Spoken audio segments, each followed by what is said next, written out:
Well, oh, oh, oh.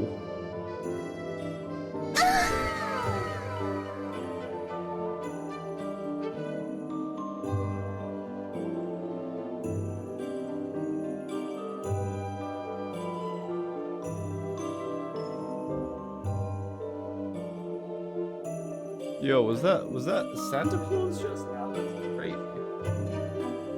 Ugh.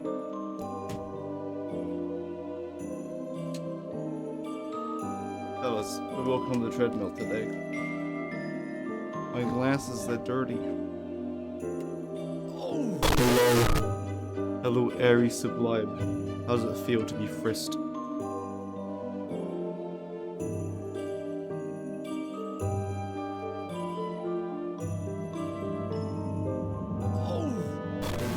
Fellas, I was just so cozy. I was sat outside for like 20 minutes and I was like, you know what?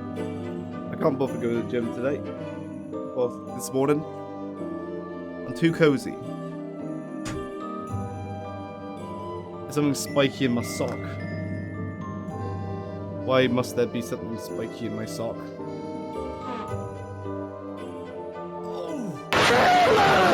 Fellas, why is there something spiky in my sock?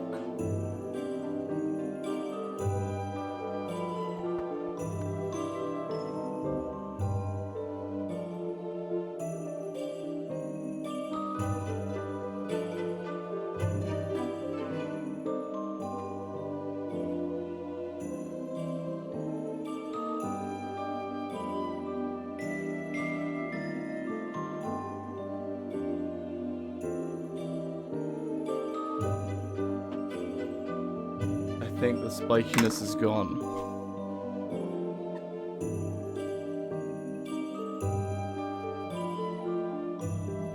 Excuse me, streamer, why are you moving? Well, walking. What do we got? Oh my goodness! Hello. Hello, really, really. Let's do some commitment issues, boys. Did Berger spawn yet? Yeah. Did he? Wait. Oh yeah, we're in like spring or something. Never mind. Oh. Hello. Hello, Blossu. How's the retirement going? What do you mean? Because I'm wearing my robe, but it's just so cozy. I sat outside, so I had my robe on. Oh yeah, we just got pearl stuff. Like moon glass, driftwood, silk.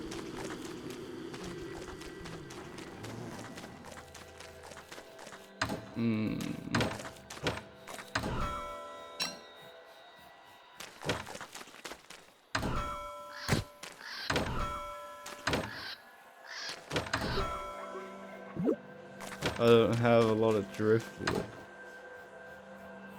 Who out here drifting their woods? Hold on. Here you go. Make our way to a boat. Is that a boat? What's it? The one in that chest? Yeah, that's my placeholder. So I want to leave that one there.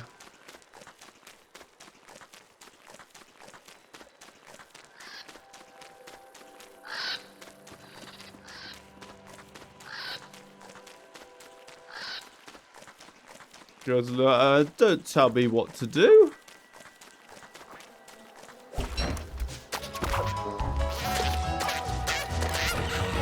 So yes, that's what I was planning.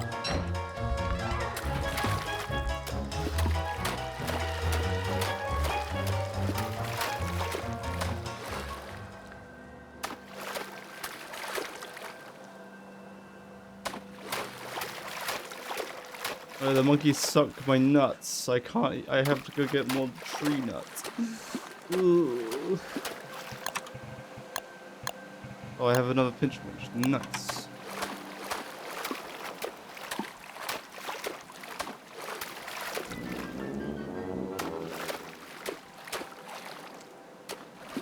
Got a roll with 7 Mac tusks. Surely surely you turned the Mac tusks up then. Is you gonna get like 4?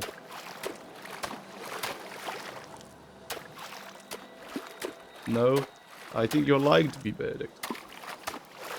You're gonna get 4 max otherwise. Set piece that spawns 3 camps. Really? I've never seen that before. What? You sure that's not a mod?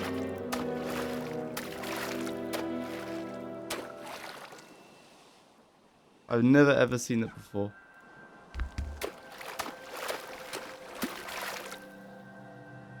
Let's see here. Oh, did you look at that? That's interesting. How do you get that set piece? I've never seen it before. I've been playing DST, well, Game Boy, lots of numbers, since Christmas of like 2019 or something.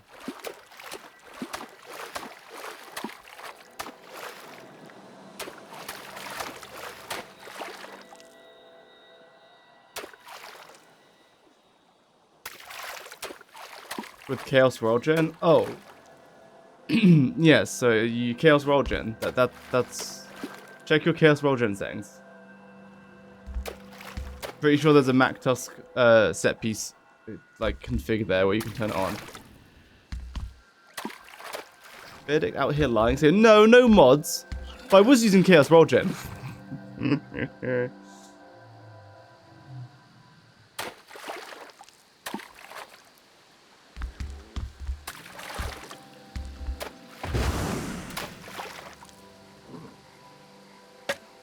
Hey, look, Driftwood.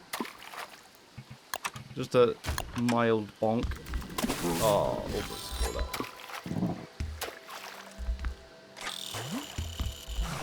Why is that enabled by default? Why is Benedict so confidently incorrect all the time? This is like the second thing twice in a row.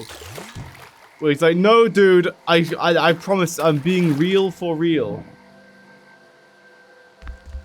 And he goes, oh, wait. He just like checks the evidence against his claim and goes, oh, I was wrong. Benedict, you would make an excellent politician. Just make a claim without any basis and then just hope that no one looks into it to prove them wrong. And also remember never to look into your own claim to try to prove yourself wrong. Do not follow the scientific method.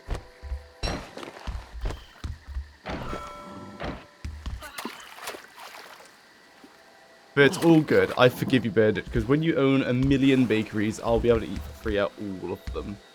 Yes! Bakeries and or restaurants, perhaps. Indeed.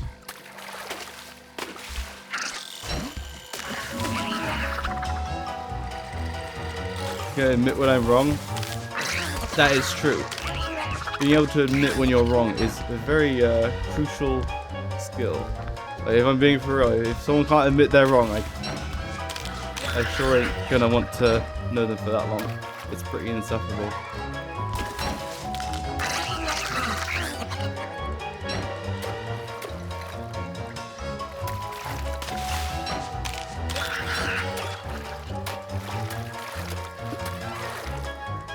Hello, born to be Orn. Hello.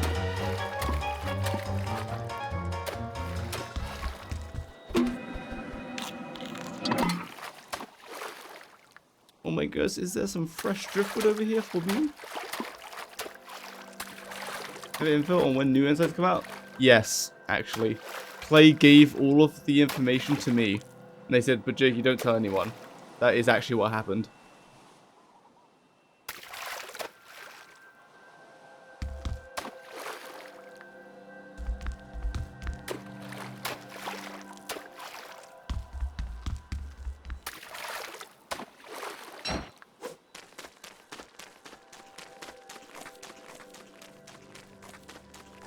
Oh, I can't even mind this. Delete evidence of me ever being wrong.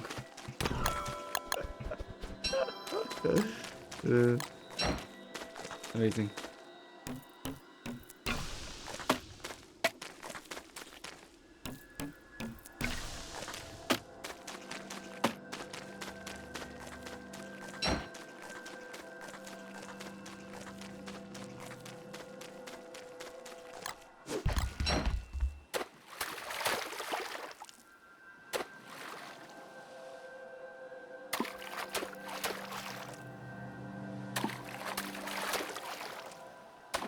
Hi. Hello.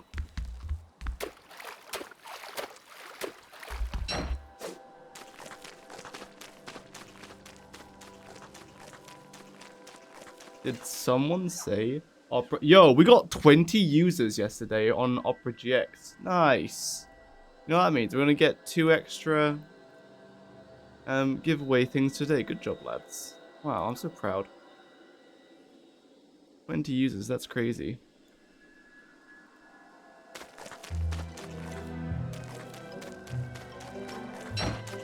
Yeah, rather than Googling the answer, just be so egregiously wrong that someone feels the need to correct you.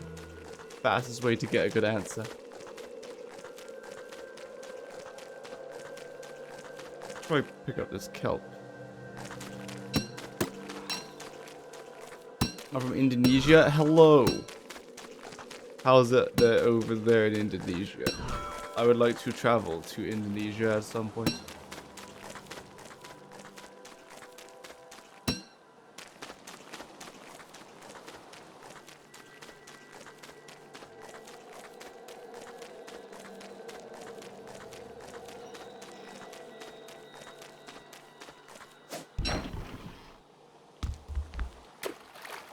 I don't think I can squeeze through that. You know Bali? I know of it indeed.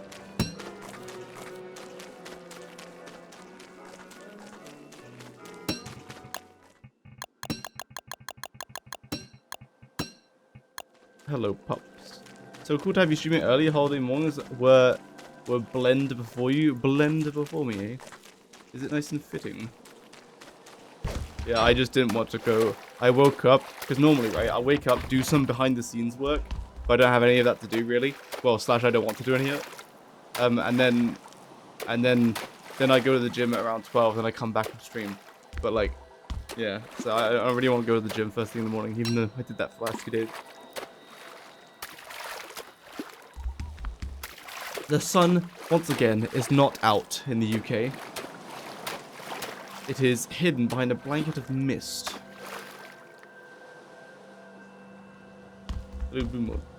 Walk for an hour straight, exactly. Slight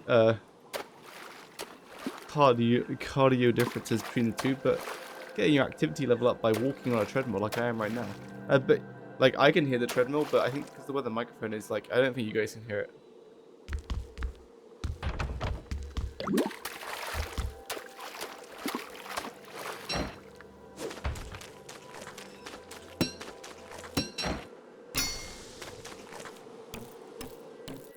What's the renewable way of driftwood? Oh, I guess the trees around that biome.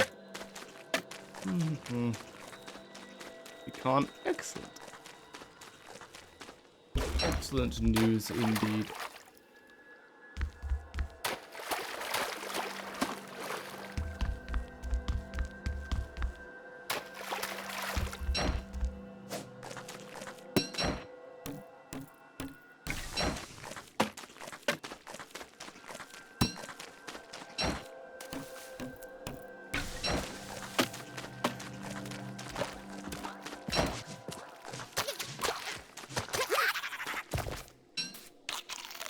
This crown is so good.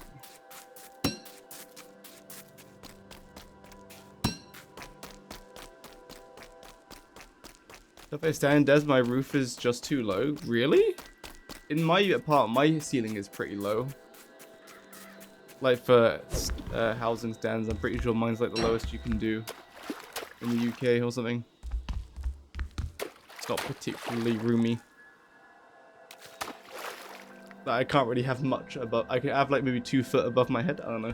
But I'm also standing on a treadmill.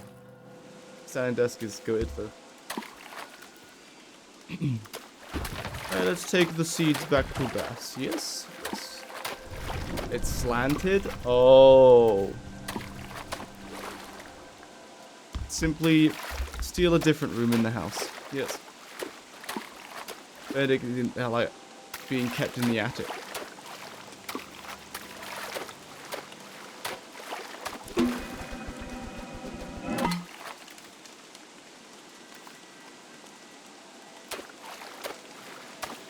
I hate it when people phone unsolicited. It's so antiquated. Like, no, send me an email, because then you can get your message across. But no, people, they'll phone you unsolicited, right? And then they'll leave a voice message. Like how it's so antiquated. It's so inefficient. So you waste your own time by calling me, and then you waste both of our time because you then leave a voice message, which I have to go through a million different avenues to actually get to, and it takes 10,000 years for it to be read out. And then I respond to it with, guess what? Email! So just email me! Oh my goodness, I hate everything. It's estate agents, though. Estate agents? Fellas, if when you ever go buy a property, estate agents are like rats. They're actually rats. As soon as they have your information, that's what they do. They're like actual rats, like, just like doing anything to survive. Actual rats. You just can't get rid of them. Actually, the worst profession, estate agents. They are in fact the worst. They don't care about you or your property. They just want their commission. And they're actual rats. They're actually the worst. I hate them so much. Even the good ones aren't that good. Hello, Kuji Agarda. You look at it in your walls? No, they're just constantly in my phone. Even when you say, no, I bought an apartment a year ago. Please remove me from every bit of your system, please. And they're like, nah, we'll just phone back in a year or a few months to check if your house exploded and if you need a new one. Actual rats, dude. Oh, legit.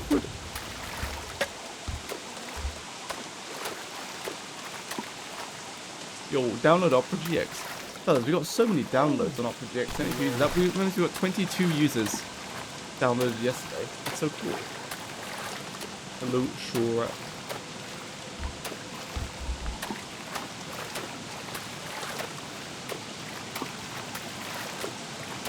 Where's my umbrella?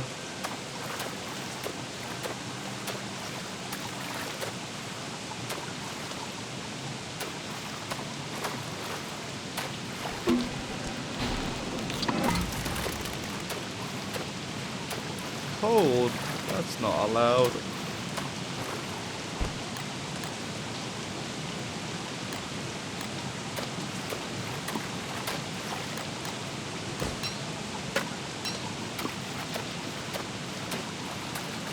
I made cream filling for the nuts I made yesterday. Nice, man. Oh, look, a bottle.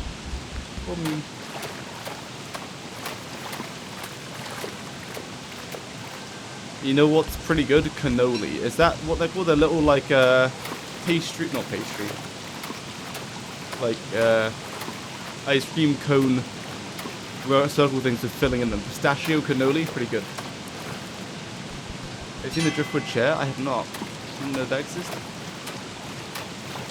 Holy cannoli. I went to some bakery place and they had cannolis. I was like, sure, I'll grab a cannoli. Like, can I have 2 pistachio cannolis, please? And this girl starts getting kitted up in like hazard gear. I was like, oh, what's going on? He's like, oh, I'm allergic. I was like, oh my goodness. I felt so bad. I was like, oh, I feel bad. I didn't realize if you're allergic, wouldn't have you handling things that could kill you. She just go, it's okay, as long as I have gloves on. Out here risking her life to serve customers, truly dedicated to her craft.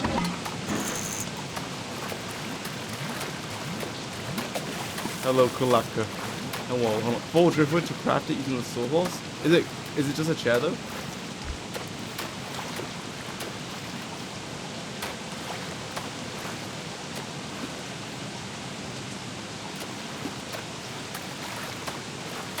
Gliding to our destination.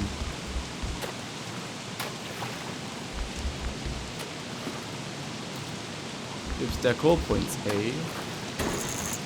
What's with this rowing direction? I was rowing like this way and the boats kept going this way. This game's pathing is terrible. I hate this game.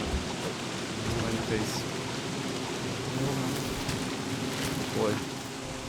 Oh, my umbrella was left on here, silly me.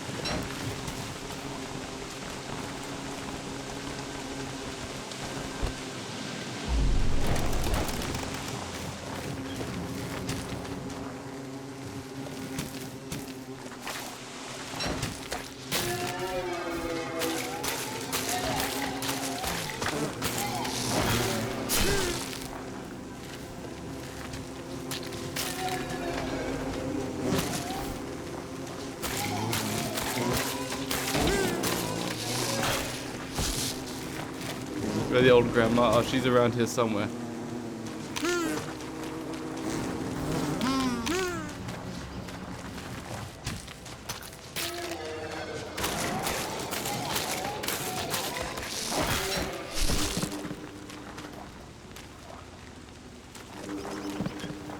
Man, I'm always misplacing the piggyback. Oh, there it is.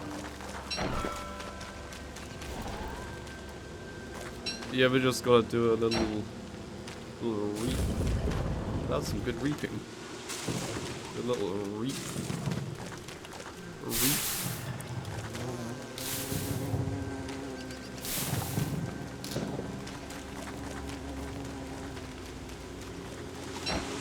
Just don't mind me, I just gotta let out a little reap.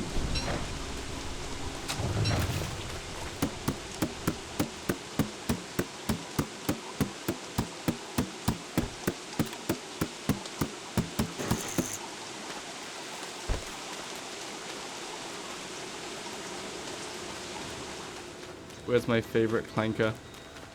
It actually sounds like a slur though, like it's so bad.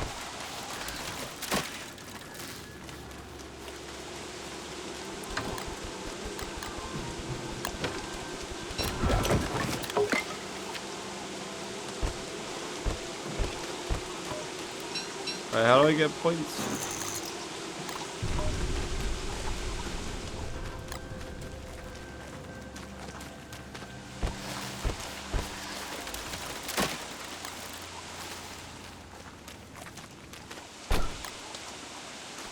Froggle Bunwich.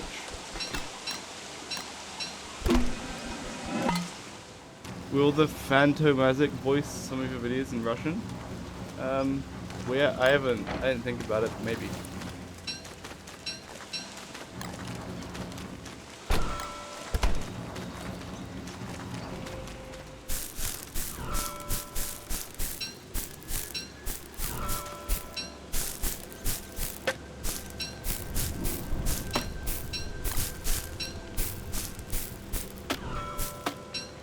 How progress Oasis does it? If you progress enough, you can like move her. So I moved her here. But I'm probably gonna move her slightly up there because she takes up quite a lot of space. Quite a lot of space in the base.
Just bopping in place of walking, I am walking on my treadmill.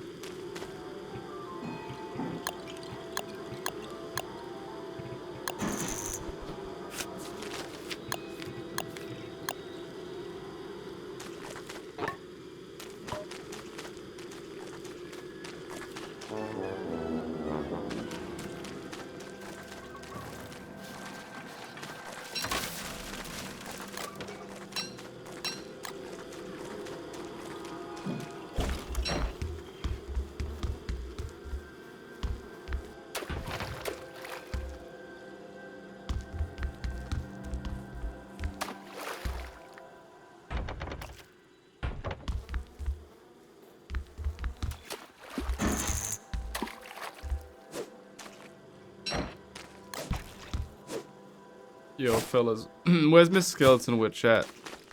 She's gonna teach me some mad snowboarding. I was meant to try go in November, but I got busy. I think these new Pearl stuff should be had had been in early mid game stage. No, I think it's fine. Because the T's kind of just trivialize like weather survival for every character. Like you don't need to be a specific character. The T's just kind of do it all. And then I guess you can use salt for rain.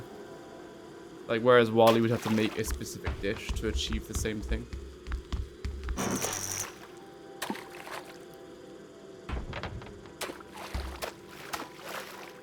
Hello, Mrs. Peachy. You learning how little I've achieved in this game watching you row around on the rafts? Don't worry.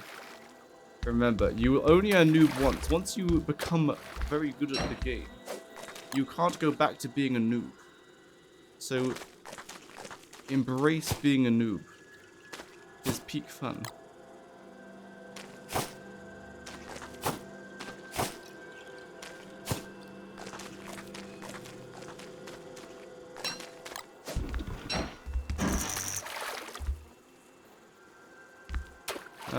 But yeah, with pro stuff like you can make the Combriner to have salt, which like stops you, like dries you up when you rain. Does the salt pouch have like durability, or does it just last forever?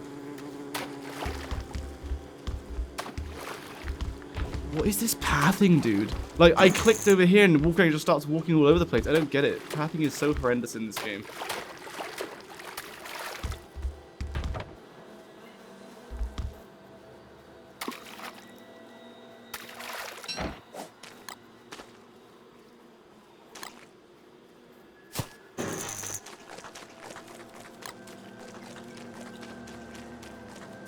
It, damn.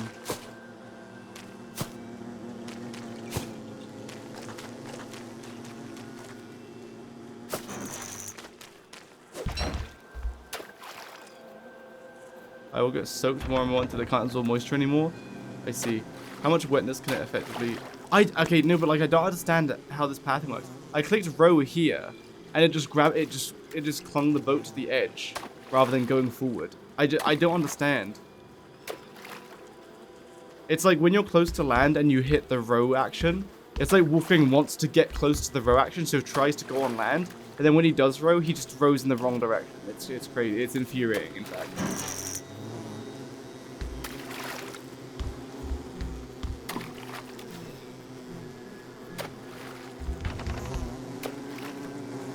Alright, that'll do.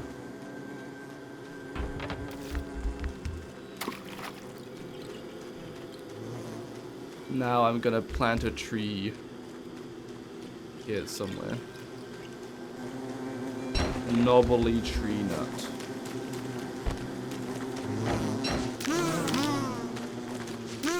Carl, what's wrong? You look stuck.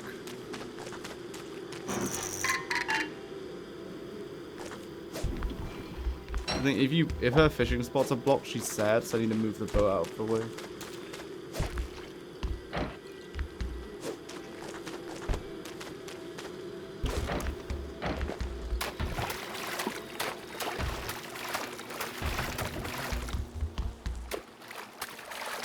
Ooh, a bottle. Don't mind if I do. Definitely didn't double, but that's okay. It's too early in the stream to be getting tilted. Can't be doing it.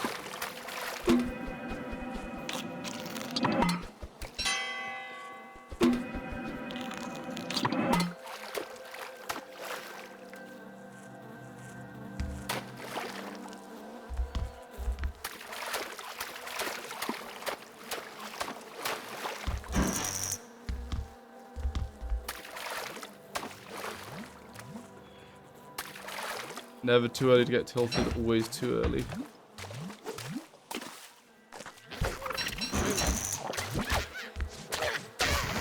Drop me a bottle. Just pick up everything here. I still become a playable character? Maybe. I wouldn't bet on it though.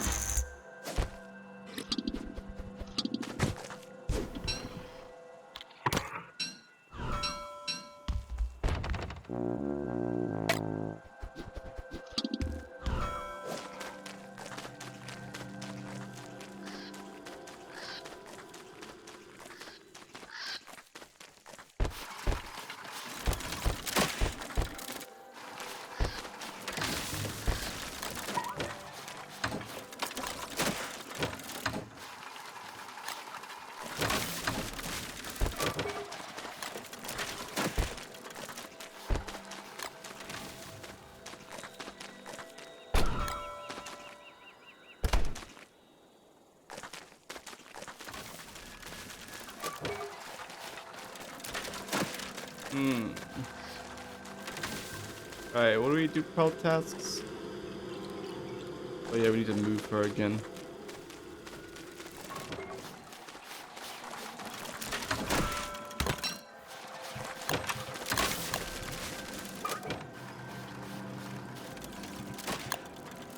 Oh, because.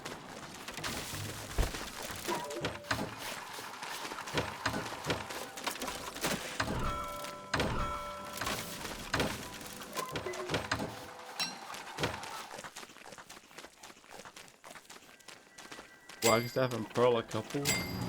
Never.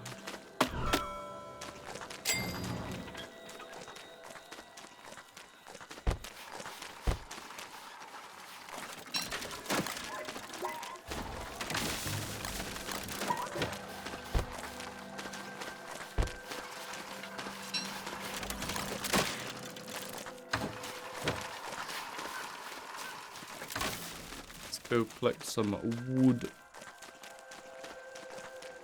My beautiful pentagram. I don't have any water. 1 second, then go get that.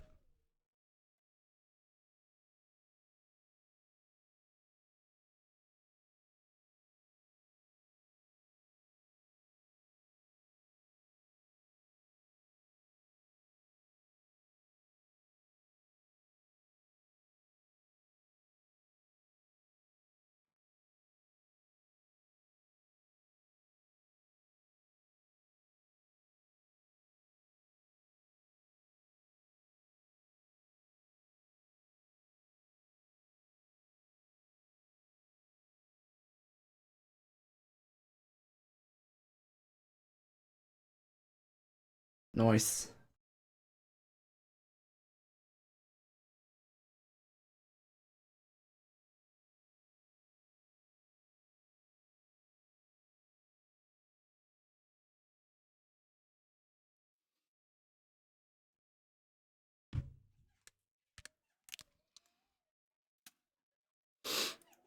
Sniff.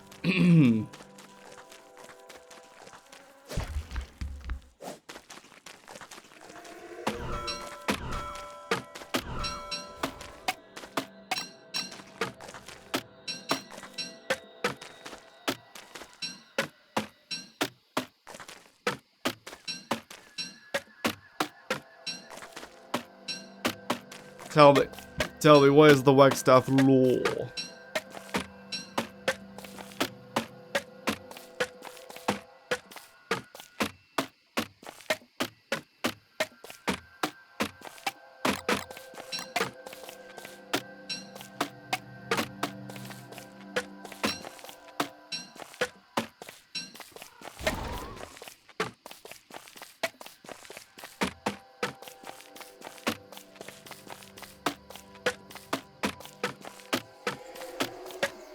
I keep forgetting what ARG means, but I think it's the underground ruined archive thing through the whirlpool. I will end you. Oh, it's the Metheus puzzle or something? Cloned himself? Ah, I see.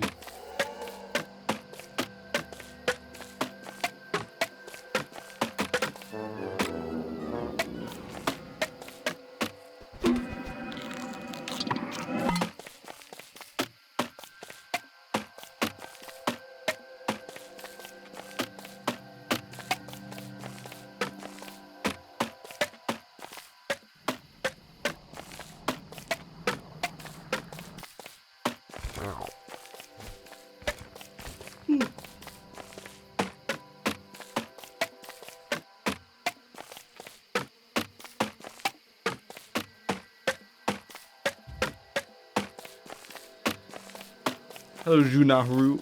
Brand new COVID test today and test positive again? Oh my goodness, not again. Unlucky.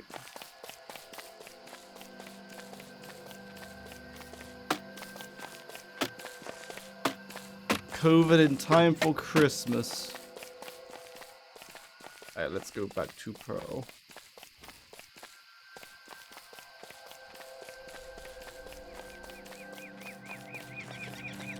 Yeah, and only character role, you're allowed to swap. I swapped already, yeah. I sort of like Wickerbottom and Wilson. Switched to Winona at some point.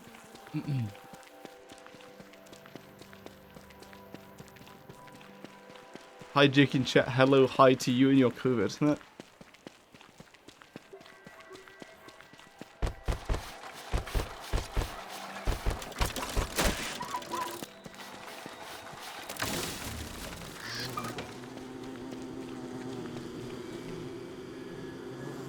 Where Pearl at?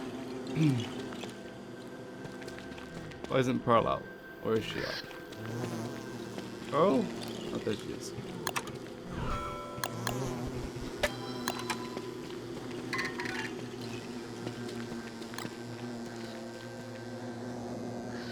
Oh, I can't zoom out to see. How far down does that thing extend? 1, 2, 4, 5, 6, 7. It extends 7 tiles down. So there's gonna be cobble here. So from here, 1, 2, 3, 4, 5, 6, 7.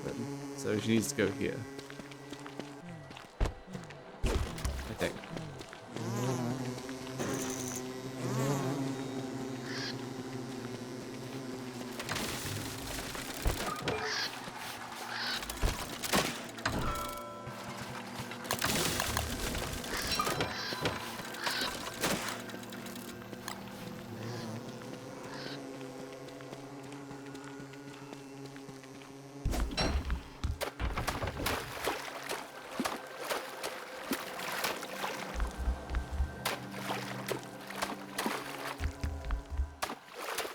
I'm gonna go to Cat Rose for me.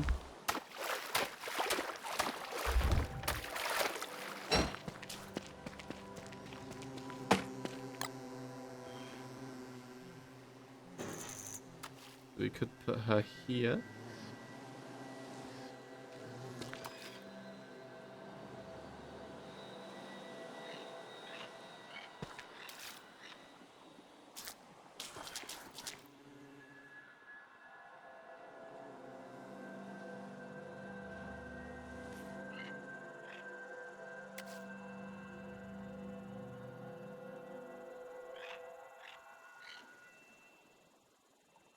Why is it being blocked? Wait, the birds are really blocking it? What's blocking this?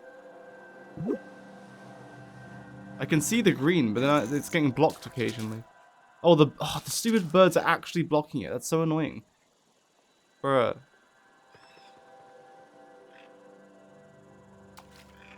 Oh my goodness, these birds keep blocking it, dude. It looks so awkward, she's right on the edge there. Man, you can go there.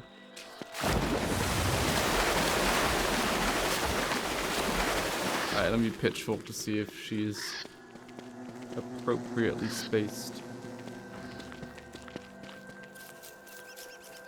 A Cat Rose FU for the birds, indeed.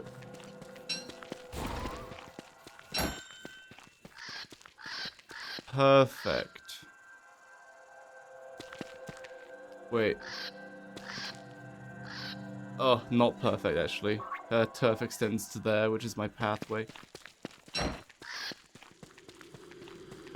So she needs to go up again a little bit. She's go to here.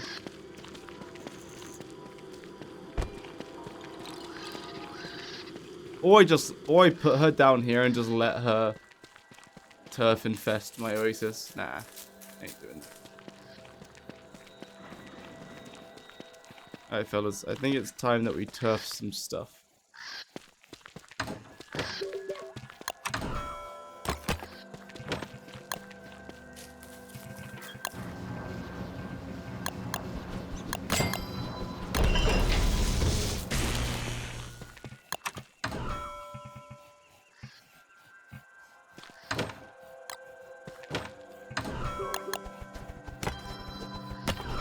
Hello, few hits.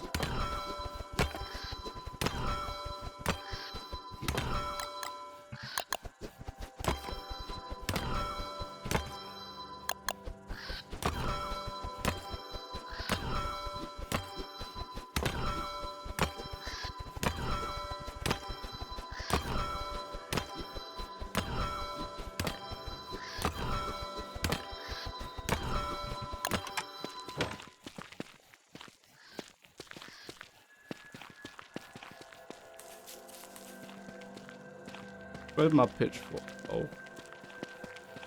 'Tis by Pearl.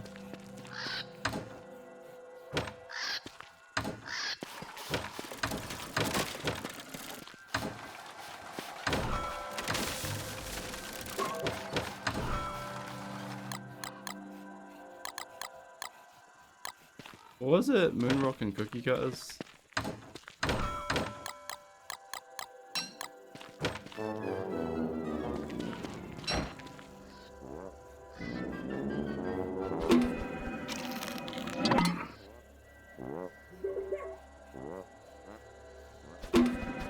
Froggle Bunwich.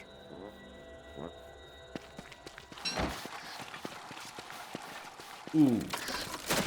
I should make the antlion hat.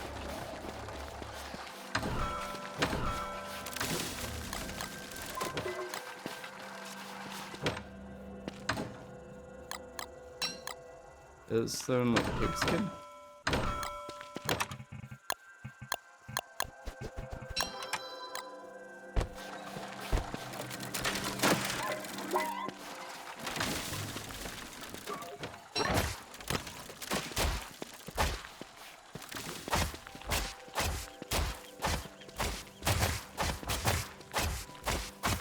Oh yeah, the base is coming together now.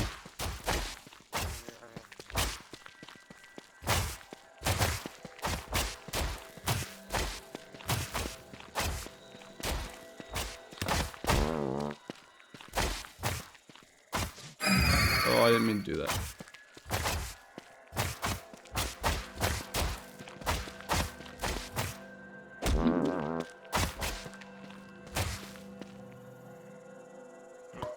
Can you repair this? Oh no, I'm missing. That needs to be a grassy. Where's my candy cane? Give it back. I love dropping things and letting a wall block me out of it. So cool.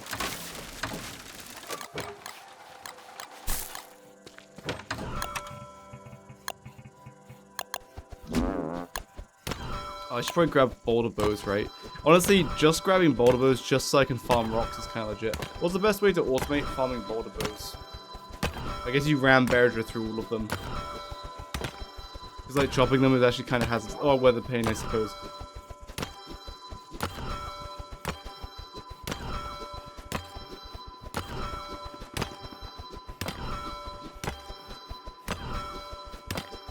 I see.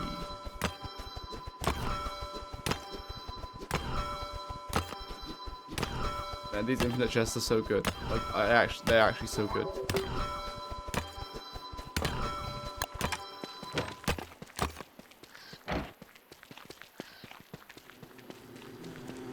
Alright, come here, lad. I gotta move you again. I have to mildly move you up here. Bro, really? Your own things are blocking you?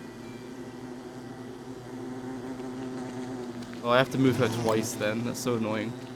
I have to move her stuff out of the way, then move her to where I actually want her. Bro. Yeah, even mums die pretty fast.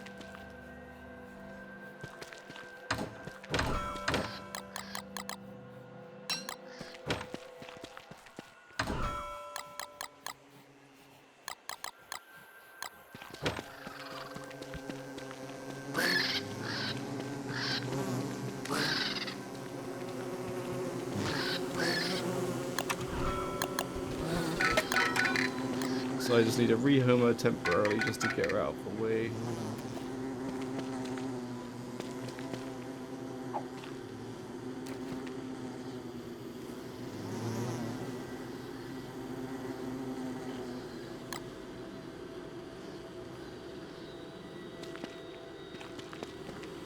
Huh.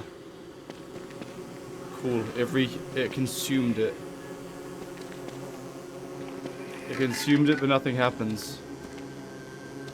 Alright, there we go. Oh wait, where was I meant to place her? Oh no. 1, 2, 3, 4, 5, 6, 7. Maybe it was there? I don't remember. Where was I meant to place it? Man, I love forgetting things. I think I placed her there last time. Leave me alone.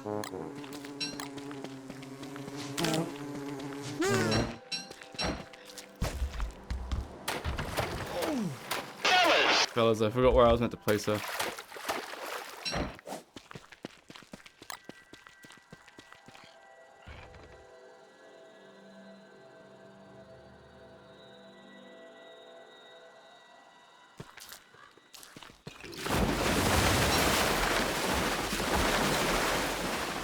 Is that good? Perfect. Yeah, that's good. Now she see how she's like perfectly in line with the cobble now. Sweet.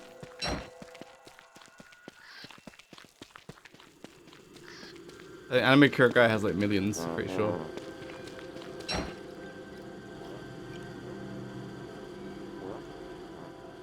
Because anime cure guy is a gamer. Fellas, download Opera GX. We got 22 users yesterday. That's so good.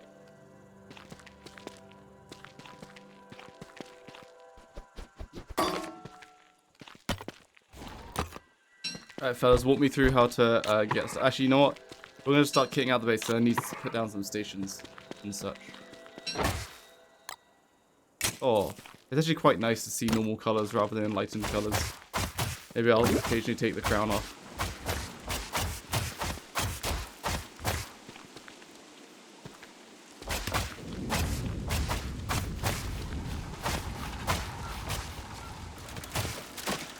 Oh, I've made an oopsie. Have I made an oopsie? I can't path the cobblestone like that. That is the oopsie that I've done.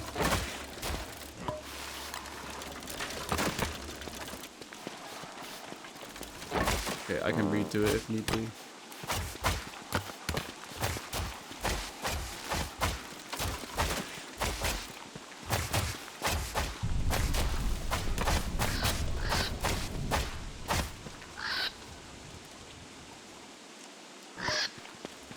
What your project? I'm already using it. Yeah, I think if you're already using it, I think you can try it. I don't think we haven't got a definitive answer whether it like counts.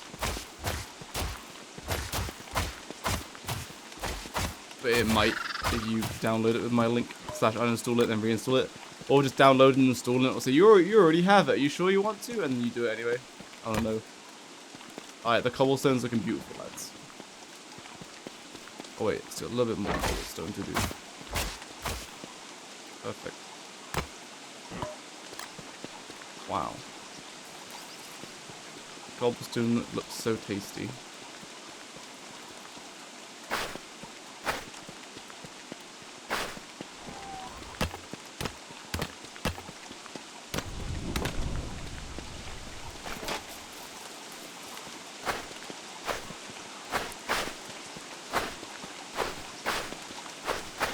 So beautiful, I know. Isn't it just?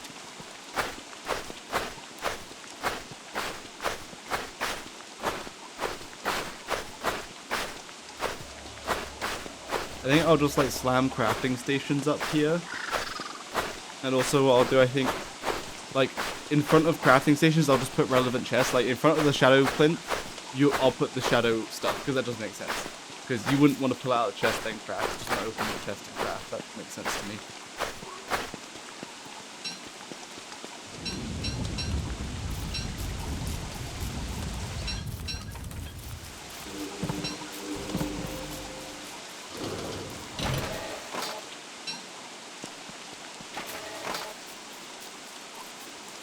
It seems that it does not count. Oh, so that counter on my screen only updates. It's manually being updated once in the morning, once every morning. So it won't update till tomorrow. But yesterday we got it was a 51 and we got 22. And I told people who already had it, I was like, you can just try it. So it might have worked.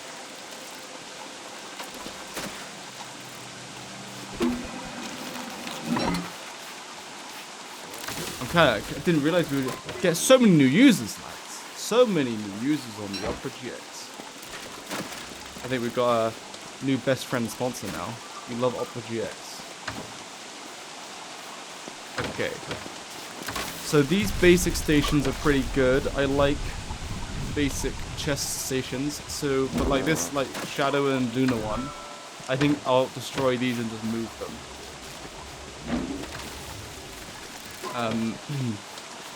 Because I'll just put the station like where they're gonna be. This is 2020. Oh my god, long-term plan. And then I need like I'll put like walls around the edge where I can drop individual non-stackable items. But I don't know how many of those I will need.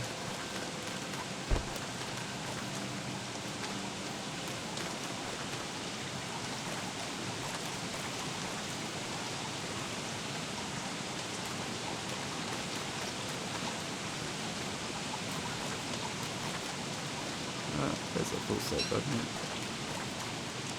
Should we go catch a bunch of moons and just farm the monkey portal? It's funny.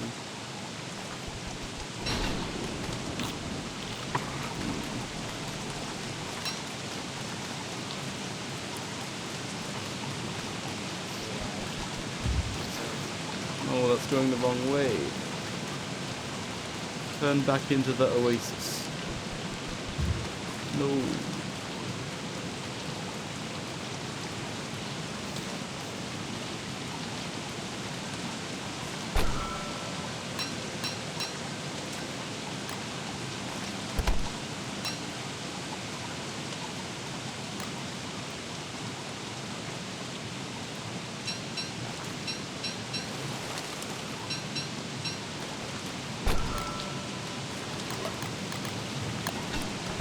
I have so much food though.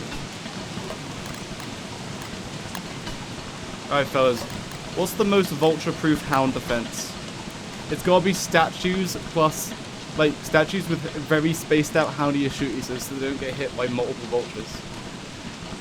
Because catapults would die, but houndy shooters, I think they would also die, to be honest. TBH. Kind of low on meatballs, let's make some meatballs.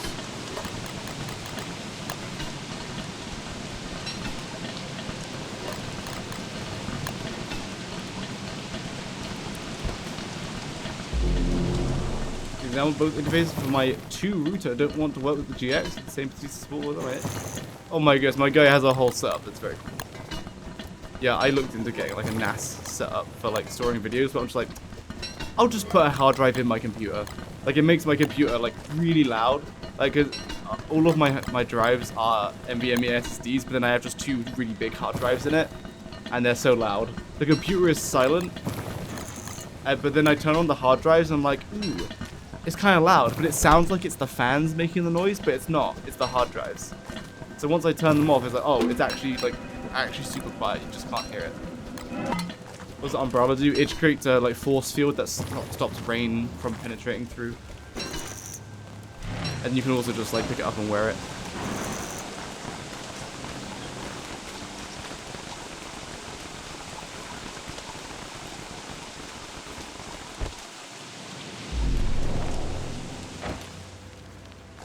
Okay.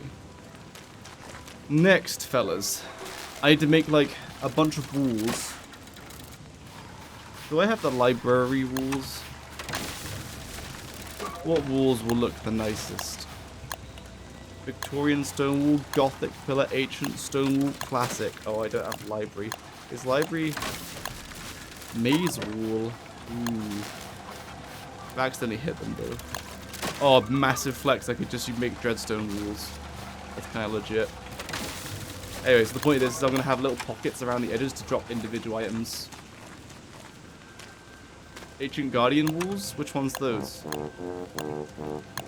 Ancient stone walls? Is that one? Oh, like Thulsite walls? Ooh, that would add some color. Jake doing a long-term rod? What is this? I know, right? This is kind of crazy.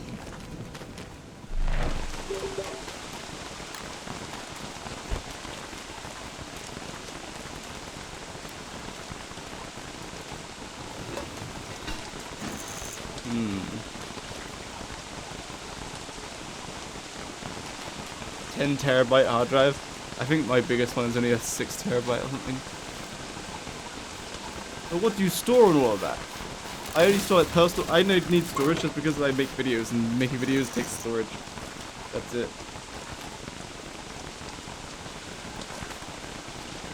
You know, it'd be cool if like you could upgrade these chests again to stack non-stackable items. It'd be kind of neat, to be honest.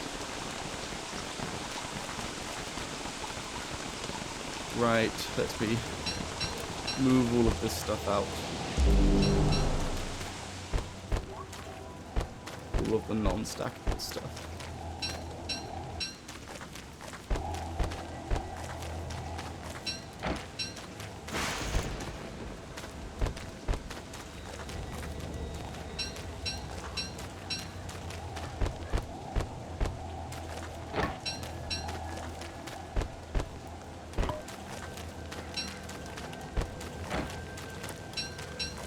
To be fair, most of the stuff I'll never need because I have the multi-tools. I don't need like golden pickaxes.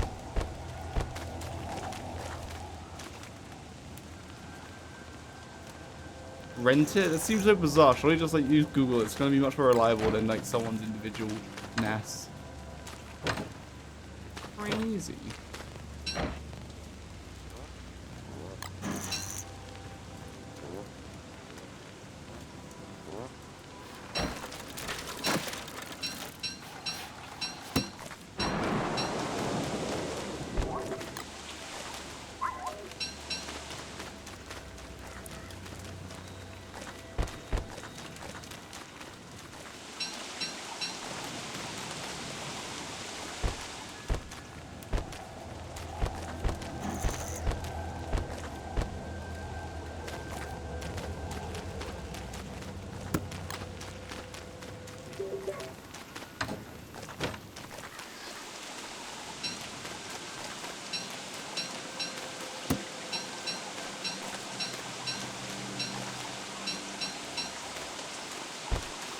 I kind of want to set up a mob farms just to like see them get destroyed by vultures, because I think it's quite entertaining.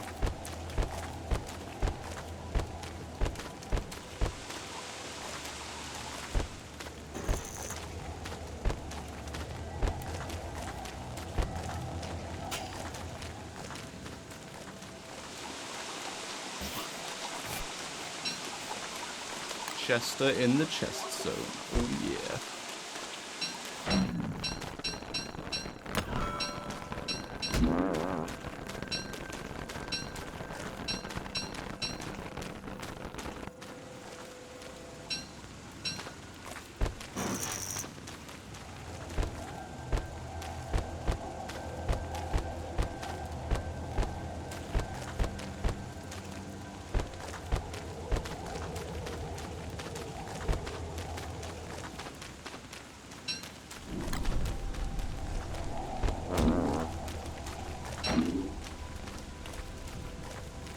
Okay. Now, I need to decide where do I want to store like my equipment. So many decisions I have to make now.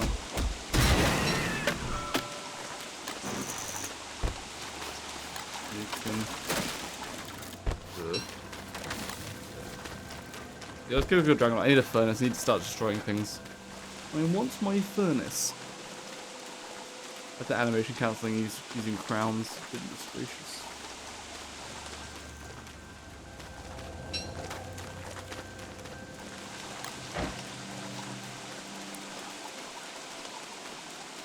Oh. Hello. Hello. Yo, can I spawn a goat in the oasis? Nope. Hello, Niflheim.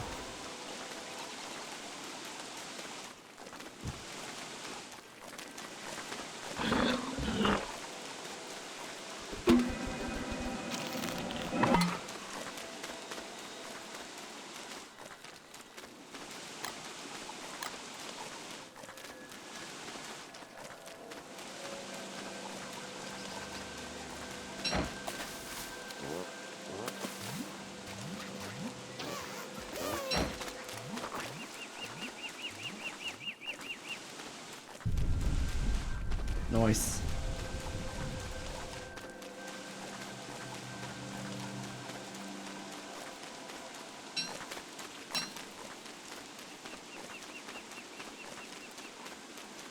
Oh, I left my umbrella, dude. I'm so sad.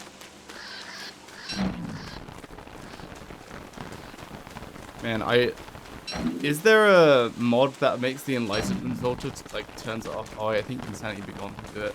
I like actually seeing colors. I don't like the enlightenment filter that this crown gives.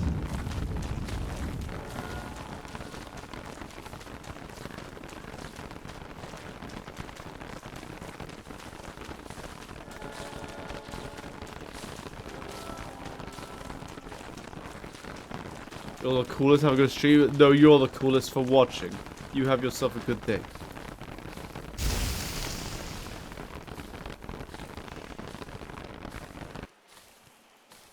Oh, good. It stopped raining. Excellent. You search for dragonfly? Indeed, we're gonna take out a singular dragonfly. Christmas dragonfly.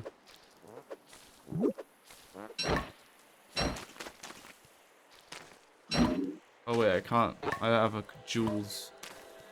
Ugh, I can't animation cancel anything.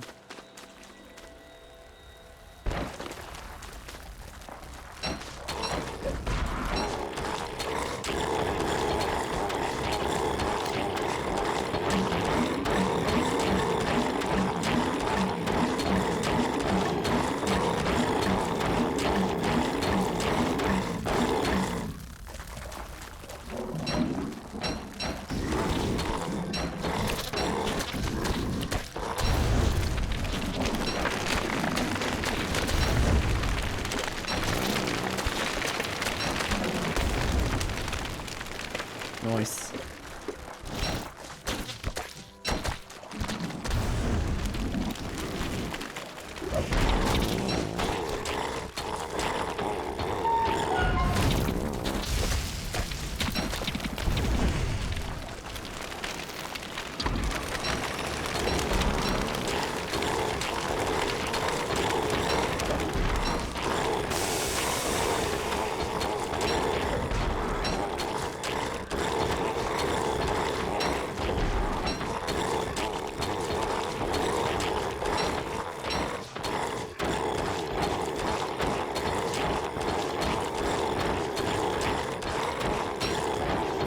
Oh, my sword.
Happy holidays this time.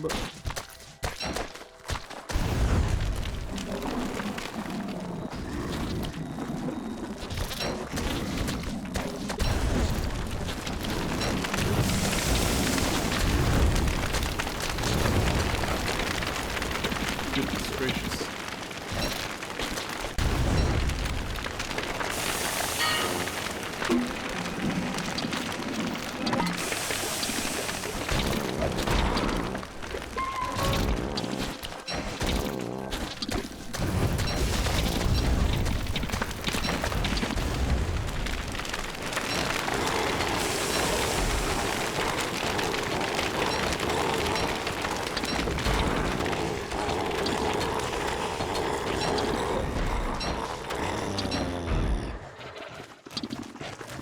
Boy. They're eating my dragonfly.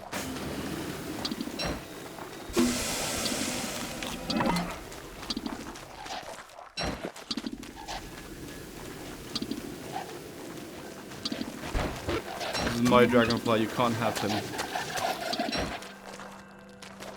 Now that there are no more vultures, this should just fade away, right? New update, it's only all the bodies stay if there's like vultures in the world. But now because I killed him, it drops all of the drops he's meant to. If they eat the corpse, I think you lose some of the drops. So like if there's like a portal fully open, you basically lose the corpse. Because like you have to fight off like 10 buzzards and it's just not gonna happen. Actually, it probably would have happened because I had Bright Shade Staff and Crown. So they probably would have actually been fine.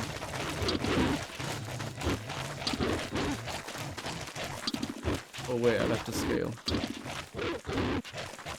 Beat Dragonfly fast. I managed to dye her on the 4th day. 4th day? That's crazy fast. Good job.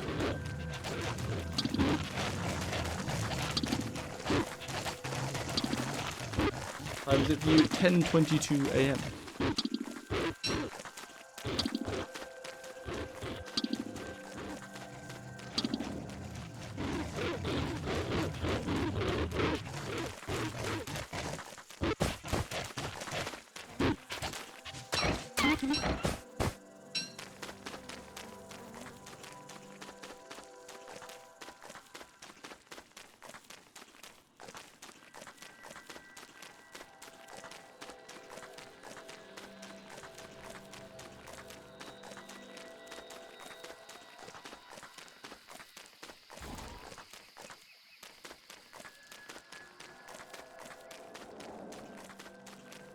What do we got to trade today? Oh.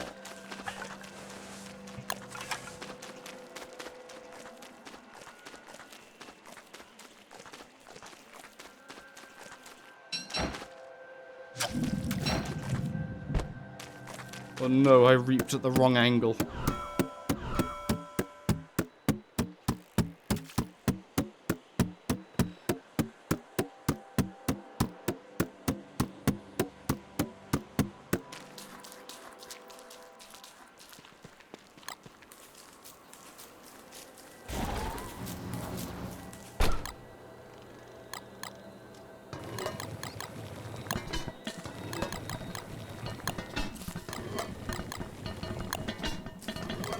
Nice.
Back to Mega Base. Well, it's something that's gonna happen very slowly, but I suppose so.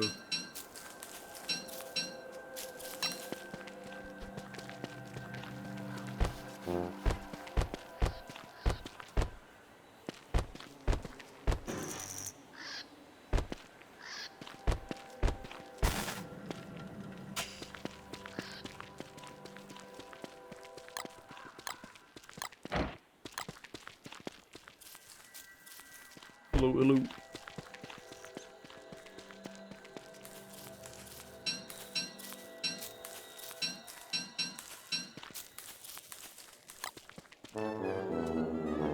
Oh, this is stackable. I can put this in a chest.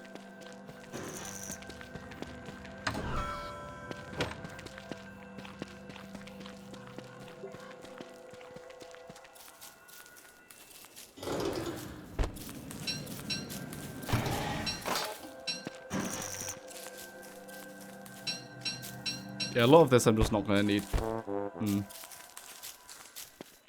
Like, Moonglass Axe I might need. But a lot of this I just won't. Butterfly Net, nope.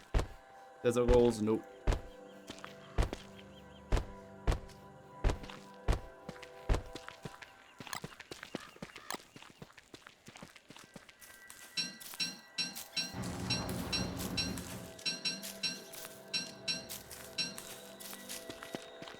Birds in the oven, indeed.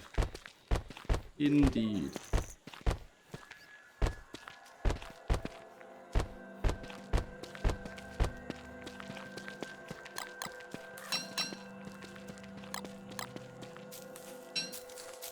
These bundles have something important in them, if I recall.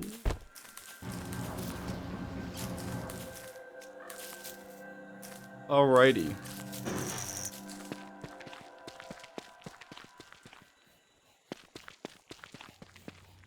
Now, do we have, what walls do we use? Do we use tool site? Do we use wood? Do we use stone? Do we use grass? Or dreadstone? Ooh. Let's go find the centipede. Let's do that. Find the centipede. Kill them with Brightshade Staff. I win the game. And then we can use Dreadstone.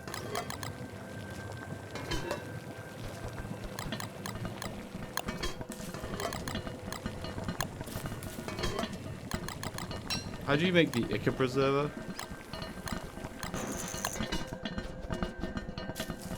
Do I need bottled Ichor stuff?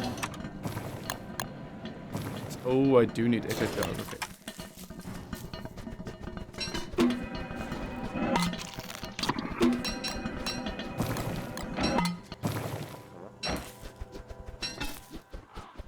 Alright.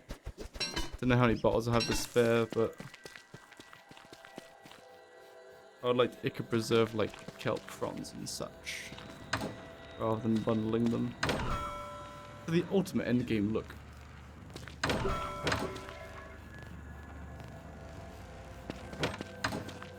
How many bottles we talking? 20.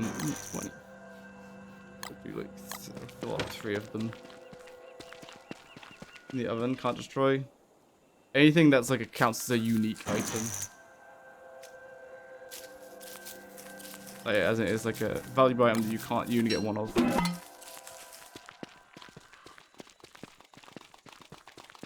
You get the bottle back though? Oh, you do? Okay. That's pretty good. Big Lommy, I'm gonna...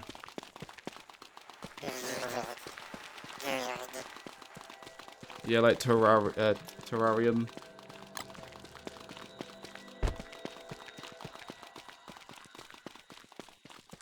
Do you really get the bottle back when you make the Ichor Preserve kit?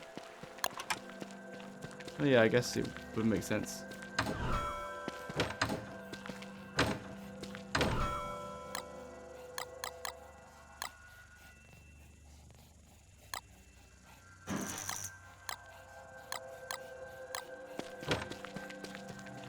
Alright, yes, let's go and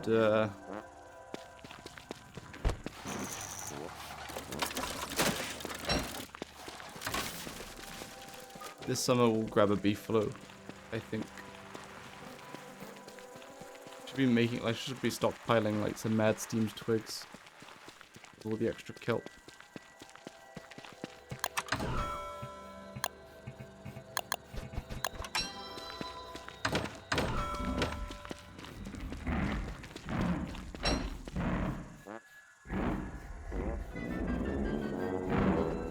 The Gestalt.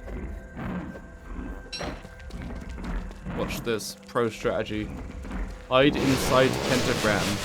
Hold Brightshade Staff. Then we win the game.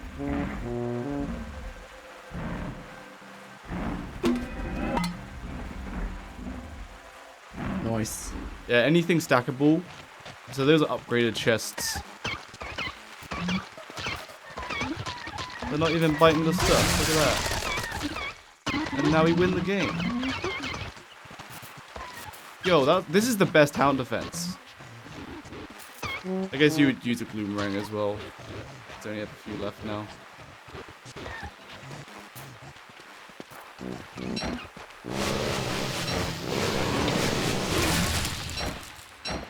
That was the best town defense ever. What about buzzards? They would die. Oh, they would attack, but I can just move out of the fence, right? It's so good at the game, right? Yeah, it doesn't protect from buzzards, but the buzzards aren't active yet. I mean, like, how I see it is if you make like a catapult setup, your catapult's gonna die, so you want like a low effort defense.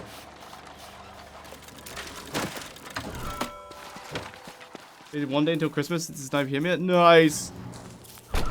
You're gonna get Christmas first. You can tell us if Santa comes or not. Yes.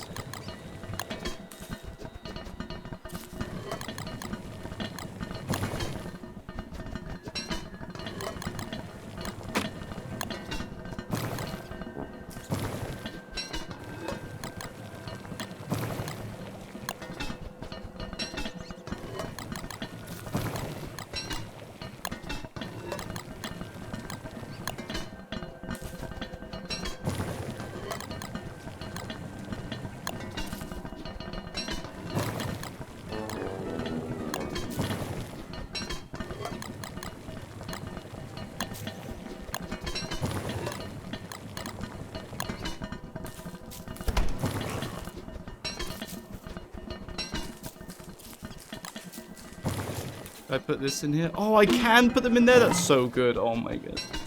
The statues don't think it'll be good anymore.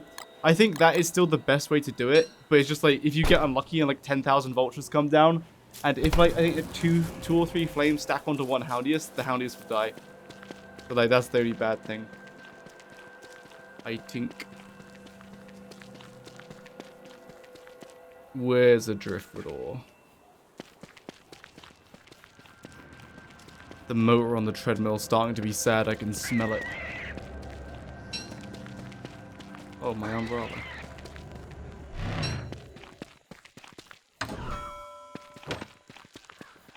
A buzzard hater.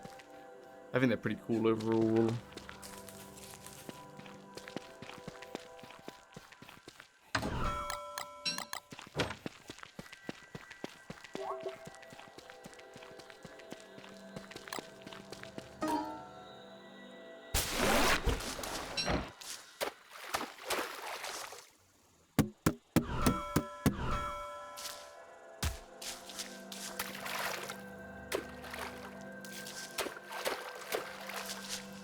Zero points. Ah!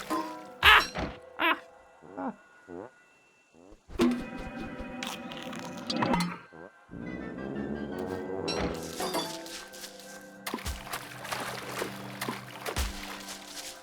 What is this path thing? I hate it so much.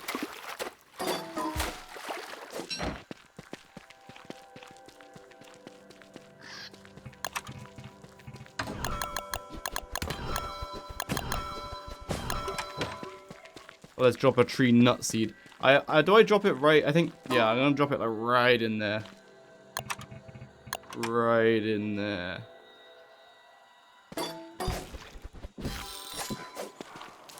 Uh-oh. I think the portal is fully open.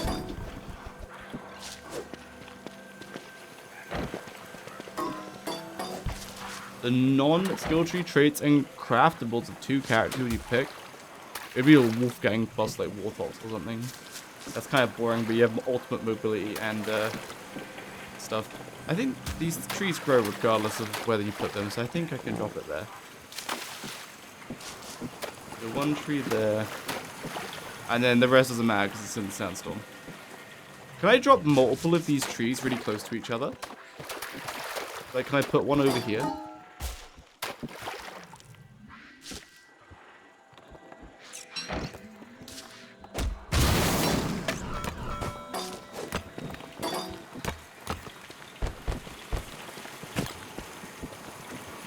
Orthodox Wally? I don't know. But like the double damage is just like instantly there, you're not seeing it. Boy, the buzzards have arrived.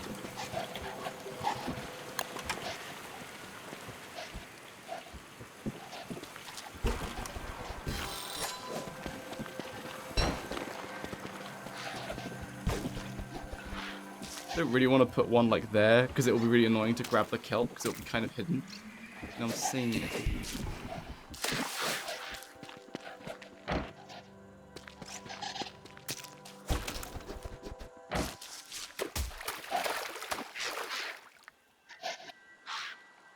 This won't block her fishing spot, so should be fine.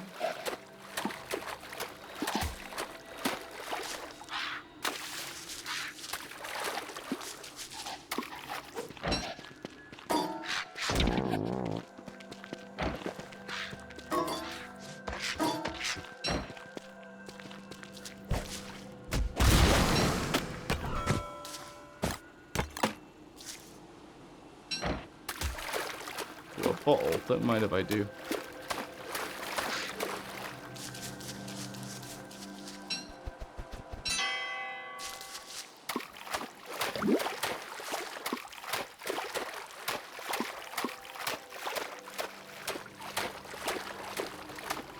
Oh yeah, true. But you're gonna make Wally dishes for the effects, not like the stats, so that's fine.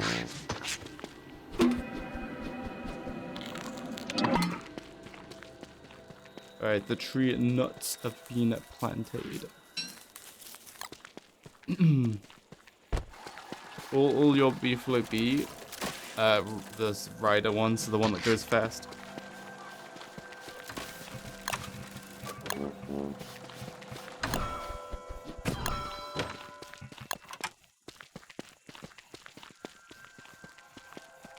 Anyway, back to what I was doing, which was going into the caves to find the thing.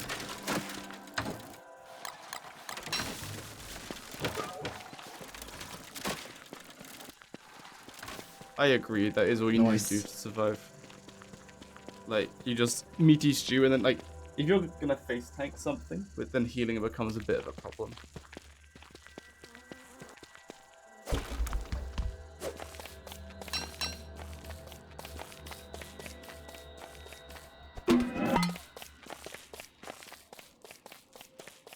But it's also like, if you can kill Bee Queen, you got jelly beans, and then like, yeah, you know what I'm saying, jelly beans kind of good.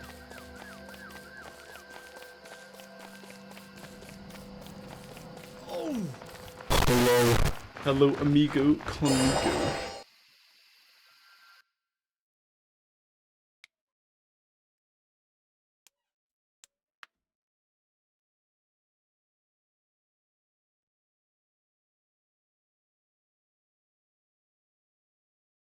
I love streaming while getting my daily steps in.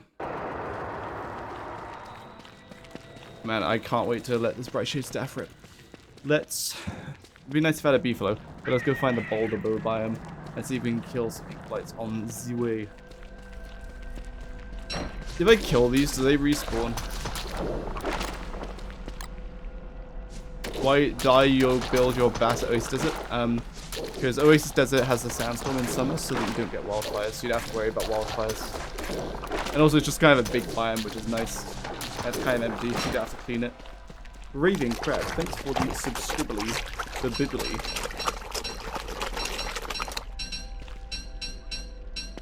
Much appreciated. Oh yeah, free characters as well, although I haven't really used that like at all. You know, when these things spawn in the corridors, if you kill them, do they respawn for the, like, the entirety of the rip? Or do they not respawn? Oh, it's acid raining. Bruh.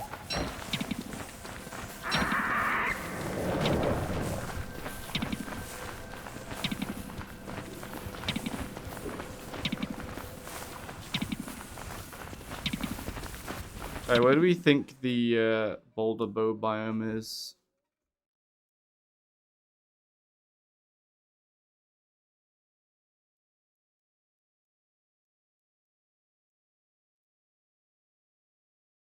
Acid rain once the cave rifts are on, are there a thing?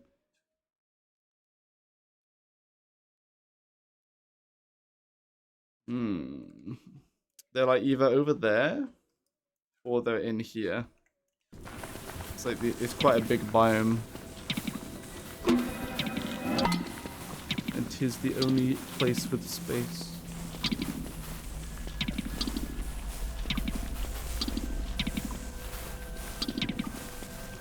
Dried kelp. Ah, but that means I have to make drying racks.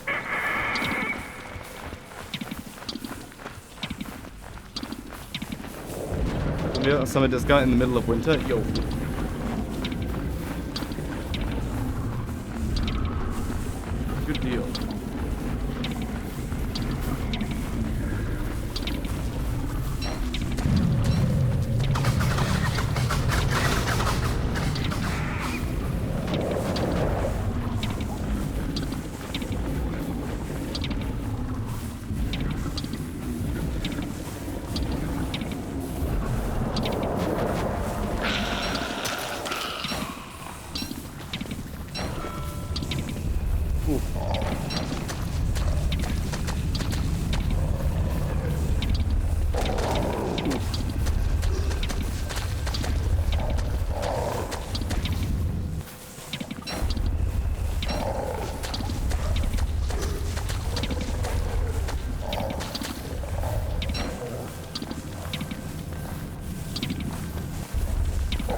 Deal with Acerade? No, Nice. no, just Jelly Bean.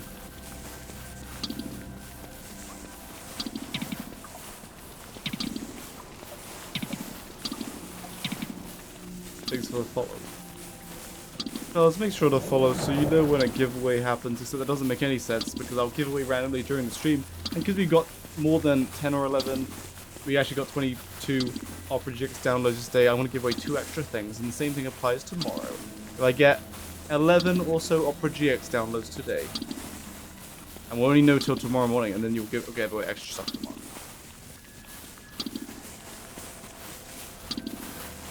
This Acid Rain, I swear they've nerfed the Acid Rain. Like, back in my day, Acid Rain used to do a lot of damage and Jelly Beans couldn't out-heal it. But now it's very easily out-healing it, to the point that I'm wasting my Jelly Beanage.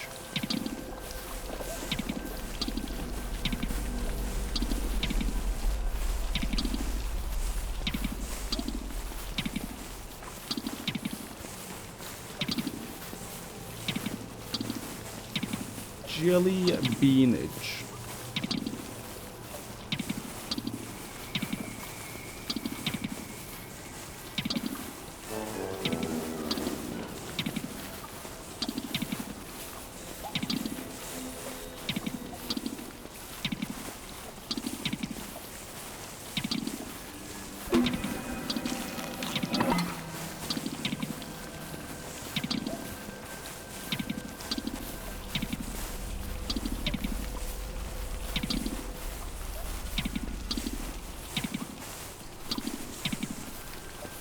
Is it back there though?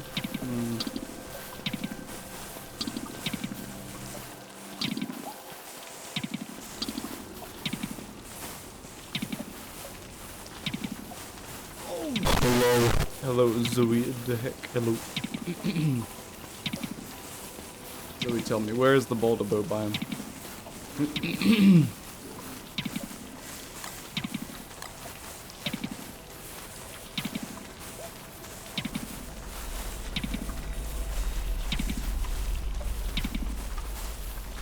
Top left. The ruins are in the top left.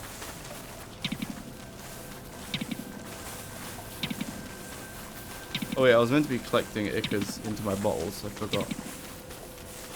Let's find some Ichors, shall we? See, I like that because it's nice and quiet.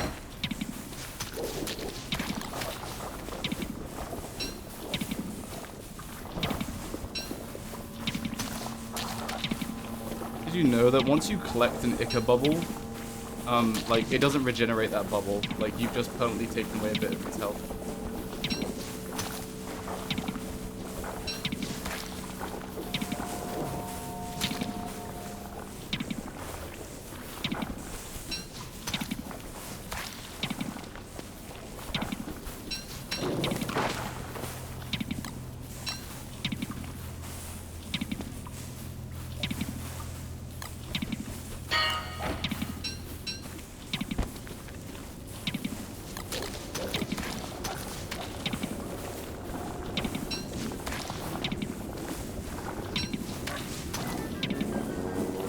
Nice.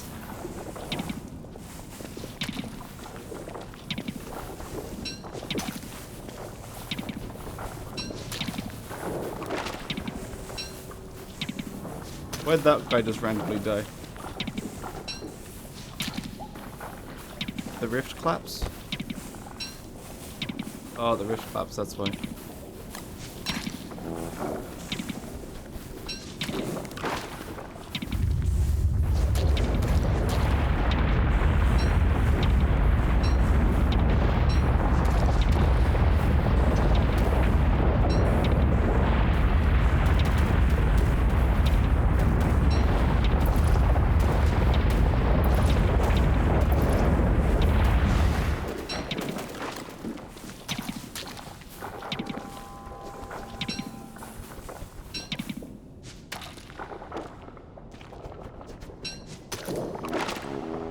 Oh, I had one bottle left to fill.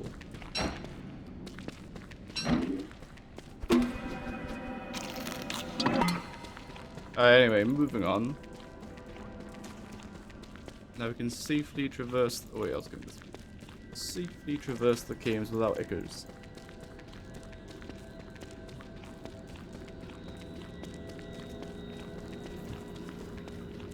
Ah! Quick before they hit a big reel. Remember, gamers, the house only has 5% odds over you right now. Oh no. Oh, that was so close. I could have got eaten by that echo. I could have died. I don't remember how much damage they do.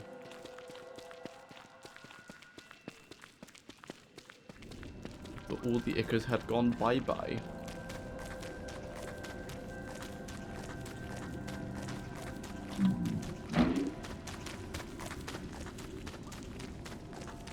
The Pats emoji, it's very epic, isn't it? Yes.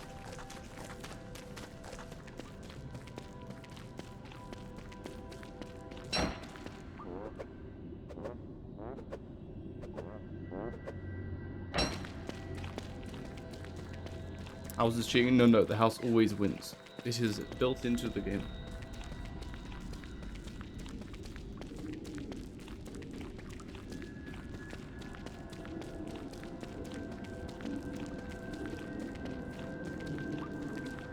Pallets.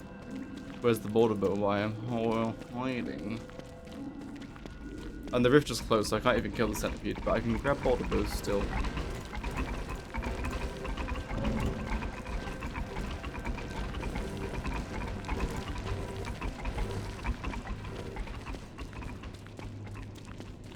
You can only gamble once per day, you addict.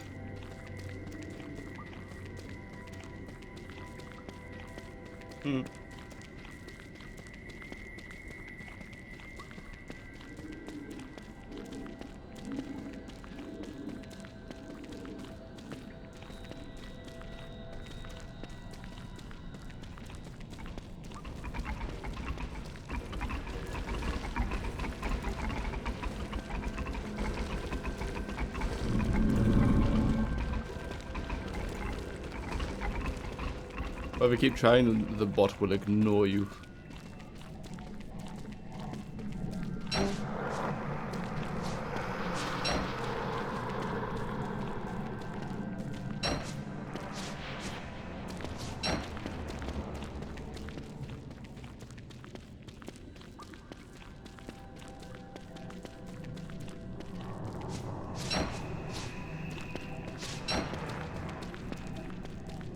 Now changes sanity for the moon stat. It does it when you have the celestial jewels in the crown, which is what you get from killing Scion. But otherwise, it doesn't do that. It just gives you. Your sanity goes up. 12 a minute or something. I forget. Good early healing food like blue mushrooms, but froggy otherwise. Requires a bit of setup though, because you need the birdcage and stuff. In all my boss rushes, I just don't use healing food anymore. It's like, just get good. If you really need healing food, use blue mushrooms. Most characters have their own way of healing, so you don't have to make bird cages and that. Are you on a treadmill? Yes. It's very efficient. We have walked, let's see, 2.5 miles, which is about 5,000 steps. What about Wendy? Yeah, you can use the potions to heal. You can drink spectral curables. Let's run. No. Nice. This is a walking pad, so it's not really built for running. And if you tried, the belt slips. So if you run and you're not completely leaning forward, it will slip forward and it completely messes you up. You can jerk your knees wrong, or you can just fall off. So it's only good for just walking, even at a fast pace, but it's not good for running at all. But that's it built into the design. It's built only to be a walk pad. I can't be running on home treadmills. They're just not sturdy enough. Because anytime the belt slips, it's so off-putting. And feels dangerous, and you're gonna break one of your knees. So yeah, I can't be doing home treadmills. They're really bad. First Krampus sack, nice. So I only run on the heavy duty treadmills in at the gym. Because their belts, yeah, are solid. They never slip. As in, they're just treadmills that cost multiple thousand.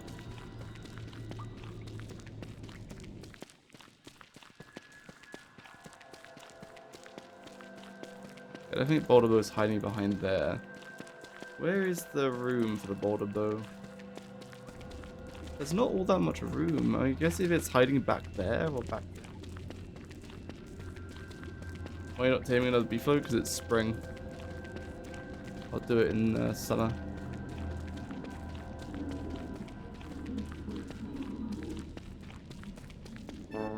Should I stop this time? Like up there? I think so. Like it must be right. Unless it's really squeezed in back. Oh, it might be. There's quite a lot of room back there. You got steel wool? I do.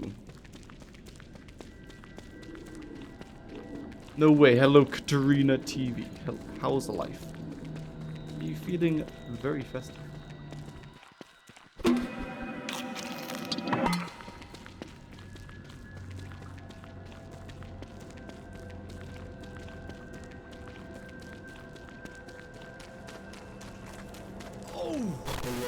Hello, Digi. Lots of numbers. Hello, Simura. Having some seafood, boil and wings. That sounds delicious. Just a bunch of meat on a plate. I'm good. That's good for me.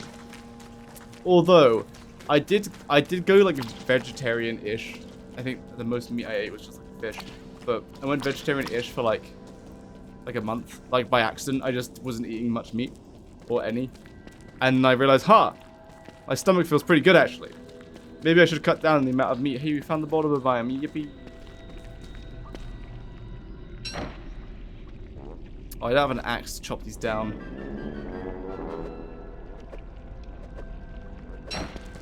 That's annoying. Fellas. Need to go get some sticks from our grass. Okay, the sticks there, no problem.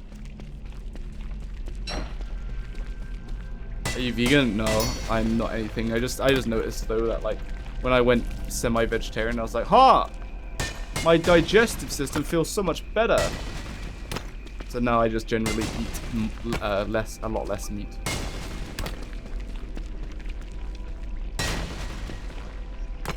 I thought my heart just sunk for a second. I thought my smasher broke into dust. So wait a second, I'm pretty sure it's meant to go to 0%. Yeah, potatoes are delicious. I've also just been like reducing the amount of protein I eat. For like the last few years, I've just been eating like 200 grams of protein per day.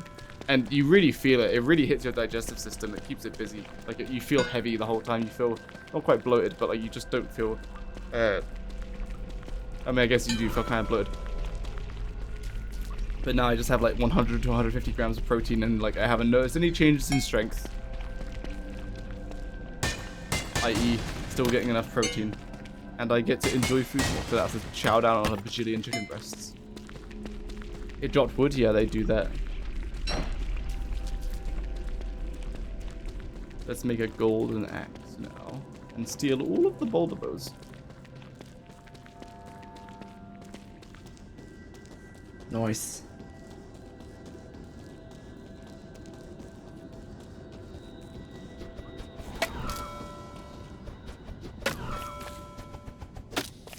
Fries are vegan, but fries are just potatoes though. So you can just like cut your potatoes up, boil them for like 5-10 minutes, then throw them in the air fryer with a bunch of seasonings on them, and like they're pretty good. And you didn't deep fry them, and you didn't use any oil. Like it's pretty good.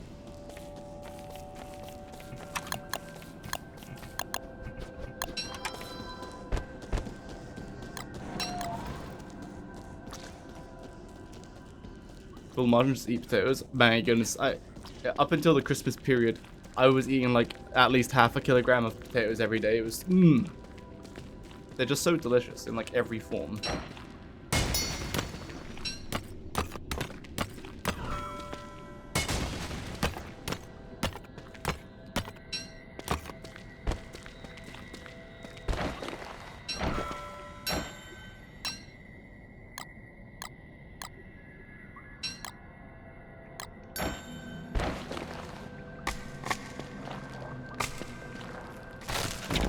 Oh, it got me.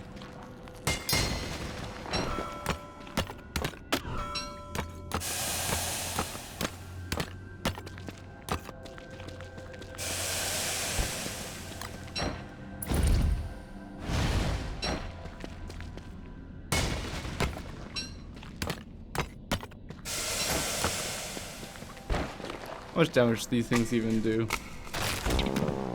10 damage if it hits my armor.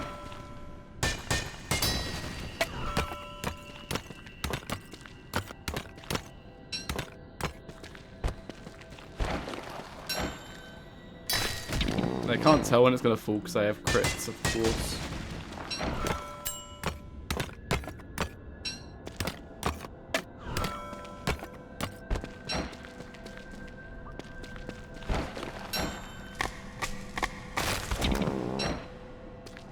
Try to microwave potatoes and put some salt and pepper on top and eat it with sauce like ketchup and mayo. I like my potatoes with some crisp. So I either cut them into like wedges or fries, or I'll cut them into like quarters or halves, and then but then like air fry them for 10 minutes at the end so that it gets crisp. Even if it's crisp and soft in the middle, that's also fine. But being pure soft, no, I can't do it. I mean, I can, but it's just wasted potential, I feel. If you could have a nice crisp texture, but then you just didn't do that. You know what I'm saying?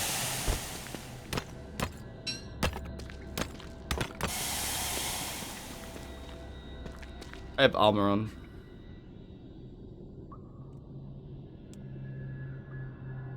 Baked potatoes. The fast way to make baked potatoes is to microwave them for like 10 minutes, then air fry them for like 10 minutes. Then so the microwave cooks them from the inside, so it mushes up the inside, and then the air fryer crisps up the outside. But I don't own a microwave. Not out of any kind of thought of microwave bad. I just don't really. I wouldn't use it. The only thing I would use it for is warming up milk, but I can just warm up milk on the stove. It doesn't take that much longer. So I just don't have a microwave. It also means my counter space isn't clogged up by having another appliance, which is neat.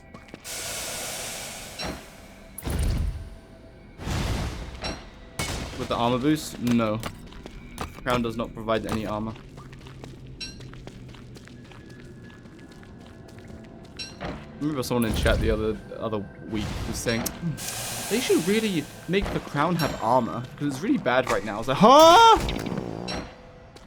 Brother has never used the crown.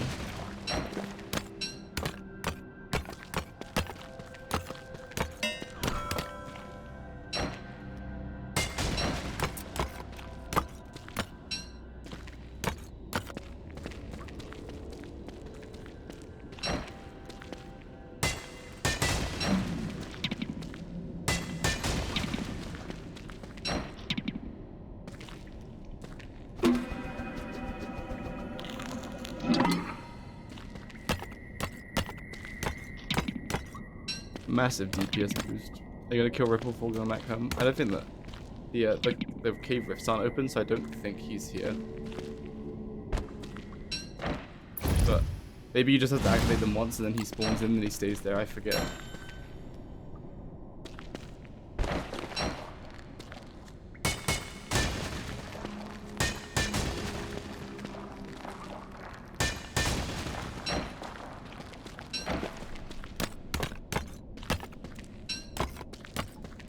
Whole biome cloud with fumes, is it?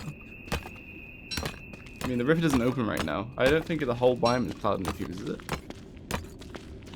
I thought they just slowly spread if you let them. Yo, a yellow gem.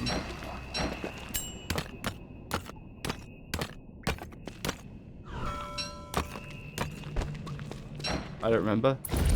Well, you need that.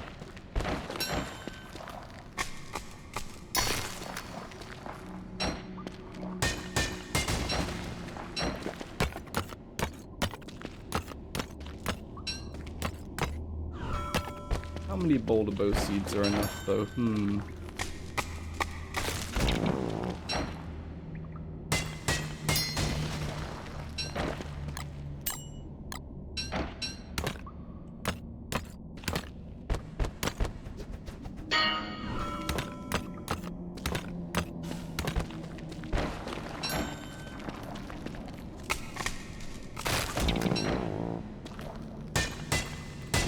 Is he on the boulders? Surely not.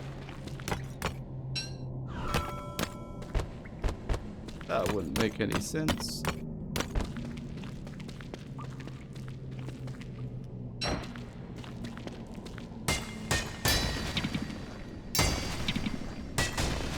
Out my way, dweebs. I'm here to destroy everything.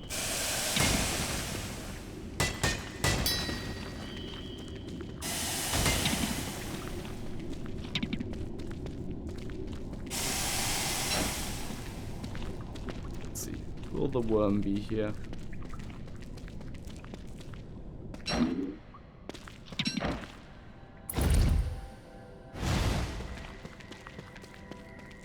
He is not. So yeah, he straight up only exists when the portal is actually fully open.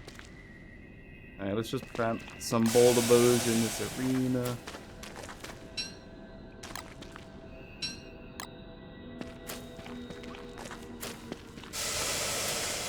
I'll get them all back so I can just like plant a bunch of them, I suppose.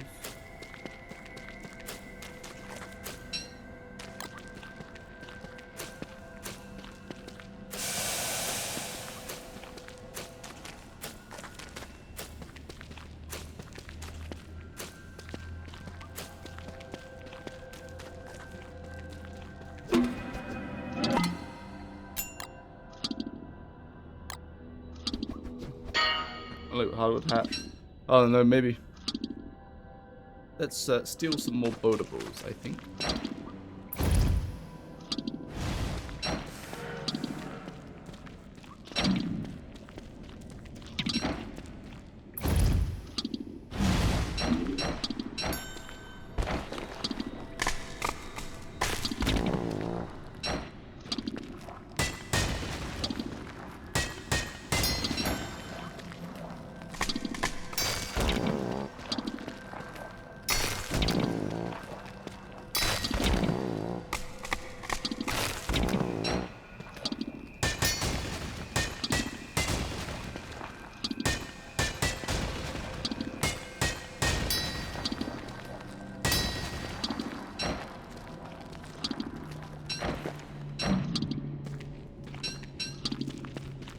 Is there anything with pickaxing grounded boulder bows? No. They can't fall if they've already fallen.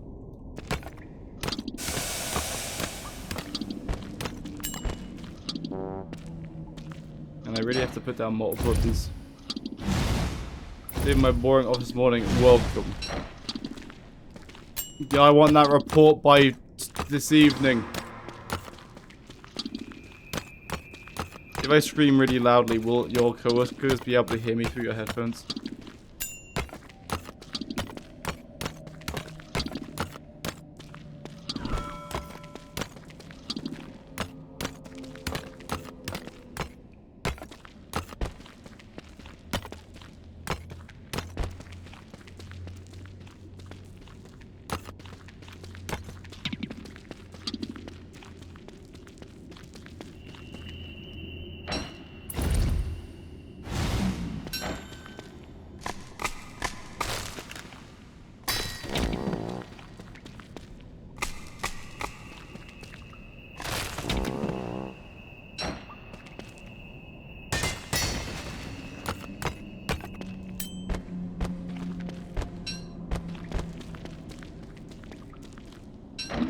Sanity creatures? I don't think so.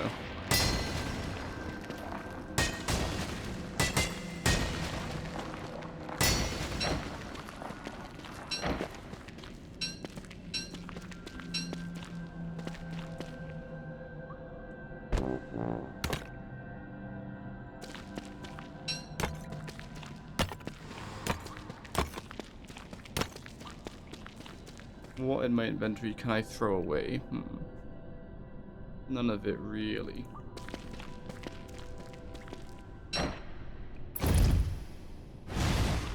Stop enjoying DST? I guess just play it less to like desensitize and then start enjoying it again.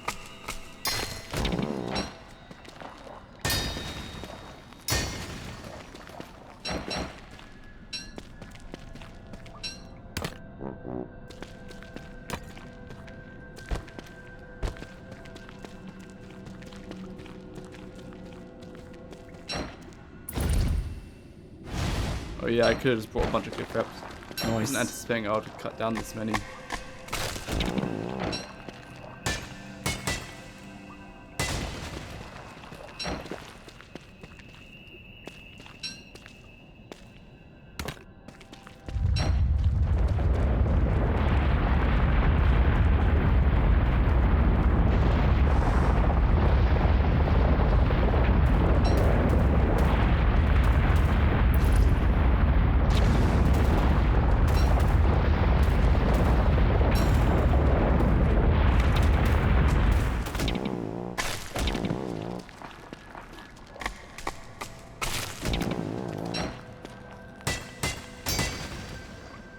What's the stack limit on boulder bow seeds?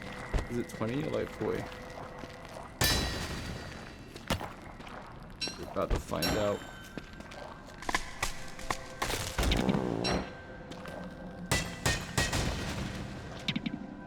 You would think that, wouldn't you?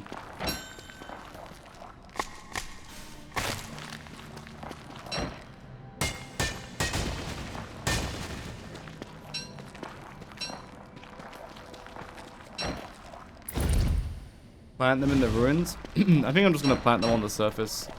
Just for, what is like 40? Just for like rock supply.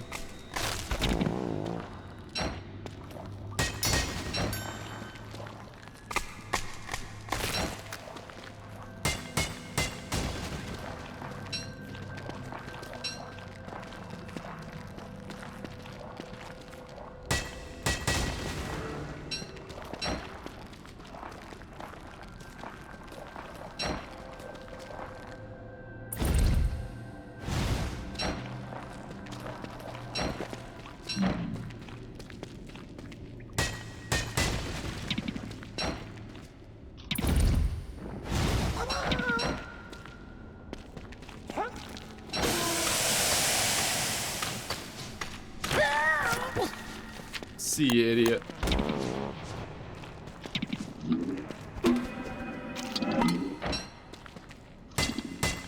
And like, just to put into contrast how hot it is in this biome, like these podolites, if the world is temperature neutral, like this thing makes you freeze if you're like somewhat close to it. And I'm like overheating even when it's somewhat close. Like that's just to show how powerful the overheating is in this biome. But it's fine, I'm Wolfgang and I have healing, so I can just brute force through it. Which is very fun.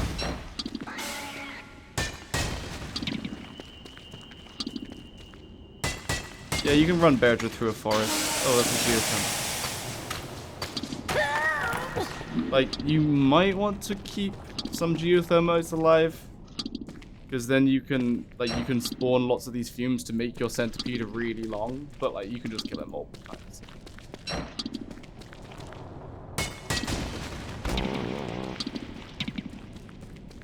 If I mine all these out, does it get rid of them forever? With Pearl Tea? Yeah, I actually don't know how they've implemented the Pearl Tea, because I know it stops you from overheating, but like, in what way? Does it set your temperature like X below the ambient or something? Because if that's it, then it might protect you from this. Name of the sword, Brightshade Sword. Actually, I don't mind leaving these ones here, because then it will just feed on them. Yeah, I'll just leave these ones here, because they'll just feed on it. That's fine. It will feed on these fumes and grow bigger.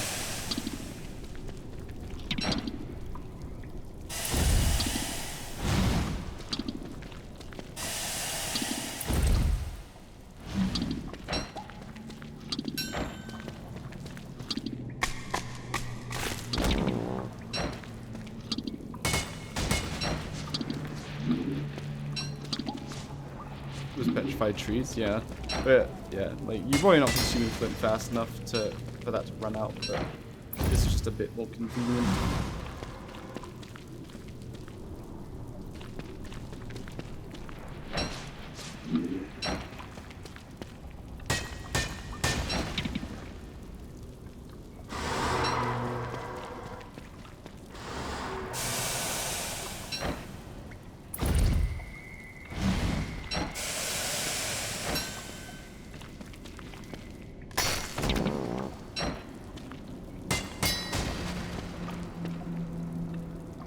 From the sky. Is it? The only time flint falls from the sky is when a bird drops it, and the bird only drops it if you have like no resources on you, and you're in an old world and you're a new player. That's the only time that happens, I'm pretty sure. So it's not really sustainable. If you're a young player in an old world is what I meant to say.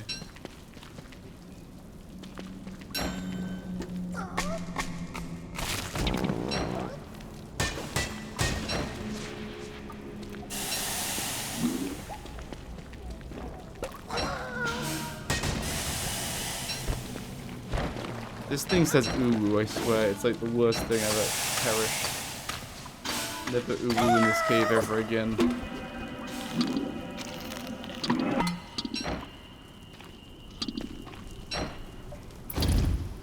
Spam the staff so much. Holy schmoly.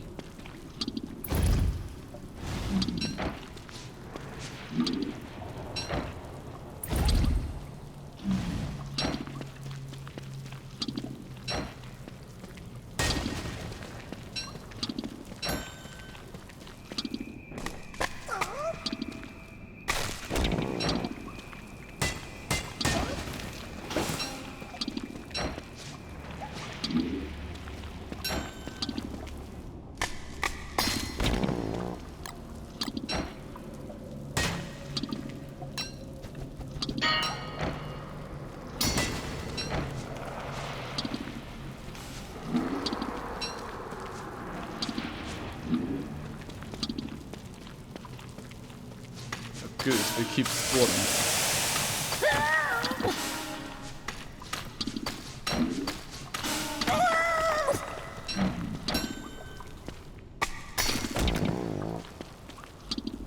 I'm mass producing roads. Yeah, the flint can get a little bit expensive then, can't it?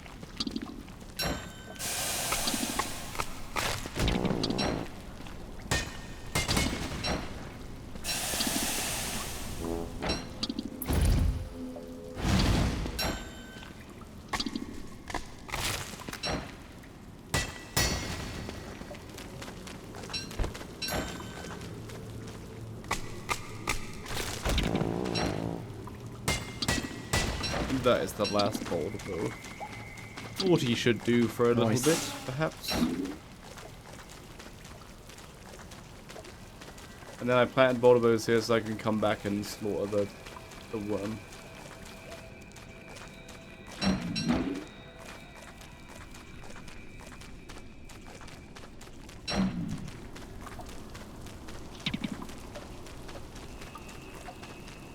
Nice. Oh, never mind. I see what you're saying. With the Lux Turner. If you use Lux Turner in the caves, it causes an earthquake, right? What is your opinion? 2 platypus. Very cool. Very good creation. Whichever scientist stuck all those animal parts together, very cool. Beak. Venom. Blind. Look at that then. Good creature, wow.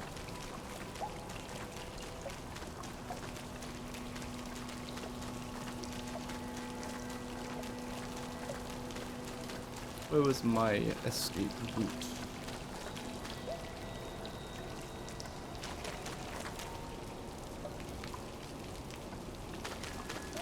I forgot. Let's just go up here. Nice.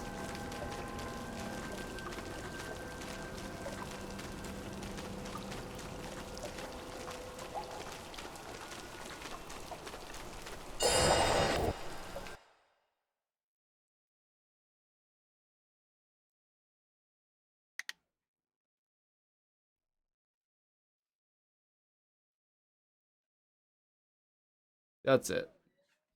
They also lay eggs.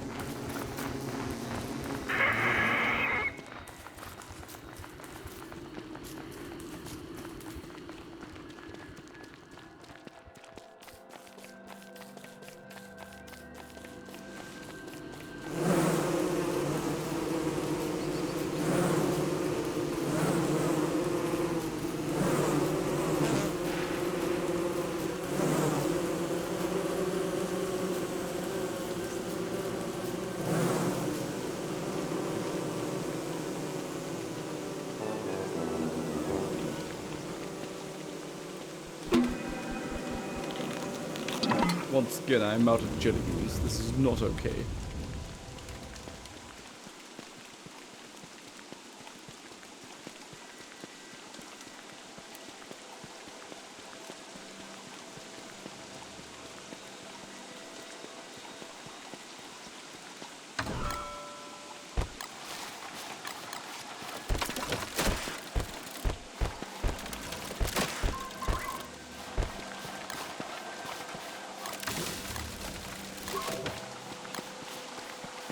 Alright, where should we plant these boulders? Let's just plant them over here, yes? This is like a death trap, like Berger will die to this. Did you sleep last night? I sure did. Although I've been setting an alarm so that it kicks me out of my morning delusions. It's so unpleasant being woken up by an alarm. If I don't, I like end up just laying in bed for an extra like 2 hours, like with my eyes open, but my eyes closed, but I'm conscious. It's bizarre. Look at that. Perfect. Perfect.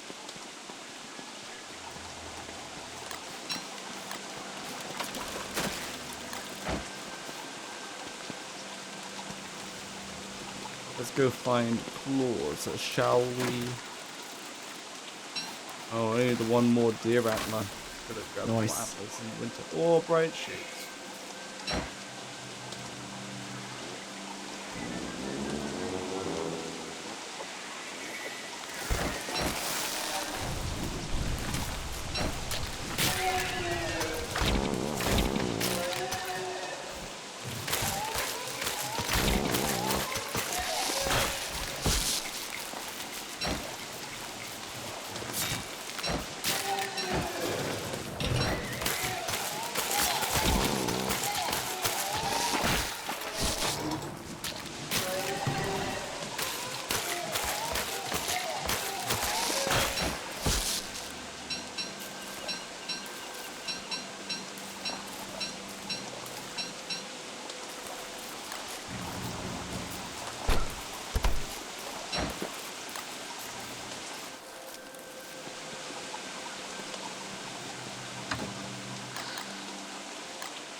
Hello, Rusen. Did I know? Maybe. Let's find out.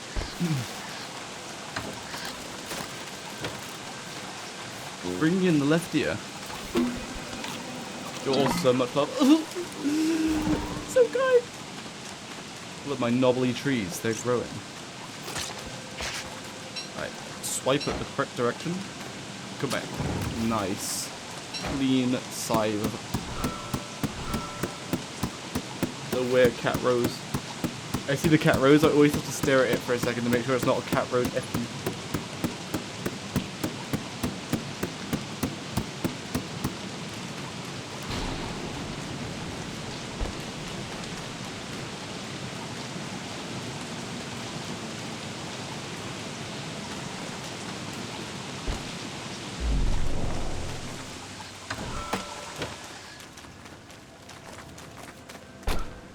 Plant the knobbly trees for. It's just like, it just looks cool, and also like this tree will then protect this corner because this part is like rocky biome over here.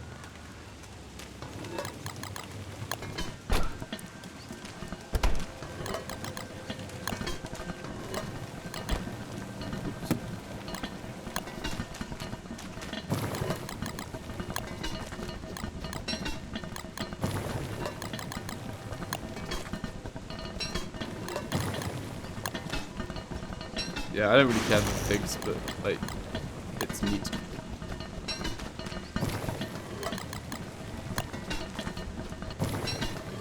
Devious Mud 2.0. Ah! Ah! Ah! Ah! Ah! Ah! Ah! Ah! Ah! Nice. Ah! Ah! Ah! Ah! Ah. Yes.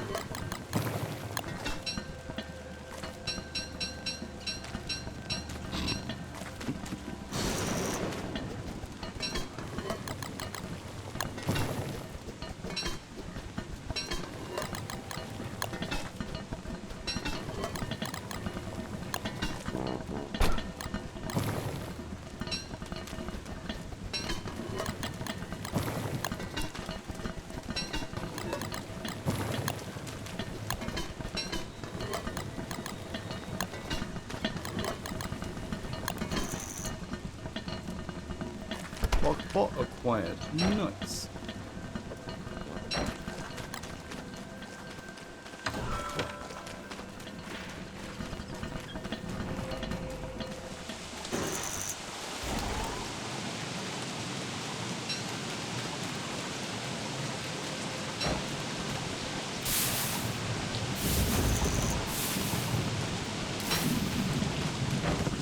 Yes, Kronk Pop.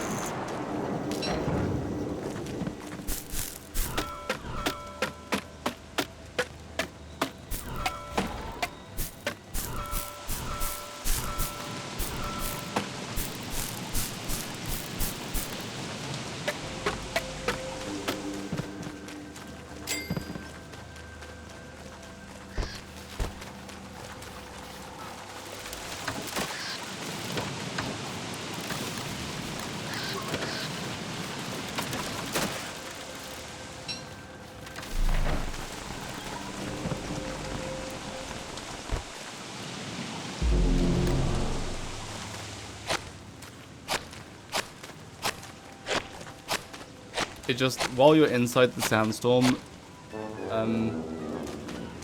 wildfire events can't trigger. And the whole oasis is covered in the sandstorm. But if you stand just outside of the sandstorm, then stuff can trigger. Oh boy.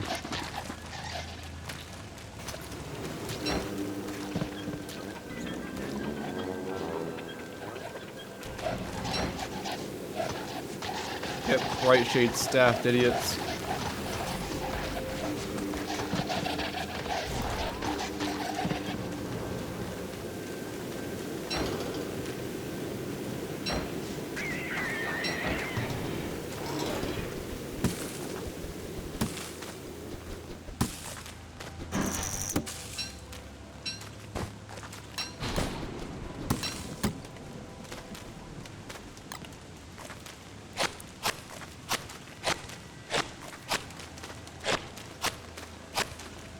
Only in the Ocean Desert?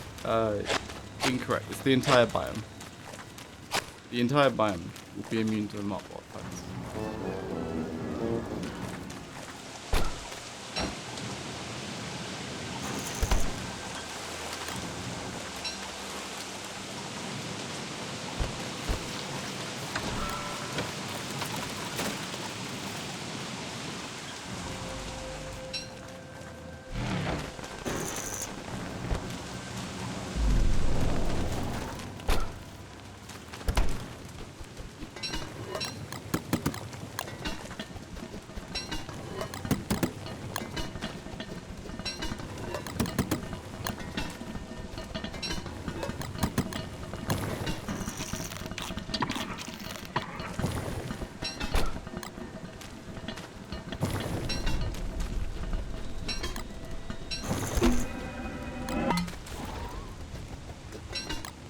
Oh my goodness, I think it just turned into summer. Right, fellas, listen, I gotta move all my crafting stations. I think I gotta clean this out. Because it makes sense for my crafting stations to be around here, right?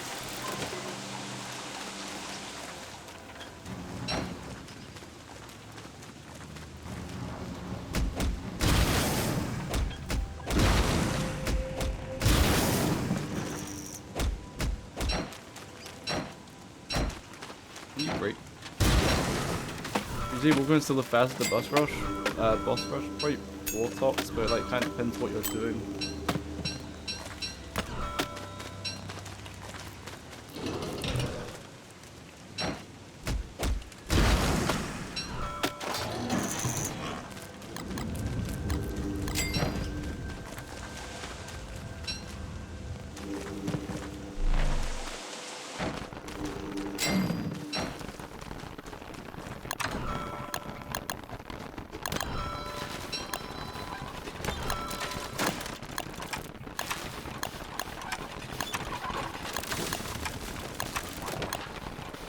Wet goop cut stone. Okay. I can make that happen. Well, how do we make some wet goop? Ice and twigs. Got wonder? Nah, I don't think so.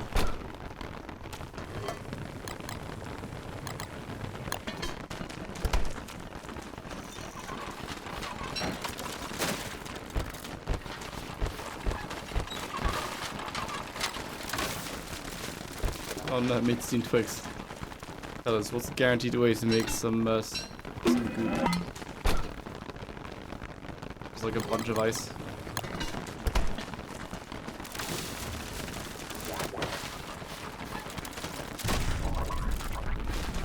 I forgot what I came here to grab. How do you build your crockpots again? I just do 4. Just put like a fridge in the middle and then just put 4 as close as you can around.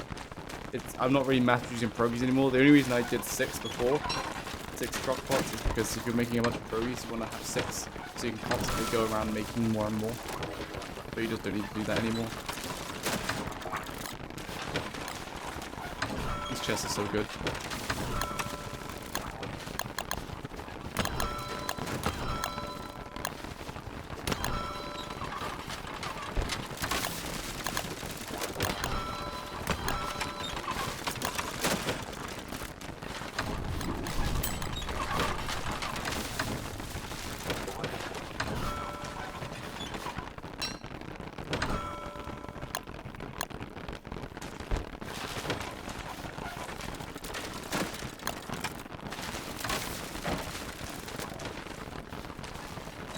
They're too far away. Fail-safe way is just put a fridge in the middle and then place the crockpots as close as you can to the fridge. What skill tree are you running? Okay. Replace the fridge with a salt box? Yeah. You can do indeed. But I just don't need to, because whenever I collect ingredients, I'm instantly making them in the crockpot dishes and throwing them in here, which has 20 times spoilage reduction, so I don't really need to. Hello, Pro. How's life? Right, we need to make this combine. Oh, I need more of these broken shells and twigs. Oh, she's about to go home. Oh.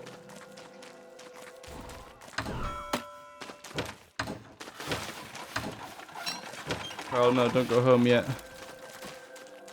No!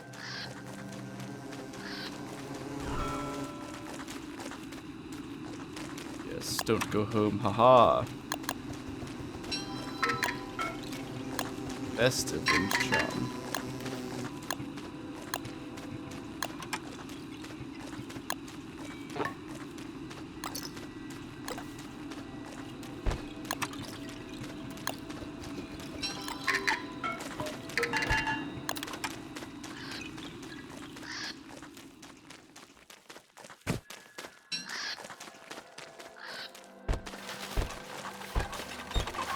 Now, do I put chests around the edge to represent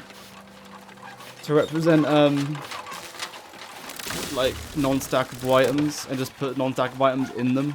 But then, like, once the chest fills up, I don't just start dropping them anyway, or do I just drop the items? So I don't need to signpost them or anything.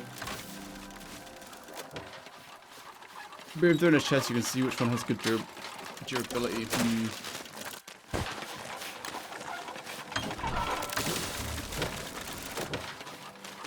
I didn't see Affinity. I got Shadow Affinity. Just because I'm in general using lunar equipment. So that gives me a buff against shadows, and then shadow alignment gives me a buff against lunar.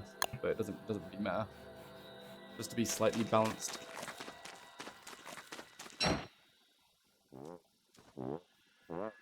Where do my thermal stones go? Don't worry about it. Just go to the one chest and I can make all of them. Nice. Noise is right.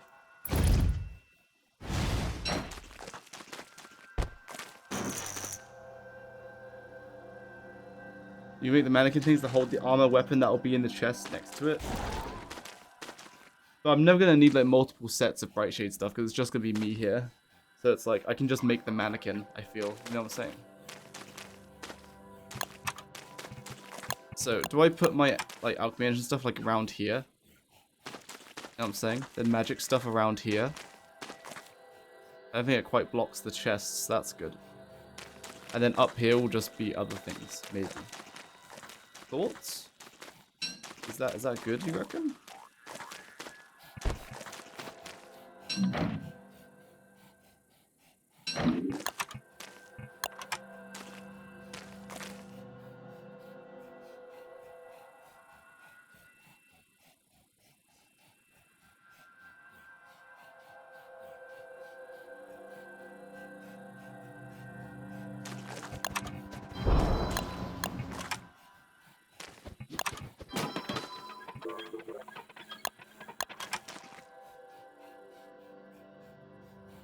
Oh!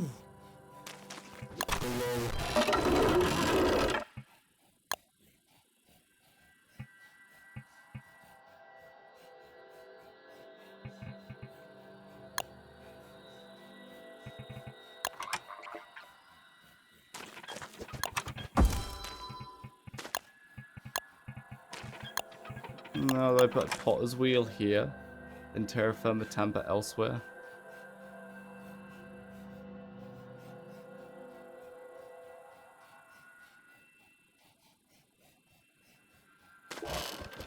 Those are like non-magic stations, right? Oh yeah, I'll put a bookshelf there instead of an alchemy at some point.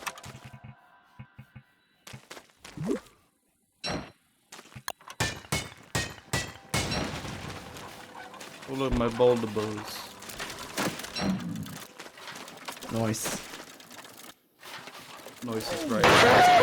Fellas, let's go find ourselves a claws to kill, yes? Get ourselves a nice Krampus sec. Oh, hey look, Bright Shades. I love Bright Shades.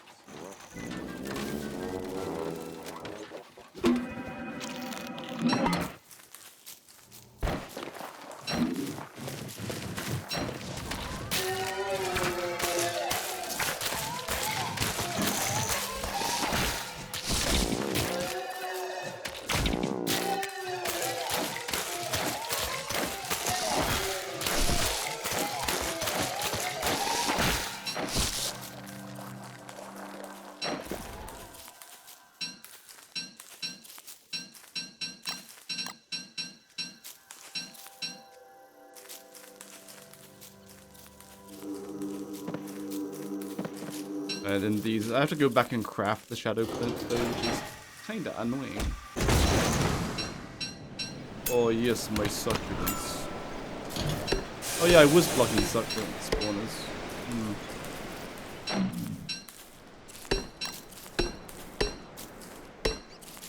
Getting way more now.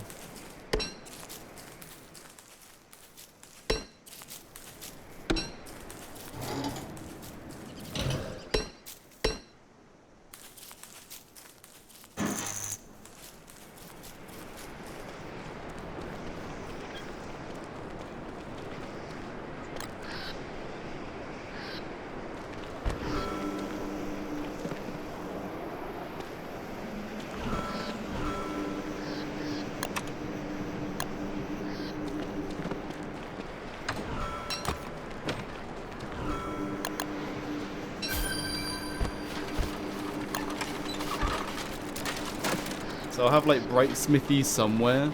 Or maybe just Bright Smithy and like Shadow one up there. Or maybe just like here and here or something.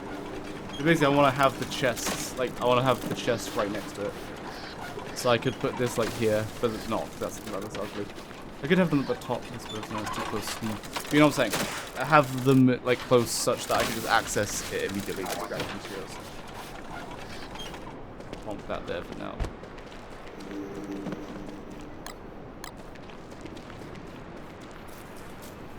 Alright, what do we got in here? If you... Oh, frog legs. Oh, where's my succulents?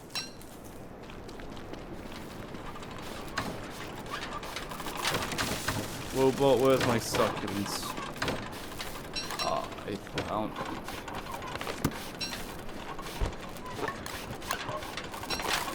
Into the plant box.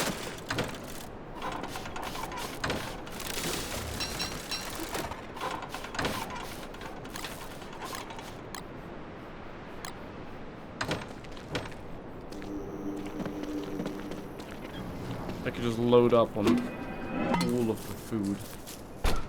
They don't have enough kelp flesh though. So instead I will bundle them back up.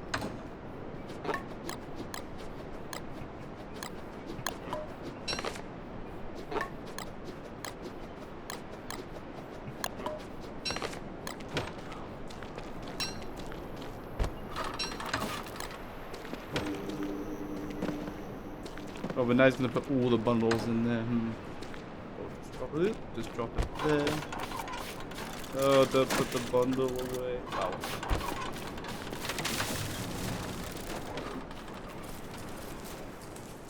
Let's go find ourselves a clause. Check your bundles with the razor, right? Yes. But like, they're not very expensive, so I don't mind just opening them.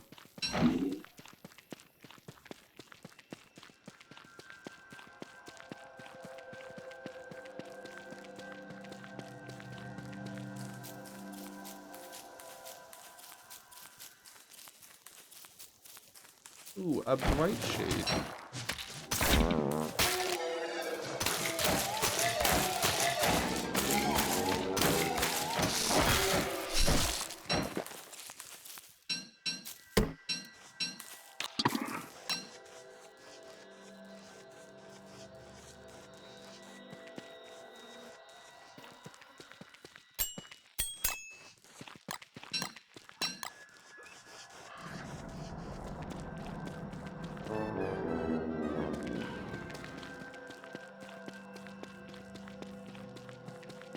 You get McClaws in summer?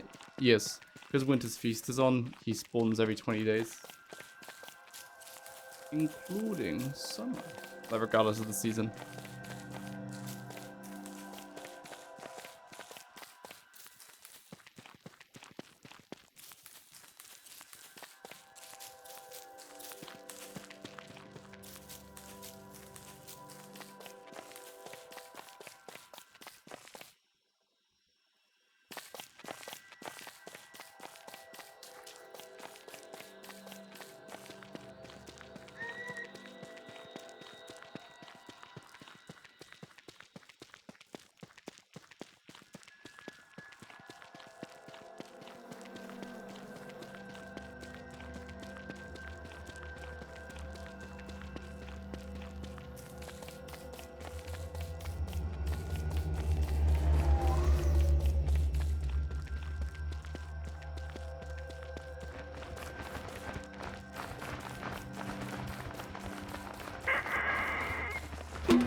The gingerbread pig, yes indeedy.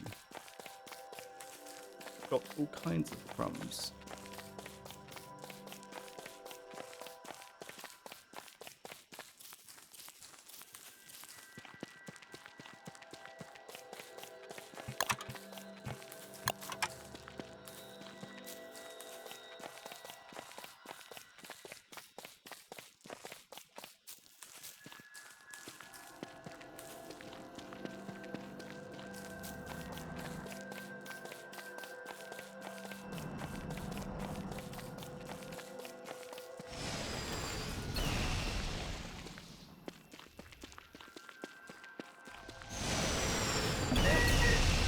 Luna gingerbread wog. There was one on my Luna Island, and then I haven't seen one since. They didn't kill it. Maybe only one can exist at a time. No Horizon Expandinator? Oh yeah, I do have one of those, but I just forget to use it.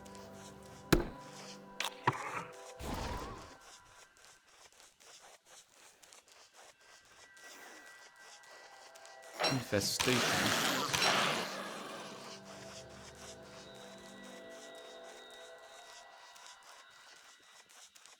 Fellas, it's time for sitting down gaming.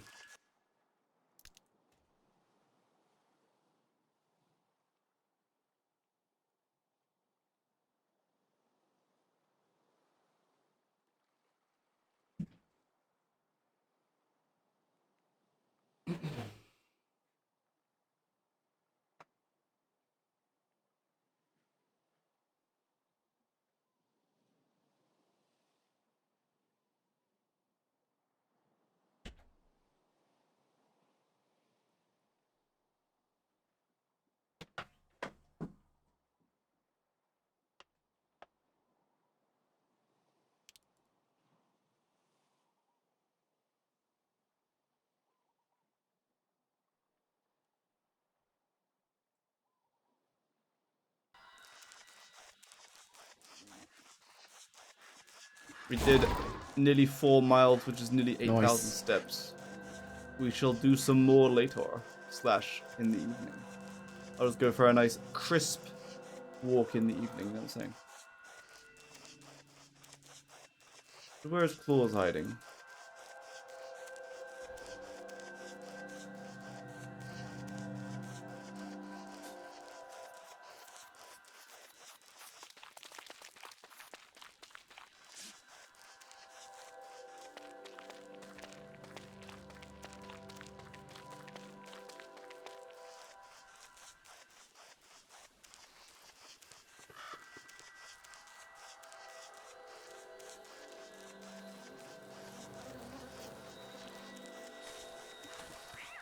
Fellas, where's Claus hiding? Let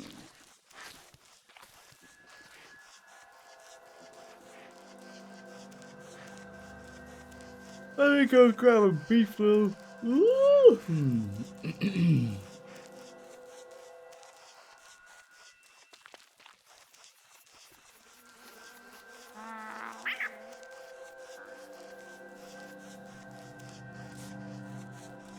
Come close to me, children. There you go. Yo.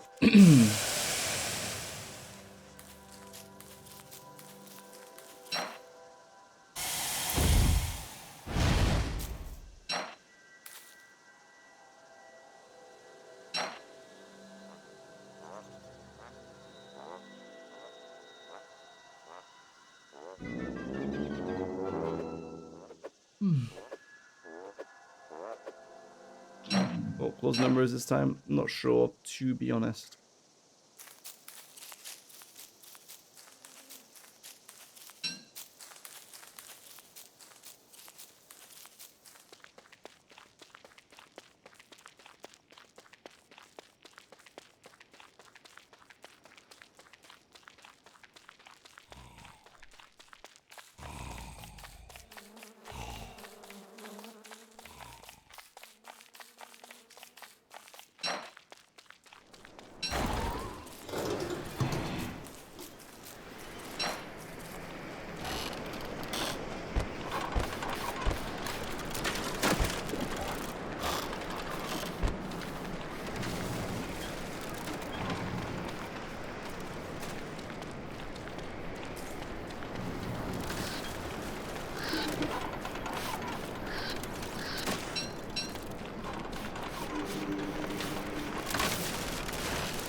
Probably shouldn't risk harvesting my kelp in case it sets fire, but...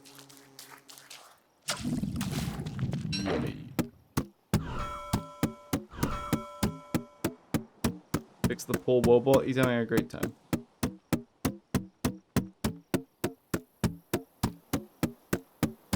He'll be fine.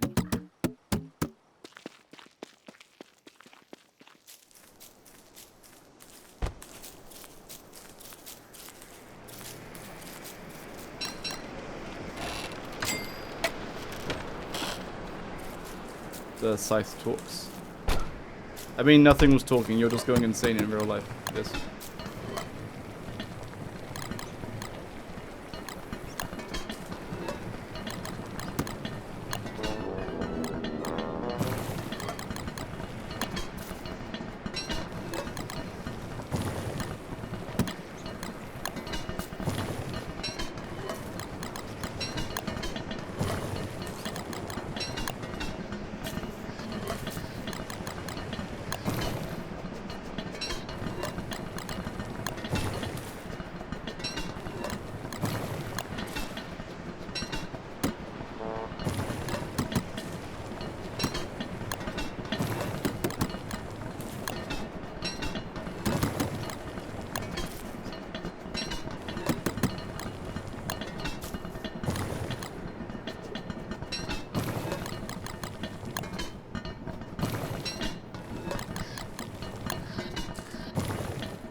Dragonite, thanks for the raid.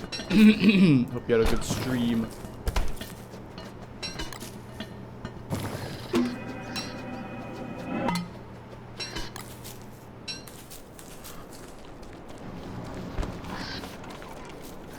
grab us a beefalo. Gonna be chunky. Yeah, it's gonna be kind of annoying to try train him into a rider after feeding this many twigs.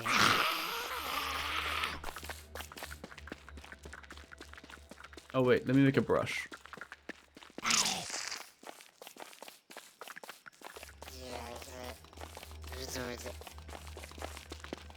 My first stream, welcome.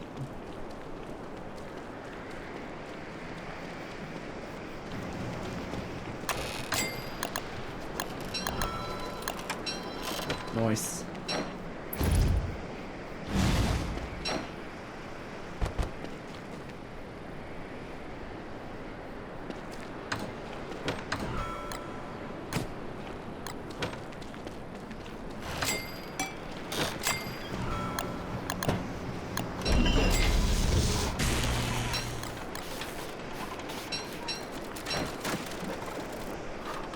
Birds that are flying above you, they are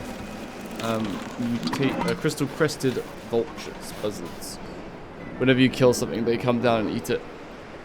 I'll show you right now. We're gonna kill that lion, and then you will see.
I couldn't use my staff, unfortunately. Because I would have had to put on the crown, and the crown would have given me limited range because of the sandstorm.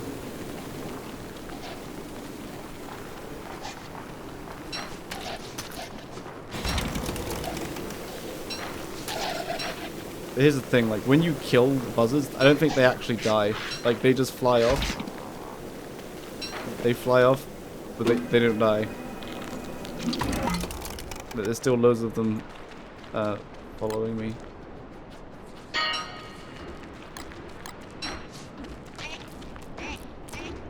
Boy, that bounced to a lot of goats.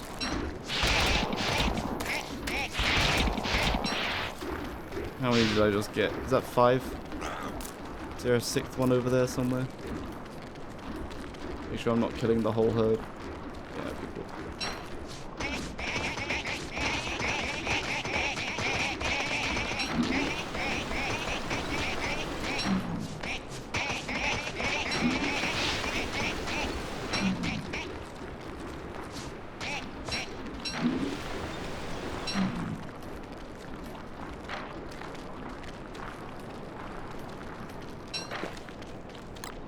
No, they're pretty cool otherwise. I kind of like them.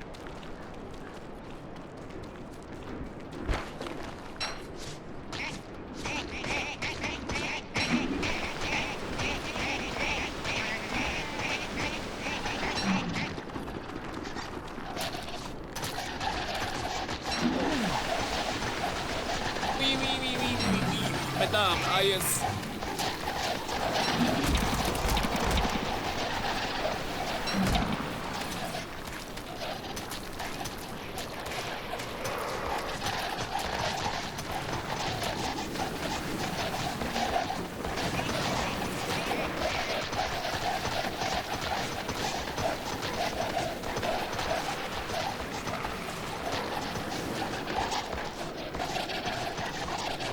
They just refuse to perish.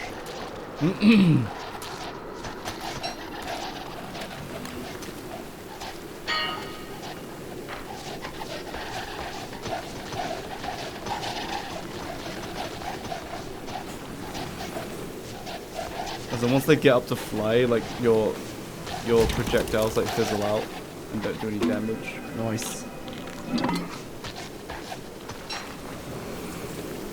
Yeah, so I killed a bunch of them, but there's still like so many flying above me, so I don't think it actually does anything.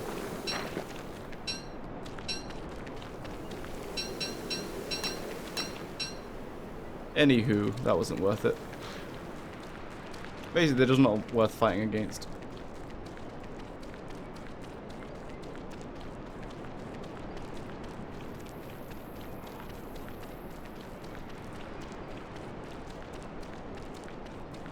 Like, Gloomrang is pretty good at getting rid of them.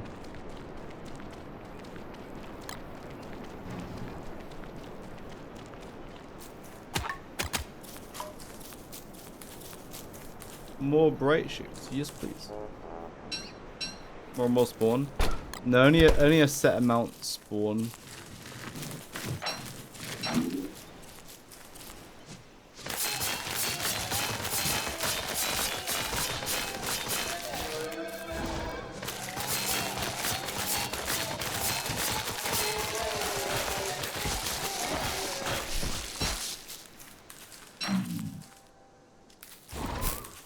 Unless you kill normal buzzers, then that will mutate another one and add another one to the count. Planar weapon, no, it does planar damage, but I was talking about Wolfgang's double damage. Wolfgang's double damage only applies to physical damage, and his planar buff doesn't apply to projectiles. Mostly because, you know, Righteous Staff would go from doing 10 damage to 35 damage per bounce, and that's insane.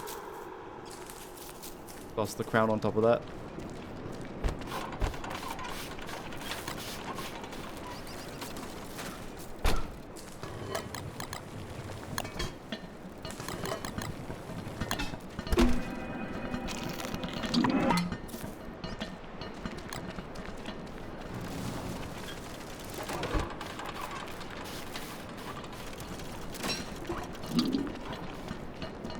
Anyway, let's go grab a beefalo.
No sleeping for the evil tool birds.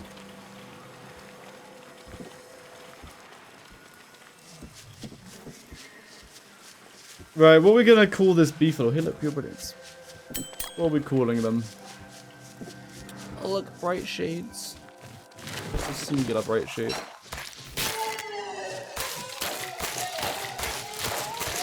Crown is so good.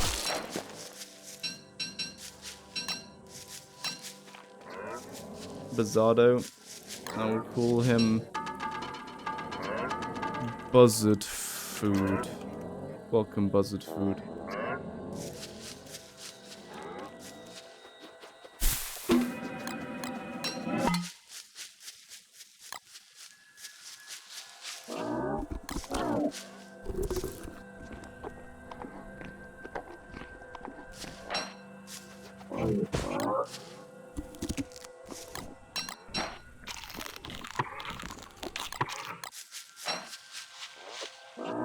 Yeah, it's no saddle, so my Bright Shade Staff will bounce and hit him, so I have to like not use that.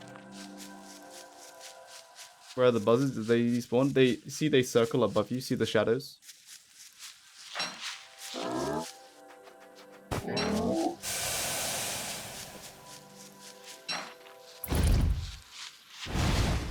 They follow you though, so if you run fast, they will eventually like catch up to you.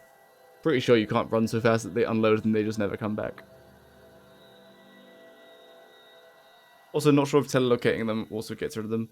Like, with these normal buzzards, you could draw them down, telelocate them to someone randomly on the map, then they would be unloaded in that area, so they wouldn't come back until you ran to that area. Which is an okay way of getting rid of them.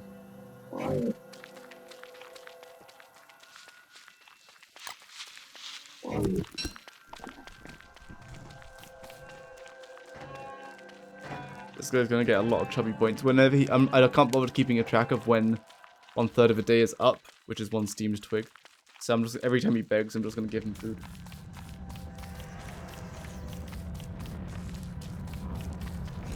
Oh, the werepig is there.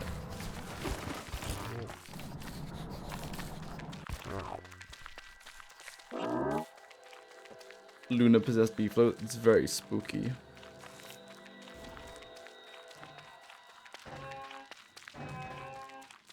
Did you get beeflo brush? Sure did. Brushed him twice already. Once right before day 200, then once on day 200. Nice.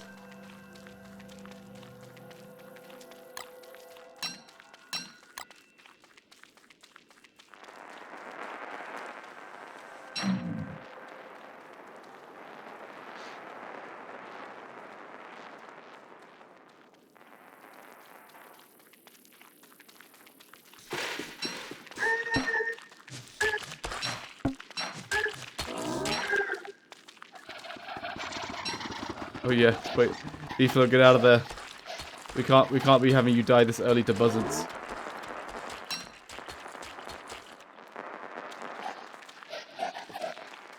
Not even gonna risk it.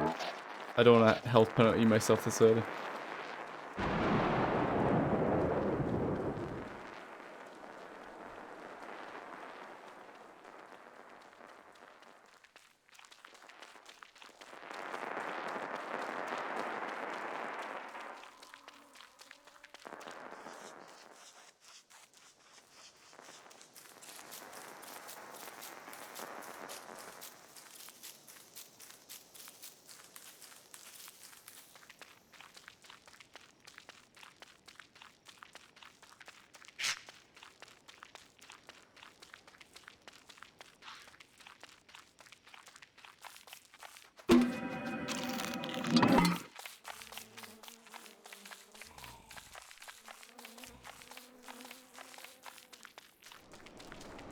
I never played option 9, so I didn't know.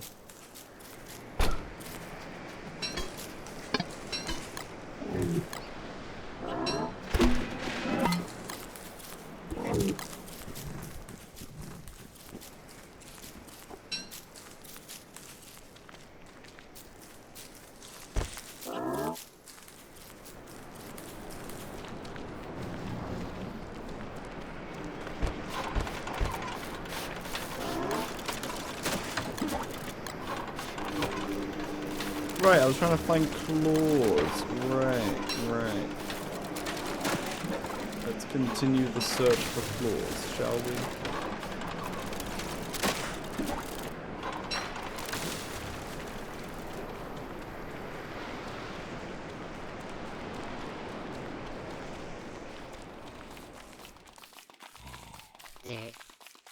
You're not blocking his spawns? Right, I should be blocking his spawns as well.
Oh, he was here the whole time.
Oh, goose, that deer is being devoured alive.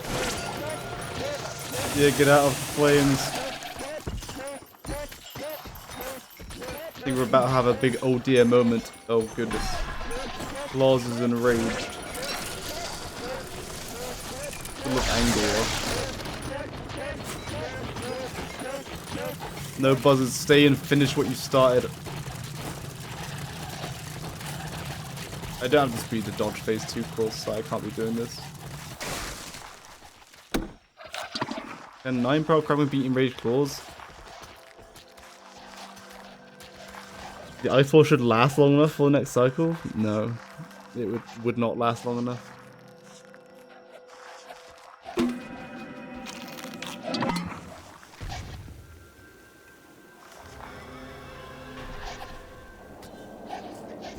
Buzzards versus Enraged Claws, dude.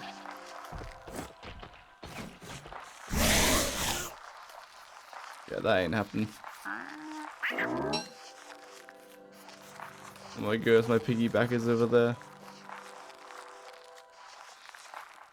Gonna have to tank a little bit of claws. Oof.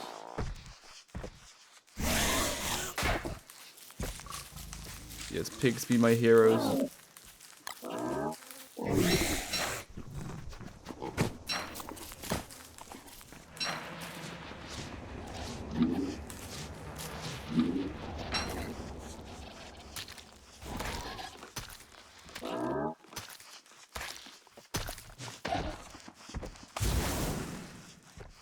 Best food, beef of towing and steamed twigs, I'd say.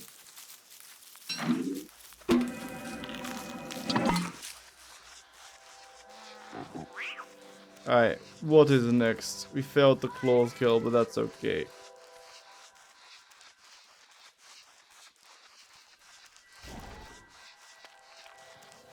think we need a finished chest zone, I think.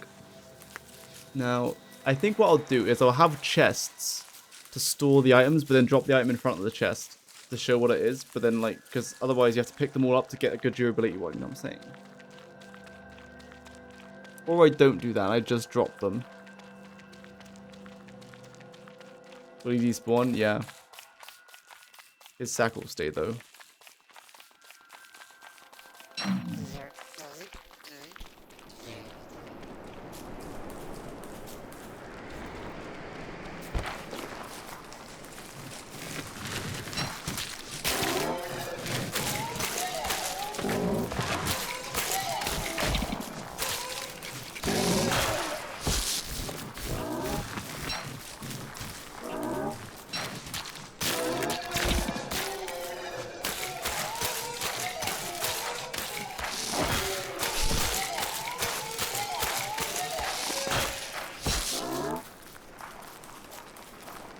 There's only a risk of B-flow dying against the Bright Shades there if you didn't one-cycle them, because they would do the spike attack, and then that would aggro the B-flow, and then the B-flow would very much die.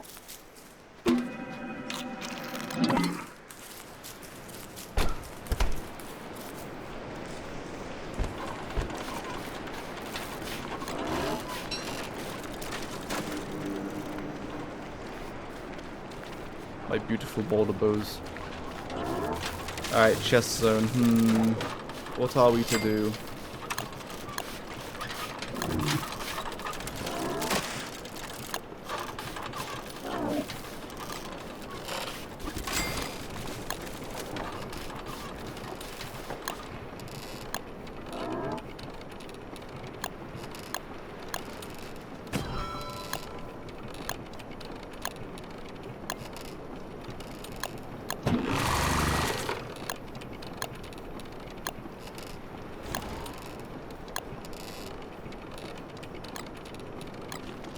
No, he's turned chubby.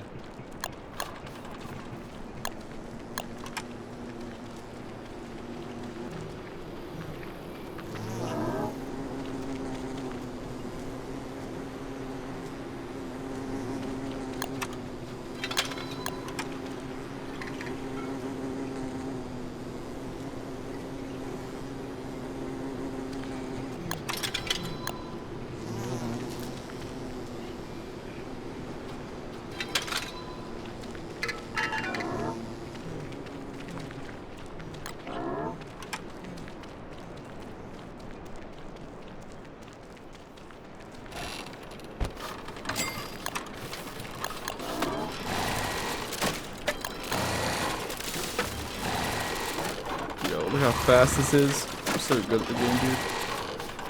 5 points, up to 15 points. Oh, 3 decorated tables? Oh, sick. Is that with art and such? Art table vase. And an empty frame.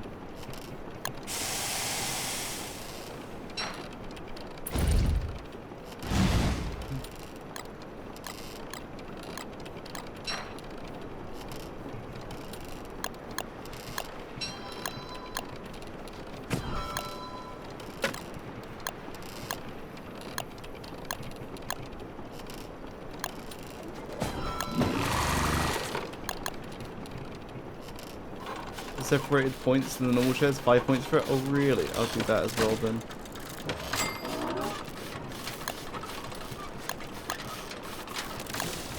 Nice.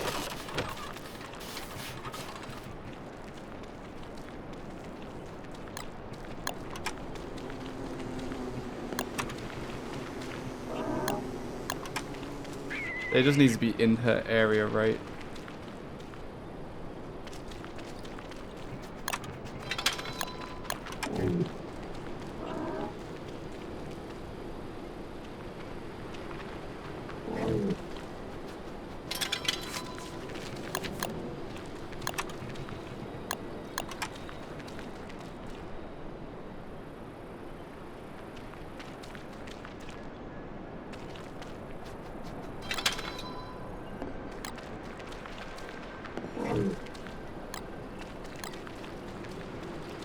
Does it rock back and forth? Oh my goodness, it rocks.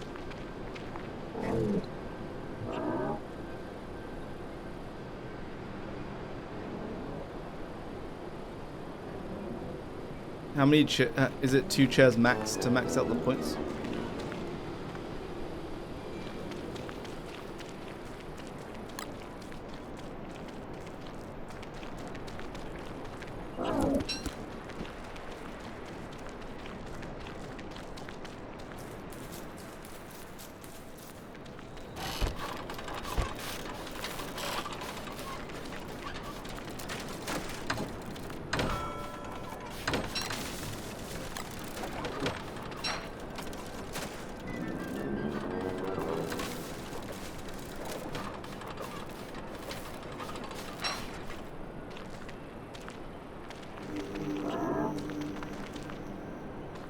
I do need to go to the ruins to make another station. Station.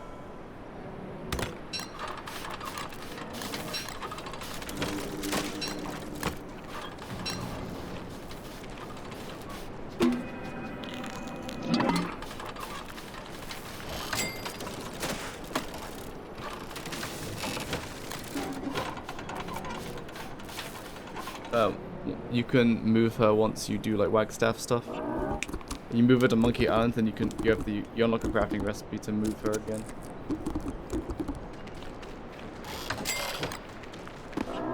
Alright, buzzard food, it's time to make your worth.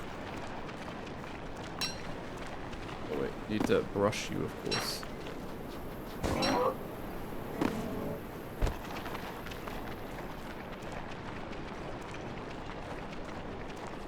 I guess we'll go grab stuff to make more Starcrawlers. Why not? Why not?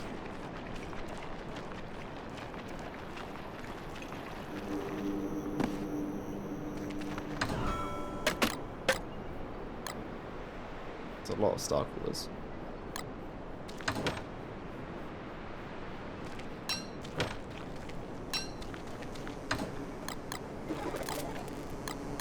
Make some of that as well.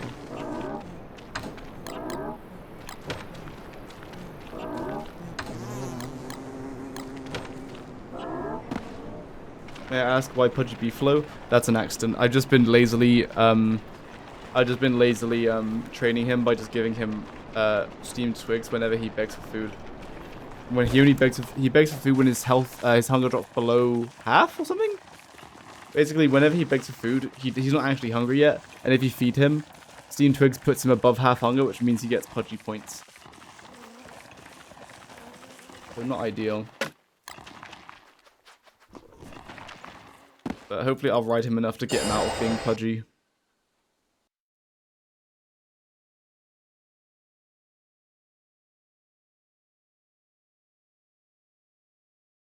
You can give Proud a pet. Oh yes, I'll do that as well. I think we give her the butterfly pet. Oh goodness, mimics. Squidge. They serve no purpose anymore, so I just actually, yeah, just kill them.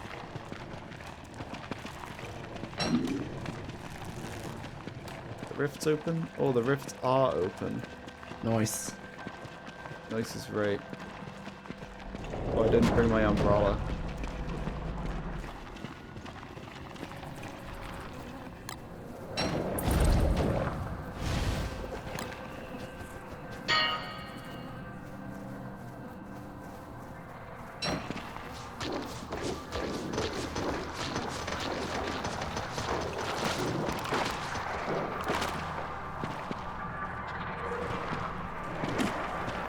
Never the trio.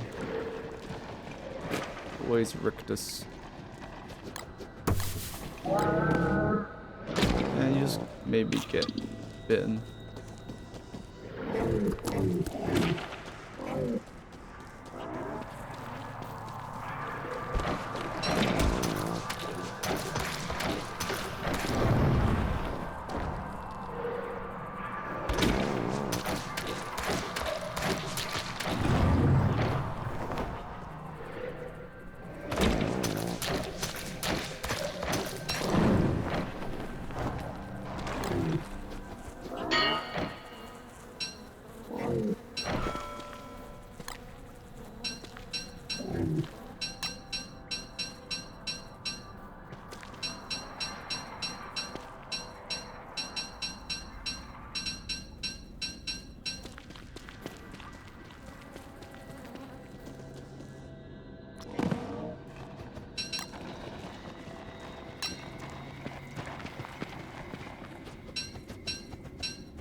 Oh my goodness, my health is kind of low.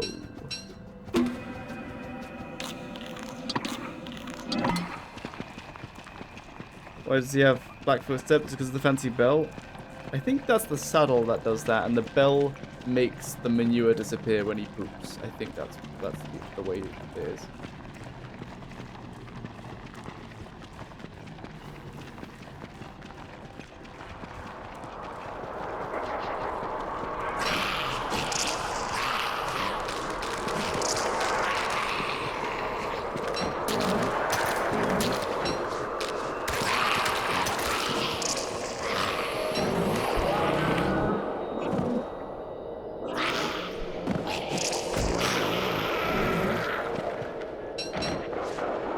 Oh yeah, it counts as an attack even if you attack on the B-flow with the staff.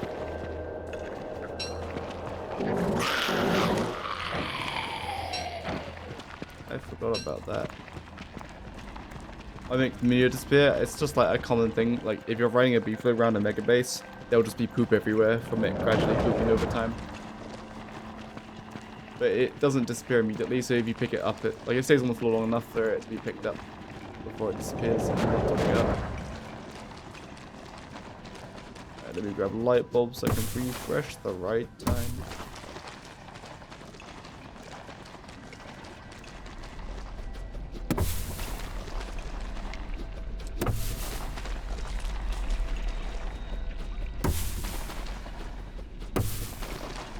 Exactly.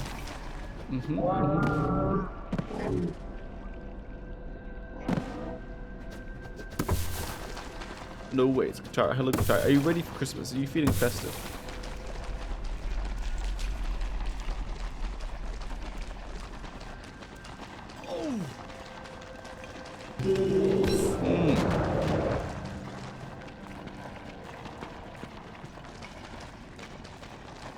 I'm ready for Christmas indeed. Excellent. Marvelous to hear. Bought and packaged presents. I bought my presents, but I haven't packaged them yet. But that won't take me very long.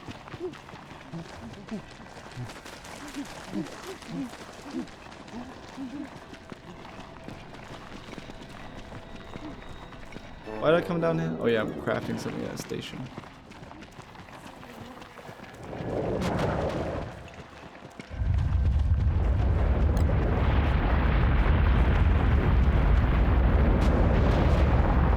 Long-term solar world, indeed.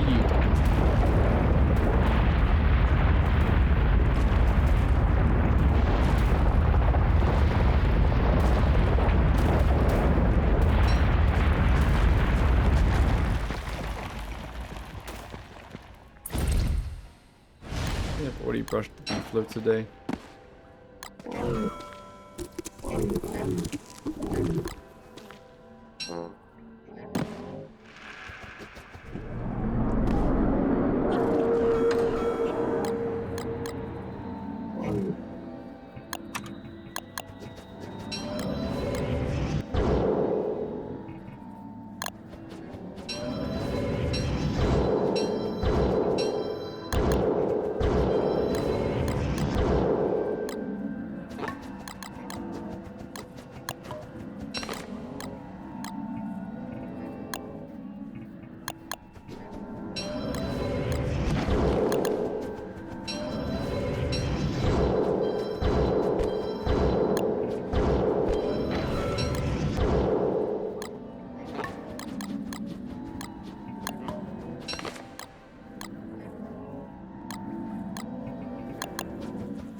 Any goals in mind for this world? Build out the oasis and make it maximum big. So right now, I'm finishing off the chest zone. Because I can put infinite stackable things into my chest, which is really cool, but I don't know where to store non-stackable things. Whether I make chests for them, but then when they fill up, I just drop them on the floor on top of the chest, or if I just drop them in their dedicated areas. I don't know what all of here.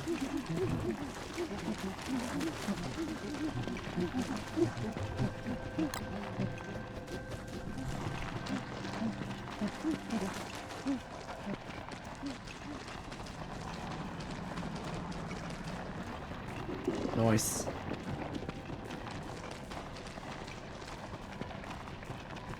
Oh, I had space. Silly me.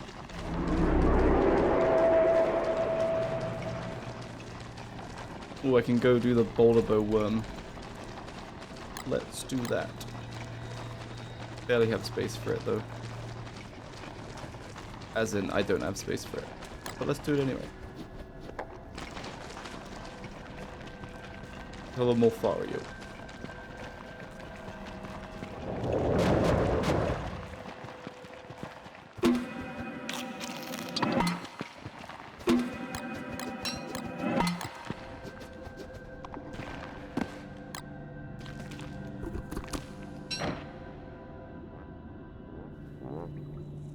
From Pearl Tea? We could actually like grind out Pearl Tea like real quick. Because we just need to get enough points to unlock it. Because otherwise it's all set up and ready to go. I think. I just need enough points.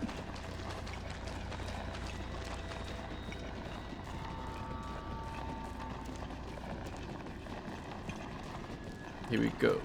We have reached the Worms Arena. Soon.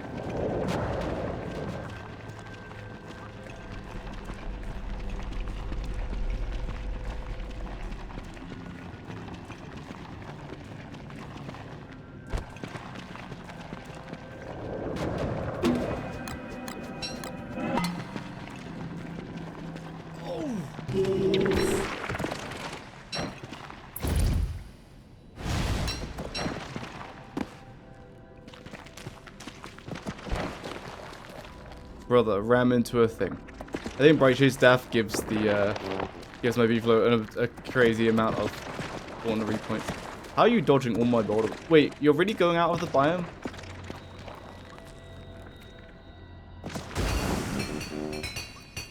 Get back here. I put portables all over the place.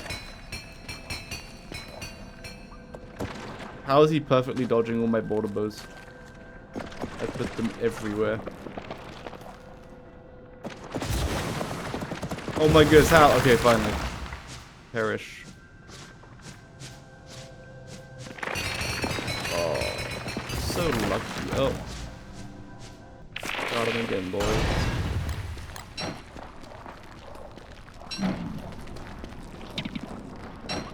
Nice.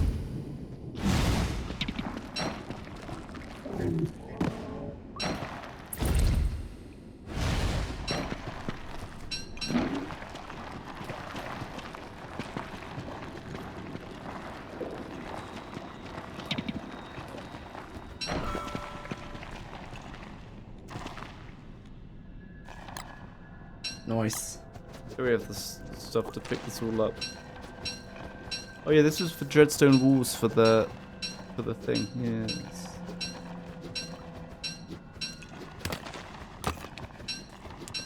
It's a little shell, but Dreadstone, that'd be pretty neat. Is tea the go-to method for late game temperature management? I think so. I think as long as you have nettle farms. Without nettle farms, it's kind of very inconvenient. Like, so you have to mass produce the nettles.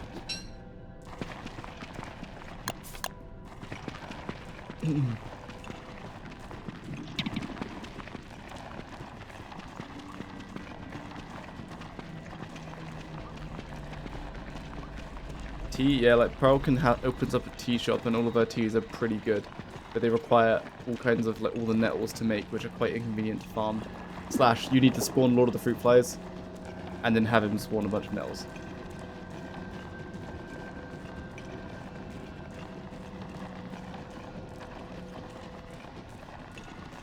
Succulent one is easy, I guess. If you're Wicker Bottom, you can mass produce the succulent one.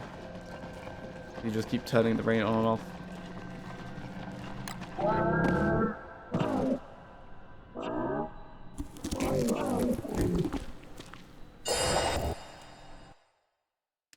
They effectively act as potions, indeed. Indeed.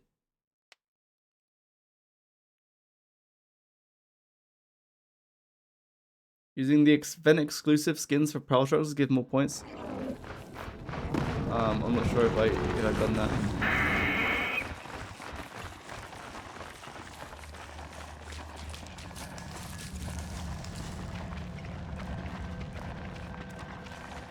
I think the Ickers can have anything in them. I'm not sure, but it's only one stack of things though.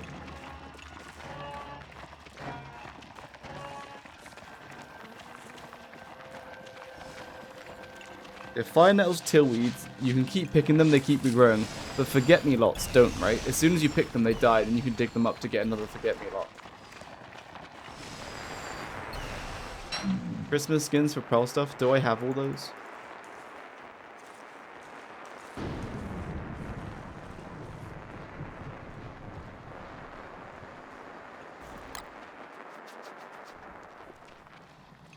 Like, for tables and stuff?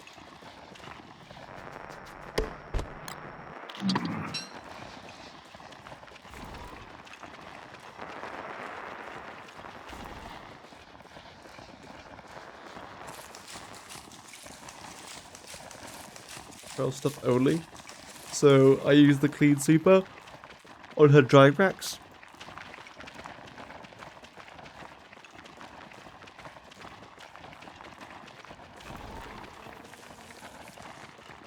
Oh, okay, let's do that. Let's find the clean sweeper.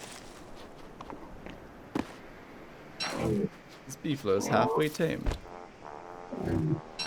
Kataro's gifted. What is that? 10 subs? 10 subs gifted by Kutaro. Oh my goodness. Koala, Seischlei, Linkworm, Gabriella, Prile, Trio, Guginator, Tunyon, Kogari, Colby, and J-Dog. Say thank you immediately. Nice. Merry Christmas, everyone. Bye bye. Look at that. Humbly joins, gift subs, and then says Merry Christmas and bids everyone farewell. Thank you, Kutaro, very kind. Hope you have a marvelous Christmas.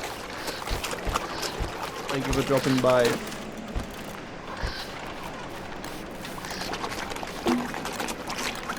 Only the kindest viewers in this chat.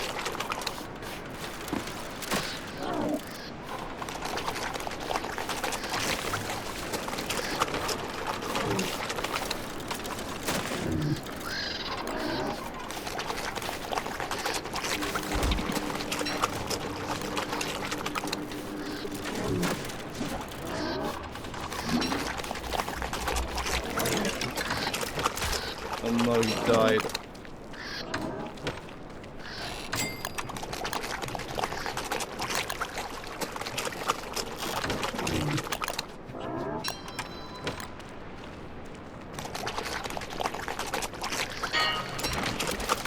Sub's still going nice.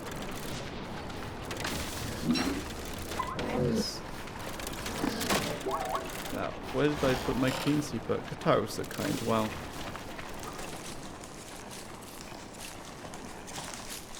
Fellas, do you see the clean sweeper? There it is. I might have given my guy too many points.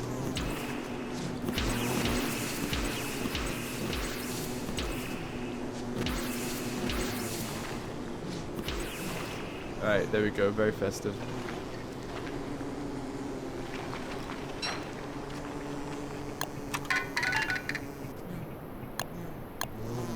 Oh, I can make the tea shop.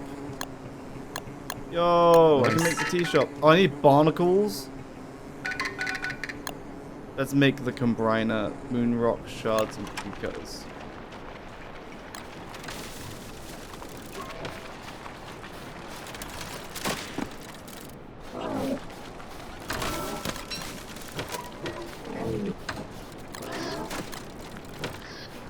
We've managed to get the beefler back to default, so we're approaching Ryder. So you get points for the Combrina being, like, close to her, right?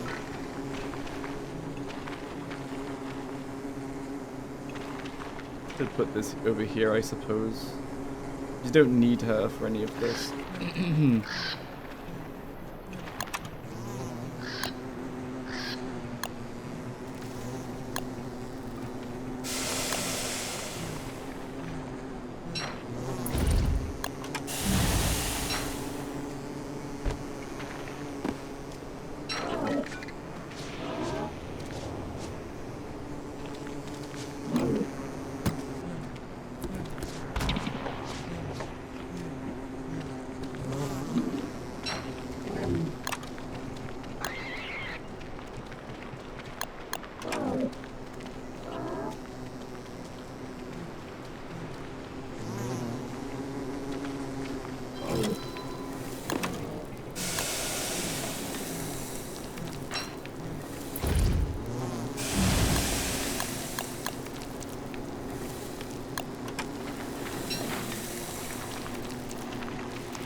Yeah, I put 4 wind charms on her house.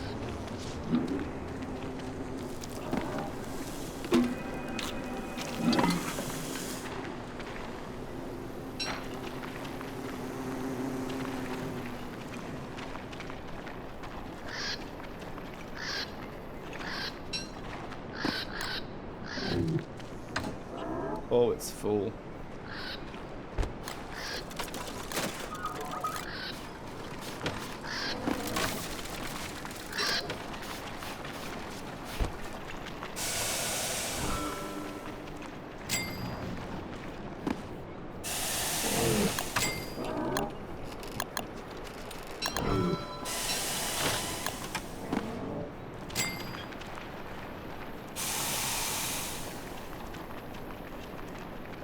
Why do you say my child so much? Do you mean that you're my father? Indeed, you're all my children, yes.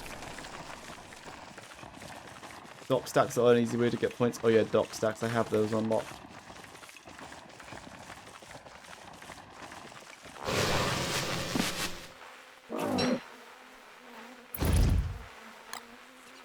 Nice.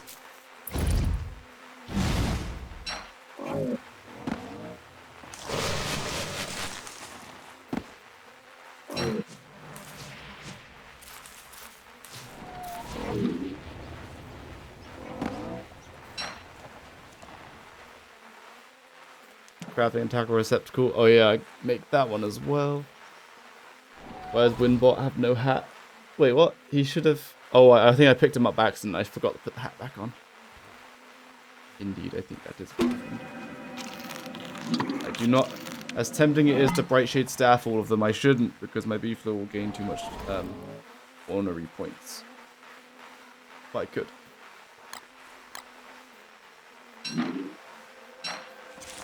But think of all the meat, Beefalo. Think of all the meat.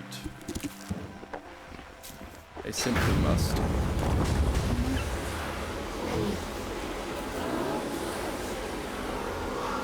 Did Blossom Tea help with buzzards? I'm not sure.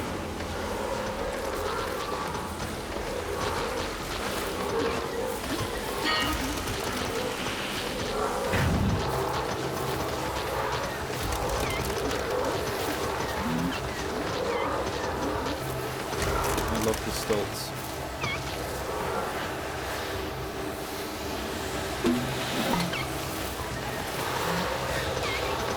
One lore behind the name. Dinosaurs are pretty cool. My name's Jake. That's as deep as it goes. Funnily enough, I made the YouTube channel Jakiosaurus before I had any kind of online tag that was Jakiosaurus. Not so funnily enough, but interestingly enough. Nice. You beaten Warbot? Yes. I just needed my infinite crown with my bouncy staff because it's very funny.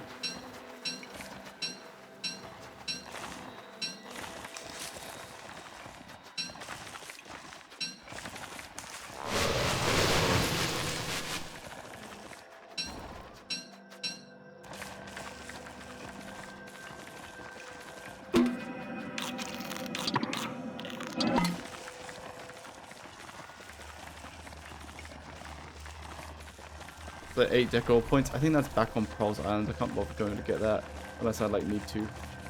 Then I shall.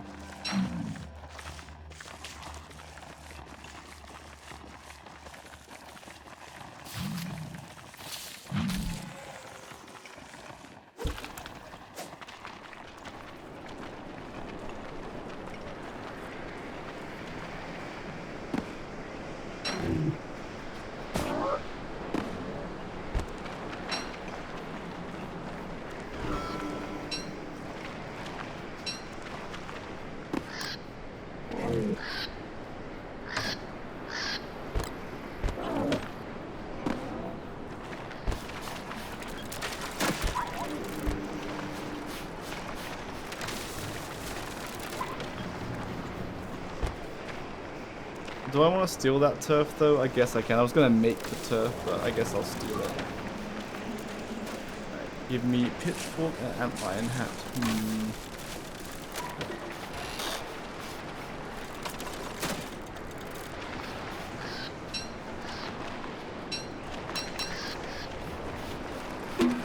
We'll just make some pierogies.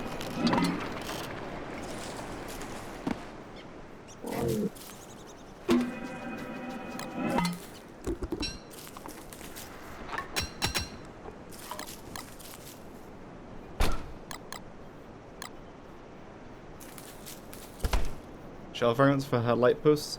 Yeah, I have like 40 or something shell fragments in the chests already. Elevator music, we love the elevator music. In fact, this is jazz music. Really, we are becoming jazzy.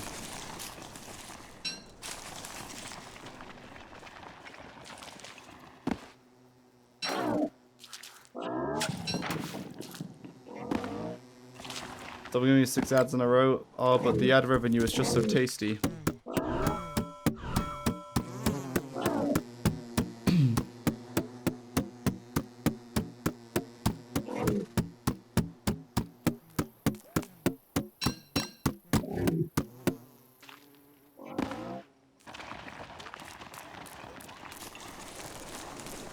Yes, conducting business and such.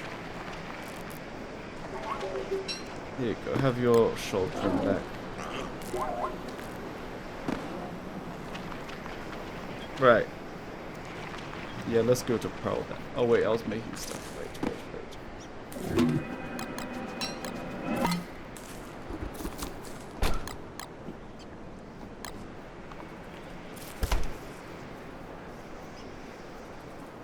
We love Opera GX.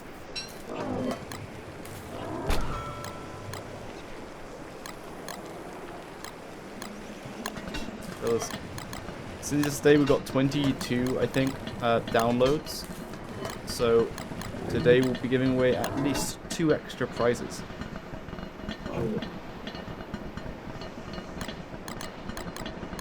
You know what that means? If we get another, like, 11 or so downloads today, so tomorrow it says at least 84 new users, then I'll give away extra stuff tomorrow. So like, exclamation mark Opera GX please.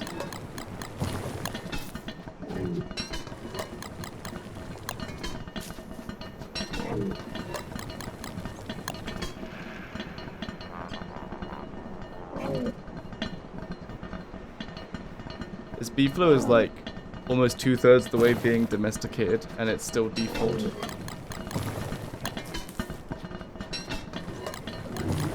Let's download Opera GX with my link. Exclamation mark Opera GX.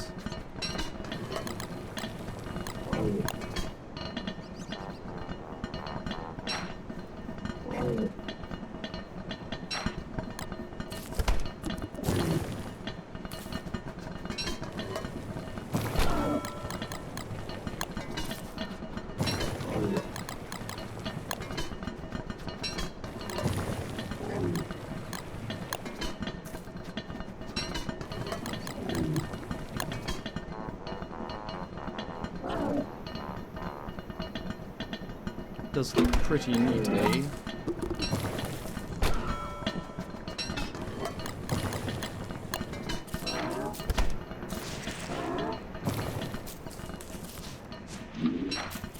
It's proper quite wide. Quite.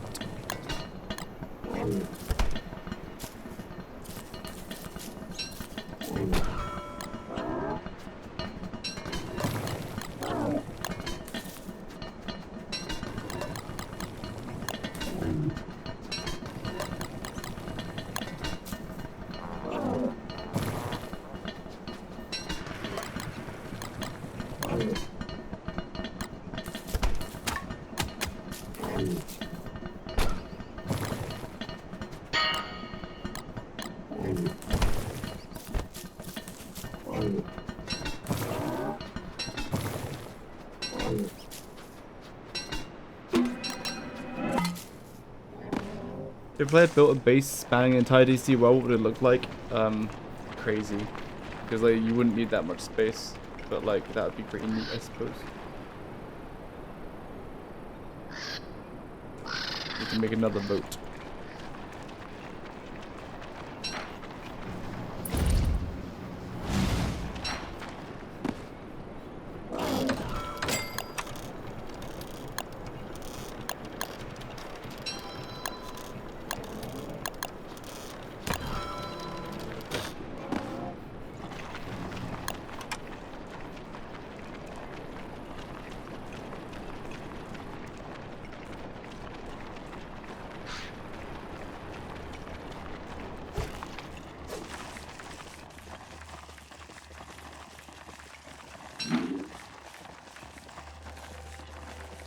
You cannot bring lobsters to the surface, that's single player only.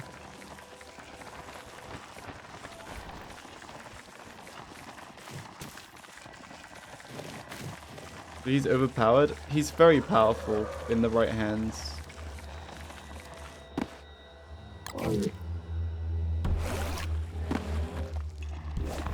Oh, I didn't bring an oar. Oopsie daisy.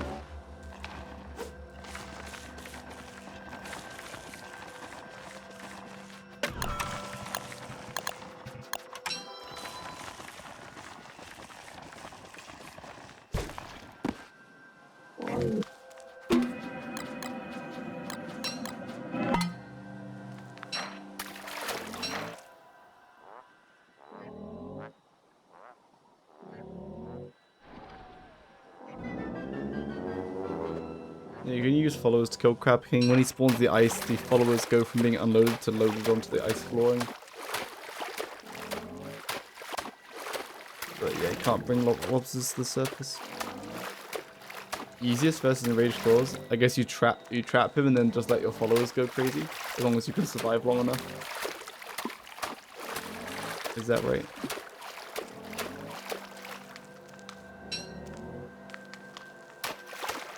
Oh, he's a rider beefalo. Success.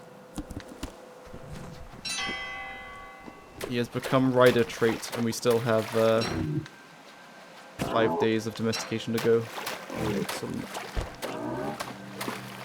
Rapid spam minions like everything else, yeah. Jeweled crown on Maxwell, because you would attack with your minions, and then you would use Bright Shade Staff, except when you couldn't, then you would use Void Cowl plus Jeweled Crown.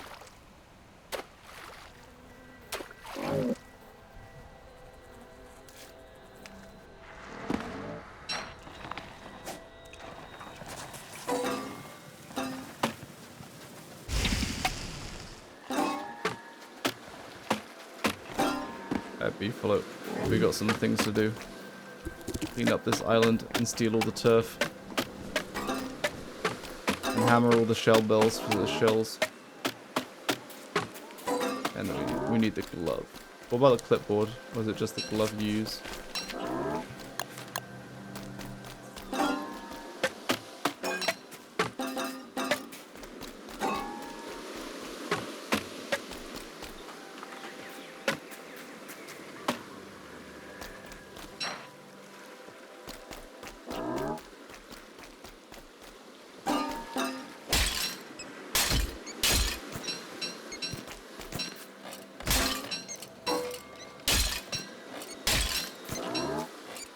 Evicting the little fishies. Full of evil.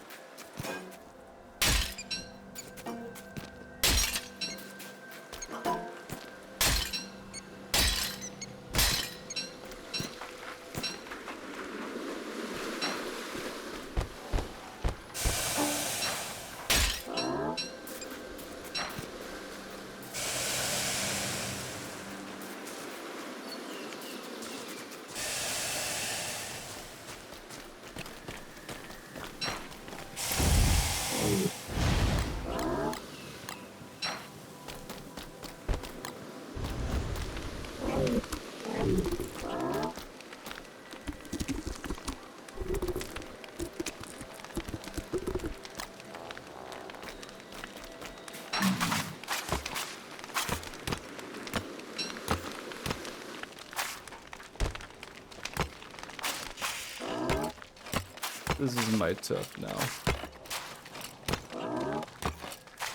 Is it a sewing kit to repair this hat?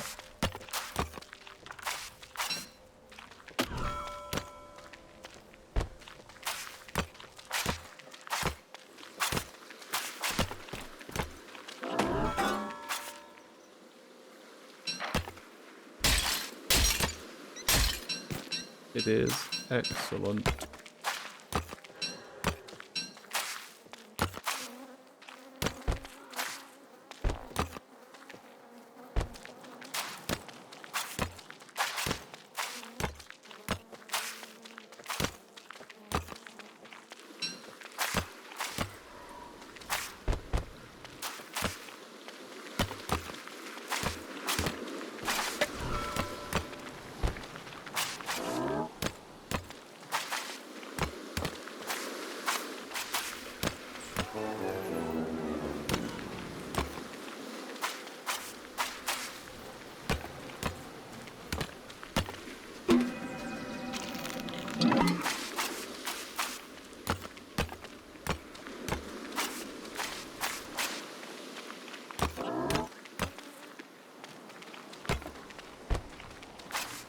Shell turf gives most. Is that what this is? Oh, this is beach turf. Shell beach. Is this the right turf?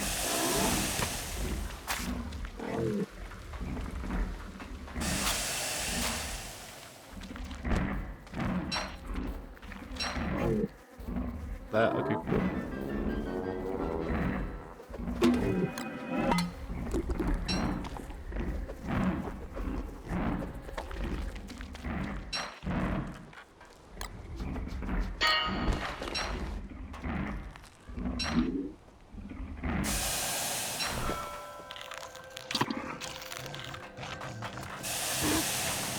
Where's my breaking blade?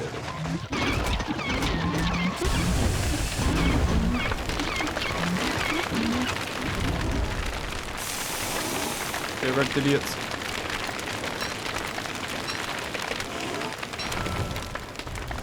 Oh no, he's stopped doing a rider beefalo.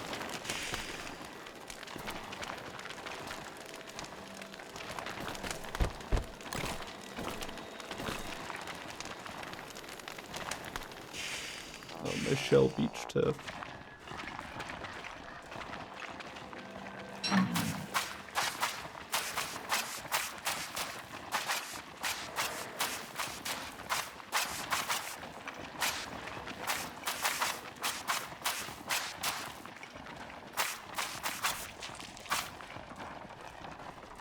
I think I've extracted all of that.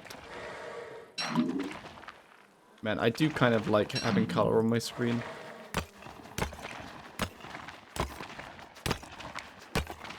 Nice. 15 points per 100 tiles. I don't, because she's next to the ocean, I don't know if I have 100 tiles, but I'll place as many as I can.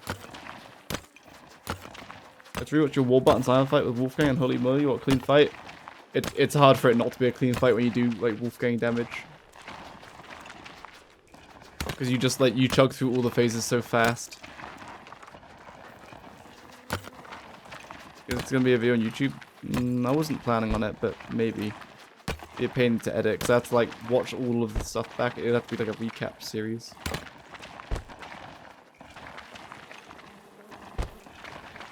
Did I grab all the good turf? I think so.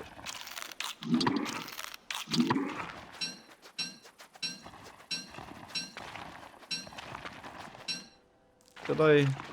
Yeah, I think I used the brush already. Alright. Goodbye.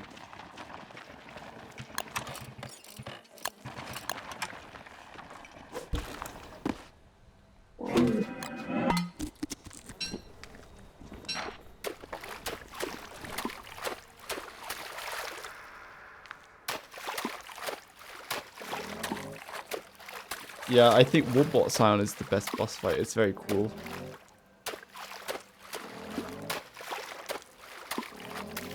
You can get the recipe from Proper Turf. Indeed. Does the Terra Firma Tamper allow you to make it as well? 'Cause I have that.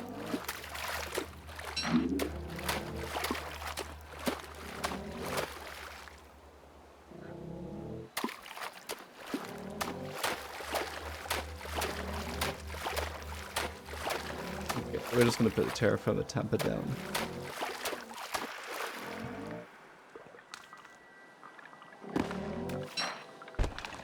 Come buzzard food. Oh, let me brush you, otherwise I'll forget.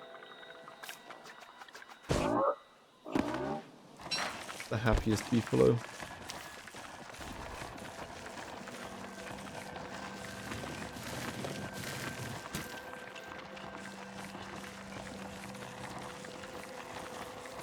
I do want to set up goat farms because weather panes for border bows are kind of legit. Tell Saigo to come back. Saigo, come back!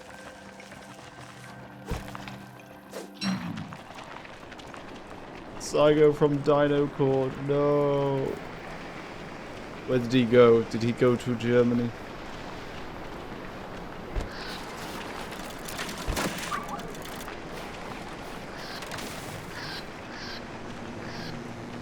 Alright. Oh my goodness, I can't see anything.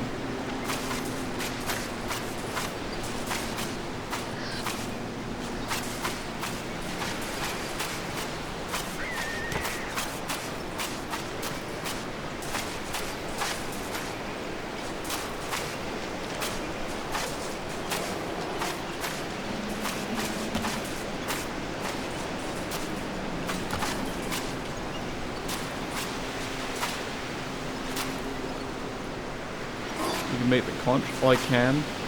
Sweet.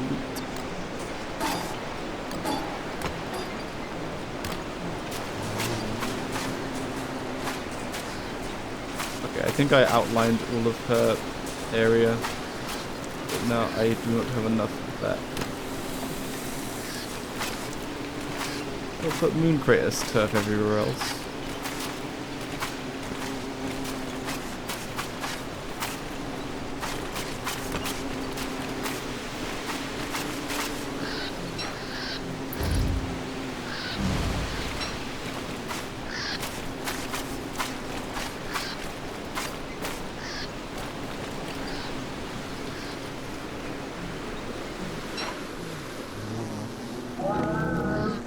That beefalo. That looks pretty neat.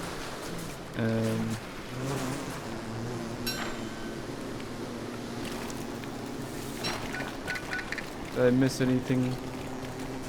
No, I don't think so.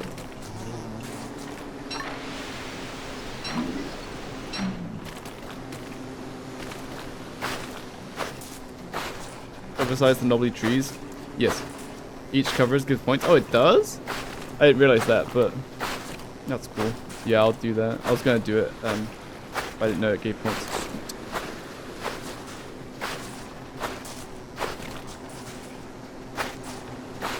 Any news about the Shadow Quest line? I think they, on the dev Q&A they said something.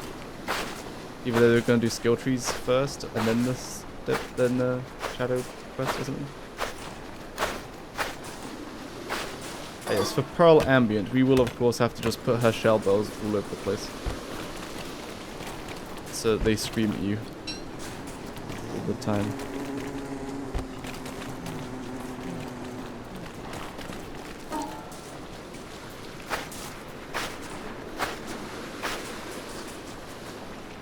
Oh yeah, other than next year, of course.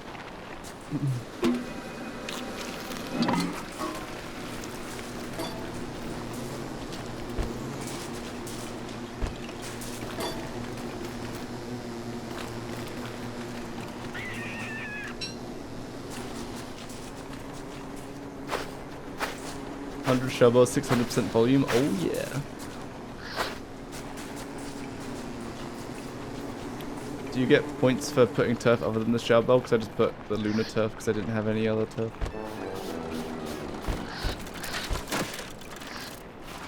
So you're telling me that I can make the conch now?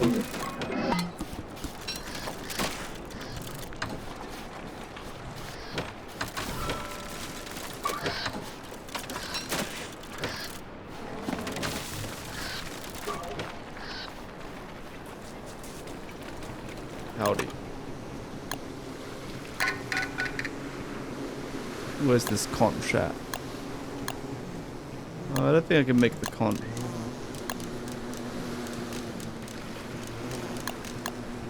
I can make the tea shop and I can make the light post. Oh, that requires barnacles as well. Conches from Combrina? Oh, it is. Ah, salt and desert stone.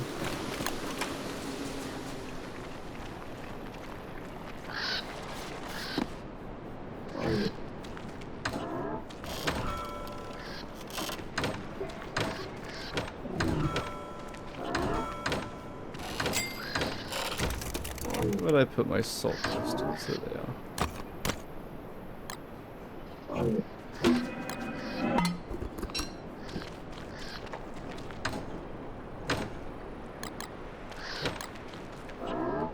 Monkey Beach and Luna, Big Jump Shop for Luna Tuff, all good. Oh, okay, cool.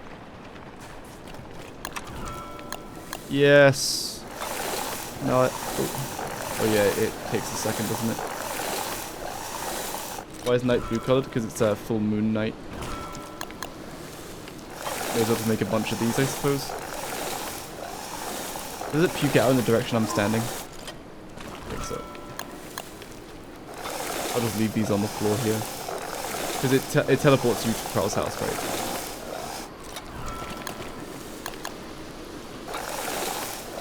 You can use multiple combiners at once. Oh yeah, I could make multiple of them.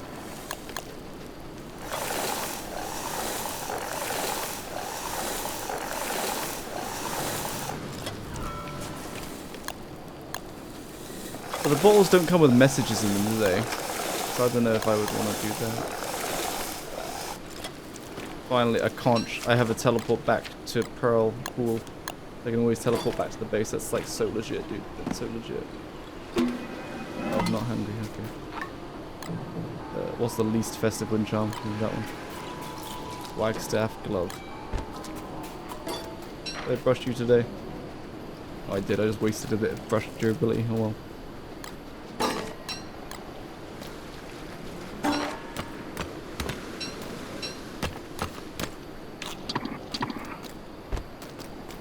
Litter the area with bells.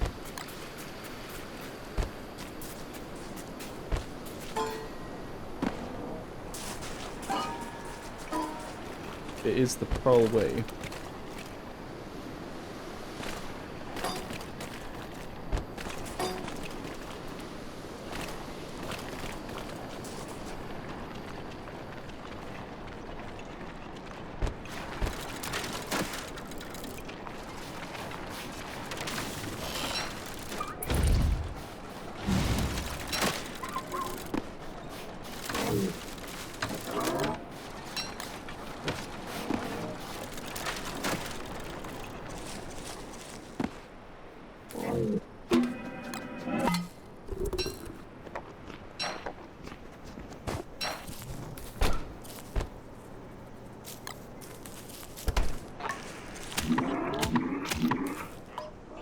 I own perhaps the happiest beefalo in all the lands.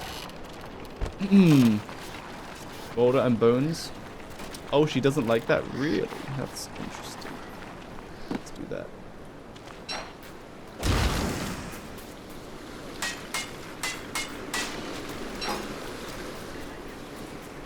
More light. Ah, she wants her posts.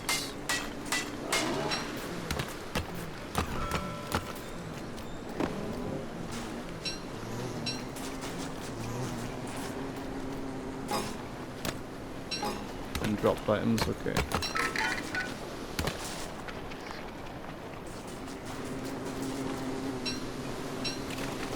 I'm not sure if these count, but let's handle them just in case. Yippee, 5th stream, welcome back.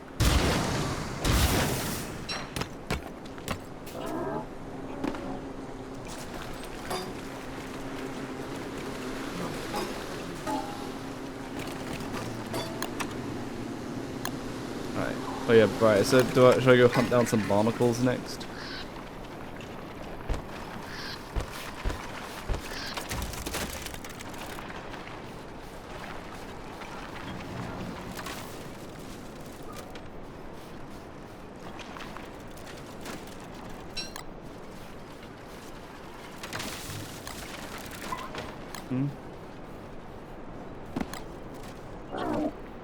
Store. Huh? How do I... What?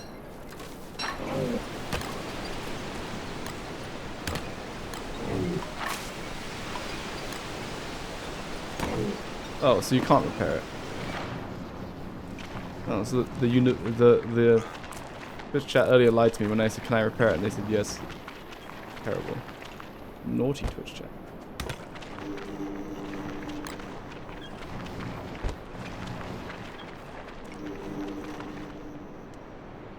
Right, I need to set up these stations.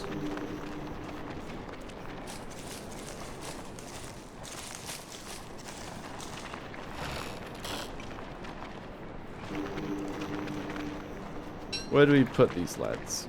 I want to put, like, the chests in front of the stations because it makes sense, you know what I'm saying?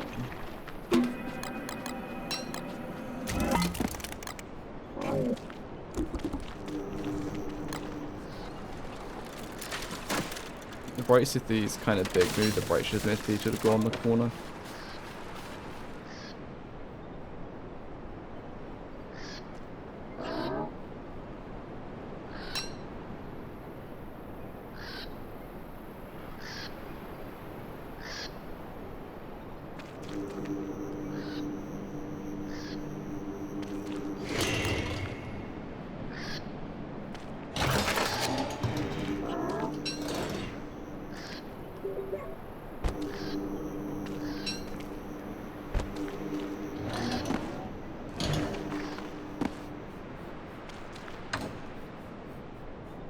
Only one? Oh, I guess you could. Yeah, that makes sense. I was gonna do one for each.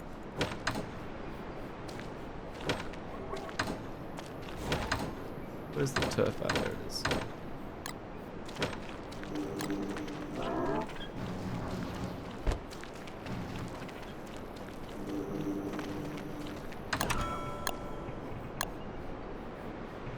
Oh, I got like no scrap. Since when? Buzzard food, it's time to go and get a bunch of scrap. But first, I'm gonna go make lunch. Also, I'm just gonna have tuna and sweet corn, so it shouldn't be very long.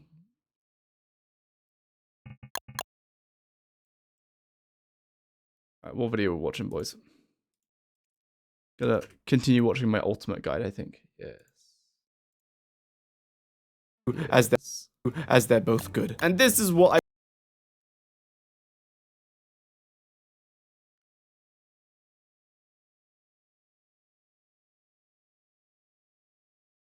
Key guide? No. We will watch... I will steal only from myself.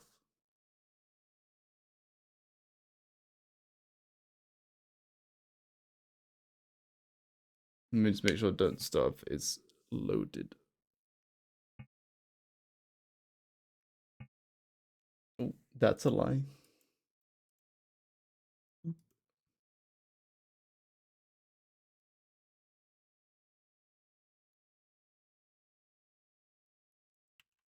Beer bag food.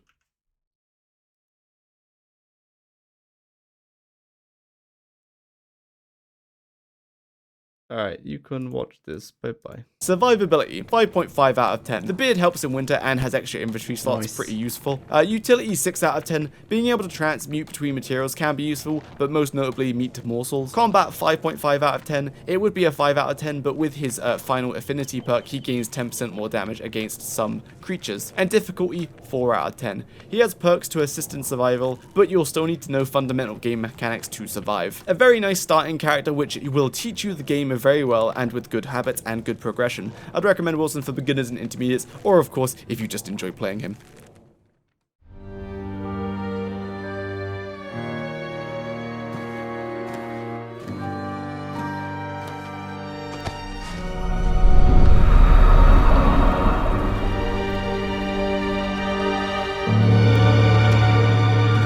Willow is a pyromaniac who starts with a lighter and a little teddy bear called Bernie, who looks rather innocent, but when Willow becomes insane, whoa, Bernie becomes Big Bernie, and he has 2,000 health, does 50 damage per hit, and will taunt everything which is nearby, meaning they will always prioritize attacking Bernie if they're close enough rather than Willow, except bosses. Some bosses like Deerclops, after getting hit by Bernie, will actually turn around and hit Bernie, but then there are bosses like Dragonfly who prioritize hitting actual players, and so basically never hits Bernie. When being attacked, Bernie receives just as much damage from enemies as players do, and when Bernie eventually runs out of health, he will crumble to the floor and revert back to small Bernie, but instead of alive and well, he will be used, beaten and broken. But you can fix him simply by picking Broke Bernie up and use one use of a sewing kit or one Winnona's tape, which will fix him back to 100% ready for another round of pain. Willow's lighter is like a torch but with a lot more durability, but not nearly as bright with its very small light radius. And once it reaches 0% durability, you must craft a new one if you want another lighter, as it cannot be refueled. You can also cook on the lighter with a cost of 1% durability for each item that you cook. Speaking of cooking,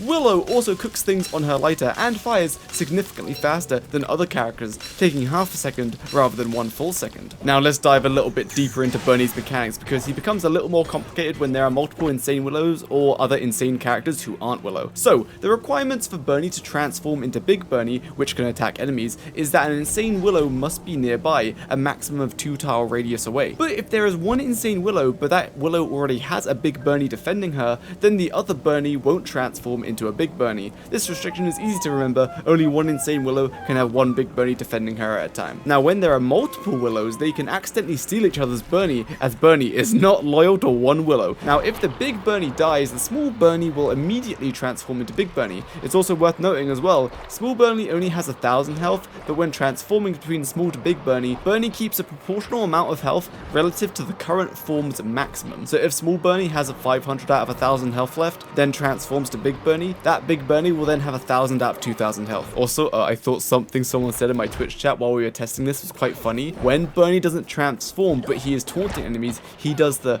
tiny Bernie tippy taps. Thank you, kind Twitch chatter. Otherwise, Willow has 150 health, 150 hunger, and 120 sanity. She gains sanity for each fire source that she is close to. This sanity gain is about 1 sanity every 10 seconds for each fire source, so a stack of 10 grass set on fire near Willow will give her 1 sanity per second. And if you couldn't tell, Willow is immune to fire damage, so stand as close as you want to that burning tree to warm you up during winter. Willow gains a small amount of sanity when she equips a torch or her lighter. There seems to be a limit of how often you gain this +1 sanity when you equip a torch or a lighter. Willow is slightly more resistant to overheating, but not enough to not need summer protection. You will still need to protect against summer heat like a thermal stone or Ibrella or some other method. She gains 10% more sanity from most auras, such as Glommer. Willow's favorite food is spicy chili, fitting as it raises your temperature a little bit, but not worth making. Willow is more susceptible to freezing in that insulation clothing is less effective on her, so she loses temperature a little faster with winter clothing on than another character like Wendy with the same winter clothing. This can be mitigated by using a thermal stone, as a thermal stone's temperature isn't directly affected by your insulation or lack thereof. She also becomes frozen more easily. For example, Wilson takes 2 ice hounds dying near him in quick succession to freeze, whereas Willow will still need 2 ice hounds, but as you can see, she thaws slower, so an ice hound killed the same length apart as a Wilson will freeze the Willow and not the Wilson. On to Willow's ratings. Her survivability is going to be a 5.5 out of 10, her utility a 5 out of 10, her combat a 5.5 out of 10, and her difficulty a 3.5 out of 10. Willow's ability to distract mobs is decent for her team and good in solo if you struggle with nightmare creatures, as Bernie can taunt them, but if Bernie kills a nightmare creature, you don't gain the sanity back when he kills it, so you do have to actually kill the shadow creatures yourself. Willow being a little bit of a pain to keep warm in winter isn't that big of a deal. Same goes for summer. Her summer resistance isn't enough to ignore summer heat. I would recommend Willow for a beginner who particularly struggles against nightmare creatures and is always forgetting to make a light source.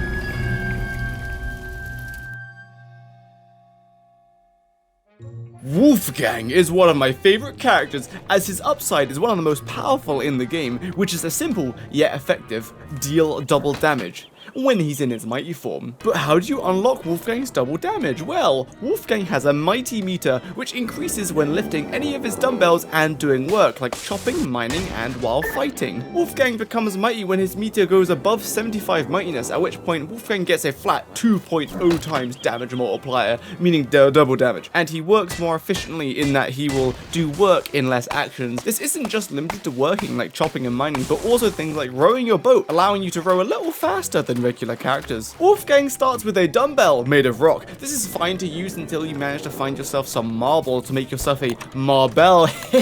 a dumbbell made of marble. In fact, in my speed runs, I always use a marbell. I never make the gold dumbbell because the marbell is better, nor do I ever make the gem dumbbell because it's too expensive. Anyway, enough about dumbbells.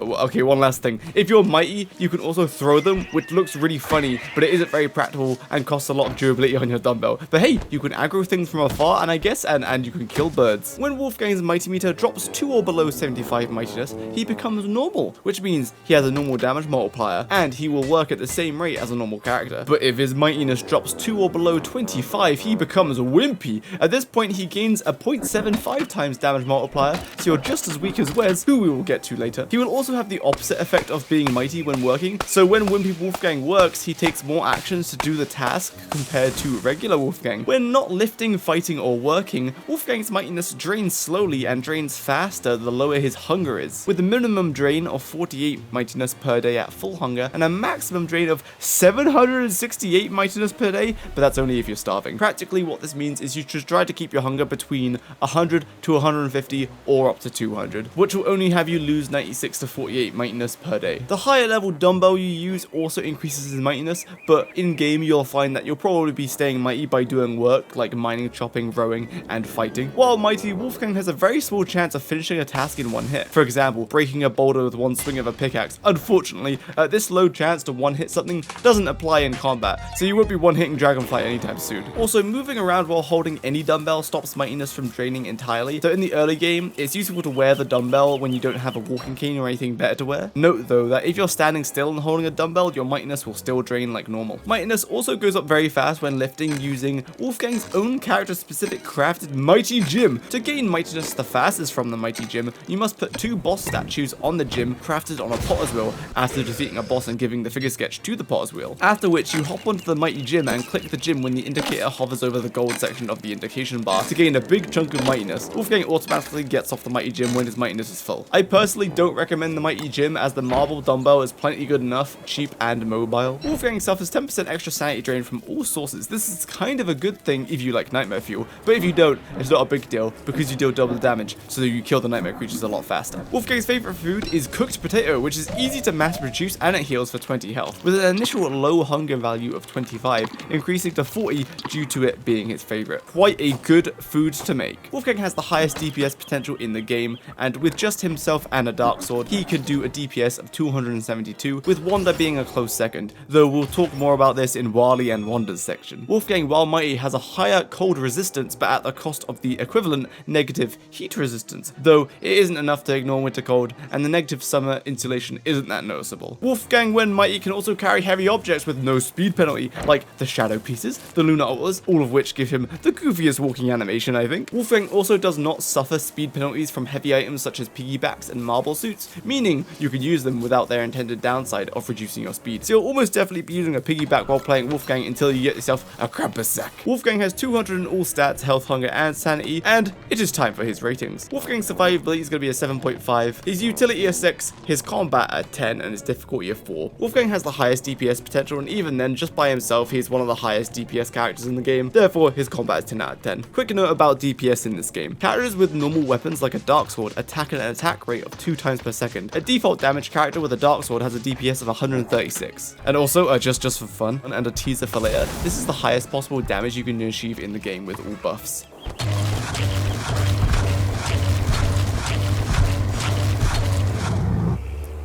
That's 600 damage per blow dart, 2 blow darts per second, 1200 damage per second. We'll get to how we achieve this level of DPS later in Wally's section. Wolfgang can provide a small amount of utility as he mines and chops faster at the cost of the tool breaking faster, but the tool itself will do as much work as if it was used by Wilson or Mighty Wolfgang, just Wolfgang does it in less actions. Wolfgang's survivability is a 7.5 out of 10, as if there's a problem, he could simply kill it. Also, he has higher stats than most, but if you're caught in a situation where you're not mighty, it might might be rough, partially due to his unskippable animation between going in and out of mightiness, which can and probably will get you hit. And since his rework and changes, his passive extra hunger drain was removed unless he's wimpy, in which case he drains at 0.75 times, so less hunger rate than normal. But remember, if you need to become mighty while in combat, you can fight with your dumbbell to gain mightiness even faster than if you just hit an enemy with a normal weapon. And with double damage, he's one of the most powerful characters in the game, and my go-to choice when speedrunning all the bosses, which I'll be doing again soon.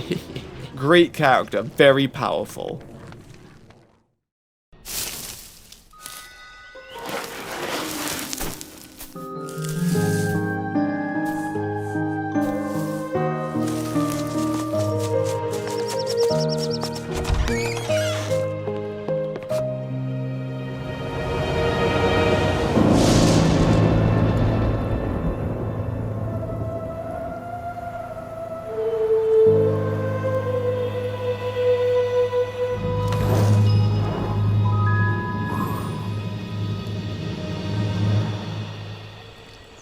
Wendy and Abigail, except I don't see Abigail. That's because Wendy keeps Abigail inside of her Pokeball. Right-clicking Abigail's flower will summon Abigail into the world. And also, if it wasn't clear, Abigail died. I don't know how. Unlucky, oops. Anyway, by default, Wendy does 0.75 times damage just by herself, and she has 0.75 times sanity drain, so she loses sanity slower from all sources, and does 150 health, hunger, and 200 sanity. Now let's talk about Abigail. Abigail can be summoned from the flower that Wendy starts with, and her maximum health is between 150 and 600, depending on what level she is. She starts at level 1, and levels up to level 2 after 8 minutes, which is one whole don't starve day. Level 2 grants her more health, being 300, and 8 minutes or one whole day later again, she will become level 3, obtaining her maximum HP of 600. Her level does not affect her damage, but what does affect her damage is what time of day it is. If it's daytime, Abigail does 15 damage. If it's dusk, Abigail does 25 damage, and during the night, Abigail does 40 damage. And also, if Abigail is in the caves, it always counts as nighttime, so she will always be doing the 40 damage. But did I forget to mention that Abigail's damage is area of effect with a radius of about 1 tile, and she attacks once per second. Area of effect damage is pretty rare in Don't Starve, so this is one of the rare sources, and it's a good one. Whenever Abigail takes damage by getting hit by an enemy, she generates an invincibility shield for half a second, and yes, I counted the frames, it's half a second. This means she can't be stun locked, and it negates most damage when she's being attacked by multiple enemies, like a horde of spiders. You can even hear when enemies hit her shield.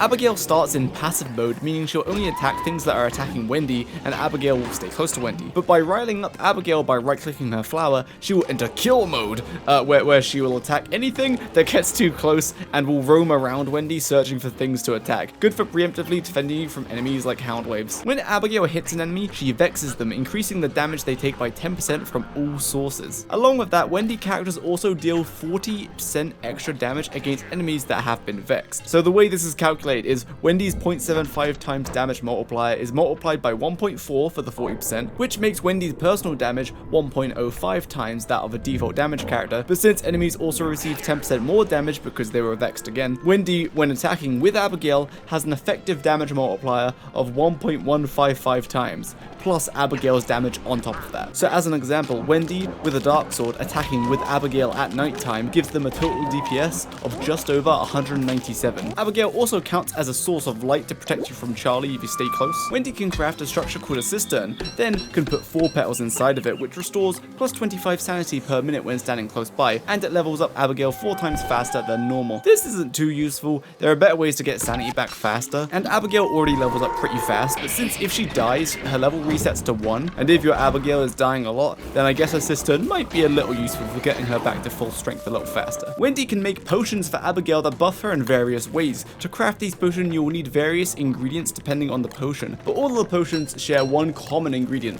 that being Morning Glory. Did I say that right? You can get this material by visiting graves in the world where there is a 5% chance that a Pipspook will spawn, and this chance increases by 5% for every additional Wendy in the server. I would recommend searching in the Mosaic biome because there's always a bunch of gravestones close by there. After right-clicking on the Pipspook, it will put you in the direction of its lost toy. The closer you get to the toy, the bigger and quicker the ring around the Pipspook's head will pulse pulse until you get close enough so the toy becomes visible. Upon the Pipspook picking up the toy, the Pipspook is so hard to say. The Pipspook will drop an amount of Morning Glory. You can help one Pipspook find multiple toys until you find its final toy, at which point the Pipspook will despawn and drop the majority of the Morning Glories as your reward. That's too many Pipspook. I kept messing up saying Pipspook. I hear the potions themselves can only be applied one at a time, so applying one on top of another one will stop the previous potion's effect. Revenant Restorative makes Abigail regenerate health 3 times faster than normal, from 1 health per second to 3 for 16 minutes or 2 days, for a total healing potential of up to 960. Spectral Cure All, effectively an upgraded version of Revenant Restorative. It rapidly regenerates Abigail's health by 600 over 30 seconds, so much faster. Unyielding Draught. This potion extends Abigail's already existing shield to last for 1 second after taking damage from a hit rather than the default 0.5 seconds. This potion lasts for 8 minutes or 1 in-game day. Distilled Vengeance.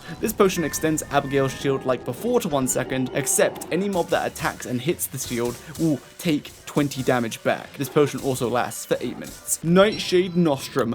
This potion grants Abigail nighttime damage, no matter the time of day, for 8 minutes. Vigor Mortis. This increases Abigail's speed by 75% for 8 minutes. This is useful for very specific situations, like chasing down mobs or pulling Abigail away from attacks like during the Toadstool fight. Also, if you're dead, you can haunt this potion on the floor to get the same speed bonus for a few seconds. Wow, cool. In typical gameplay, you'll be mostly using Nightshade Nostrum before a boss fight and have a Spectral Cure All in case Abigail takes too much damage, while occasionally using a shield potion as it effectively doubles her damage mitigation. As reference, a level 3 Abigail can kill 100 Spelunkies without a shield before dying, but can kill double that with a shield buff. Wendy offers a very rare and cheap source of area of effect damage in Don't Starve Together, which allows massive crowd control versus hoarding mobs like monkeys, spiders, and other small mobs, which other characters would struggle with. Typically, bosses will target the player over Abigail, but if you're out of range or the boss does area of effect damage, Abigail dies fast against those bosses without a strategy to help Abigail dodge the boss. This is because Abigail counts as an NPC and therefore receives NPC damage from other NPCs,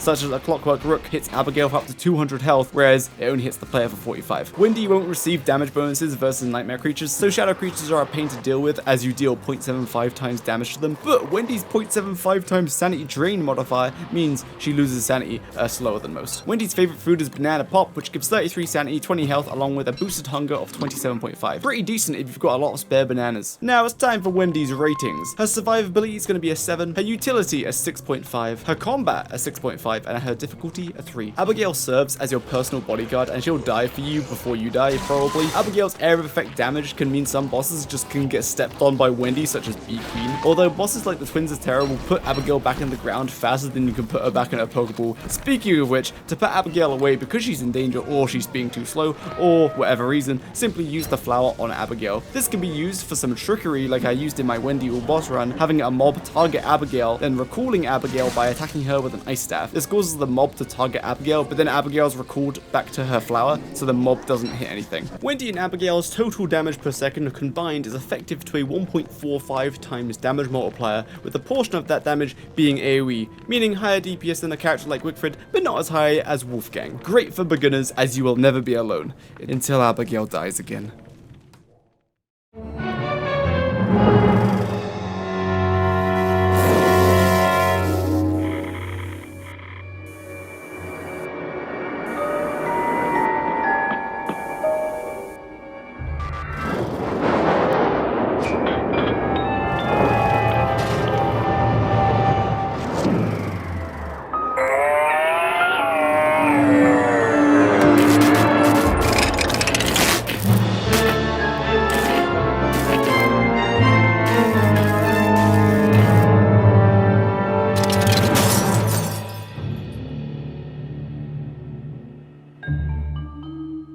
WX starts with a low 125 health, hunger, and 150 sanity, lower than most. They also start with a circuit extractor and a bioscanalizer. We'll get to what those do later. WX also has a charge meter and gains 1 charge on their charge meter every 90 seconds if you're not wet or starving. But how do you utilize this charge meter? Well, WX can unlock craft and plug in 50 15 different circuits which give WX various buffs and abilities, and we will go through all 15 of them. Unfortunately, you cannot plug in all of the circuits all at once, since once you are fully charged, you have 6 circuit slots. Some circuits take 1 slot, some take up to all 6 slots, so you must choose wisely. Each circuit must be unlocked by scanning a mob in the game. To scan a mob, you must deploy your bioscan analyzer, or Jimmy, that's its name, and it will bleep bloop its way over to a mob that can be scanned. Then you must stay within Jimmy's green circle, otherwise the scan fails. And then once Jimmy has been scanning long enough, it will return to you, and upon picking up Jimmy, you will unlock the circuit depending on the mob that you scanned, while also gaining some biodata. Biodata is used to craft these circuits, and when you scan a mob, the amount of biodata it gives you is usually enough to craft the circuit you would unlock by scanning that same mob. Also, scanning bosses that can be scanned usually give lots more biodata than mobs that aren't as dangerous. But there is a cooldown on scanning the same mob twice for biodata, so you can't just infinitely scan a mole worm for unlimited biodata. Waiting for 8 minutes before scanning the same thing again will grant you the full amount of biodata that the scan can give.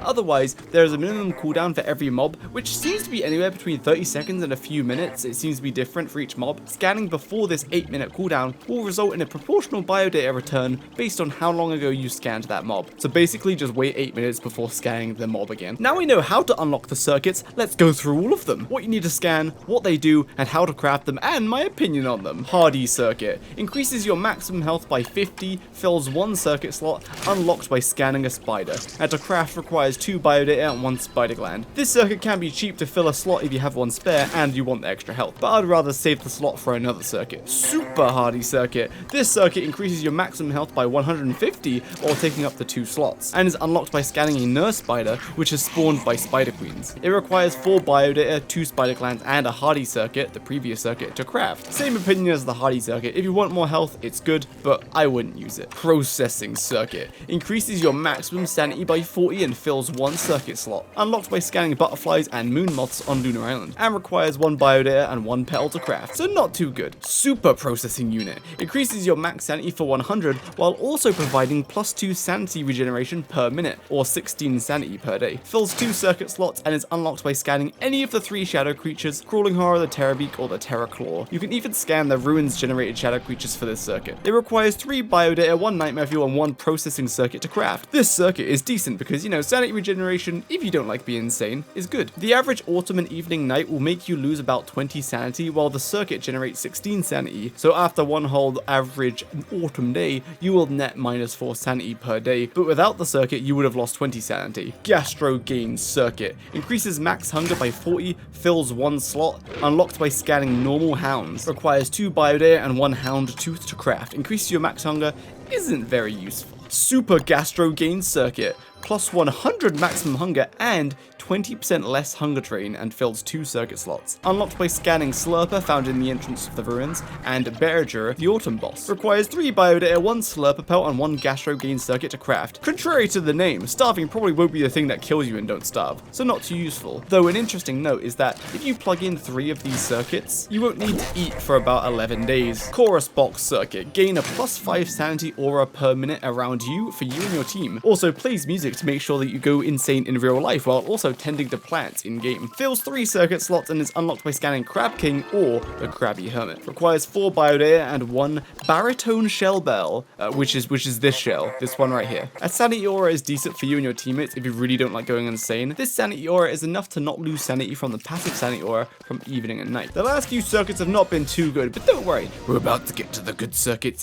Bean Booster circuit. Regenerates 5 health every 30 seconds, increases max sanity by 100, and you gain 2 sanity regeneration per minute. Fills 3 circuit slots, unlocked by scanning the big bad Bee Queen boss. Requires 8 biodata and 1 royal jelly and 1 super processing unit to craft. You may think scanning Bee Queen is tough, but 2 uses of a pan flute and Jimmy will have enough time to scan her, and you can escape unscathed. The royal jelly in the crafting ingredients means you must kill Bee Queen or get lucky with a claws present. Either way, this circuit is decent for passively regenerating your stats, which is a very rare and powerful survival mechanic in Don't Starve. Acceleration circuit. Plus 25% movement movement speed, fills up all 6 circuits. Unlocked by scanning a rabbit, requires 2 biodata and 1 rabbit to craft. Taking up all 6 slots is an oof, especially since when you unplug the circuit, it removes the number of charges that the circuit needed. This circuit can be obtained easily on day 1. This video is on my channel. Typically, bunnies run away from you if you get too close, so scanning them can be a pain. So try to stay far away from the bunny while still staying within Jimmy's circle. After a bit of chasing, you'll eventually scan the bunny. It's worth noting, if the mob runs out of Jimmy's range, the scan will be paused and not cancelled, so your progress is saved. The thing which resets your progress is if you, WX, leave Jimmy's circle. Super acceleration circuit.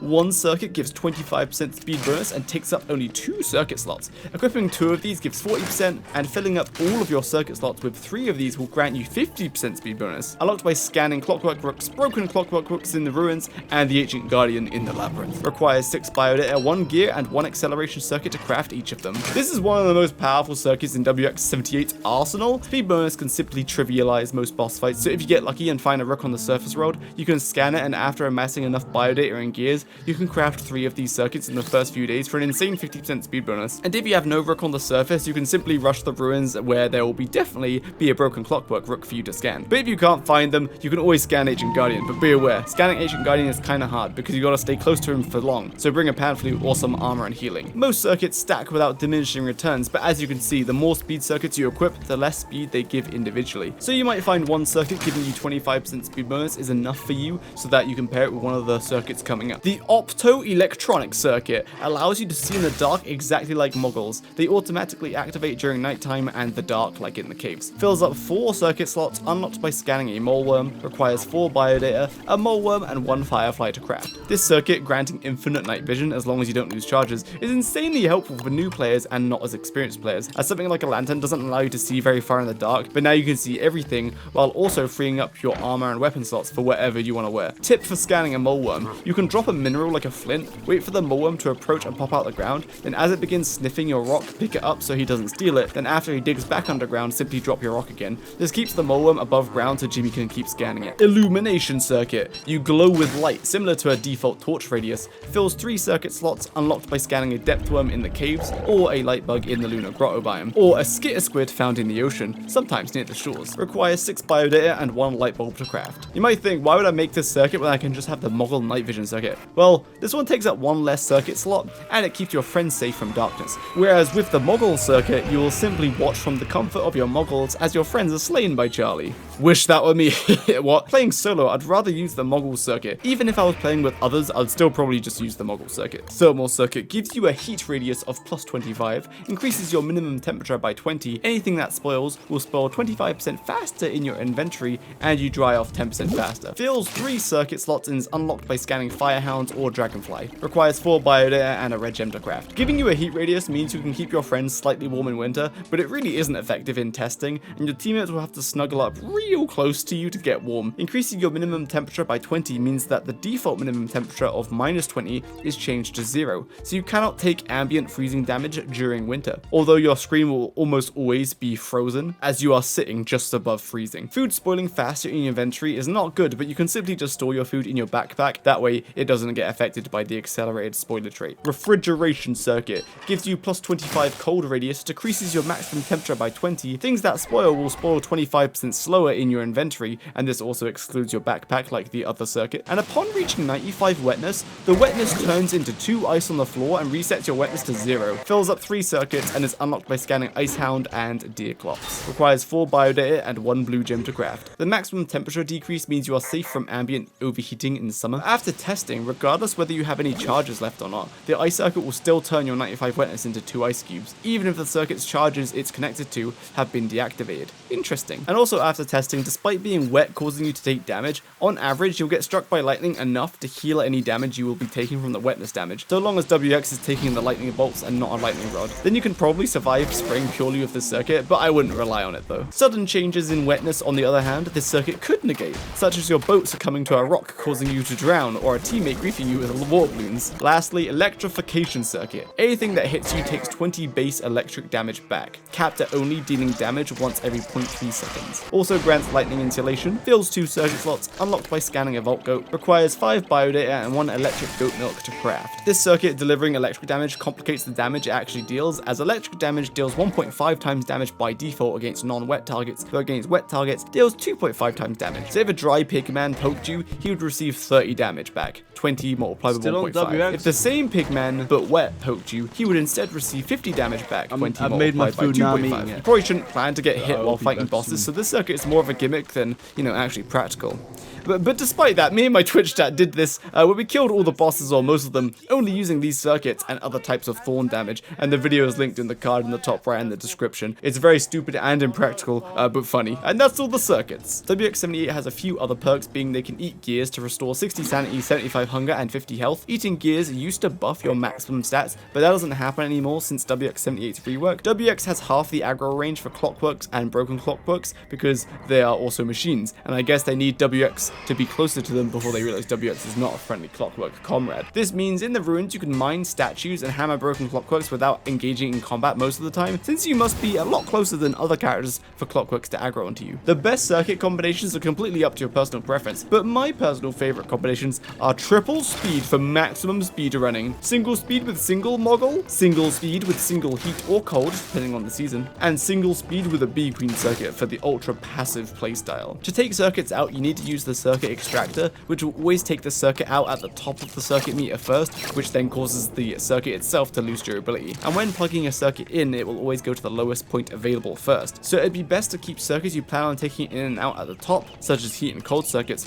while keeping others like speed circuits at the bottom. If all your circuits are active and you are frozen by something like ice hounds, you will instantly lose 2 charges on your charge meter, which disables any circuits connected to those 2 charge slots. WX also loses a charge slot every 5 seconds when above 15 wetness, while wet WX also takes rain damage between 3 and 9 depending on the wetness. WX can also gain a circuit charge by doing the following: touching a lightning rod that is glowing from being struck by lightning, being struck by lightning themselves, eating electric goat milk or vote goat chow Freud, which we will talk about later, or from touching either of Winona's generators while they are charged. WX's favorite food is a butter muffin. You get it? Butter muffins are an early game food for healing, not too useful as for hunger, not really worth making after the early game. WX's ratings depend on the circuits that you use, but I'll try to give a general average. Survivability 7 out of 10. With WX's speed, night vision, cold and heat immunity, it makes it pretty hard to kill WX unless you do something catastrophically wrong, like forget to get rain protection. WX also gains full nutrition from food regardless if it's stale or spoiled, so this helps slightly with survivability. Utility is going to be a 6. Some circuits can help your teammates by keeping them warm, cold, giving them light and sanity, while also having access to the most speed bursts in the game. Combat's going to be a 6 out of 10, because WX doesn't have any damage multipliers, but the speed bonus WX is able to achieve makes dodging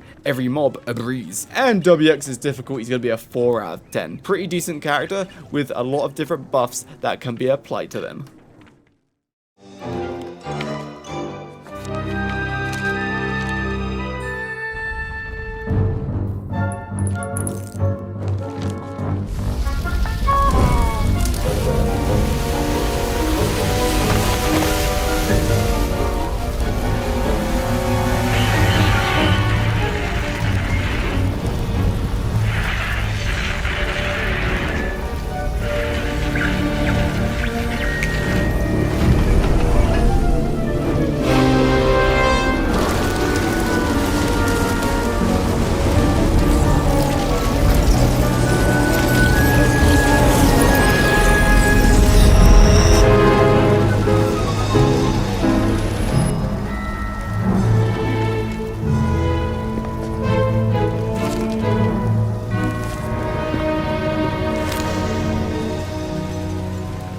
Wickerbottom, the native librarian of the constant, starts with 125 health, 150 hunger, and a massive 250 sanity pool, and 2 papyrus. Wickerbottom can craft different books at her bookcase and the magic stations with her player-specific crafting tab and read them for various effects, which we'll cover later. Wickerbottom takes significantly less nutrition from food that is stale and will straight up refuse to eat anything that is spoiled. Wickerbottom also cannot sleep because insomnia strikes each time she tries. She can also craft all recipes which normally require a science machine, but without a science machine, and she can craft alchemy engine recipes with just a science machine. This is helpful for the early game, but otherwise not too amazing. Wickerbottom can craft a bookshelf which acts as her book crafting station, while also acting as storage for papyrus and books. Storing any of Wickerbottom's books inside the bookshelf causes them to slowly restore their durability. Now for the main event, let's talk about all of Wickerbottom's books, what they do, and what they're best used for. Sleepy Time Stories costs 33 sanity for Wickerbottom to read, 2 papyrus and 2 nightmare semi-fuel to craft and has 5 uses before breaking. This book acts as a pamphlet with a way bigger range. Reading it puts mobs to sleep within a 30-meter radius, but this book does have a longer casting animation than the pamphlet,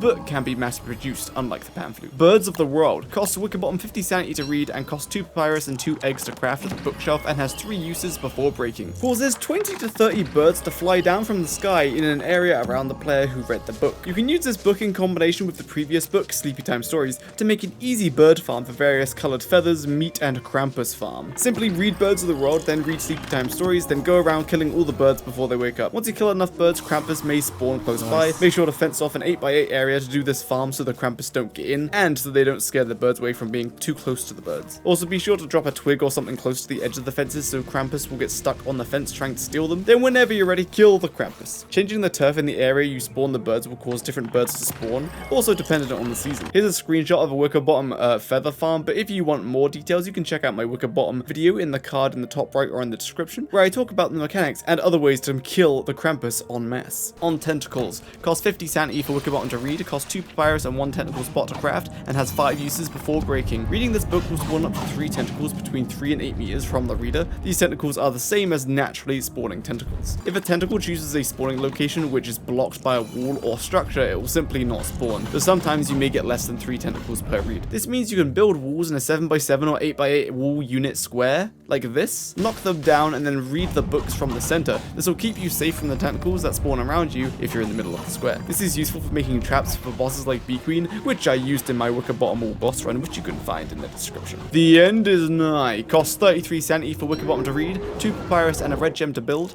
and has 5 uses. This book causes 16 lightning strikes to strike the area around the reader. This book used to be essential in the Wickerbottom and WX combo, which would overcharge WX for all of their buffs, but this was removed as of WX78's rework, so this use case no longer exists and don't starve together, which leaves this book with little to no use, I think, other than giving WX charges on their charge meter, or charging goats to make them drop their Vault Goat milk. And that's all of Wickerbottom's original books. Now we're moving on to the books which were introduced with her changes and rework. Horticulture Abridged costs 33 sanity for Wickerbottom to read, 2 papyrus, 5 seeds, and 5 manure to craft, and has 5 uses. When read, it causes up to 10 nearby plants which grow edible produce to instantly grow, including but not limited to berry bushes, banana bushes, stone fruit bushes, and farm plants from seeds. Though, farm plants and this book are a little complicated. Let me explain. When you force farm plants to grow this way, they rapidly go through each growth stage, producing and consuming nutrients, consuming water, etc. But since you cannot tend to the plants quick enough, nor water them fast enough, you'll never get giant crops growing plants this way. Also, even if you could, there's the fact that there is a coded block which says you simply cannot grow giants if you use this book. Although, if you plant crop combos such as potato and tomato in autumn and spring, asparagus, pumpkin, potato in winter, tomato, dragon fruit in spring and summer, as the crops grow due to the book, they will produce appropriate nutrients for each other, such that they will be happy enough so you get at least 1 seed back plus the crop, so you can farm the same crops again repeatedly. Horticulture Expanded costs 33 sanity for Wickerbottom to read, 2 papyrus, 1 Horticulture Abridged, and a feather pencil to craft, and has 3 uses. Essentially an improved version of a Horticulture Abridged. It grows up to 15 plants instead of 10, but also while growing farm plants from seeds, it makes them rapidly go through each growth stage, and it will tend to them on each growth stage and resupply the farming soil with nutrients. This makes it easier to get more seeds back from the plant, even if the plant is planted in the wrong season with the no crop combo, as the book refills nutrients in the soil and tends to the plants on every growth stage. For example, if you plant 4 dragon fruit seeds in autumn, which means they're out of season, but have the family bonus and there is no weeds nearby, then read Horticulture Expanded, you will get 1 seed back along with the dragon fruit to farm them all again. If you want to get more seeds, simply plant the plant in season, for example 4 dragon fruit seeds in spring, then read Horticulture Expanded, you'll get 8 dragon fruit seeds and 4 dragon fruits. It's worth noting that another way to duplicate seeds for a farm crop that isn't in season is plant 4 of that crop, water the soil, then read Horticulture Expanded. Continue watering the soil as it grows. This should result in 2 seeds returned from each crop despite them being out of season. The minimum requirements for this kind of farm is at least 4 of one type of seed for the family bonus and no nearby weeds. Then you'll get the seed returns as described before. It is still impossible for this book to grow giants, however, due to a block coded into the book itself. Applied Silviculture costs 33 sanity for Wickerbottom to read, 2 papyrus, and 1 living log to craft. Has 5 uses. This is similar to the previous 2 books, except this book only grows plants which produce non-edible produce, such as trees, grass, tufts, and saplings, while having no limit to the number of plants it can grow in the area. Using this book, you can make trees grow instantly, ready for Beardra to pulverize, or more commonly, you can set up hyper-productive grass, tuft, and sapling low plant farms. You can check out out my Wicker Bottom video or my Ultimate Base video for a more in-depth explanation of this farm, but here's how it works. Plant grass, tough saplings, or monkey tails in a pattern like this so that there's room for eye plants to spawn around them. Turf the area with natural and man-made turf so that eye plants don't grow close to you. Plant the lure plant in the center. After 3 days, the lure plant will have grown along with its eye plants. The eye plants will harvest the plants and store the items they ate in the lure plant bulb. It's at this point you can read a few applied silviculture books to cause more twigs and grass to grow and be instantly harvested. Then once you have enough, kill the lure plant and bam! Stacks of grass and twigs and reeds, potentially. It's important to note that lure plants digest and delete items over time, so keep this farm away from your base, or I'd recommend in the caves. That way the eye plants only eat the plants once they're loaded, so only when you're nearby. Also, when lure plants harvest grass, it doesn't spawn grass geckos. The Angler's Survival Guide costs 33 sanity for Wicker Bottom to read, 2 papyrus, 2 wooden bull bobbers to craft with 3 uses. This book simply spawns a school of fish in any nearby ocean water. The type of fish that are spawned are dependent on the ocean type. For example, reading in deep ocean will only spawn deep ocean fish. But with this book, you probably won't be reading it in the deep ocean, as this book can make an insane fish farm close to the shore. It looks like this. Build some docks in a shape like this, read the books from this bookshelf here, then once you think you have enough fish, look at this very precisely placed cannon, obtained from Monkey Queen Island, then fire it twice, which kills all the fish, then grab your masses of fish meat, and then you win. Pyrokinetics explained. Costs 33 sanity for Wicker Bottom to read, 2 papyrus, 1 feather pencil, and 1 Ender's Nye book to craft with 3 uses. When you cast this book, it puts out all fires, burning objects, and smoldering objects within a 3 turf radius, and then oddly, the book will create something called a fiery pen with 10% durability for each extinguished and burning object, and 5% for each smoldering object. Up to 1 single fiery pen with up to 100% durability can be made at a time. If you use the book once again, it will recharge any fiery pens to 100%. Any overflow will not create a new pen unless all your pens are already 100% durability. What does a fiery pen do? It's a fire staff. Except it takes 10% durability per cast rather than 5%, and it has no sanity cost to use. This book isn't super useful due to its small range, but could be useful like having a bookcase in the middle of the base. If your base catches fire, you can quickly read the book to put it out. Overcoming Arachnophobia. Costs 33 sanity for Wicker Bottom to read, 2 papyrus, and 8 silk to craft with 5 uses. Creates a 3x3 turf area size spiderweb under the player. This web works similar to a normal spiderweb in that it slows land creatures down but doesn't affect flying creatures or other players. The web lasts for 2 minutes on the ground. This book is useful for slowing down some bosses like Ancient Guardian and the Nightmare Werepig, although you may have to cover a large area for those bosses. An interesting interaction with the web and Ancient Guardian is that when Ancient Guardian runs into a pillar, he's stunned for an amount of time. This amount of time is determined by how long he was charging for before hitting the pillar. Interestingly, Ancient Guardian's charge times out based on the distance he has been charging, which leads to this interaction. Having Ancient Guardian charge over a web means he will move slowly, so he's charging for a lot longer time-wise, but for the same distance. So when he crashes into the pillar, he will have been charging for much longer than without the web, and so will stay stunned on the floor for significantly longer. This is hard to pull off as Ancient Guardian needs to get off the web before hitting the pillar, otherwise he doesn't travel fast enough to connect to the pillar to get stunned. You can stun him for over 20 seconds using this method. Typically without this method, you can only stun him for like 5 to 7 seconds. Tempering temperatures. 33 sanity for Wicker Bottom to read, 2 papyrus and 1 thermal stone to craft, and has 5 uses. Removes wetness from all characters within a 4 tile radius while drying the items in their inventories and backpacks. The book also sets the temperatures of the affected characters to 35 degrees. It also unfreezes everything in its range. I guess if your boat just crashed and you just drowned, you can read this book. Oopsie daisy, I drowned my friends. Don't worry boys, I got you. Mwah. All fixed. Otherwise, I guess during spring and you don't have rain protection, you can use this book, but you'd probably rather just have rain protection to stop from getting wet in the first place. Or use another one of Wicker Bottom's books to simply turn off the rain, but we'll get to that soon. Though this book does have a use being unfreezing your bee friends during Crab King fight when they get frozen. Wait.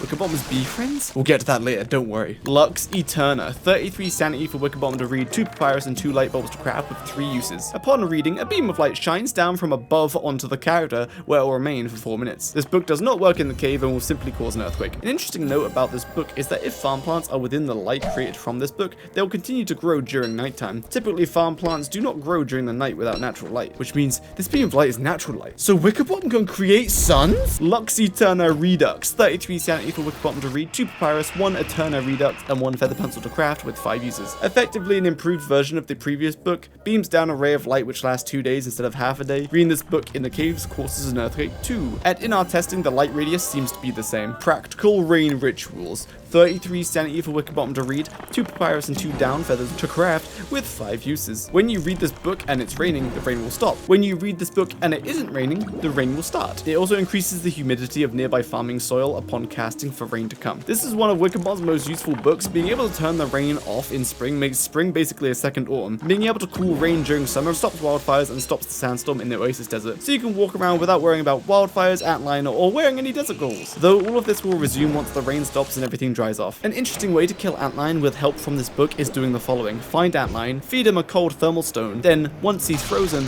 cool in the rain, then fight him without any sandstorm. Antlion normally despawns if the sandstorm subsides, but since he is engaged in combat by eating the cold thermal stone, he will not despawn. Lunar Grimoire. 50 sanity for Wickerbottom to read, 2 papyrus, 2 moonmoth wings from Lunar Island, and 1 iridescent gem to craft, 3 uses. Upon reading, the current day's night will be a full moon night. This also interrupts the lunar cycle. By default, full moons happen on day 11 and every 20 days after that. If you activate this book, for example, on day 5, full moon will be day 5 and every 20 days after that. Shut up, nerd. Boy, howdy. How long was I gone for? Damn. Ooh. Wait, where are you guys going? Come back. Come back. Where are you going?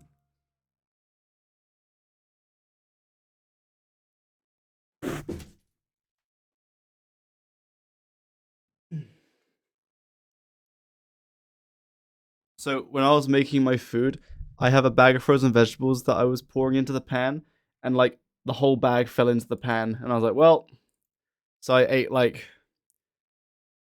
300 grams of frozen vegetables, like after they had been thawed out, and like 200 grams of tuna. It was pretty good, but I'm very full, so now I need to stand up.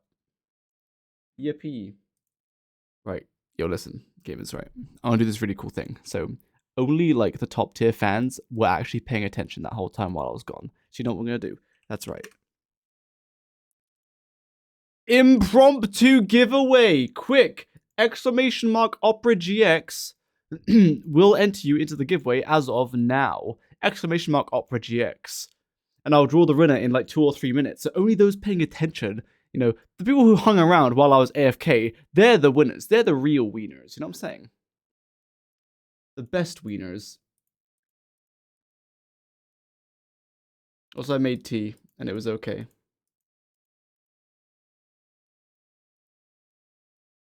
Is the best web browser? I mean, it just is, though. You know what I'm saying? You know what I'm saying? Wieners unite. Yes, indeed. Remember, gamers, if we can get, by tomorrow, 11 more users, so like that, I mean, by tomorrow morning, so like this stream, I have to get 11 new users, then, we shall give away extra prizes tomorrow.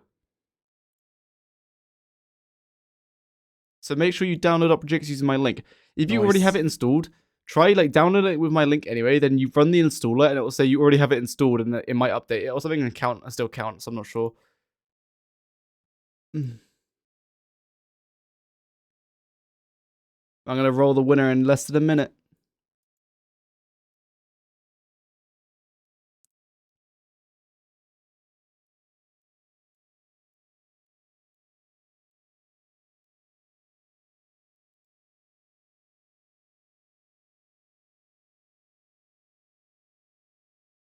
All right, here comes the winner.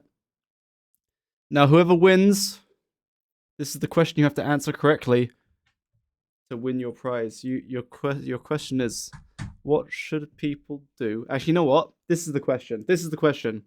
How much health does Tool Scotch Egg heal for? How much health does the Toolbird Egg recipe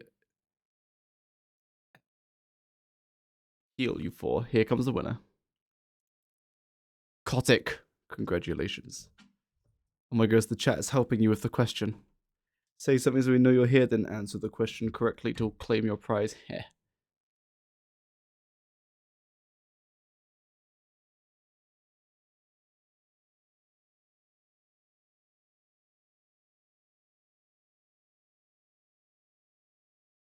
So how much health does the Toolbird Scotch Egg recipe heal for?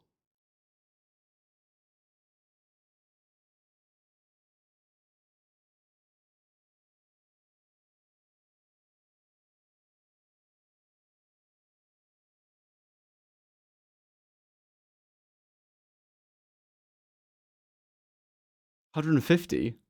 What? What? What? Kotick, I'm sorry you got that question wrong. I said, how much does it heal for? And the answer is 60. It gives you 150 hunger, but it heals you for 60 health. Oh no. Even the chat was telling you what the answer was the whole time. Oh, I'm so sorry. You've lost your prize. I have to re-roll. We're going to change the question, though. Unlucky. Everyone, exclamation mark Opera GX to enter. And I will give you a new question. Kotick, I'm sorry. Perhaps you will know for next time now. Here comes the next wiener. Your nurse 420. My nurse? Are you going to nurse me back to health, please? Followed 44 minutes ago. New viewer. Hell yeah.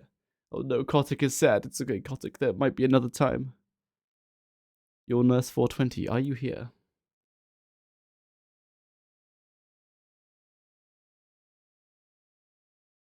I don't know. It's been 25 seconds. 28 seconds. Oh, it's been 30 seconds. I have to re-roll. Kabam! Jumper 50/50. Are you here?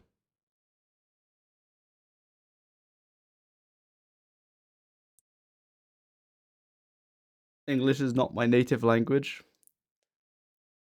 Oh. Kotick, I will give you a prize because I'm so kind. Jumper, here's your question. What should everyone do after typing exclamation mark Opera GX?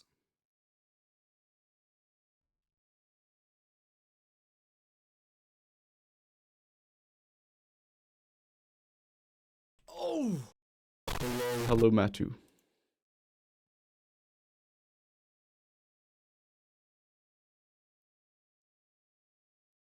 Kotick, I whispered you. Jumper, your question is, if they win the giveaway, they answer question. No. Your question is, what should everyone do after typing exclamation mark Opera GX? If you get this right, you win the prize.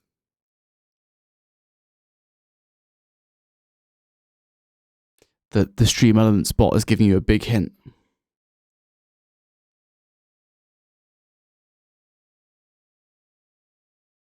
Download Opera GX, I will guess, but by clicking on which link?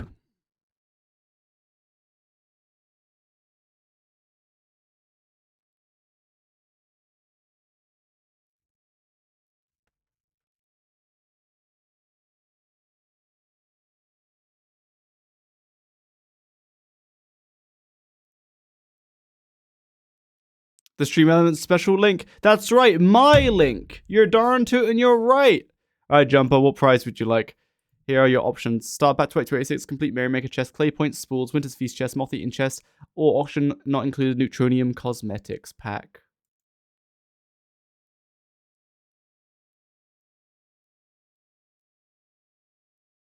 Here you go, Kotick.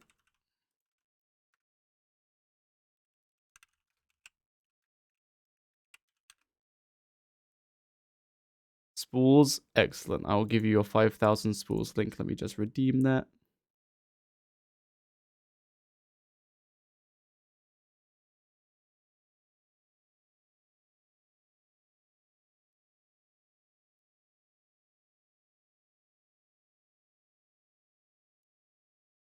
Jumper, I'm going to send you a whisper on Twitch and drop a little meow. Kotick is happy. Kotick got a reward because I felt bad.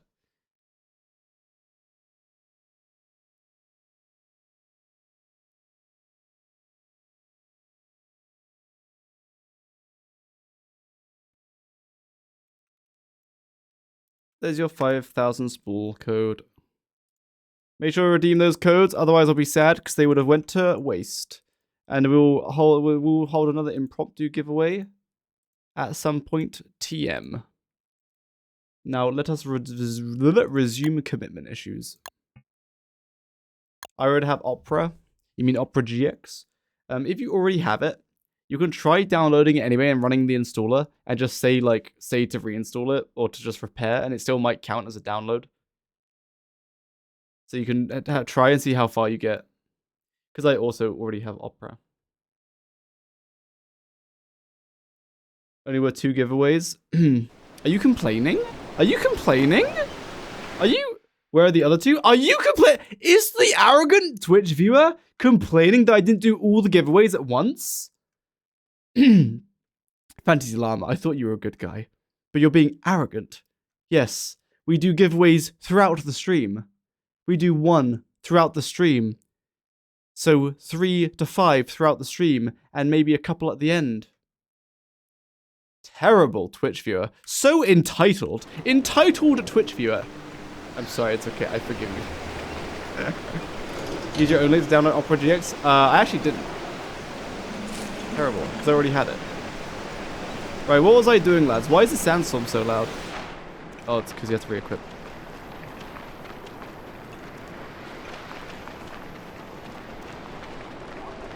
Oh yeah, I was gonna put a chest there. Oh, I need scrap. That's what I was gonna do. Go get scrap. Yes. It ain't doing anything? What do you mean? So like you download it, you run the installer, then it does nothing? It should say you already have it installed or something. But you want to install it anyway. Something like that. And I can play the Contra to get back to base. Oh, it's so good, dude. It's so good.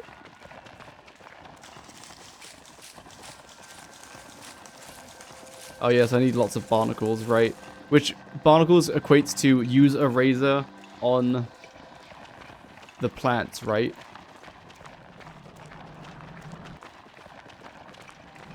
Go scour the seas for plants and yeah, use a razor. Oh, you need that. There's a bunch of crafting recipes that require barnacles.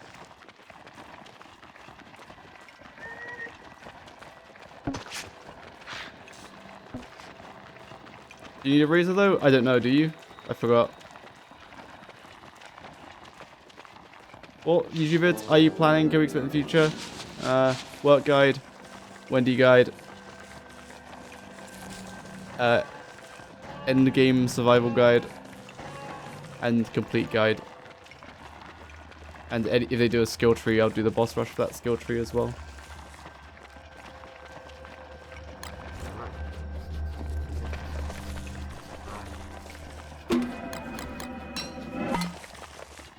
Fellas, like actually a top tier strategy for streaming and playing video games is to like make sure you like eat and go for a walk.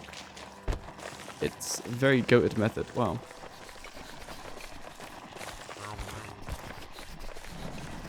Hey you.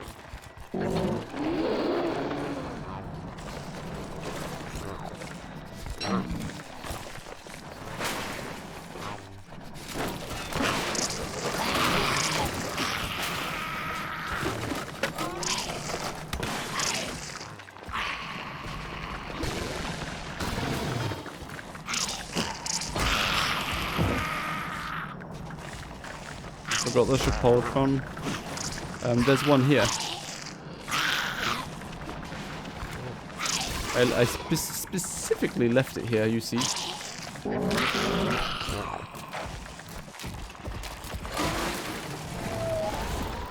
Just need to get rid of the beefalo.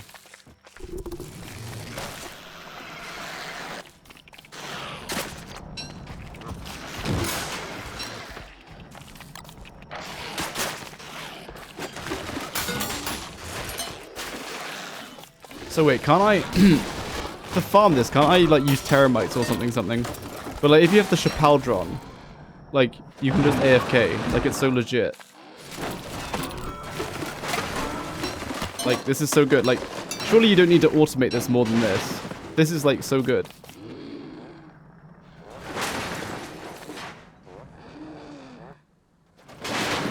Poor spooder? No poor spooders. This is so legit. I have 2 thermal stones on me.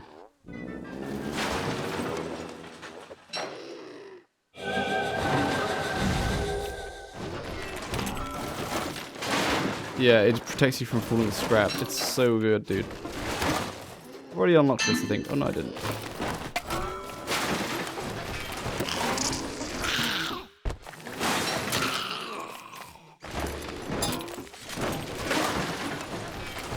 Trying to spawn like a 3rd pile. There we go. So now he'll throw stuff at me and it will build up all 3 piles, hopefully. Oh, that moon crawler is too close. If he swipes at you though, like it's GG, it's over.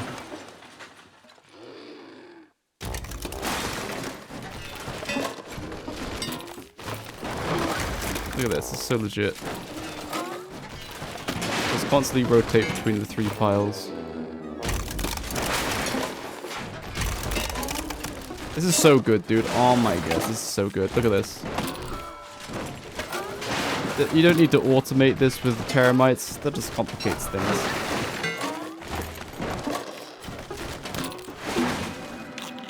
This is amazing.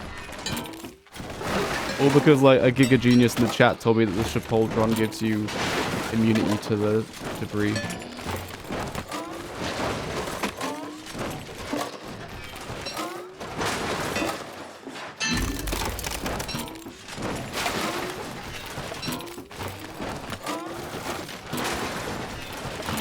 Moonstar's brilliant though. Yeah, I placed that a bit wonky, didn't I?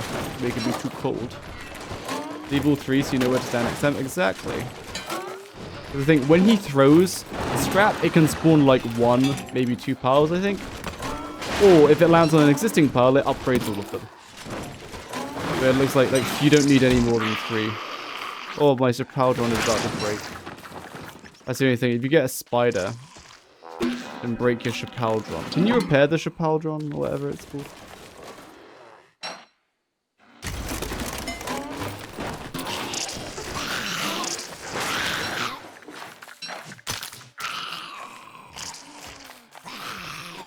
Automatogenic? Oh, really? You lied to me. So I have another one at the base. Sorry, when mobs come out, I think they jump at you, so they end up missing the first one. Can you answer my question for the Willow Boss Rush? What was your question?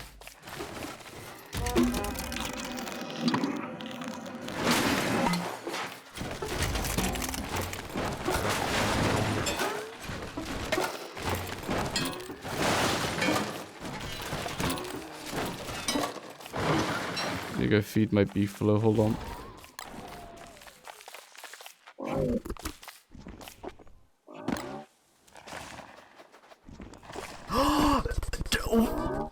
Oh no, where's my brush? Oh, I left my brush somewhere, that's annoying.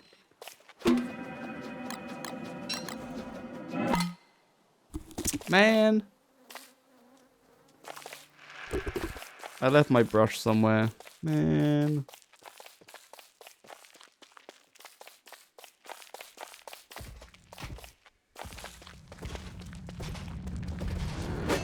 Ow.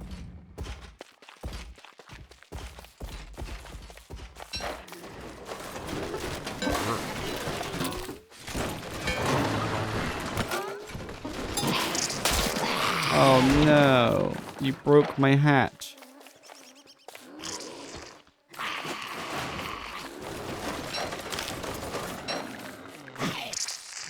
I had to kill him with a shoulder weapon on so I get it back.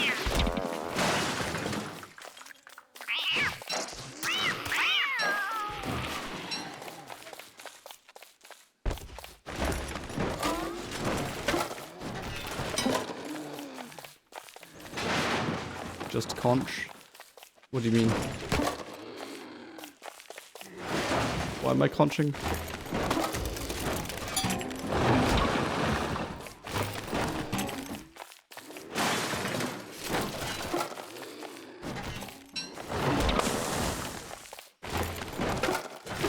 Back to base. I mean, I could do. But then I would need to come back and my beefalo is hit. What's the point of this? Why am I conching back to base? Well, I don't need to do that. What? I know I have another Chipoldron there, but like...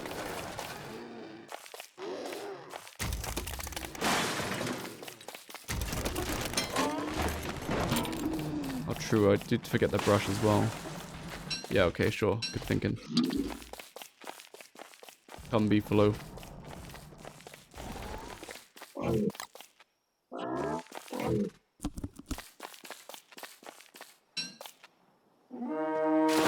That's so good.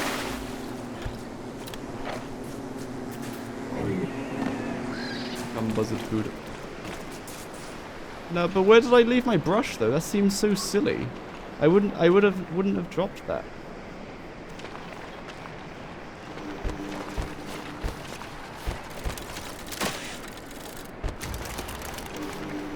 Where would I have dropped the brush?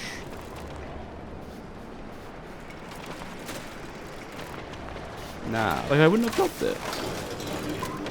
Alright, Clanker, give me back that hat. Only 8%, so it only takes one spider poking it. Fellas, where's my brush at? That seems so silly that I would have dropped it.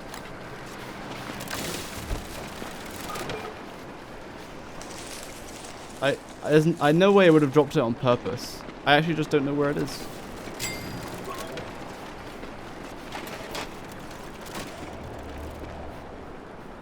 Would it have gotten knocked out of my hand at some point, or I accidentally dropped it temporarily and then just didn't pick it back up? Whatever, it doesn't really matter that much. Just people will take like an extra day or two to get tamed. That's annoying though. Oh well.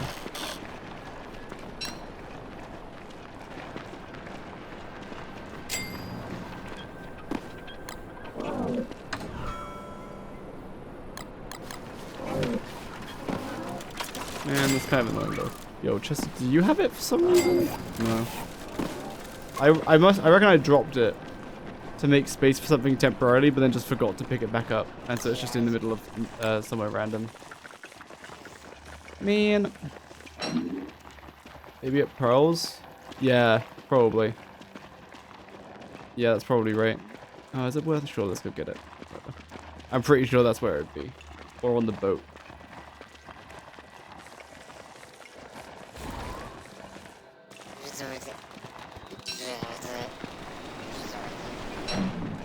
When we're not at the base, the spider will kill him. No, it won't. Spiders don't aggro Clomber. And it's because there's vultures. So they would fly down and eat the Clomber goop.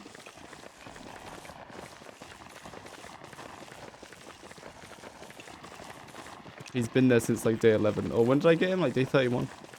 Whenever after I killed Celestial Champion. Or before.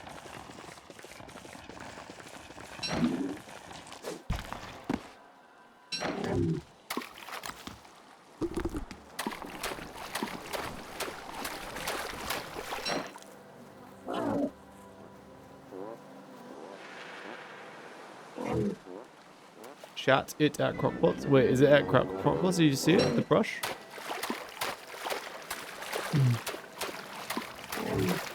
Or are you just telling me to turn back now and go back to the Crockpots right now? What? You brushed when you got back? Did it get knocked out of my hand by something? I'm so confused.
Beaver with an unscratched belly? I know, he hasn't been brushed.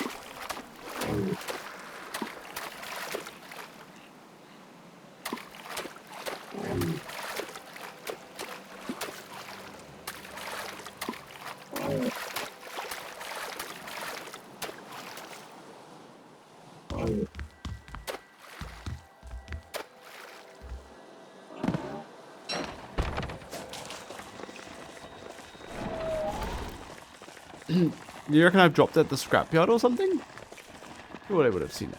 Oh, I've dropped a bit next to their crock pots, but that'd be crazy. Did I really use it when I got back from eating food?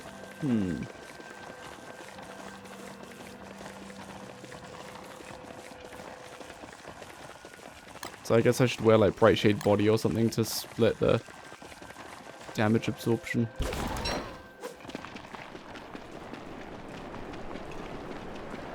Hello, is there a brush over here? Oh my goodness, it was right there. It was at the crock pots. Why? Why? Gothic is a Giga genius. He knew, dude. He knew.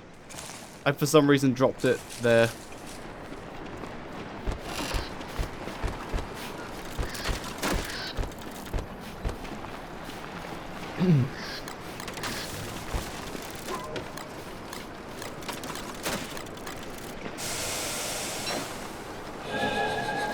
Kotick with a very humble smiley face. Thank you, Kotick. All praise Kotick.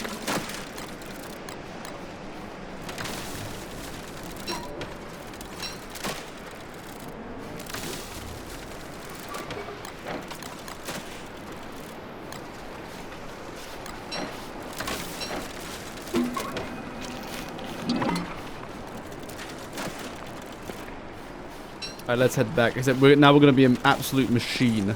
I'm going to wear the bright shade body and then I'm going to wear the Chapaldron in case things hit me. So it splits the durability. The spiders leap out and they end up missing the first attack, hopefully.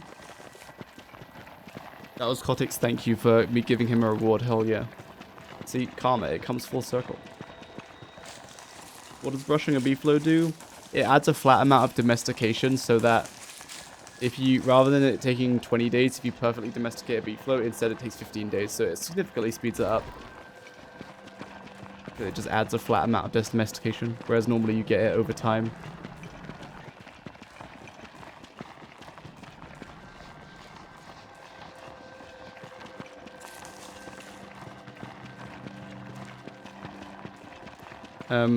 With the wiki, be careful, because like, I think wiki.gg is the better wiki, but then some of the stuff on it is still wrong. And a lot of the stuff on both wikis are misinterpreted, because on the same page it will tell you information about Don't Starve, single player, and Don't Starve together. So a lot of people will read the single player like bit and then be like, oh, so that must apply, that's multiplayer, but it's not. It's actually single player. So just make sure you're reading Don't Starve together, and not Don't Starve. Yeah, a previous one died, and I didn't bother making a new one. It's basically kind of a skill issue on my part. I activated the rifts and then I didn't do Full Weaver for a long time, so I didn't have Nightmare Saddle or Gloombell. So if my beefalo got into trouble, there was no way I could rescue it, and that's exactly what happened. Oh, I'm gonna take freezing damage. It's fine.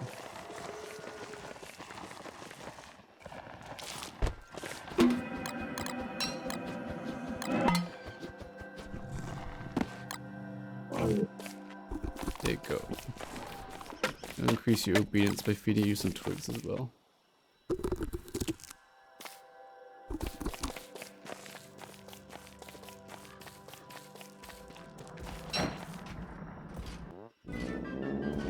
My heart just pulsed extra hard. I thought it was the big one. It was over.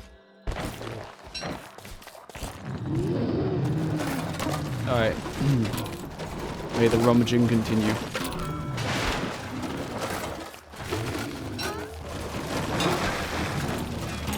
So good, dude.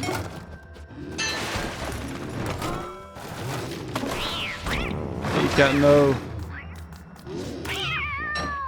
I guess I should wear the sword and just attack whatever comes out. Chapaldron is going to last for as long as I don't get cats jumping out at me.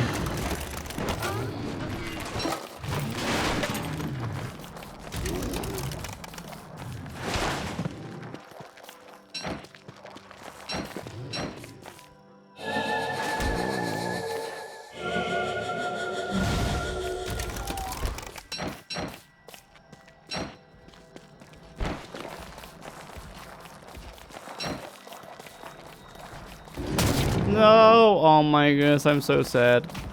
I was just trying to bait him.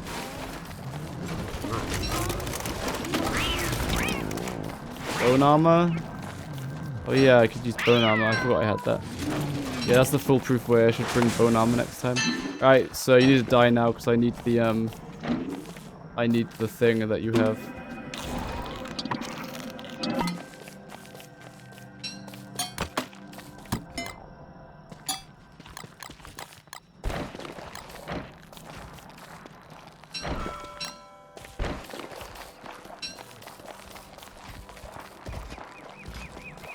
I want another Shaldron.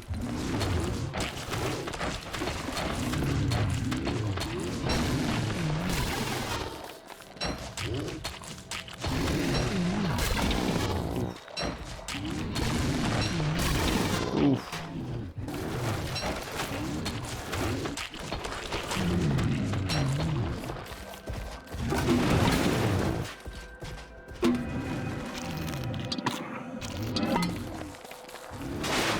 Everyone, let's point and laugh, indeed. Oof.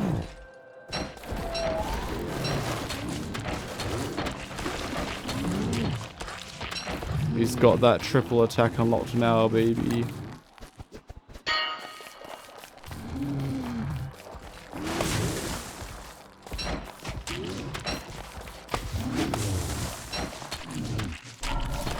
Yes, tree guard, come kill.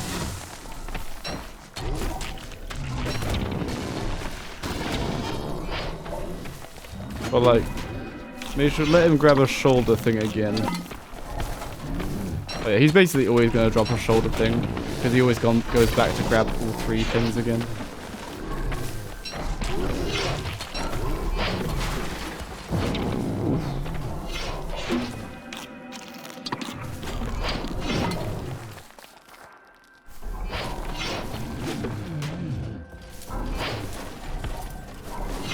Please don't let the Shauldron like break as he dies. Because he's they're close, he won't do the shoulder ram. Good. Another Shauldron for me. I think. Oh yeah, there it is. Cool. Is this one got less than like more than 8%? Oh, it's just got 8% again. Oh my goodness. They've all been like 8%.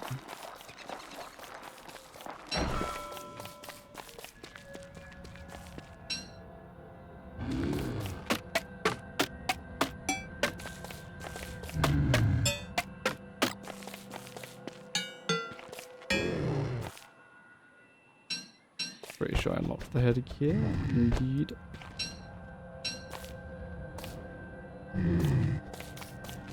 Beefalo, where art thou? Come hither.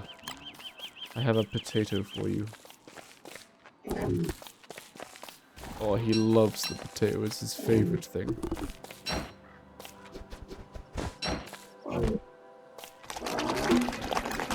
Thanks for the Prime subscribely, Isaac. Much appreciated.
It does indeed have a cooldown.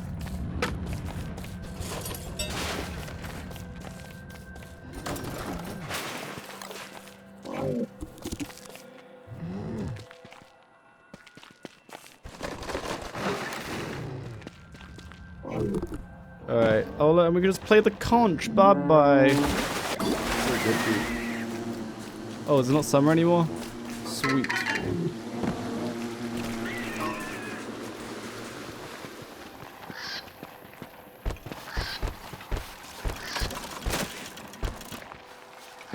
Alright, you can have the Shauldron back.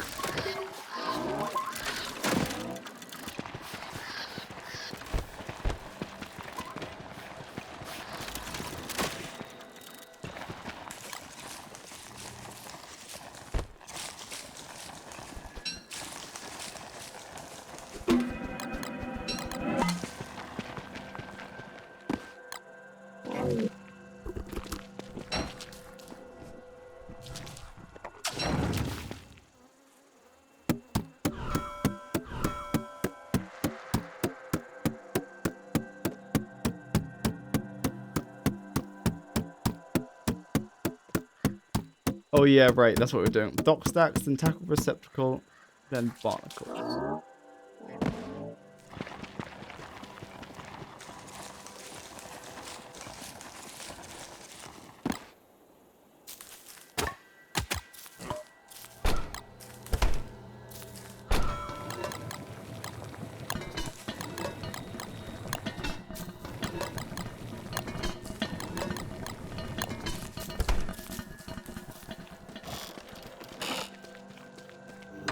What if, hypothetically, I made a weather pane for the funsies? Thoughts? 88 gears, eh?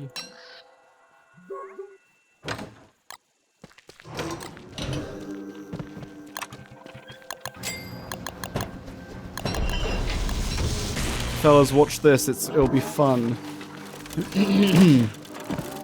Look, look, look, look, look. Bam. One weather pane. What will it do? Knocked out a few of them. That's pretty good. But one weather pane is like enough to clear a lot of them. Mainly want them for the knocking down. I can finish off the mining bit. Oh, consumed about a whole weather pane.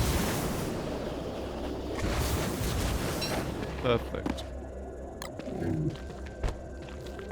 Now I need to clean this all up. Flanker, help.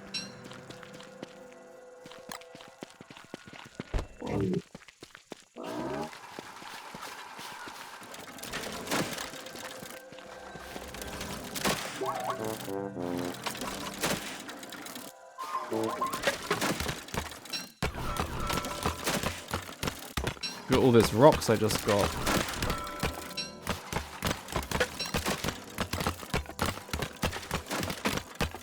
You can grow rocks now. I mean, you always could with rock fruit bushes, but this just it's so easy to harvest with this.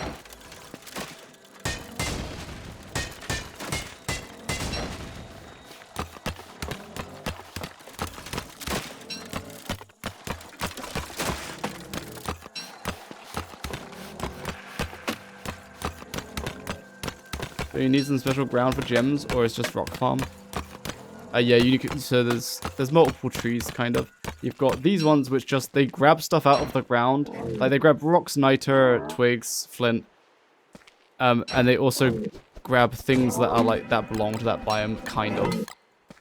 So, like, so in this biome you get bone shards. Which is, like, fine. I can transmute those into hound's teeth for a howlitzer if I use a howlitzer. You can move the cobblestone, makes you walk faster. There's cobblestone that spawns on the map, like this path. That's all cobblestone path. That makes you move faster. You can't move that, but you can make your own cobblestone and put it down instead of turf.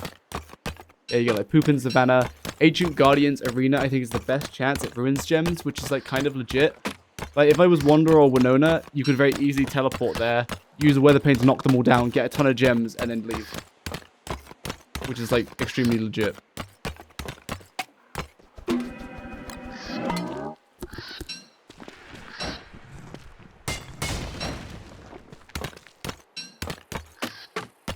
Look at all the bone shards I got, that's kind of crazy. Or you just have like a field of boulder bows. To be honest.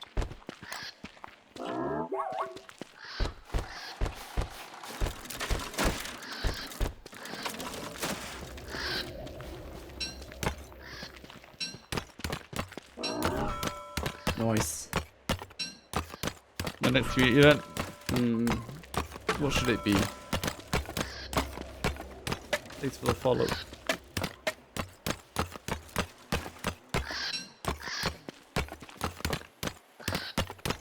Did I brush you today? I think I did.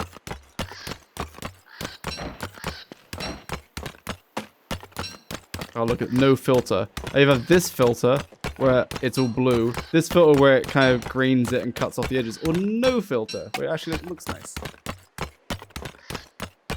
Is fumarole during shadow rifts? Oh, really? That's interesting. Is that like rift gems? So you just plant them, a big field of them there. And then during the rifts, you only harvest them during the rifts. That's pretty legit.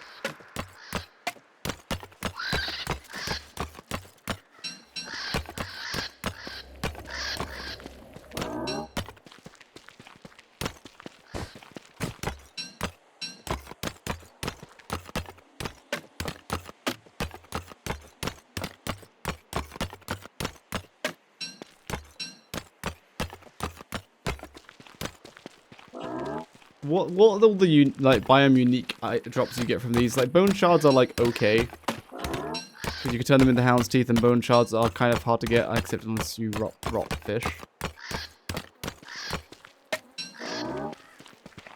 Yeah, before you harvest them, you can see what's what. So maybe it's during rifts, like they have to grow while the rift is active. Maybe.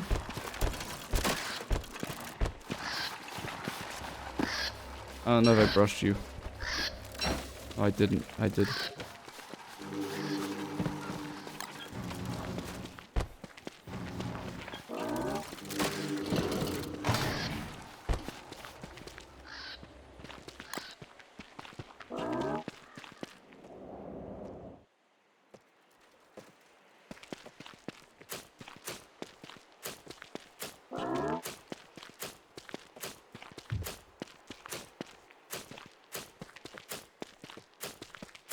Look how happy my beefalo is.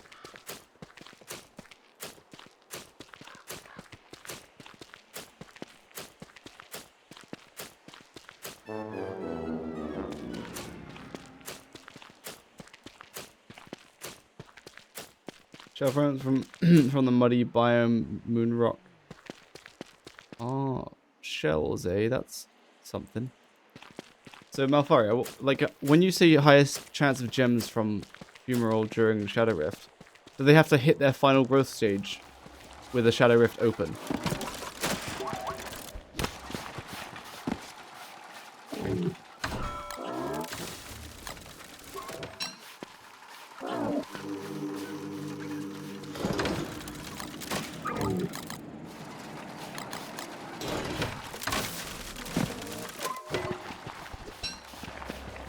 Yeah, I use Action Q Reborn V2, but like V3 is the same, but does more stuff.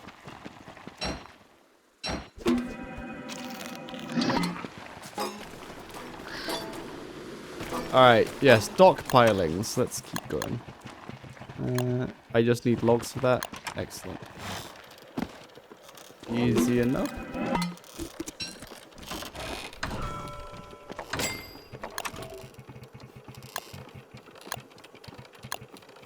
Tasseled monkey paw classic. That will do this one. How many of these do I need to put down? When planted in desert, no flint. I just got a bunch of flint when I mined those. By the rule of thumb, planting boulder beach on the ephemeral when the rift just spawned will guarantee those trees have max chance of gems. Oh, so you need to plant them.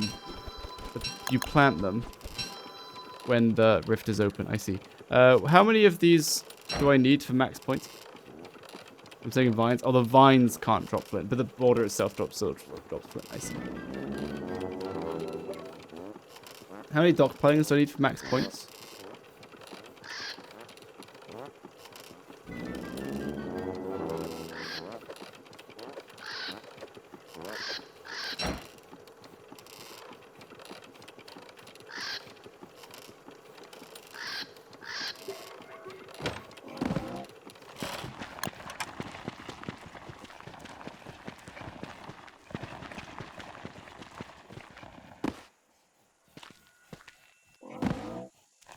I believe.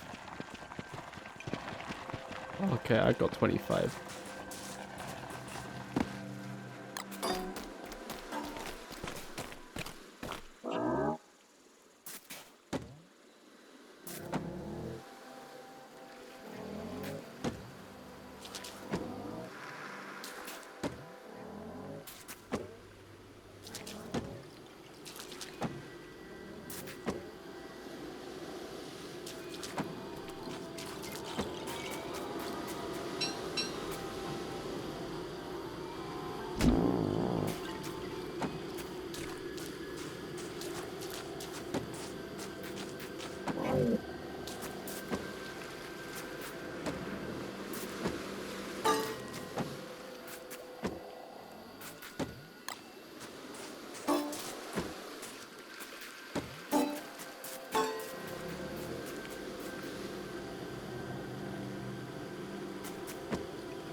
10 point each, 10 points, 0.5 each. Okay, I took 25. That's cool. Place them in her area. They were all placed in the area. What do you mean he placed most? I placed all of them. The area is marked with the turf. Somewhere on the ocean, though? Really? That'd be kind of lame if it doesn't count. Oh, she said I love them, so I put enough for her to recognize it. Oh, hey, look, we have the hot spring. Ooh.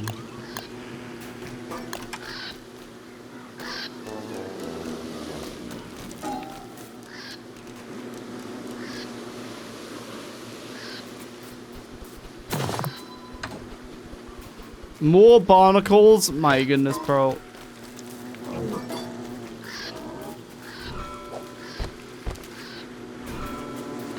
There you go. Happy beefalo. You gonna be tamed yet?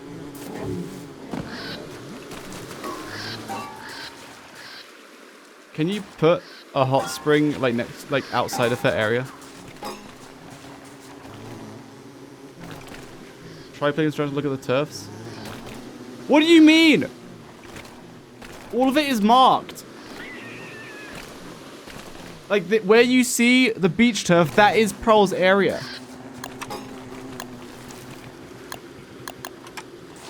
Like, what do you mean it's right on the intersection between that? See, that's on her one. That's on her one. That's on her one. Like, Benedict just looks so good at hallucinating things. Like, it's crazy. Look.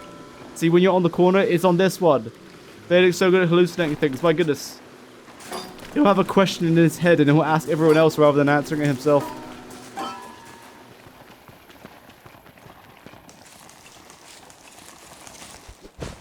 Goodness gracious.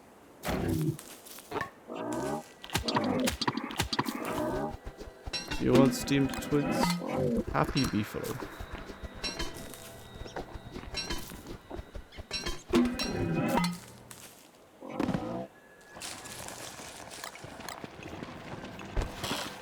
Right. Now barnacles. How do I get those? That's the next thing. Oh, Pearl's area is so cute. This update is Mega Base propaganda. It forces you to make a Mega Base. For Pearl. Alright, tea shop. Also requires barnacles. And that also oh, I need so many barnacles. You shave ocean plants. Yes. So I do need a razor for that, right? Someone in chat earlier like said like why do you need a razor? I'm pretty sure you need a razor for that. On seaweeds, on sleeping seaweeds. I can't bother. I guess I can go get some. I guess I can make a pan flute. Can I just kill them for the barnacles?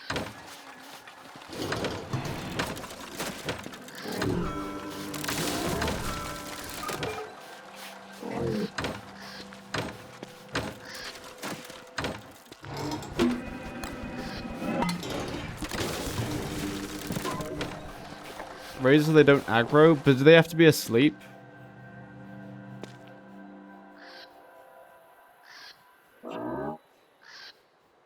I think only Wormwood gets that perk, right? If I kill them, do I get the same amount of barnacles as if I just shaved them? Can I shave them then kill them for barnacles? Because I'll do that. So I'll just bring Bloomerang. I don't trust any of you. You all give me like a million different answers. Never trust the chat. Never ask the chat anything. They'll all be like so confidently correct. It's like hilarious. Let's see. Can be harvested for barnacles, and they do not drop barnacles. They drop a sea sprout, starter, and the seed things. And the fish will eat. I see. Yeah, so we'll just harvest them. Like, it might be more efficient to harvest them, kill them, and then move them somewhere close to the base so I could just harvest them easier. Like, if I moved all of them to this little patch here, that could be quite legit, actually. Where's my Malbatross bill? Gimme. Got holes in your boat, not if you tank it with your face.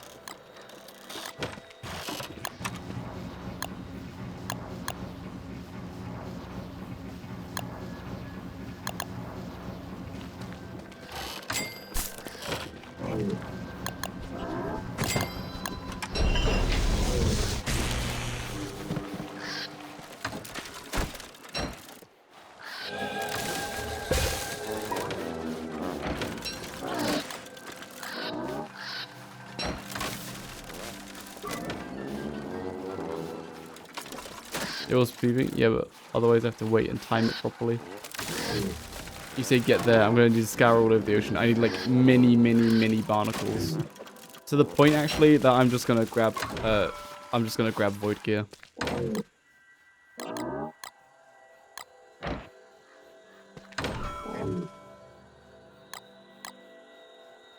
Yeah. Is it better DPS to use Gloomerang plus Enlightened Crown? Yeah, it is. Right. We'll do that.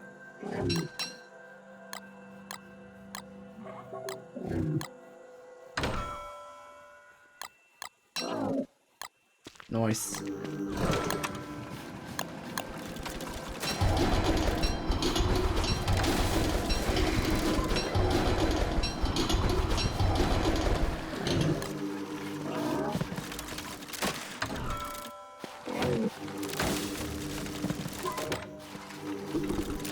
I'm highly sure you'll drown. Why? Wanna bet?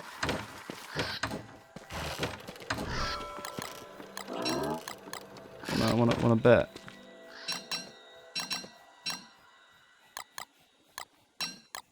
There's groups of them? Indeed, there are.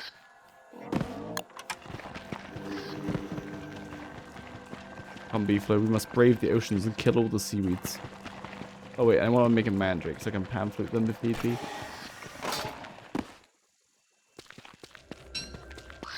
Just shave them at night, bruv. Ah yes, let me sail to them and then just wait up to 6 minutes for nighttime to start. Ah yes, this sounds excellent. Let's just do that. Stupid streamer, just wait 6 minutes every day, idiot. Yes. You're all full of genius ideas. It's very fun to listen to. It's not. It's aggravating. Anyway, listen. Shadow Manipulator time.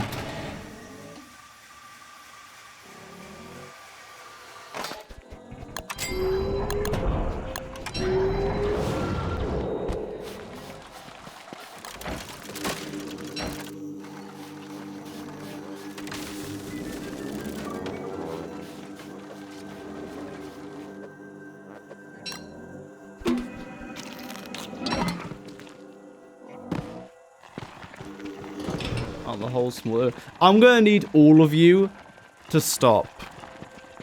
That's what I'm gonna need. I'm gonna need all of you to stop. Thanks, but I didn't ask. Thank you, and good night.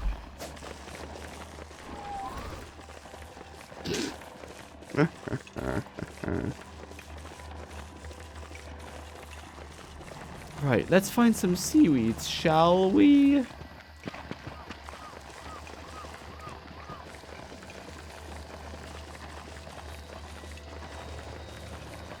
Nice.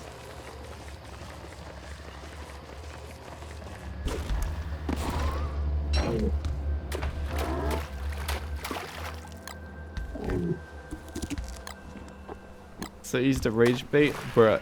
If you're intentionally rage baiting, you will be banned forever. This is my place of work. If you intentionally try to aggravate me, you will be banned forever. Why don't relocate them closer to base? But I need you to stop, though. We've just discussed this. I need to kill them to do that, and now I'm going to kill them!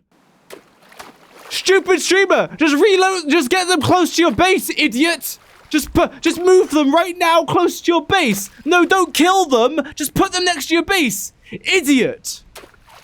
Like, I don't understand.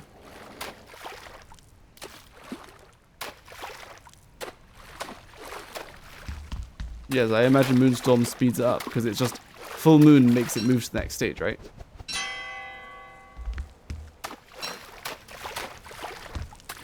Nice. Stupid streamer, just use console commands. Now we're talking. Hiya.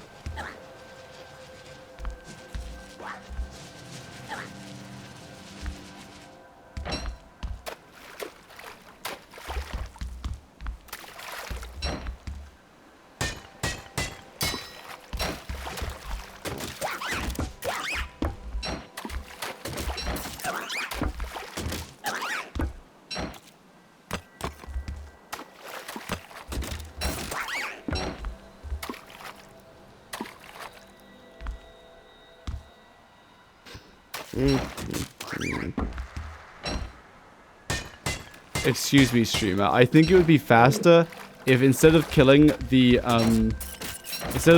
plants to relocate them closer to your base, I think it'd be faster if you just relocated them close to your base. Smiley face. Ah. I see.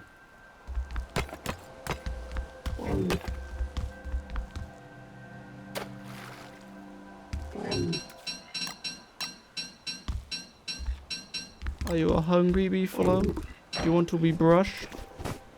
Look how happy my beefalo is. Oh, you're not tamed yet. I forgot what day I started taming it. To end stream to preserve the little mental health you have left. No. Mental health is perfect. We need a nice dosage of anger from time to time, you see. Sometimes you hear things that are just so silly that you just question how. Well, there is no question. It's just you're half paying attention watching a stream. You hear a part of what their plan is, and then you suggest something, except like they already discussed that. So like, I get it. Yeah, simply ban everyone. I should do that. Yes.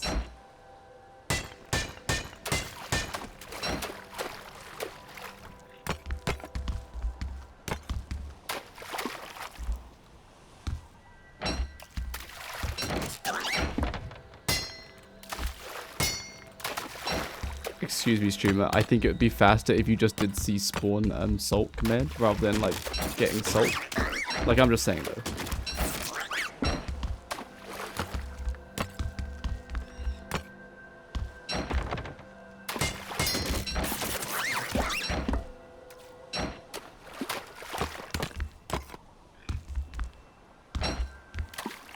Oh guys, you know you want to, but I don't want to. They got better boats there? Probably. Don't Starve boats are horrendous. They're so bad.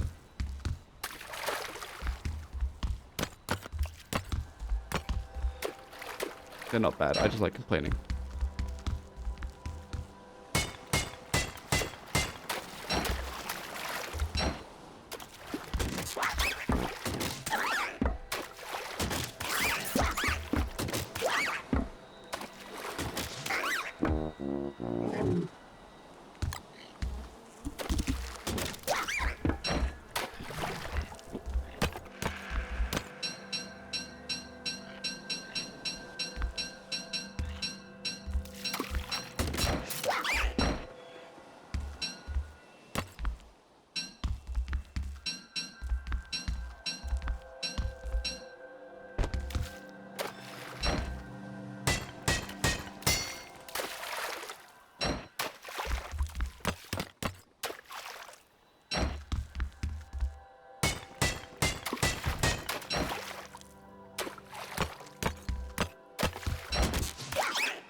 Yeah, the thing with shipwreck boats is that you just died if your boat died, which was kind of whack because your boat didn't inherit your armor, only inherited your speed.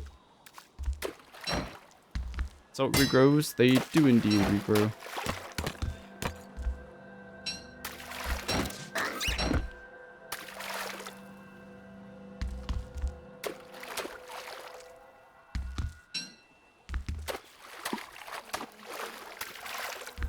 Can't you move salt?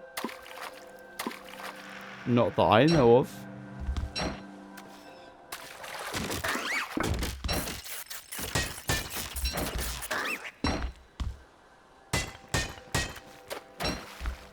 Are you hallucinating that because you see them in the water there? This was a change they made so that you could go over the top of them. Before you couldn't go over the top of them, so they just made them regrow from underwater.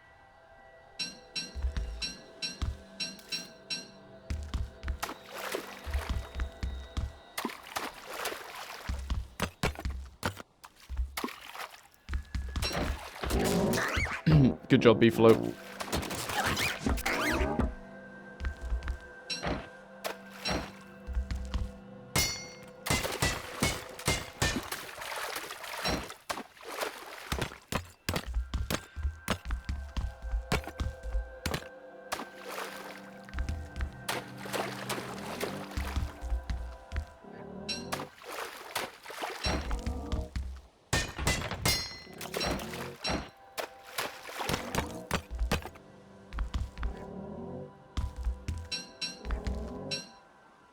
Oh, I should have got my archaic boat kit. That would have been so much better.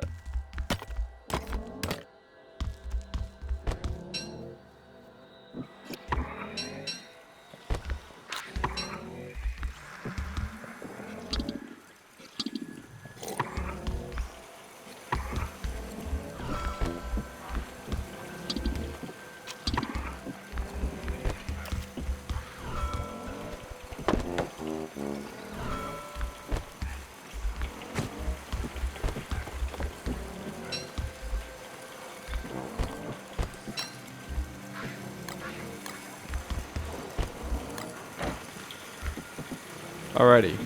Now, let's continue hunting down plants. What about salt vines? Can you relocate them? Salt vines. I'm not aware of anything called salt vines.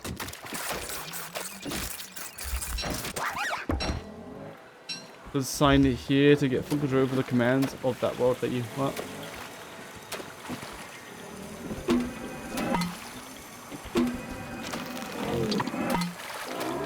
Oh, yeah, it's just a visual to know where they respawn. That you can't grab them or anything. At least if you can, I don't know that you didn't know that.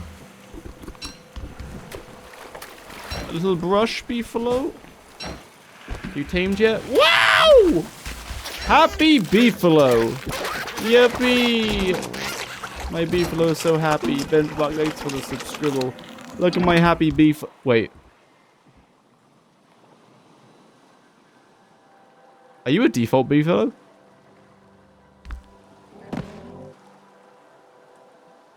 Is he default or rider? He's rider, right? Okay. I wasn't sure. The face looks kind of weird to me just then. Bro really is going equals 3? Yes. Okay, if it was default, I wouldn't have screamed, but like it would have been kind of annoying. I would have to attack him and gain some more domestication points.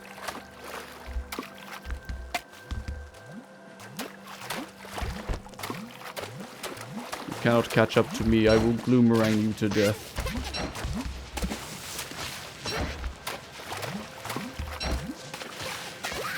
See, idiot. Right, anyway. Did I run into any of these plants? Yes, over there's some.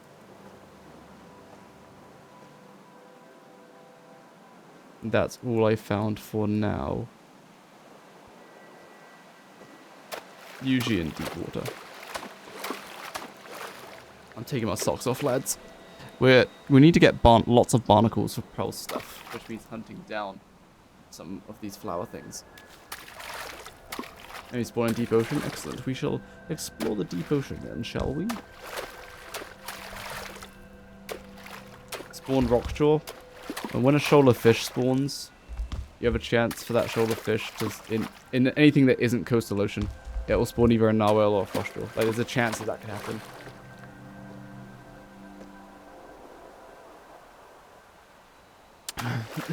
Wouldn't reverse it though, would it? Well, what it does is it makes your domestication... Oh yeah, once it's domesticated, it's locked in unless you get it down to 0%, right? Attacking it only fixes that if you attack it. If it's at like 99% domestication before it becomes tame, you can hit it to get it down to like 59%, and then you have more time to effectively get the points that you want. Yeah, or buy a lot of fish food. That also works. Yes, I have barnacles all over my feetsies.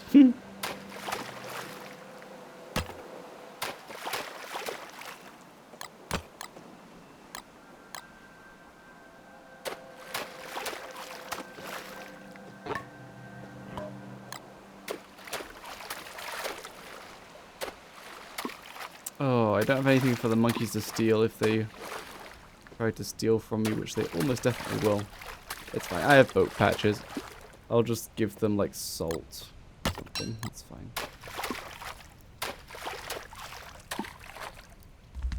It would make sense that work can eat fish food. She's literally a fish. A fish-like. Oh no, she's actually amphibian, like, right.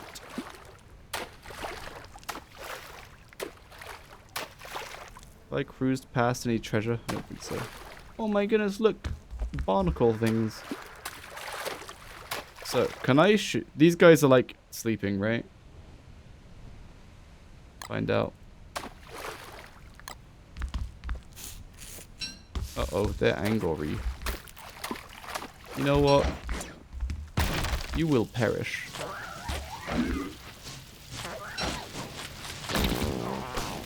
Idiot.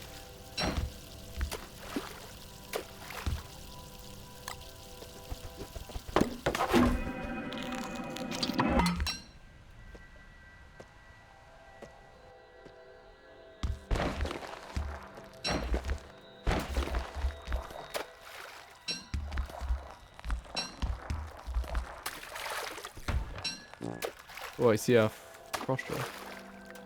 It's small leak. I mean, I still need to repair them. What if I just straight kill them?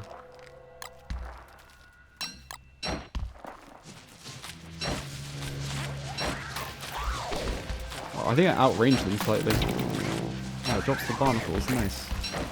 Bloomerang is so good, dude.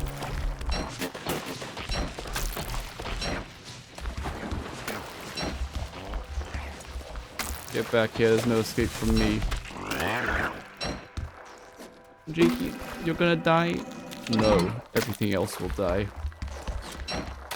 But I think we are right in that the fish will eat the barnacles.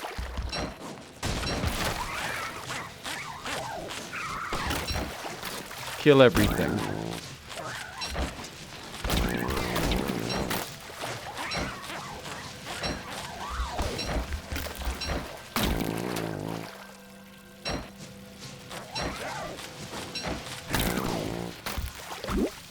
Wolfgang wins again.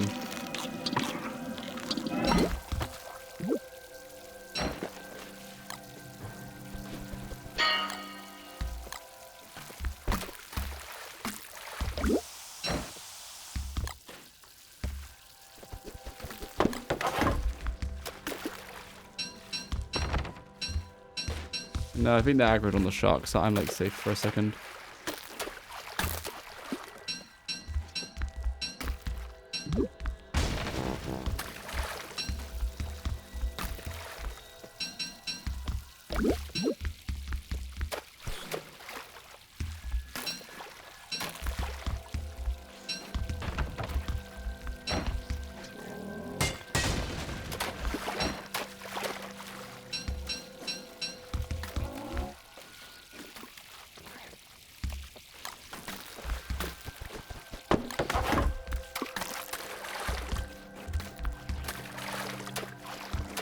Just ram through everything, to be honest. I do not have the patience for this.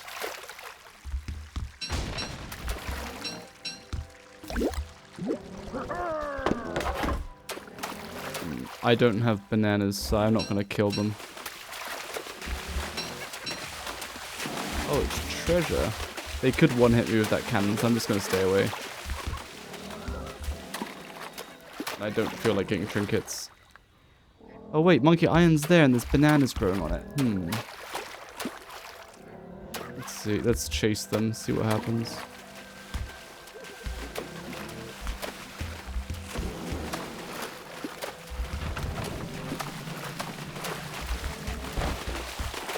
Aha, you've cornered yourself. Foolish.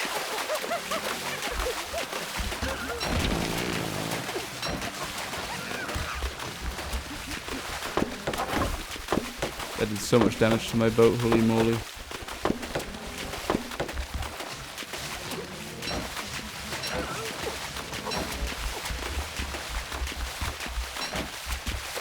Ah, you seem to have backed yourself into a corner, Captain. You're a terrible captain. I am the captain now.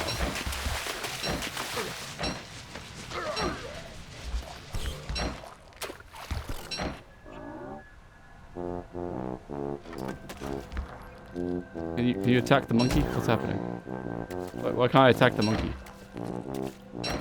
I guess I'm picking up the trinkets. Oh, I didn't mean to do that. Well, no choice now.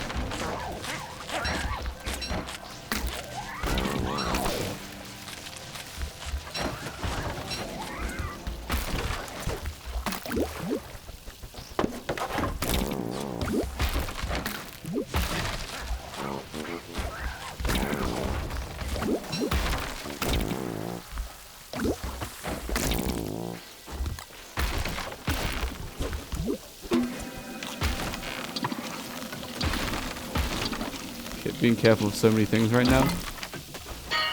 That stupid monkey cannon is what's gonna kill me, I tell you what. 'Cause I can't kill the monkey for some reason.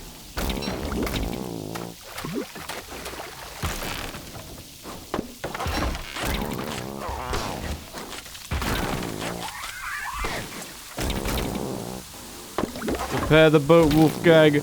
Repair the boat!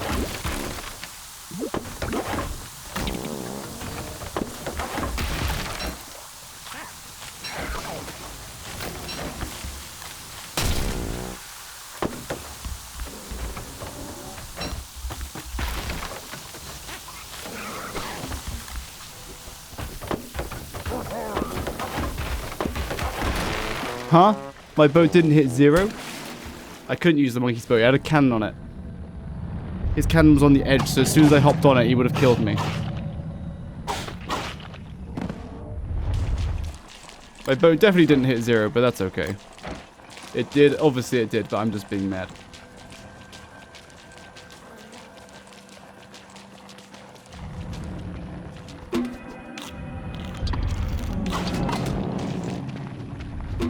Only because of the monkeys, and I couldn't kill that last monkey. Can mount beam floats no matter their aggro with the shadow saddle? Correct. As long as they have enough obedience. Backpack, it's in the ocean.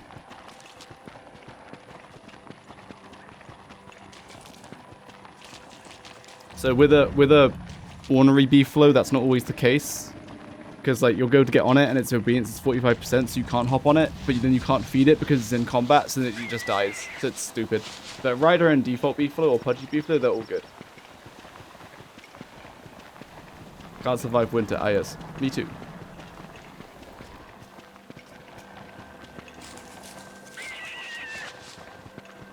That was so stupid. I was juggling so many things there, so many things. All those little leaks got me, dude.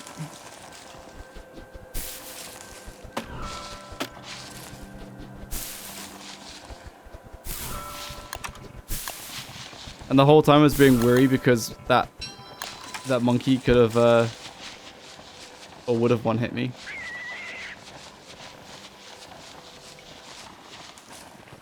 Yeah, I didn't realize there were so many of those plants still alive.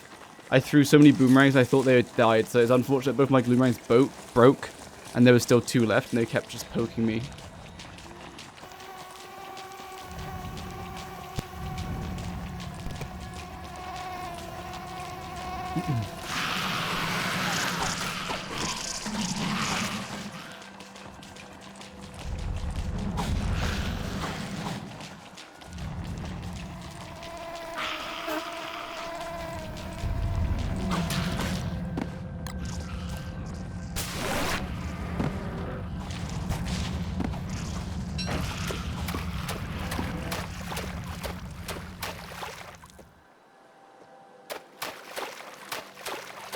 And all that and the treasure boat would have probably despawned by now. I think it despawns once you unload it. Hand flute in inventory. I don't know if its range. Those things were quite far away. I don't know if the pan flute's range would have reached them.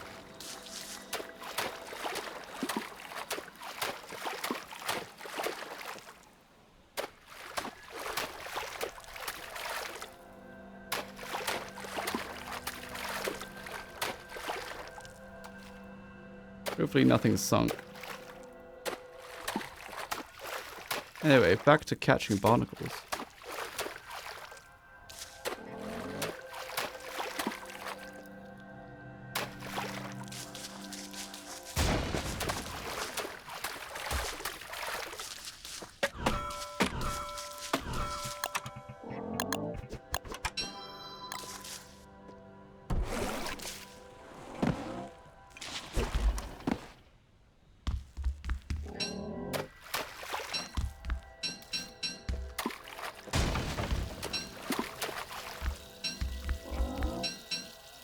But also, like, skill issue. I shouldn't have been so reckless.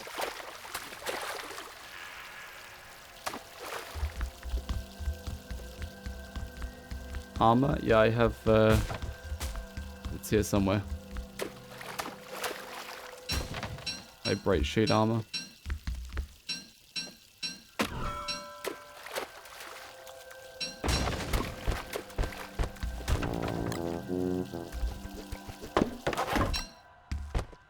Oh yeah, don't barnacles spoil really fast?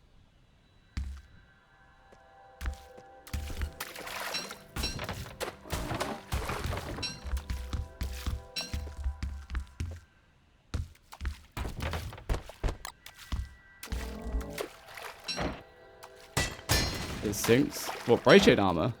Really?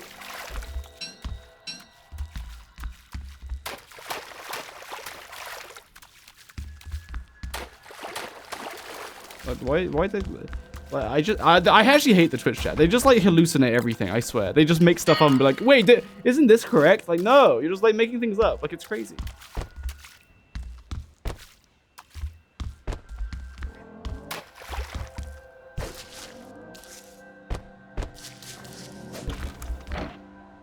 I think we might have to go back to the rule of if you don't know it for sure, then say nothing. Because it's so annoying when people are confidently incorrect. Or I'll just stop reading the Twitch chat. That will solve all the issues, actually. Doesn't look like the seeds. But the seeds don't sink either.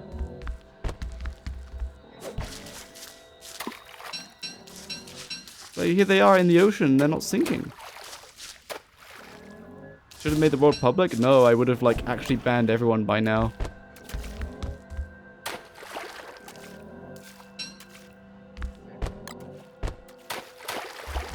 Man, I should have brought bundles.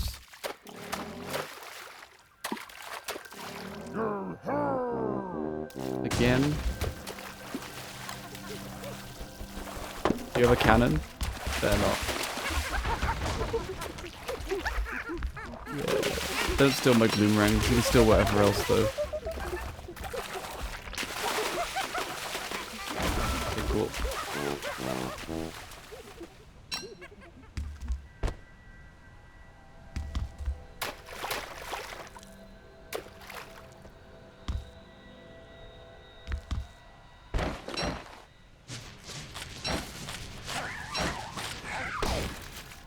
See, wasn't that nice and clean?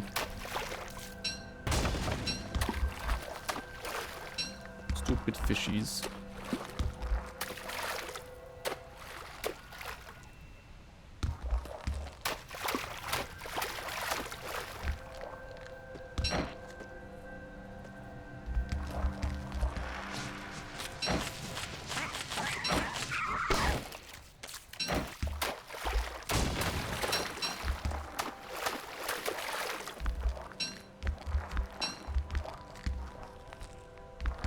Let's go get rid of these trinkets now. There shouldn't be any monkeys on this island.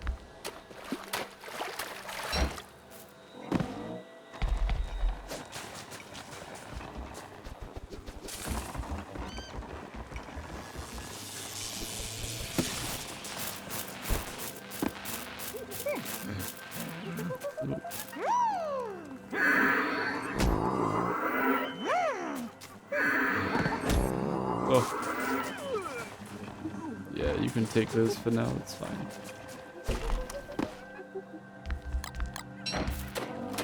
Right, these barnacles spoil pretty fast, right? Oh no, it's only when you cook them. When you cook them, they spoil fast, right?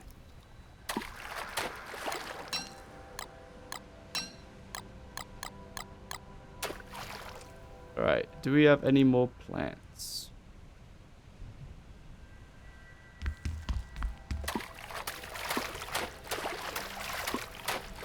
I thought I had more boat patches. No, I think I definitely used quite a few.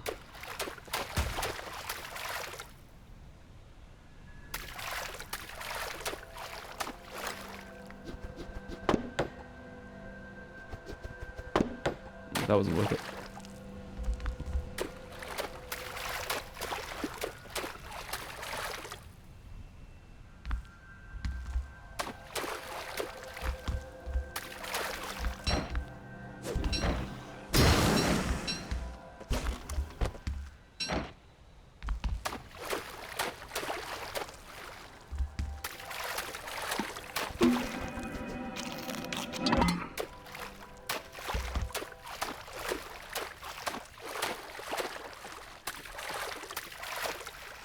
Any more plants? Glad to see you people enjoyed this game, if it's not for me.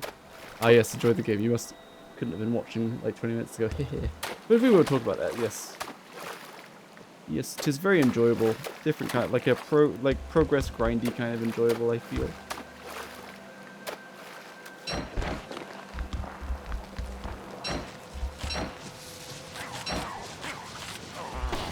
So if you position yourself right, you actually outrange them.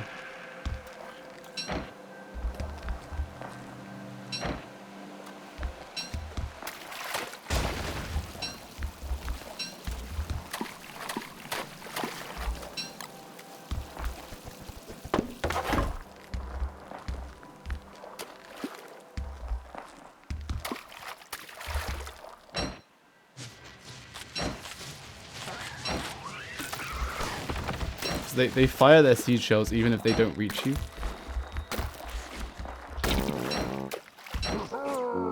Again?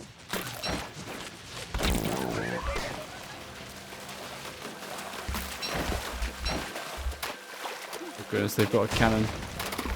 I don't feel like going back to Monkey Island. Leave me alone. They're not worth the trouble. That stupid cannon can just like one hit you. It does so much damage.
Did y'all despawn? Good.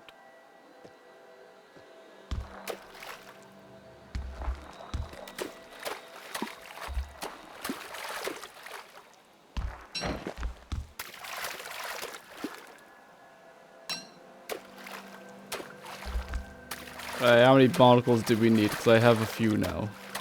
60 barnacles.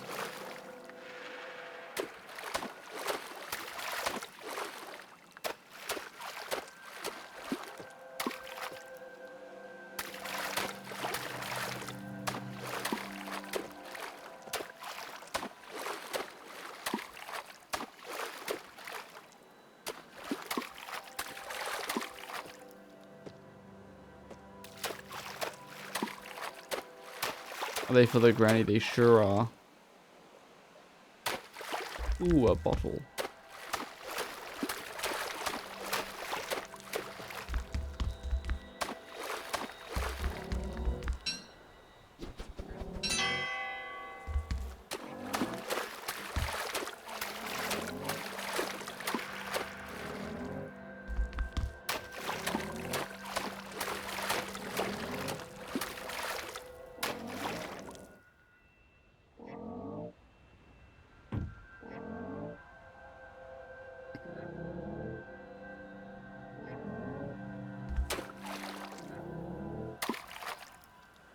I have enough cookie cutter things.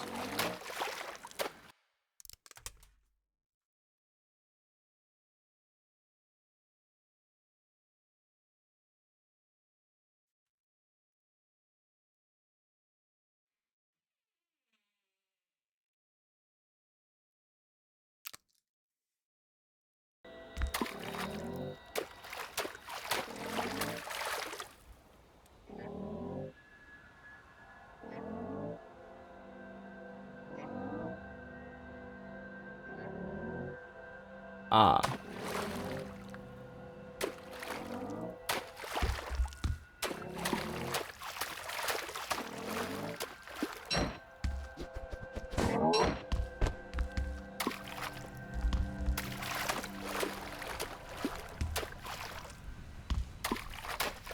Oh, my barnacles are getting stale. I guess I should head back. Kind of far away though. I shall leave the boat over here.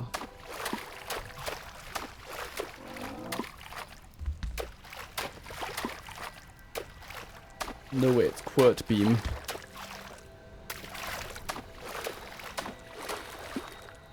We do more Jiro speedruns? Probably not. Maybe a Jiro speedrun, except we introduce the winter trap from single player, so you can trigger winter whenever you want. Or just a duo with both portals on from the beginning.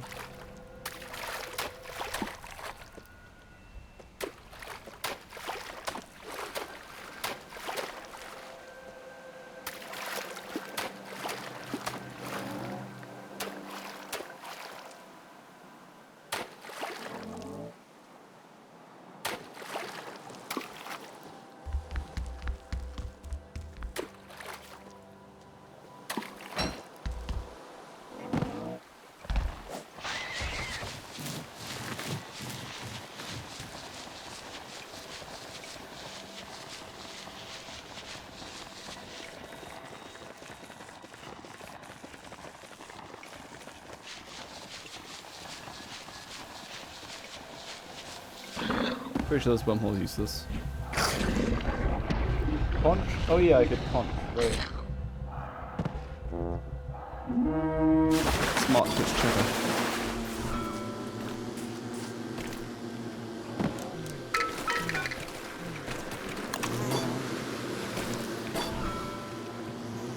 Alrighty. Yay, happy time with barnacles. Okay, you need silk, boards, and then shells and rocks. Silk, board, shell, rock.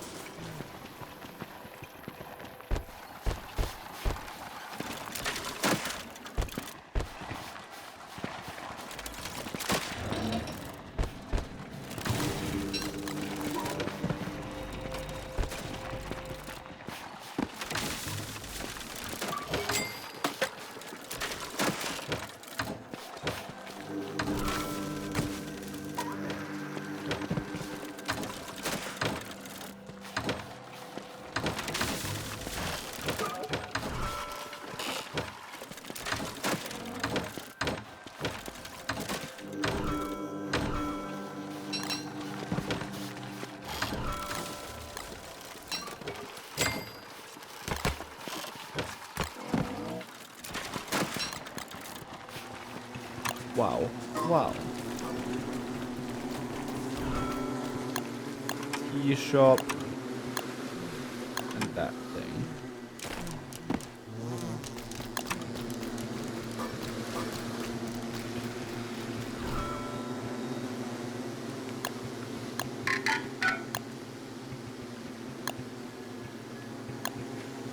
I don't know which one is the festive one. Alright, tea shop. This is the main attraction, baby. Now I guess I have the nettle farms like right there.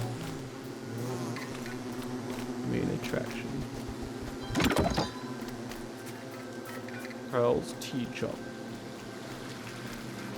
Yippee! Teas acquired. Oh, they're quite cheap as well. That's only 2 forget-me-lots. Wait, that mean I've done a bunch of tasks? Because these are quite cheap, right? Only 2 succulents? Have I done all the tasks? Yo.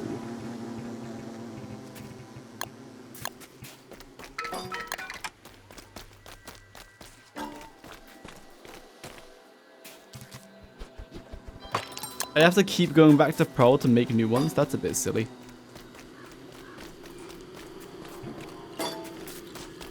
Might have the drying rack now in here?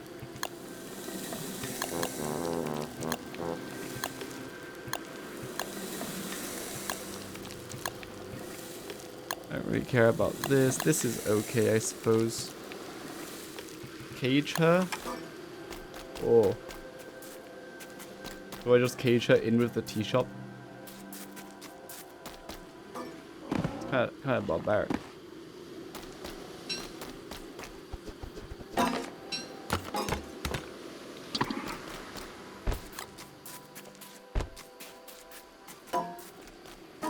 You require barnacles?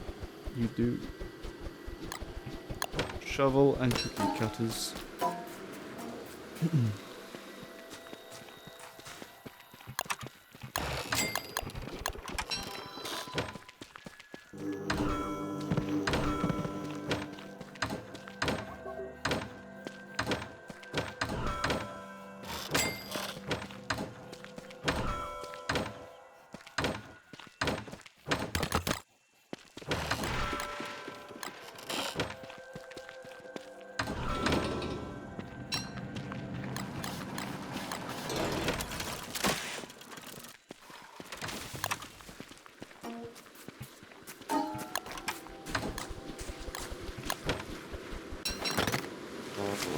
go. Ain't that cute? Wow.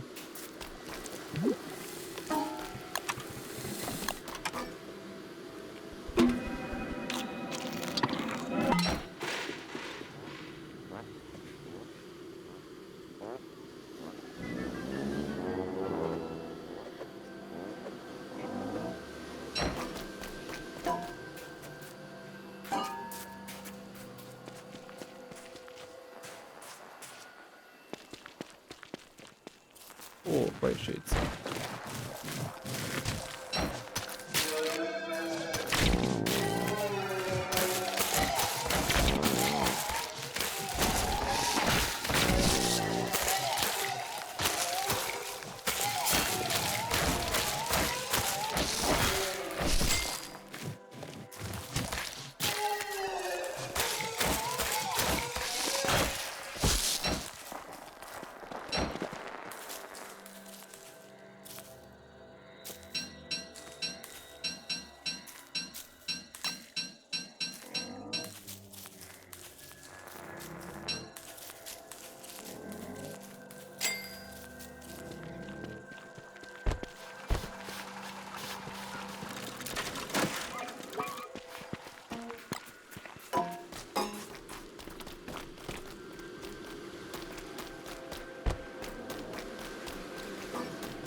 Gonna put glommy goo on the tree? Yeah, I should do that, shouldn't I? I mean, I will do that. I need to go out and grab the figs. You getting a hole, you need bomb? I need to get a bomb. You can make multiple t-shirts.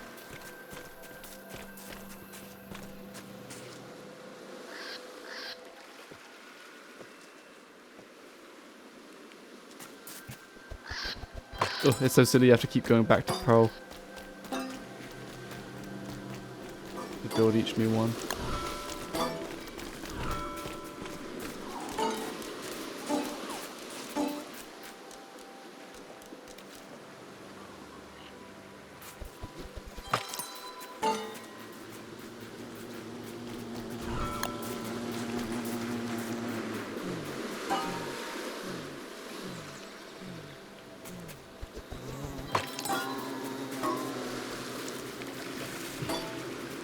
This is actually a paradise for Pearl right now. This is so cool. That's right, download Opera GX.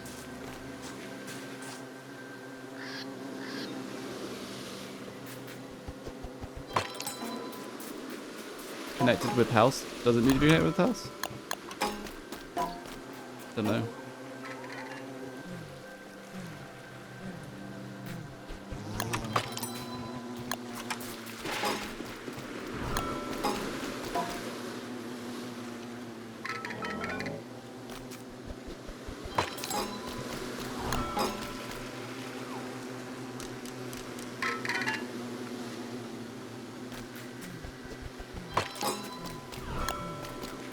I could have done it corner to corner, but I'll just go in diagonals. Oh, can we connect it to the tea shop? Ain't that cute?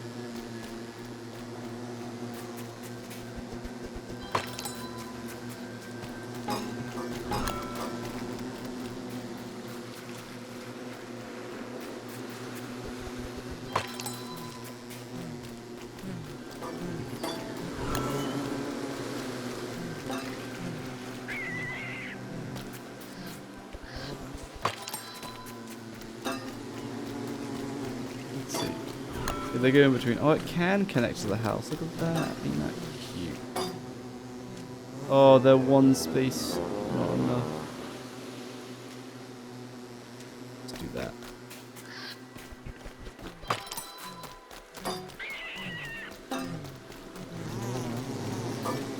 It might look a bit too cramped if I try to join you to the house.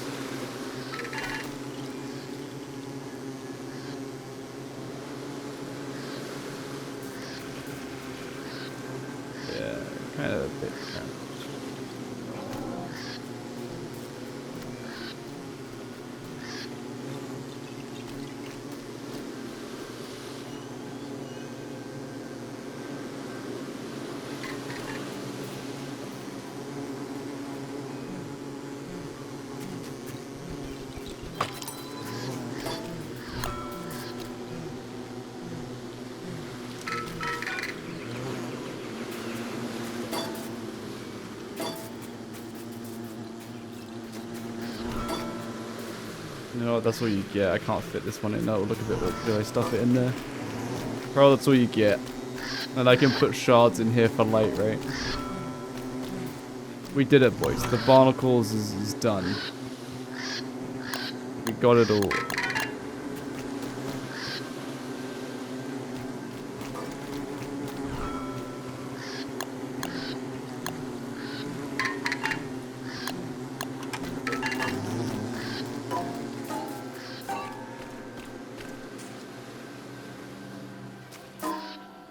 Why can't I build a hot spring there? Oh, it requires a big old blue footprint.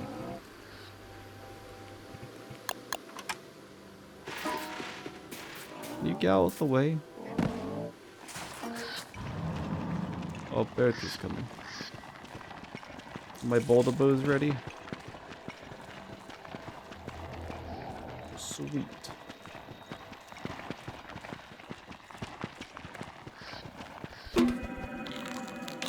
I'm hungry for some jelly beans, gamers.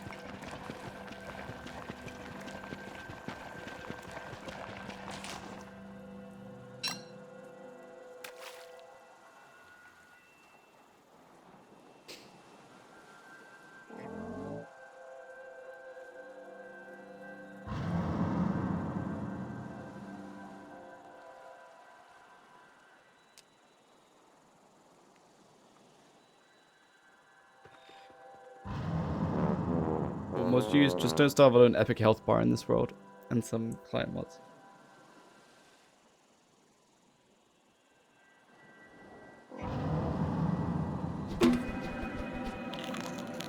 Alright, where are you, boulder? There you are.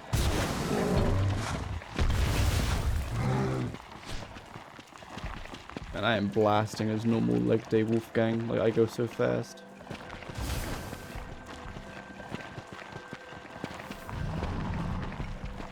Portal open? Yes.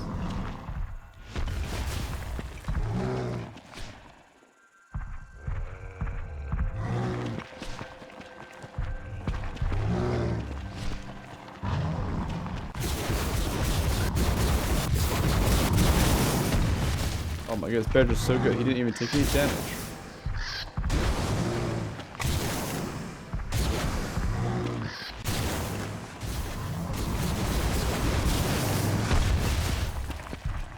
Oh, he does take damage if you walk him like right over the top of him. Oh my goodness, he took like 200 damage. If I just walked him over them, he would have like died easily. Oh my goodness.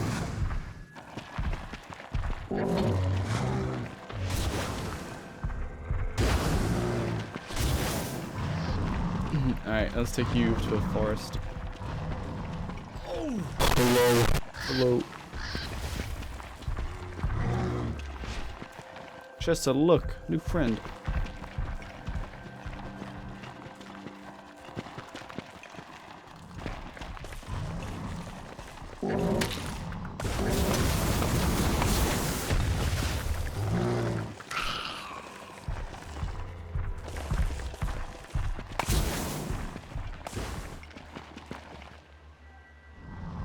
Hello.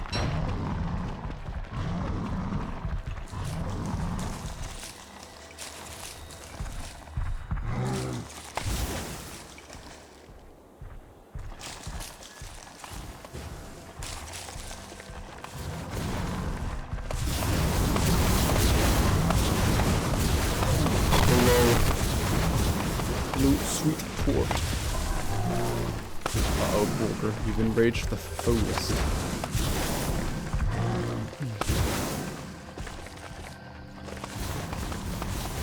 I love outrunning Berger.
Oh, it's your end, Bulger. You have to take out all the buzzers and the tree guards.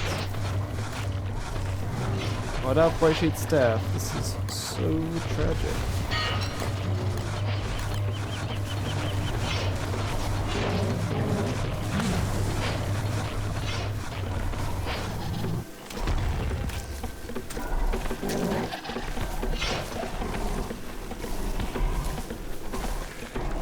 Let's cook the tree guards.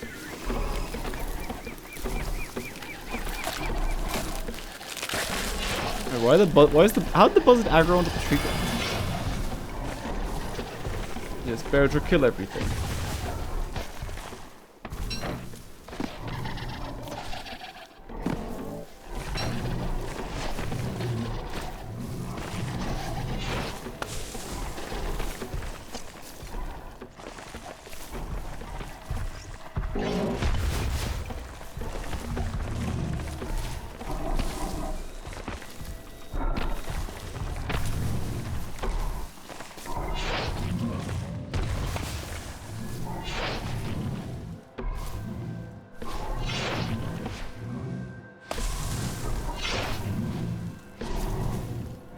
Get him, Boulder. Yeah. Hello, it's a wreck.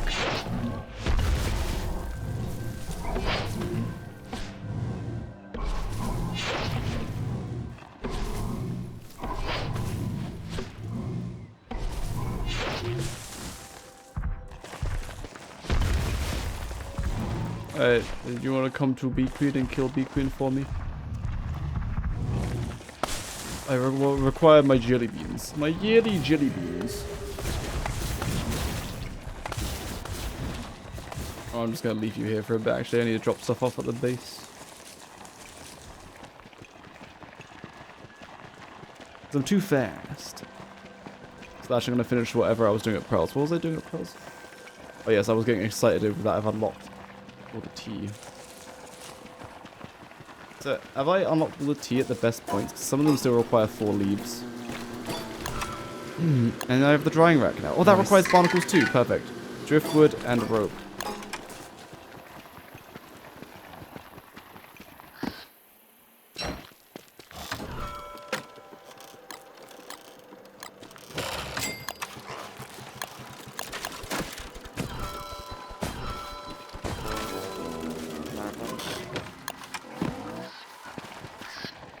Yeah, I probably should trap Pearl outside.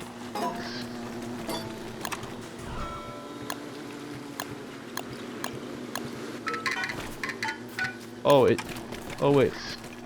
Oh, I thought it built on top of her existing ones, but no, it's just a whole new one. Okay. I don't know where I'll put this. I guess you'd space them out. This is like practicality though, so you put them here, maybe?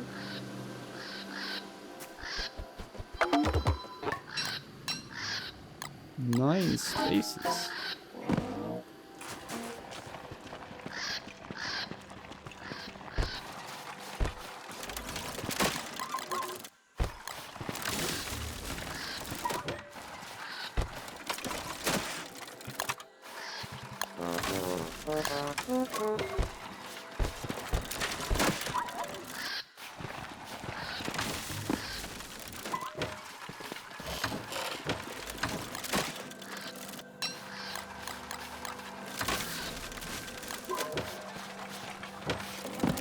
Dry kelp in it, I guess.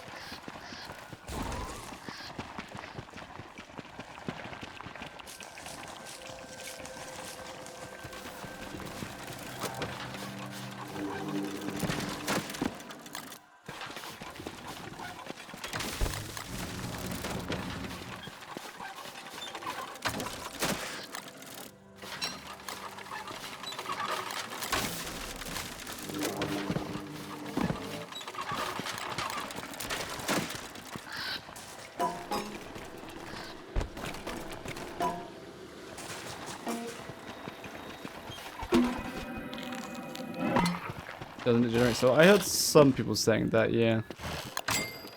That's pretty neat, I suppose. I love these infinite storage chests. They're so cool. Well, not infinite storage, but you know what I'm saying.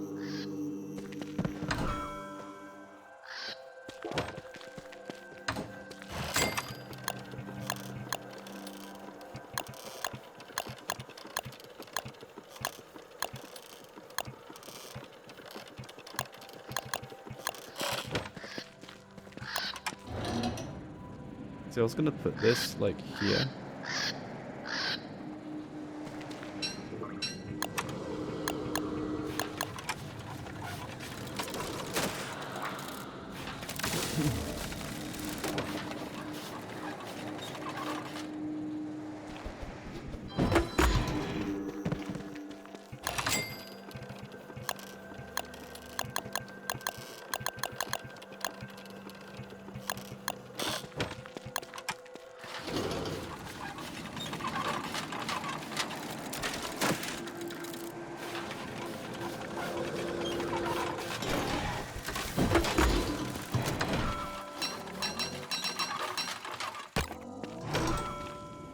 Does anything here require redstone? Yeah, it does. Okay.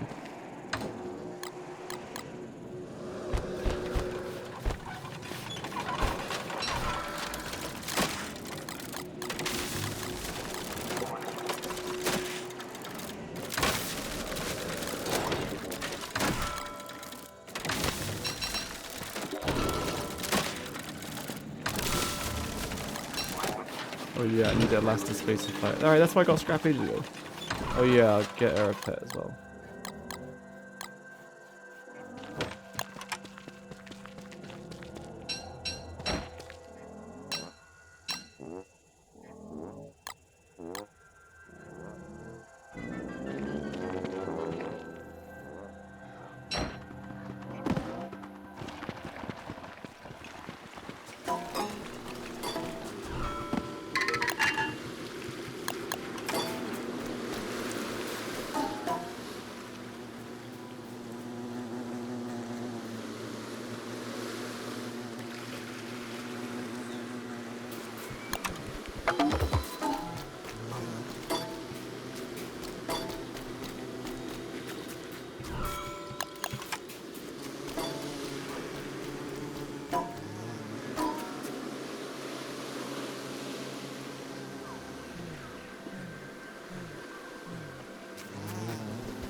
Alright, that's that's like pearl stuff, like mostly done. You can plant one more of these somewhere, but don't really need to. So that kind of works actually. Hold on.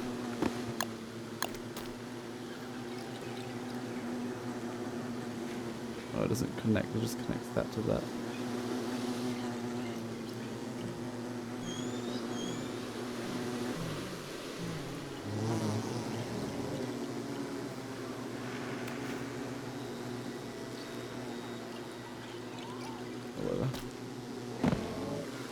Didn't put it in the radius of wind block.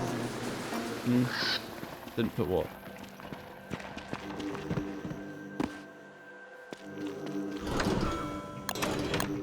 It just isn't putting things in because like I haven't made it a last spacer, so I can't put anything else in.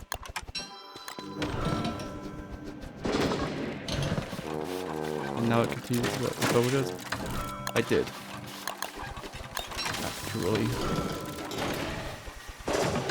Shall we see? Should we find out?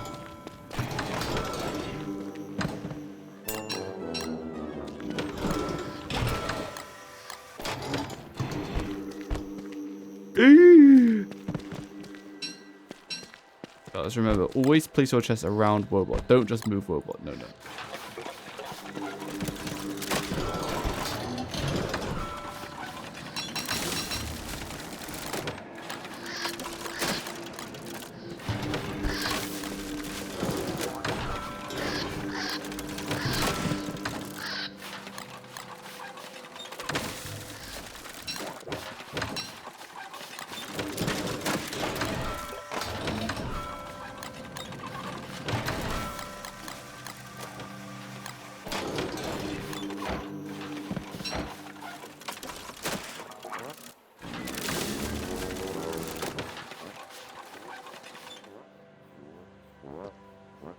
Alrighty. So I still need to sort out this like single item chests. Oh yeah, and pick all this up, right?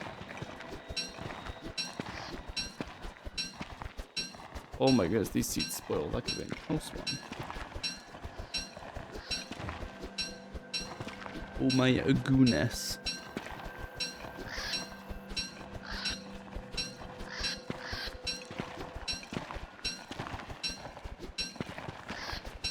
Yeah, drawing a stack of kelp with like 5 kelp bricks, or I guess 4. Exclamation mark gamble, space all. That'll do it.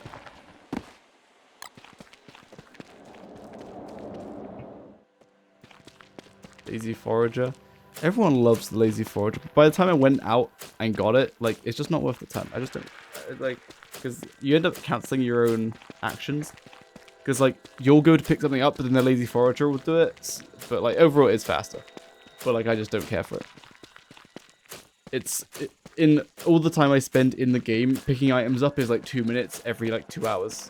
So it would make that 2 minutes, like, 1 minute 20, or 1 minute 10. Like, it really isn't that much of a time save.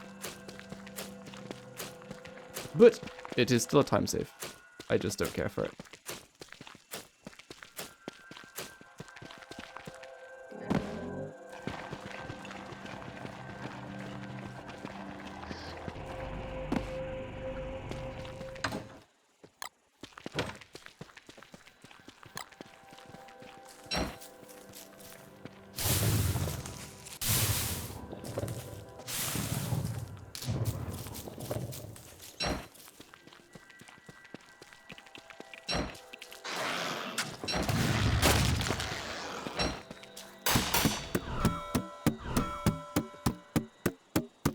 While on beef back, but like in that case it's just faster to just get off the beefalo, you know what I'm saying? Because every time you try to pick something on a beefalo you go through a little animation, so like just evade that by not being on a beefalo. So that's kind of bizarre in that case to suggest lazy forager. So it's lazy forager to do something faster, but you could do something faster by just getting off the beefalo. Man, I kind of want more drying racks.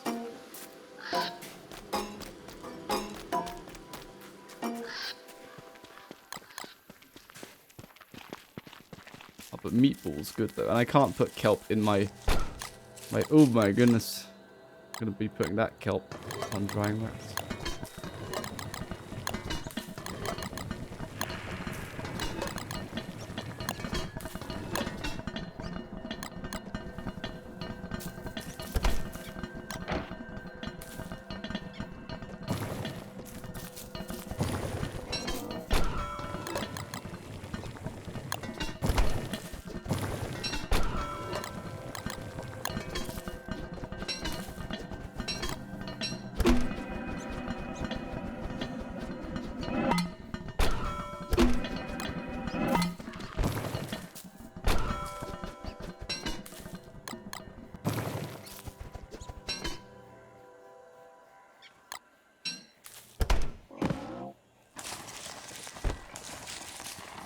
Right, let's do this, perhaps.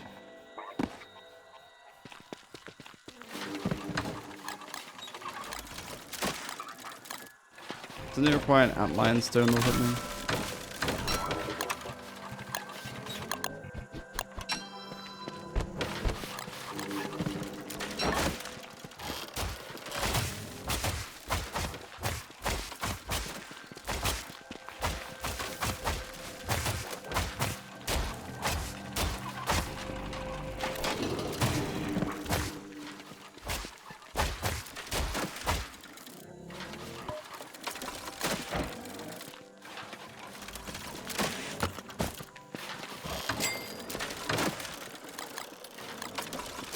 I'm out of driftwood. Oh wait, doesn't it require barnacles? Which I have no more of.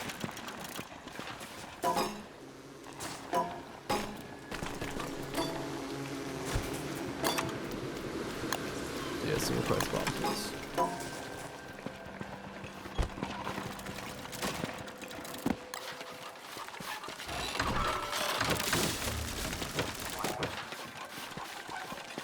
You standing? Indeed.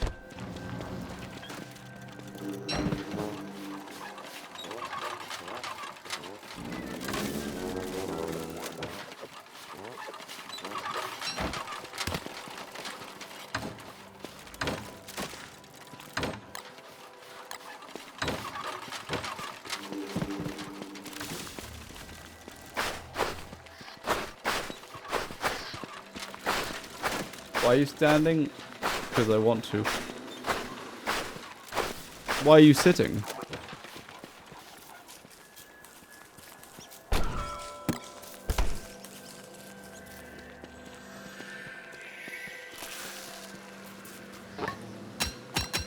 Oh, look at that, it does make salt. That's so cool.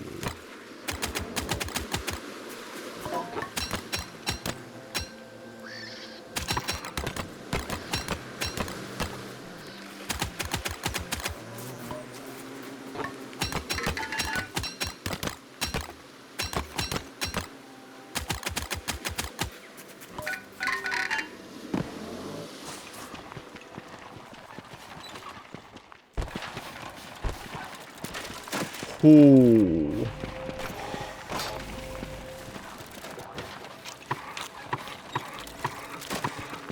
Damn, her drawing rack's kind of insane. Pearl tea shop me. What's good in the tea shop?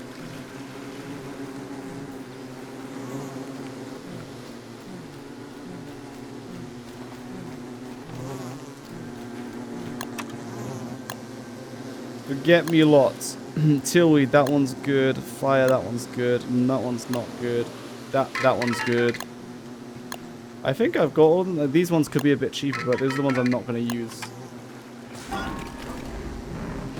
Yeah, it truly is Mega Base propaganda, like for real.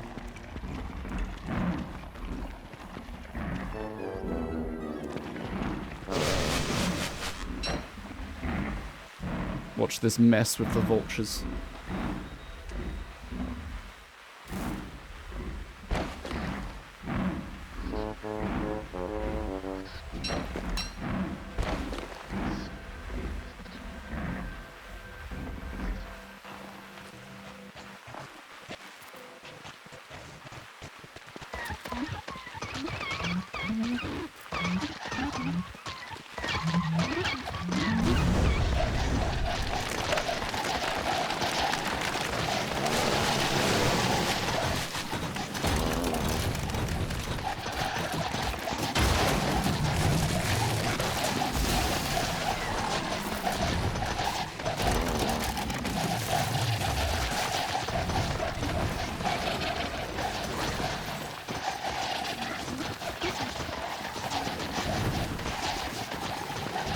Oh, my fences.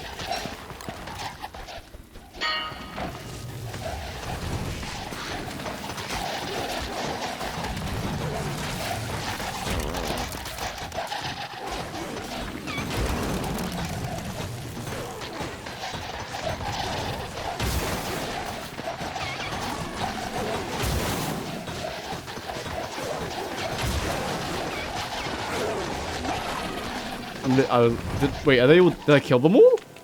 Wait. Did I actually... Fellas, did I actually kill them all? Oh my goodness. The portal is still open, and I think I killed them all.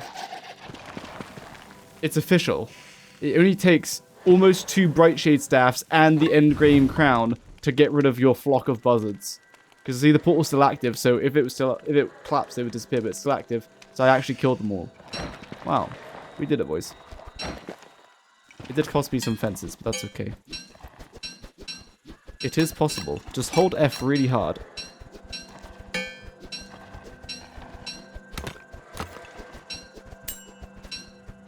Nice. What? Usually they don't stay on the ground long enough to actually die via Brightshade Staff. But that was a hound attack. So hound attacks, they kept coming in, so they stayed down because there was corpses for them to eat.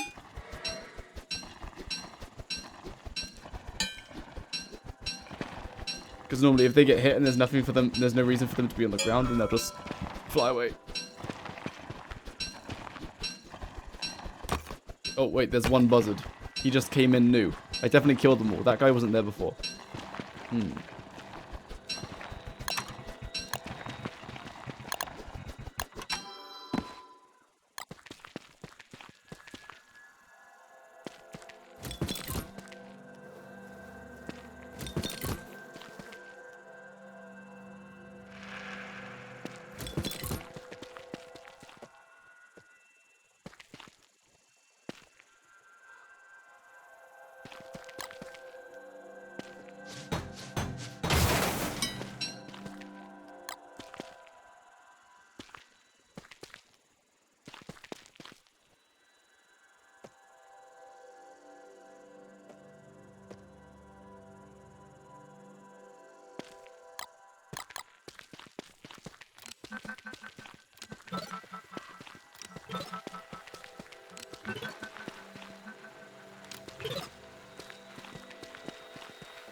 Hello, Hikari Mats. I am very good. Definitely haven't crashed out a few times this stream. Definitely not. I would never do that.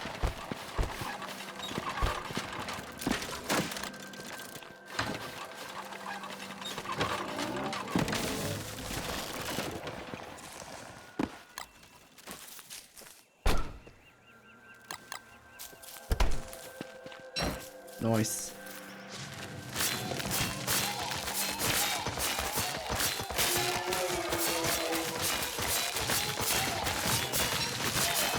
Yeah, that's right. Get fisted, idiot.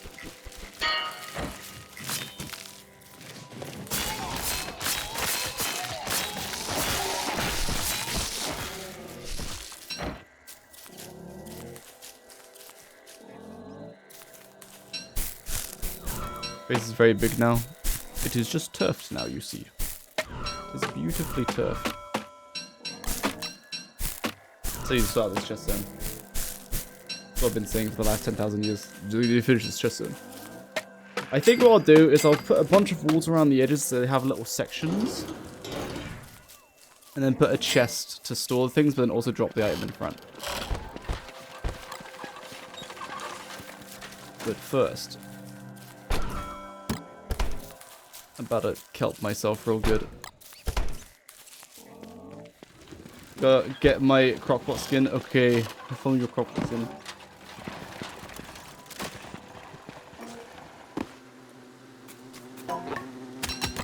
Yeah, this salt, I don't know, what do you use salt for? I guess there's some crap. I suppose it just saves you going back to gutters, which is neat, I suppose. Yeah, these drying racks are sick. What the hell? 9 space drying racks, and you can make as many of them as you want. That's kind of crazy. Like, that's so good.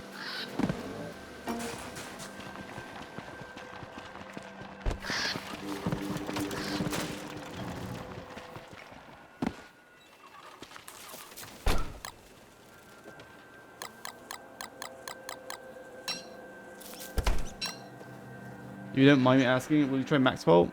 Yes. I was planning to redo Maxwell before he even gets the skill tree because my run did not do him justice. He's like far more powerful than I show.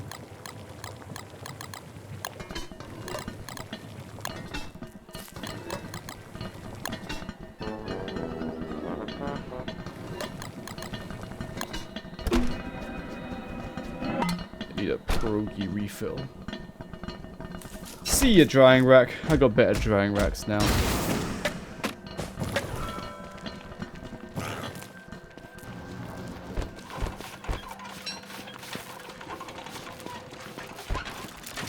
Am I late? Yes, we've been streaming for almost 7 hours.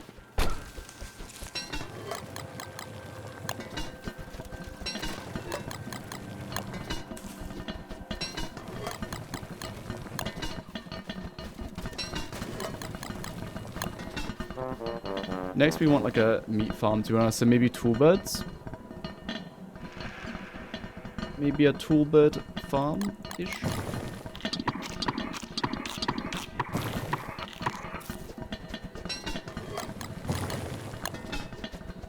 Better drying racks? Yeah. Pearls drying racks are kind of sick. The next, like, yeah, chest zone. You need to do that.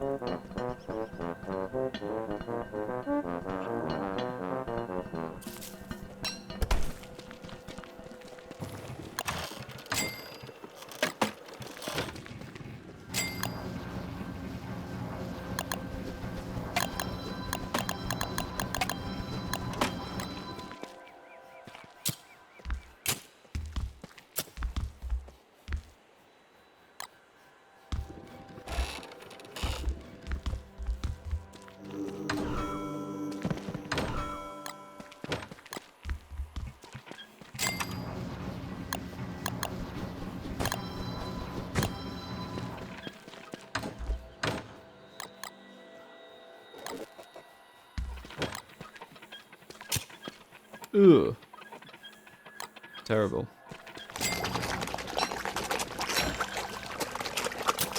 Yo, Calhan, thanks for the Prime subscribe. You could have given that to everyone. You chose to give it to me. Thanks.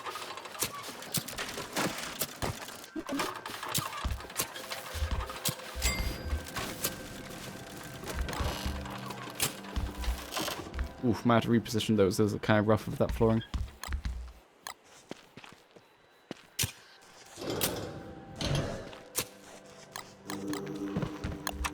Yo, terra firma temple. What were we thinking? Put you up here, yes?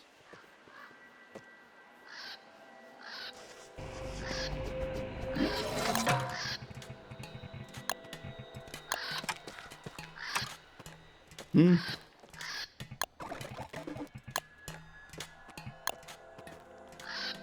I don't know about full site fragments.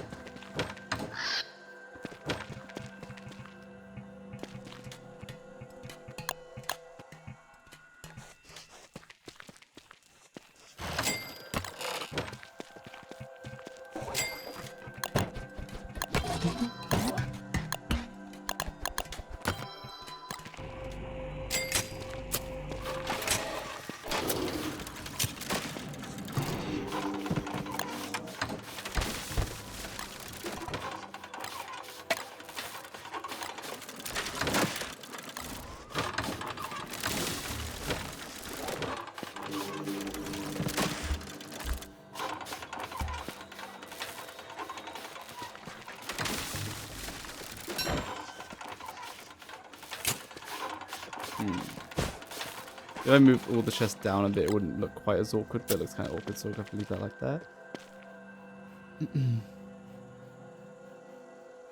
Oh, there's a cobblestone missing.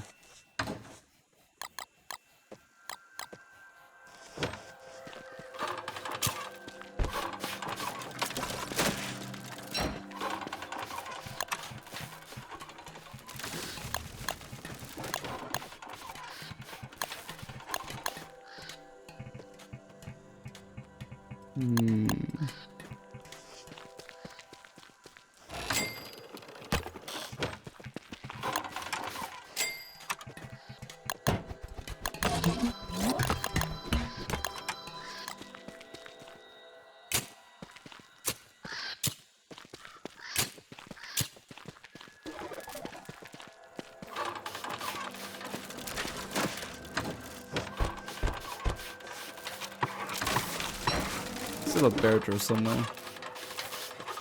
Maybe I should go get my jelly beans.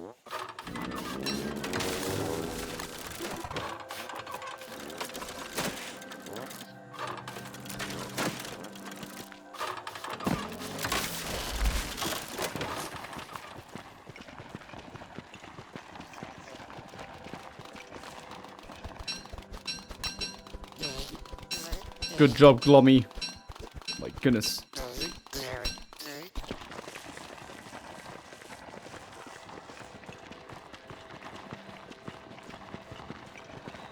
The grinding press only takes me. Yeah, it's kind of unfortunate. Urge would kill the evil. Oh, the vulture didn't come down. Did the pole just collapse? No. Let's go and get the bee queen.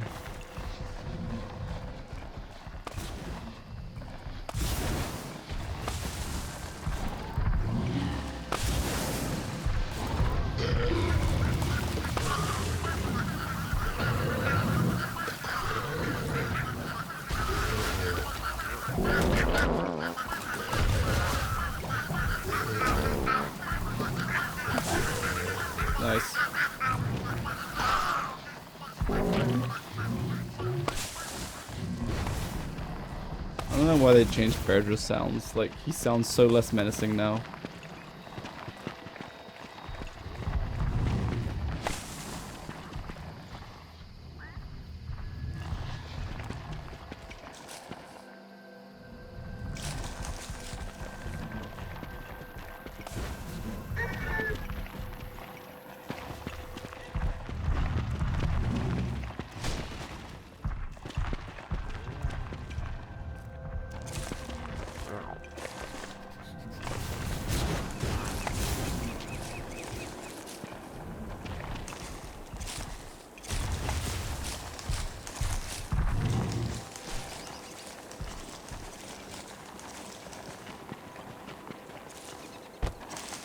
Nice.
Eventually they'll get off me.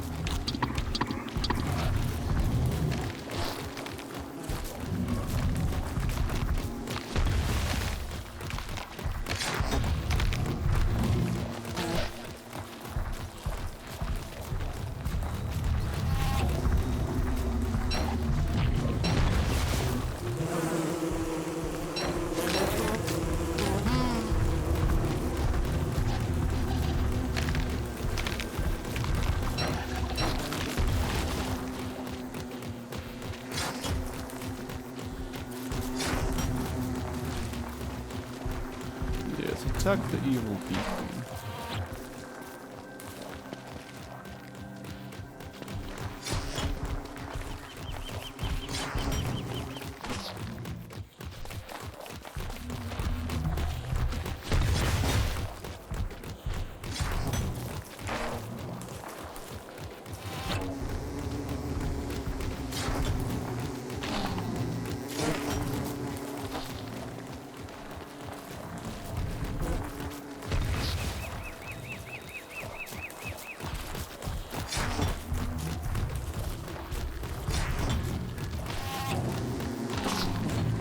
How many hits for you to finally get off of me?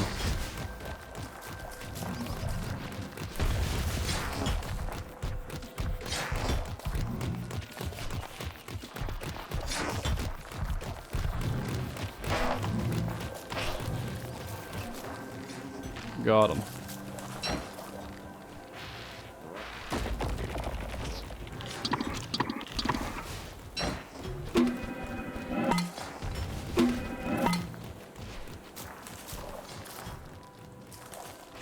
Hello, it is me, Glasses Jakey, indeed. In Scroobly Doobly. Yes.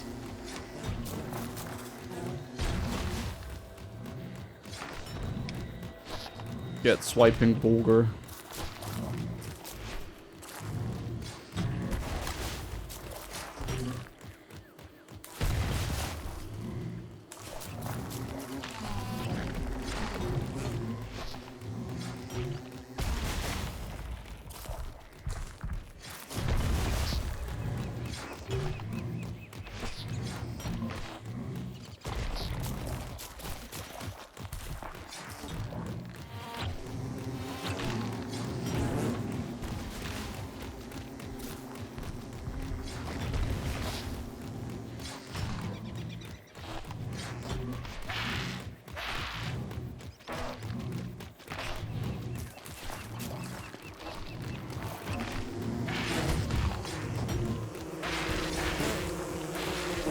Luna Bee Queen. I think they should just double down and just like make her spawn more minions, make the minions have special attacks, just make her be a minion-centric boss, even though everyone hates her minions, but like just double down.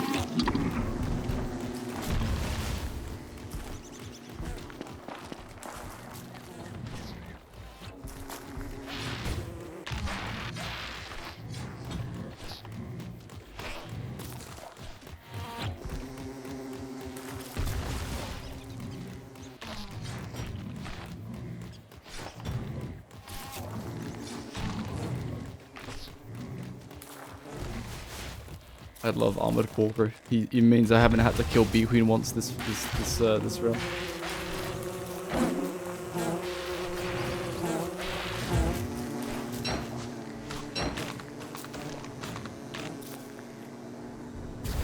Pauper, no, attack Bee Queen. I've made a mistake.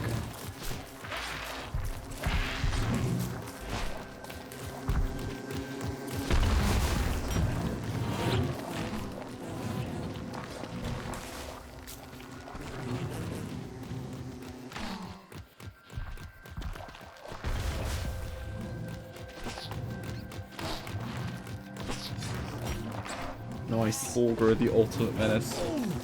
Hydrate. But I ran out of water. My glass of water is empty, mate.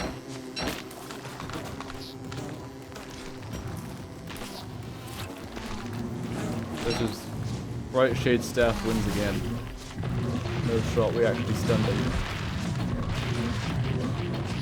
Yeah, bouncing boys.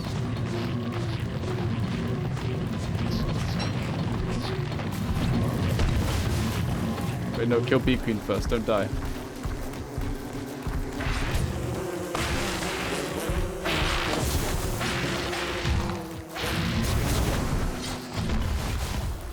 Kill Bee Queen first. Nice.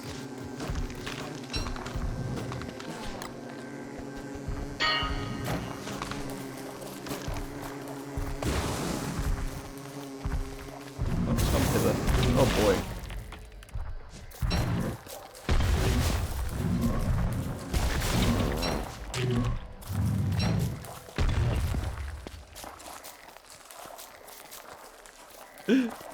Wagstaff no longer comes along to congratulate me on my victory.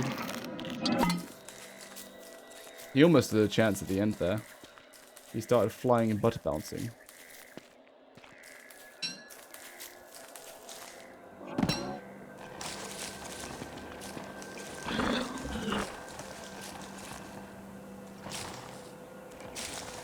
I was looking at this drop and I was like, wait, where's my royal jelly?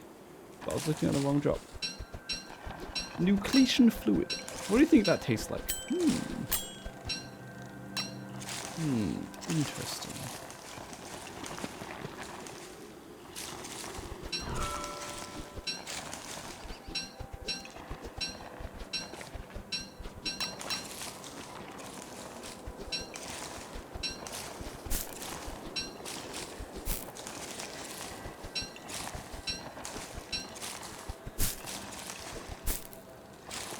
Let's see, is this wormhole useless as well? If I recall, all the wormhole maps are terrible and useless. Hello, quote you.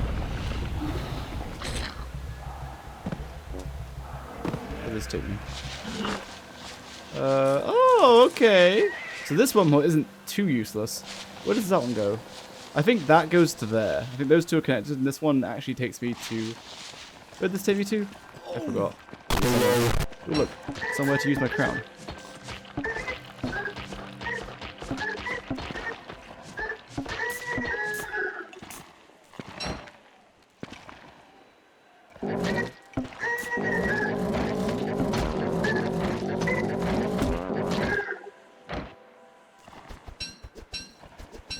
Egg.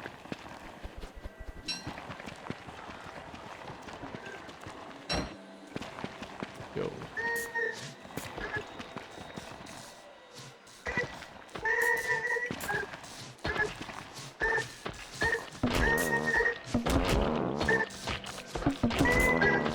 People the best tank. Well, the Gestalt even hitting them? The Gestalt aren't even hitting them! Because the Gestalt don't see them as hostile. Bruh. Yeah, because thoughts aren't even hitting them. Even the things aren't bouncing between them, even though I'm attacking them. That's such a silly bug. Such a silly bug.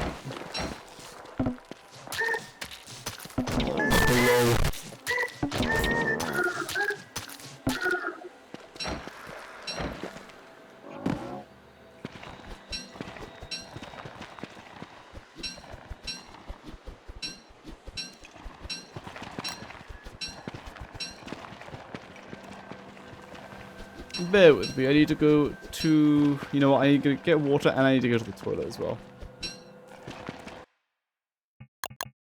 So you can watch one of my videos.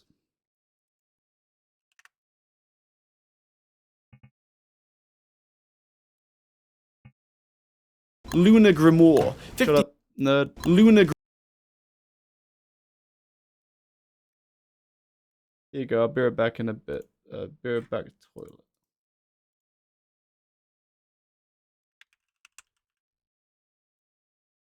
Grimoire. 50 sanity for Wickerbottom to read, 2 papyrus, 2 moonmoth wings from Lunar Island, and 1 iridescent gem to craft, 3 uses. Upon reading, the current day's night will be a full moon night. This also interrupts the lunar cycle. By default, full moons happen on day 11 and every 20 days after that. If you activate this book, for example, on day 5, full moon will be day 5 and every 20 days after that, unless you use the book again, of course. This book requiring an iridescent gem might sound daunting, as we've already described in the rules section how you're meant to acquire an iridescent gem, but there are actually 2 iridescent gems sitting in the world on day 1. You just have to find them by going into the archives. If you rush the archives and steal the 2 iridescent gems laying in the pedestals, you can use these gems and a quick visit to the Lunar Island to craft yourself 2 lunar grimoires within your first one. Storing these 2 books in your bookcase will allow them to slowly restore durability over time, and you can have a full moon every night forever as long as they stay in the bookcase. Pretty useful, as you don't have to worry about surface darkness until you forget to read the book. Apicultural notes. 33 sanity for Wickerbottom to read, cost 2 papyrus, 4 honey, and 8 stingers to craft with 3 uses. Each read summons 2 friendly grumblebees. They're grumblebees that Bee Queen normally summon.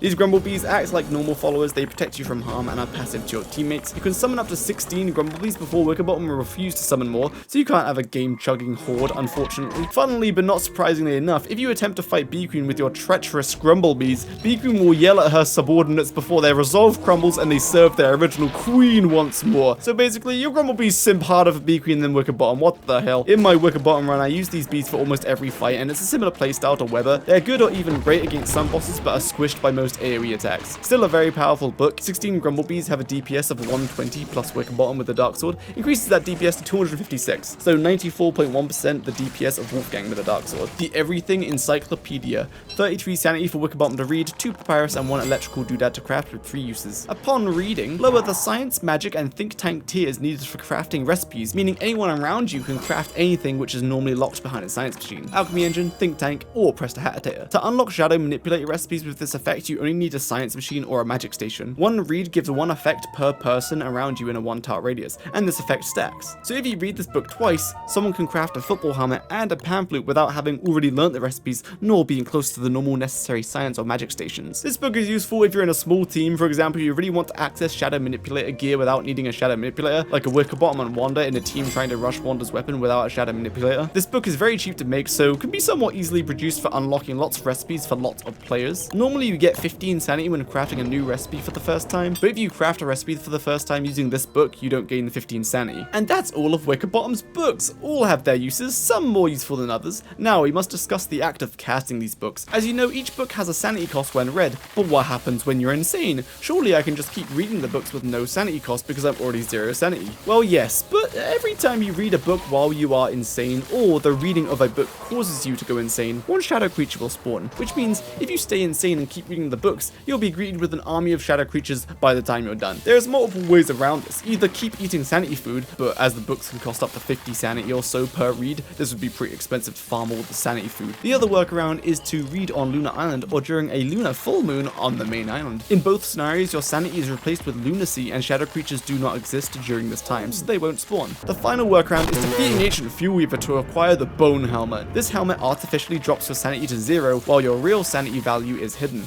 and and makes shadow creatures passive towards you. So no matter how many shadow creatures you spawn, you can ignore them with this helmet. And once you're done reading, eat some sanity food with the bone helmet still on, then take the helmet off. The shadow creatures might try to hit you, but will start despawning. You can also raise your sanity, then hop into the caves to simply get away from the shadow creatures. Wickerbottom's favorite food is surf and turf, fitting that she can farm a ton of fish. This dish is used for healing usually, so the extra hunger doesn't make it any more worth making, but it's still a good dish. Wickerbottom's survivability is lower than normal due to her not taking full nutrition from stale food and not eating spoiled food, but her books could make up for that, so her survivability is a 5 out of 10. Wickerbottom is one of the most powerful utility characters in the game with all of her books, so her utility rating is going to be a 10 out of 10. Meanwhile, Wickerbottom's combat is the same as any other character, except she can summon grumblebees and lay spiderwebs, so can swarm some bosses relatively cheaply thanks to her bookshelf recharging her books, so her combat is going to be a 7.5 out of 10. And finally, a difficulty rating of 5.5 out of 10. Very strong utility character and one of the most useful characters you can have in a team.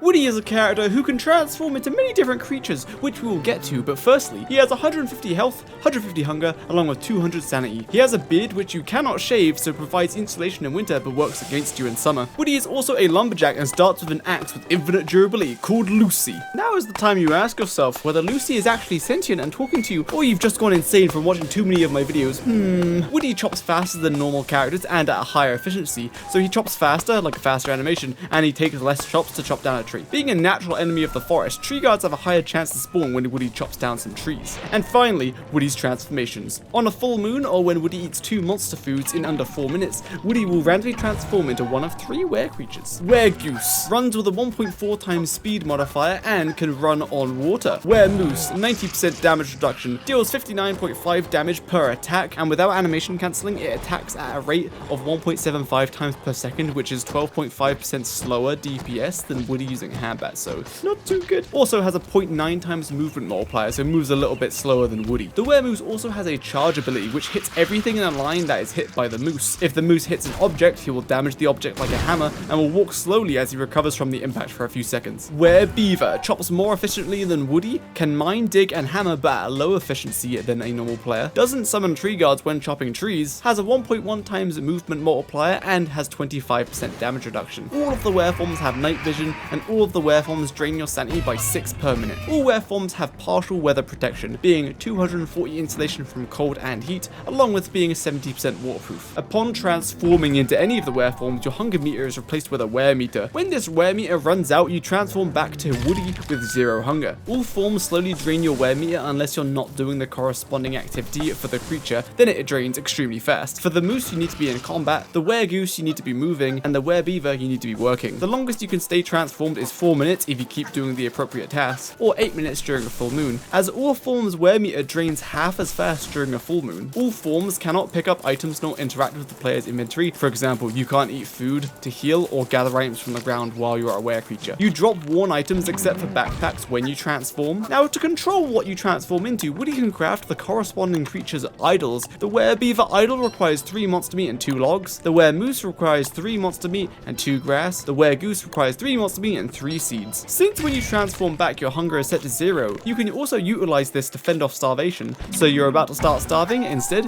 you can transform. Woody also has an odd loyalty and recruitment perk, so when Woody recruits a pig, he can recruit them for up to 3 days. Normally, this limit is 2.5 days. And when recruiting bunnymen, gains a bonus loyalty time of 2 minutes, while recruiting rock lobsters gains a loyalty bonus time of 1 minute. Woody's transformations are quite underwhelming. The goose is useful for early game when you have little to no speed bonus, and then Woody can like rush the Luna Islands for kelp, stone fruit bushes, and glass cutters. The were-beaver is fine for cutting wood, but you get no tree guards, and the were-moose is counterintuitive. He's meant to be good in combat, but moves slower than normal, and his DPS in his form is lower than Woody with a fresh handbat, because it has a low attack speed. I did an all boss run with Woody and forced myself to use the were forms as much as possible, and it was painful. Woody's were forms are good in the very early game for beginners when you have like no resources, but otherwise I wouldn't recommend them. Woody's favorite food is honey nuggets, which is easy to make, and the extra hunger is decent. Consider making picking them if you need a small amount of health and 52.5 hunger, like meatballs, but also with 20 health. His survivability is technically neutral since he has default stats and an unshavable beard, which helps in winter but doesn't help in summer. But during full moons, being transformed to were creatures and being transformed back from a were creature leaves you in a vulnerable state, along with not being able to interact with your inventory at all while you're a were creature. It makes it pretty easy for you to die, and your demise is usually out of your control. And you'll be transforming a lot in the late game when moonstorms are active or you have a wicker bottom making it full moon every night. So survivability is going to be a 5 out of 10. Utility is a 7 out of 10, as Woody can chop trees quite fast and rush Lunar Island, but that's kind of all he can do. And as we'll see later, Maxwell is the best wood gatherer in the game. And Woody's combat is a 5 out of 10, as your best DPS as Woody is not using his were forms, and therefore he's the same as any other character. There aren't a lot of circumstances where Woody's moose transformation is just better than being human, unless you perfectly execute multiple charges over like shadow spelunkies to kill them without messing up. And he has a difficulty rating of 5.5 just because dealing with the were forms is a little bit annoying, but otherwise a pretty decent starter character as long as you can keep on top of the were forms.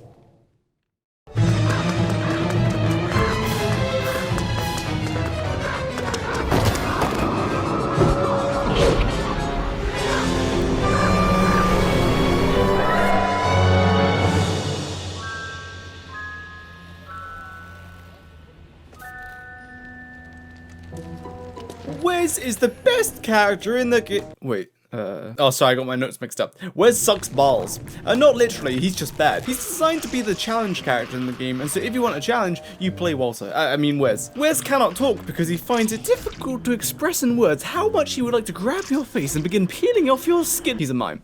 So he refuses to talk, as he was not taught to talk in mime military training. He also has the lowest stats in the game with 75 health, hunger, and sanity, with a delicious damage modifier of, 0.75 times?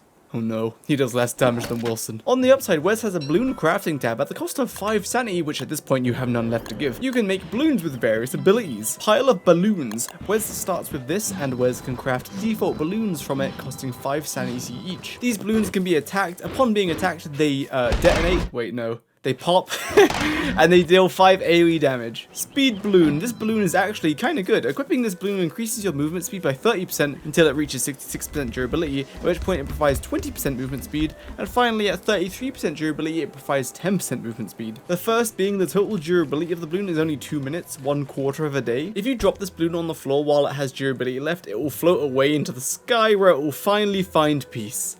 And all your teammates can laugh at you for dropping your balloon because it will appear on their map. Also, getting hit while holding the balloon causes you to drop it, so you got a kite flawlessly with this balloon to keep using it. Party Balloon. When popped, it gives area of effect sanity equal to the number of players in its radius multiplied by 4, while having a maximum sanity gain of 16. This is a slow but cheap way of giving sanity to you and your team, so long as there's more than just you. The next 2 balloons aren't balloons, but they are made out of balloons. Inflatable Vest will cause you to not lose any health if you fall into the ocean, but taking physical damage, it reaching 0% durability or falling into the ocean causes the vest to pop and deal 5 damage. Balloon Hat negates lightning strikes and provides 20% wetness resistance. It's the same as the vest in that taking physical damage or durability hitting 0 will pop the hat dealing 5 damage. Back to the downsides of Wes, which there are loads of, so let's do this fast. Is more susceptible to overheating and freezing, takes longer to recover from grogginess when you wake up. Hounds will rather chase Wes than other characters. Lightning strikes are more likely to hit Wes over other characters. Wes does not speak, so no audible warning will happen when something is about to happen. For example,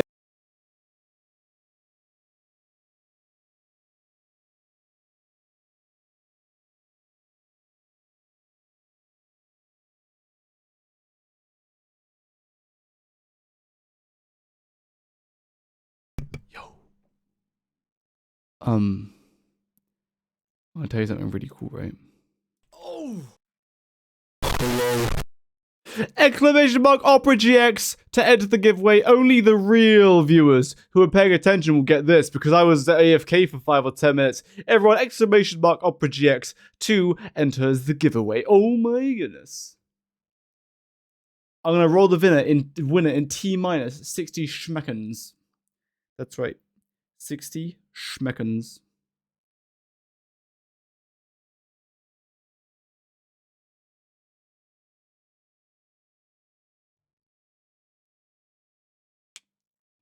That's right, my children. Exclamation mark Opera GX.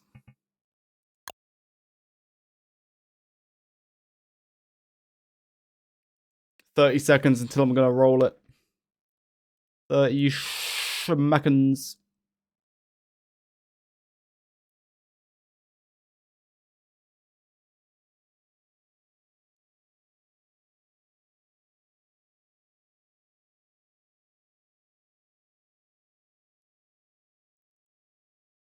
Exclamation mark. Opera GX. If we get 11 more users by tomorrow morning, as in by the end of the stream, I'll give away extra stuff tomorrow. That's what I'll do.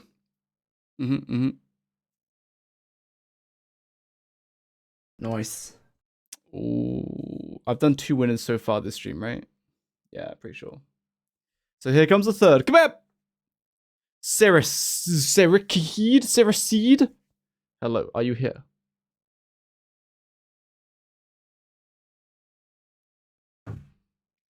Yay, Saraseed. What can I get you today?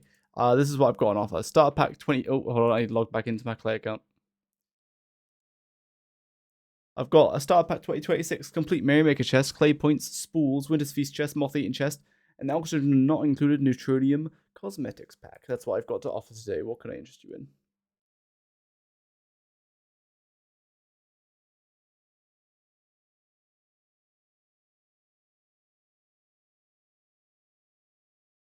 Merrymaker, please? Absolutely. Let me redeem that for you right now. Now, fellas, if you want extra giveaway rewards, make sure to download OperaGX using my link and install. And that way, I'll give away more stuff later.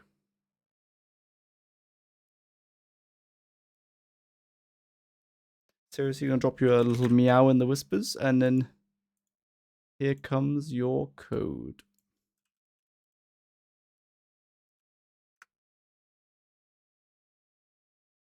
There you go.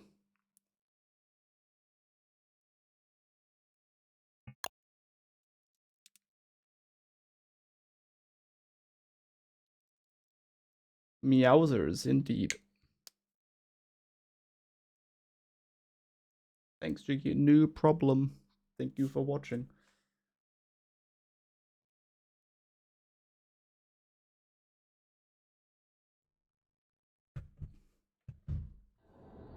Alright, what was I doing heading back to the bus? Chest zone! Chest zone! Chest zone! Chest zone! I will finally finish it. That's why I was getting all the dreadstone for. Right? Pretty sure.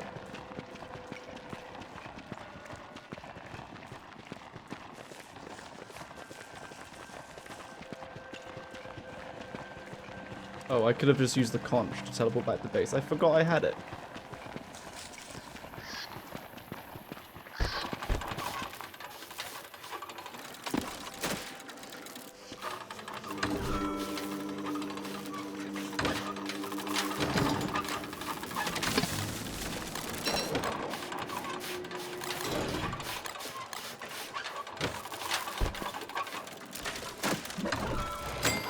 Brother is about to fall apart.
He's more drunk on the floor. I'll have you know that I'm about to fix that.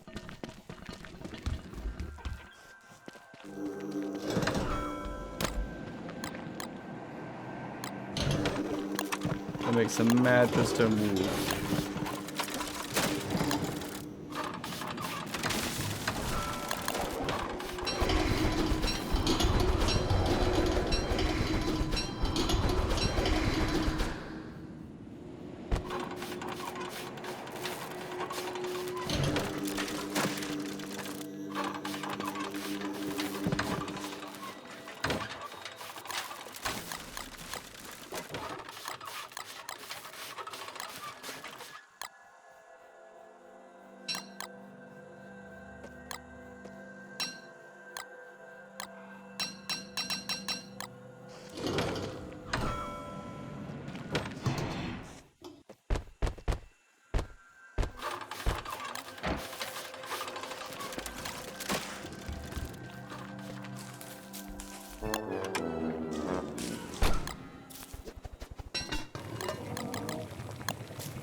Where's my void scythe?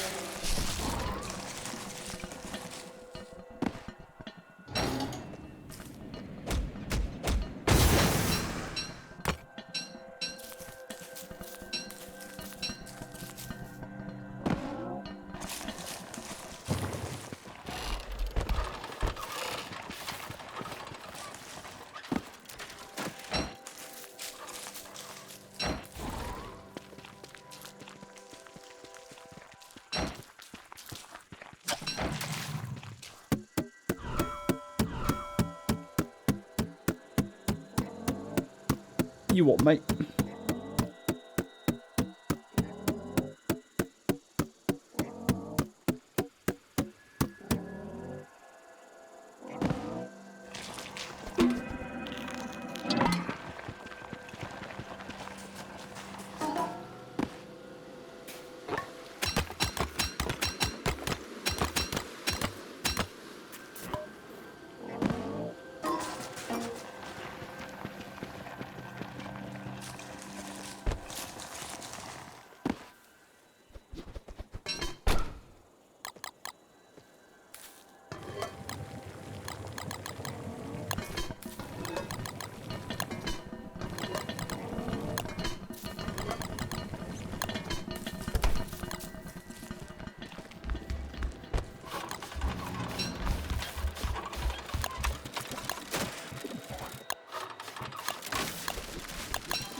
That's gonna take up a lot of walls. Worth it.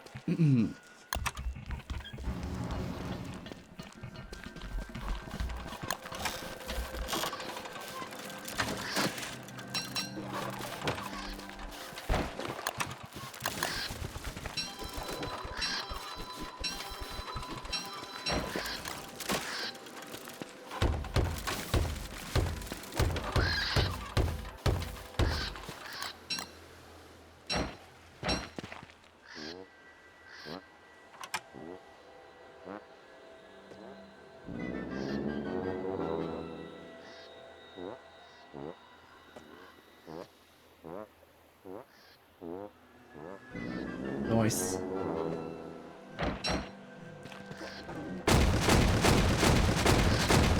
Give me a crit.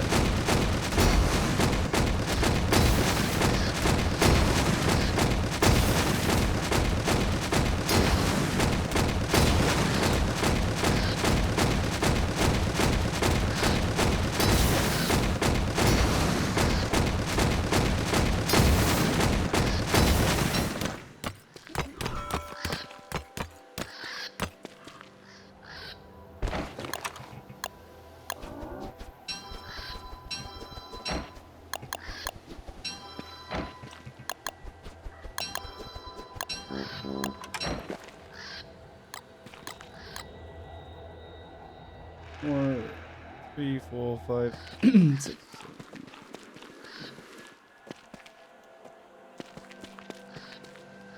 I need 64 walls. At least.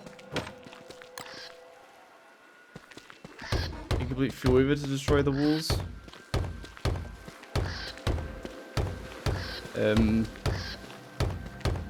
But don't you think it's faster for me to just hammer them here and now? Rather than going to the caves, grabbing 8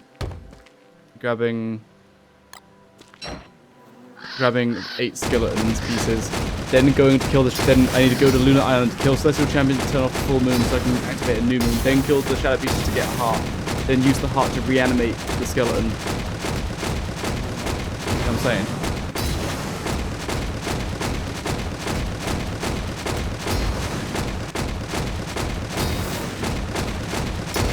Even if I had all that on me right now, I would still have to go to Lunar Island, kill Slushy and turn on the moons, and I would have, after I'm done with it, I would then have to put the moons back on. So not all the time. Or just spend 30 seconds hammering. Hello, Fifth Goodman. Hello. I am swell.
Goblins dream, they would just devour everything.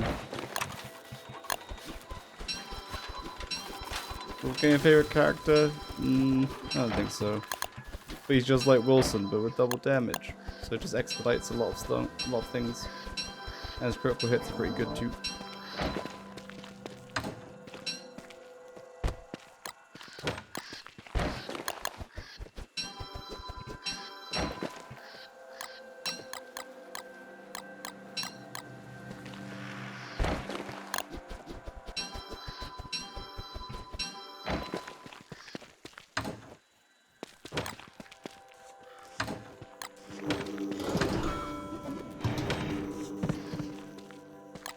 Alright, this is where I'm gonna like regret putting all this down. I think it'll look pretty neat. What does it take to beat them down to... Oh, just one smack to get it down to a small wall.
It's time. I need more construction stuff, so I need to eat the rest of the ruins.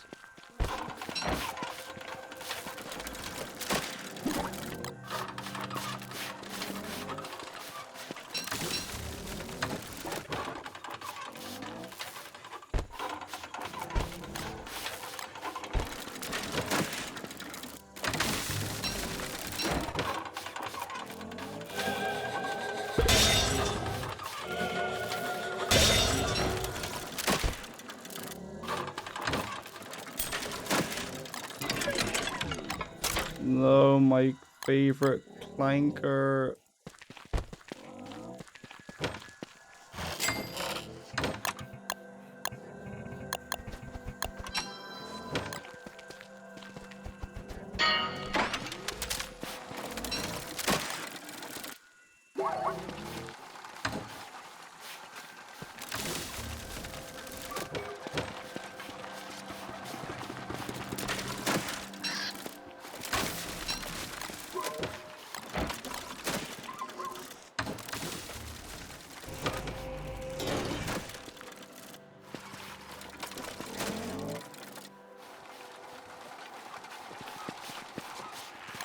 Right, yeah, we're going down for green gems. Well, for everything, I guess, but green gems.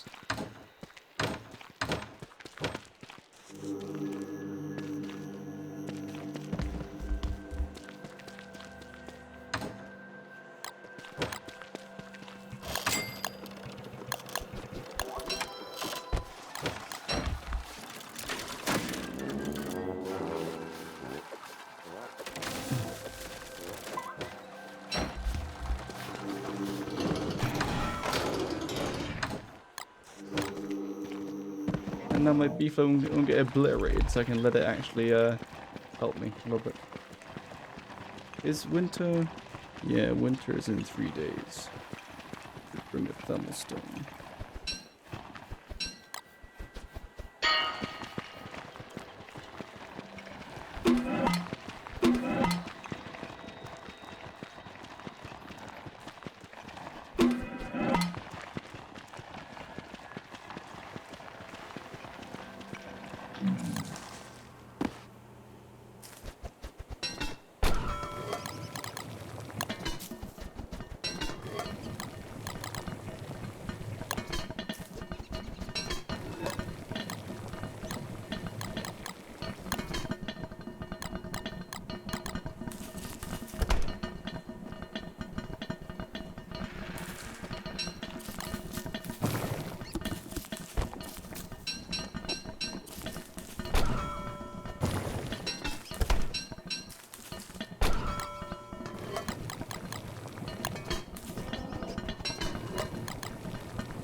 That's most scrumptious.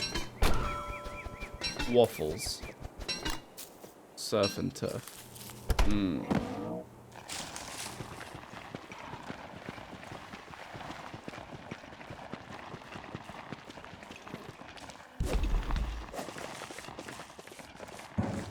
Oh, let me grab bundles. I always forget.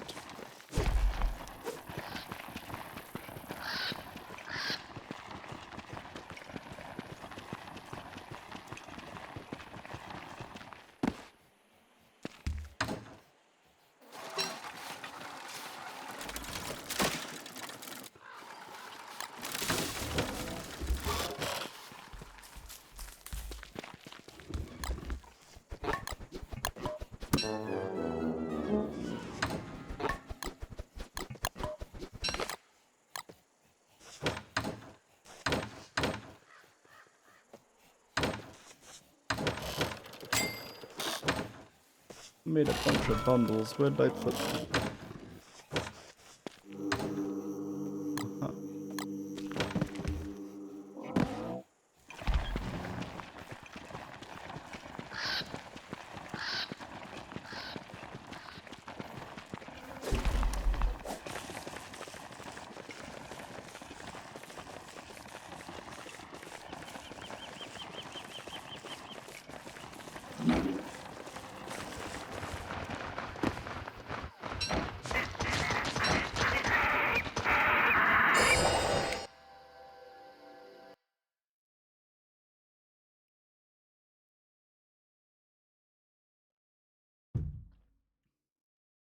Oh, Jumper cheered 200 bits. When did that happen? Did I miss that? Some stuff for a while. I'm glad to finally get them. Have 200 bits. Thank you. No problem.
You know what? Give me all the monkeys.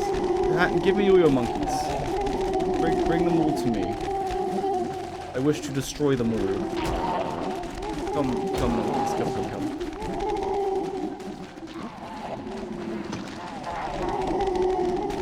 Come unto me, my monkeys. Yes, my horde of monkeys.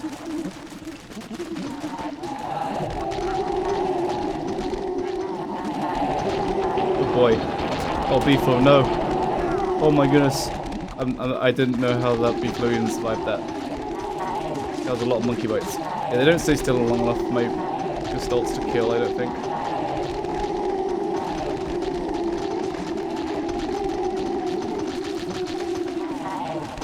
Oh my goodness, never mind. Maybe it was enough. Holy schmoly. I'm sorry, Beeflo. Forgive me for what I just put you through.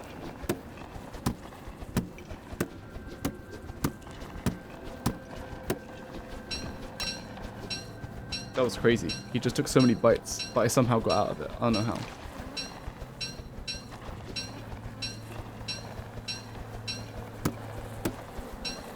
Streamer out here thinking he's indestructible.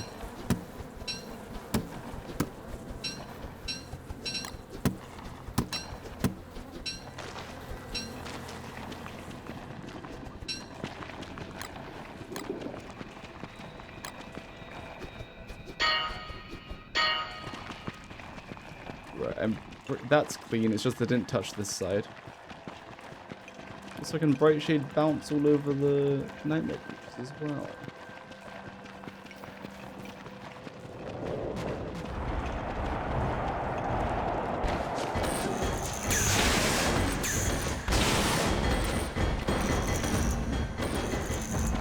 See, you idiot.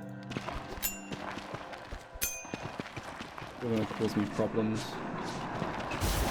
Oh, yeah, they teleport, so I can't even bright shade bounce them. Oof. Oof. How is my beautiful Beeflo not low on health?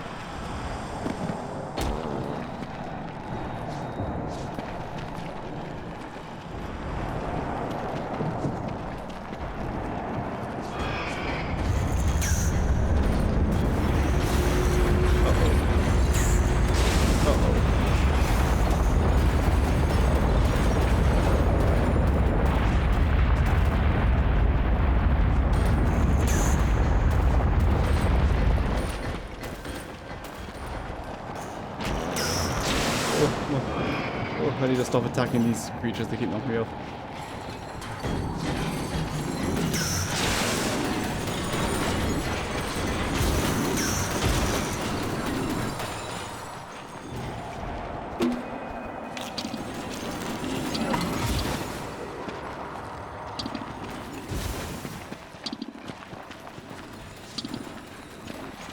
Oh, is it? Nightmare phase is ending.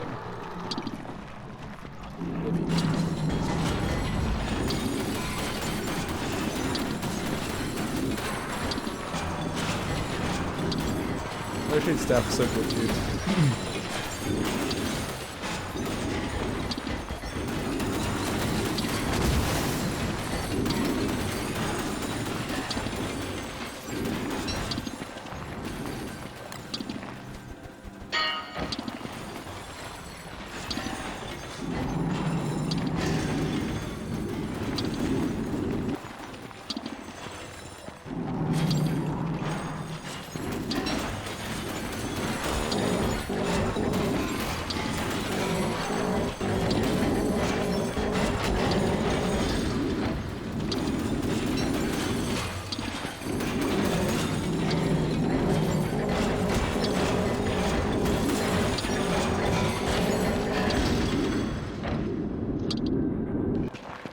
Finally, I hear no evil clockworks.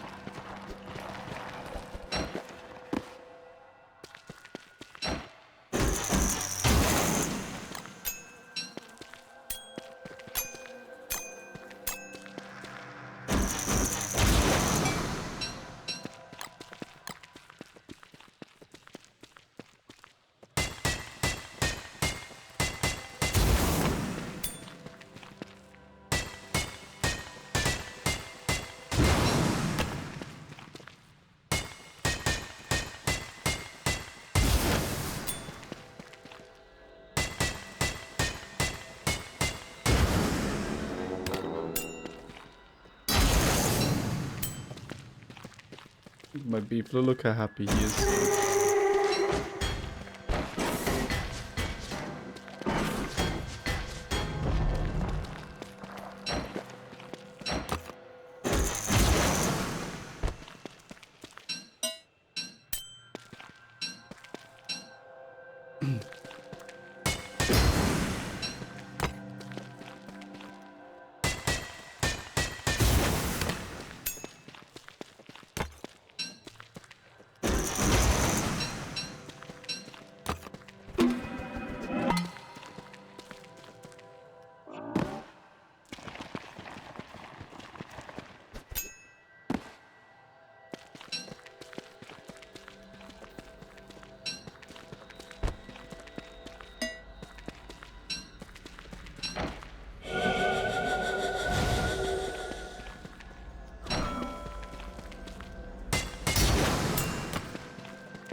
Hello from Phantomatic. Hello. Welcome.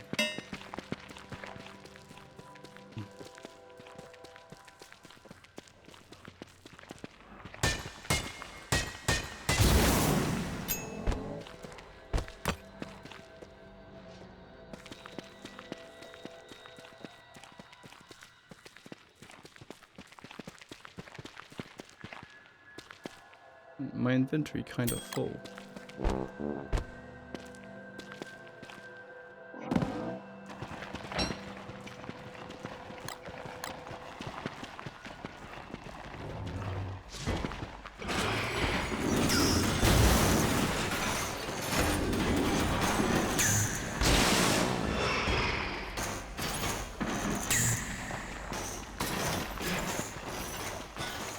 Where'd that rook go?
gems. This is not acceptable.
Alrighty, gaming time.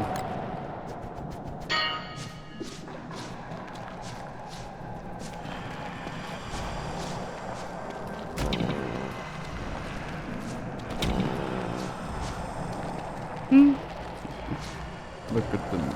They're helpless against me, constantly teleporting. Silly nightmare creatures. You cannot fight this. The Gestults, they repel you. Even the Sharky Sharks. Oh, my arm is gonna break.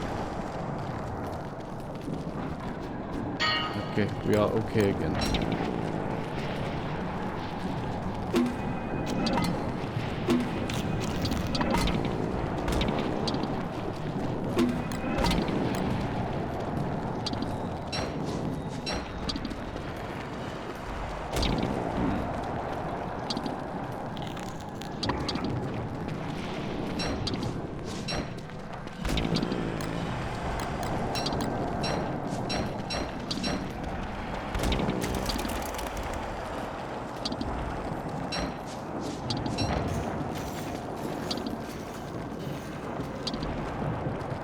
Come with me, Beeflo.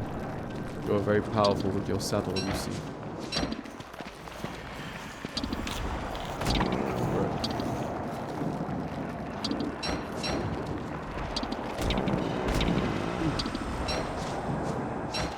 These stupid Sharky Sharks.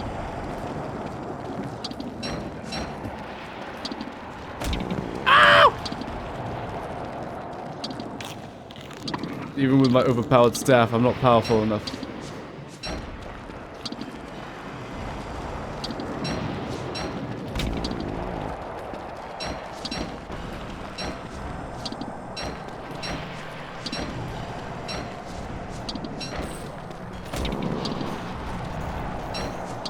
Are they dying?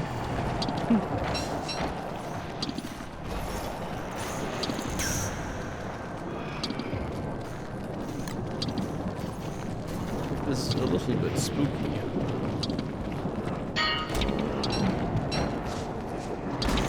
Die. Ow! I'm gonna die! No! No! Ah!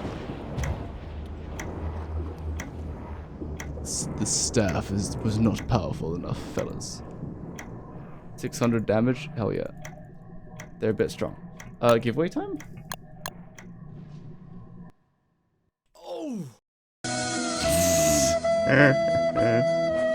Cloud sharks are too strong. That was reckless of me, just like running into those vines. Right, game. It's time for a double giveaway to end the stream. Double giveaway. Oh, not toilet. There we go. Alright. This is going to be a double giveaway to end the stream. Remember, end of the run? No, just end of the stream. If you need, I mean, if we get 11 more users, then tomorrow I'll give away extra stuff. Opera GX, lads. Opera GX. Exclamation mark, Opera GX. Nice.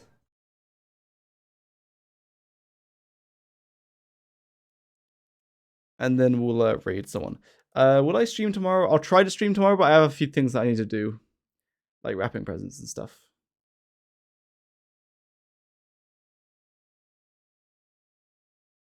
We'll raid hand tiers. I think we'll, yeah. Or Jazzy? Yeah. I'm gonna roll the first one. Come on. KDS13R1. Congratulations. Remember, gamers, download Opera GX with my link, and I'll give away extra prizes tomorrow. You're getting extra prizes right now because you downloaded it yesterday. Enough of you downloaded it yesterday. KDS13R1R.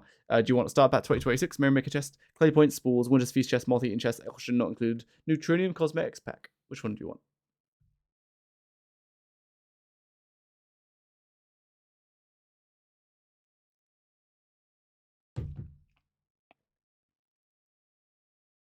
Mossian. Okay.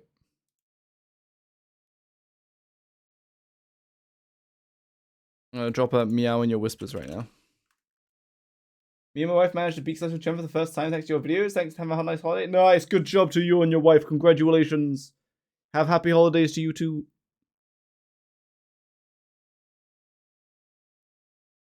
And here is your code. All right, everyone. Exclamation mark Opera GX.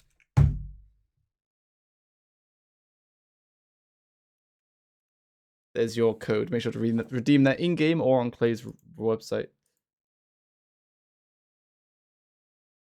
All right. Exclamation mark Opera GX to enter the giveaway, boys. All right. Whoever wins this is going to have to answer a question. Here's the question. What should everyone do after typing exclamation mark Opera GX? The bot gives you a little bit of a hint. Here we go. Get your last Opera GXs in. We're about to choose a winner. The final winner of the stream. Perhaps the final stream before Christmas. Because I might stream tomorrow. Depends how much I get done.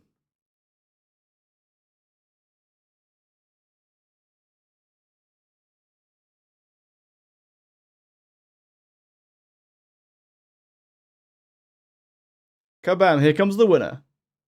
Come on! Demi user. Please let us know that you are here.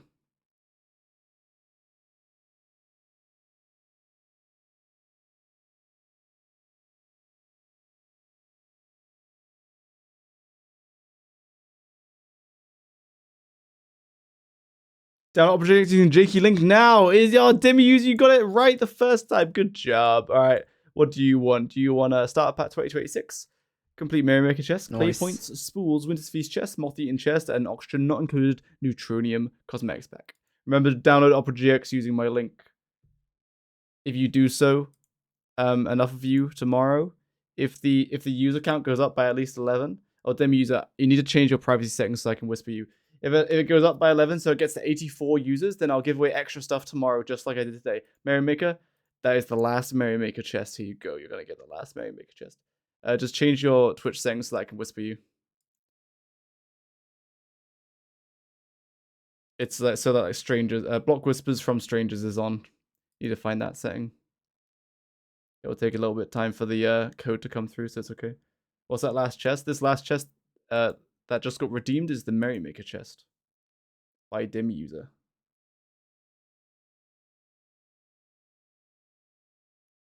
And your code has just come through.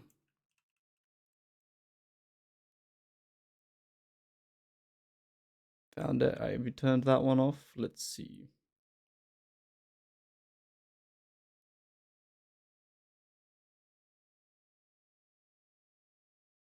Alright, bam, that's your code.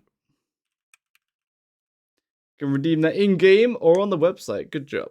Thanks for watching, everybody. Thanks for all the gifted subs, the follows, the bits. Thanks for watching. And if I don't stream tomorrow, then Merry Christmas and happy holidays and such. But I might stream tomorrow. It depends. I have to bake cookies and wrap presents. And whatever else I remember that I have to do. I might even get some of that done tonight. Anyway. Goodbye, everybody. Thank you for watching. We're gonna raid Jazzy. Nice.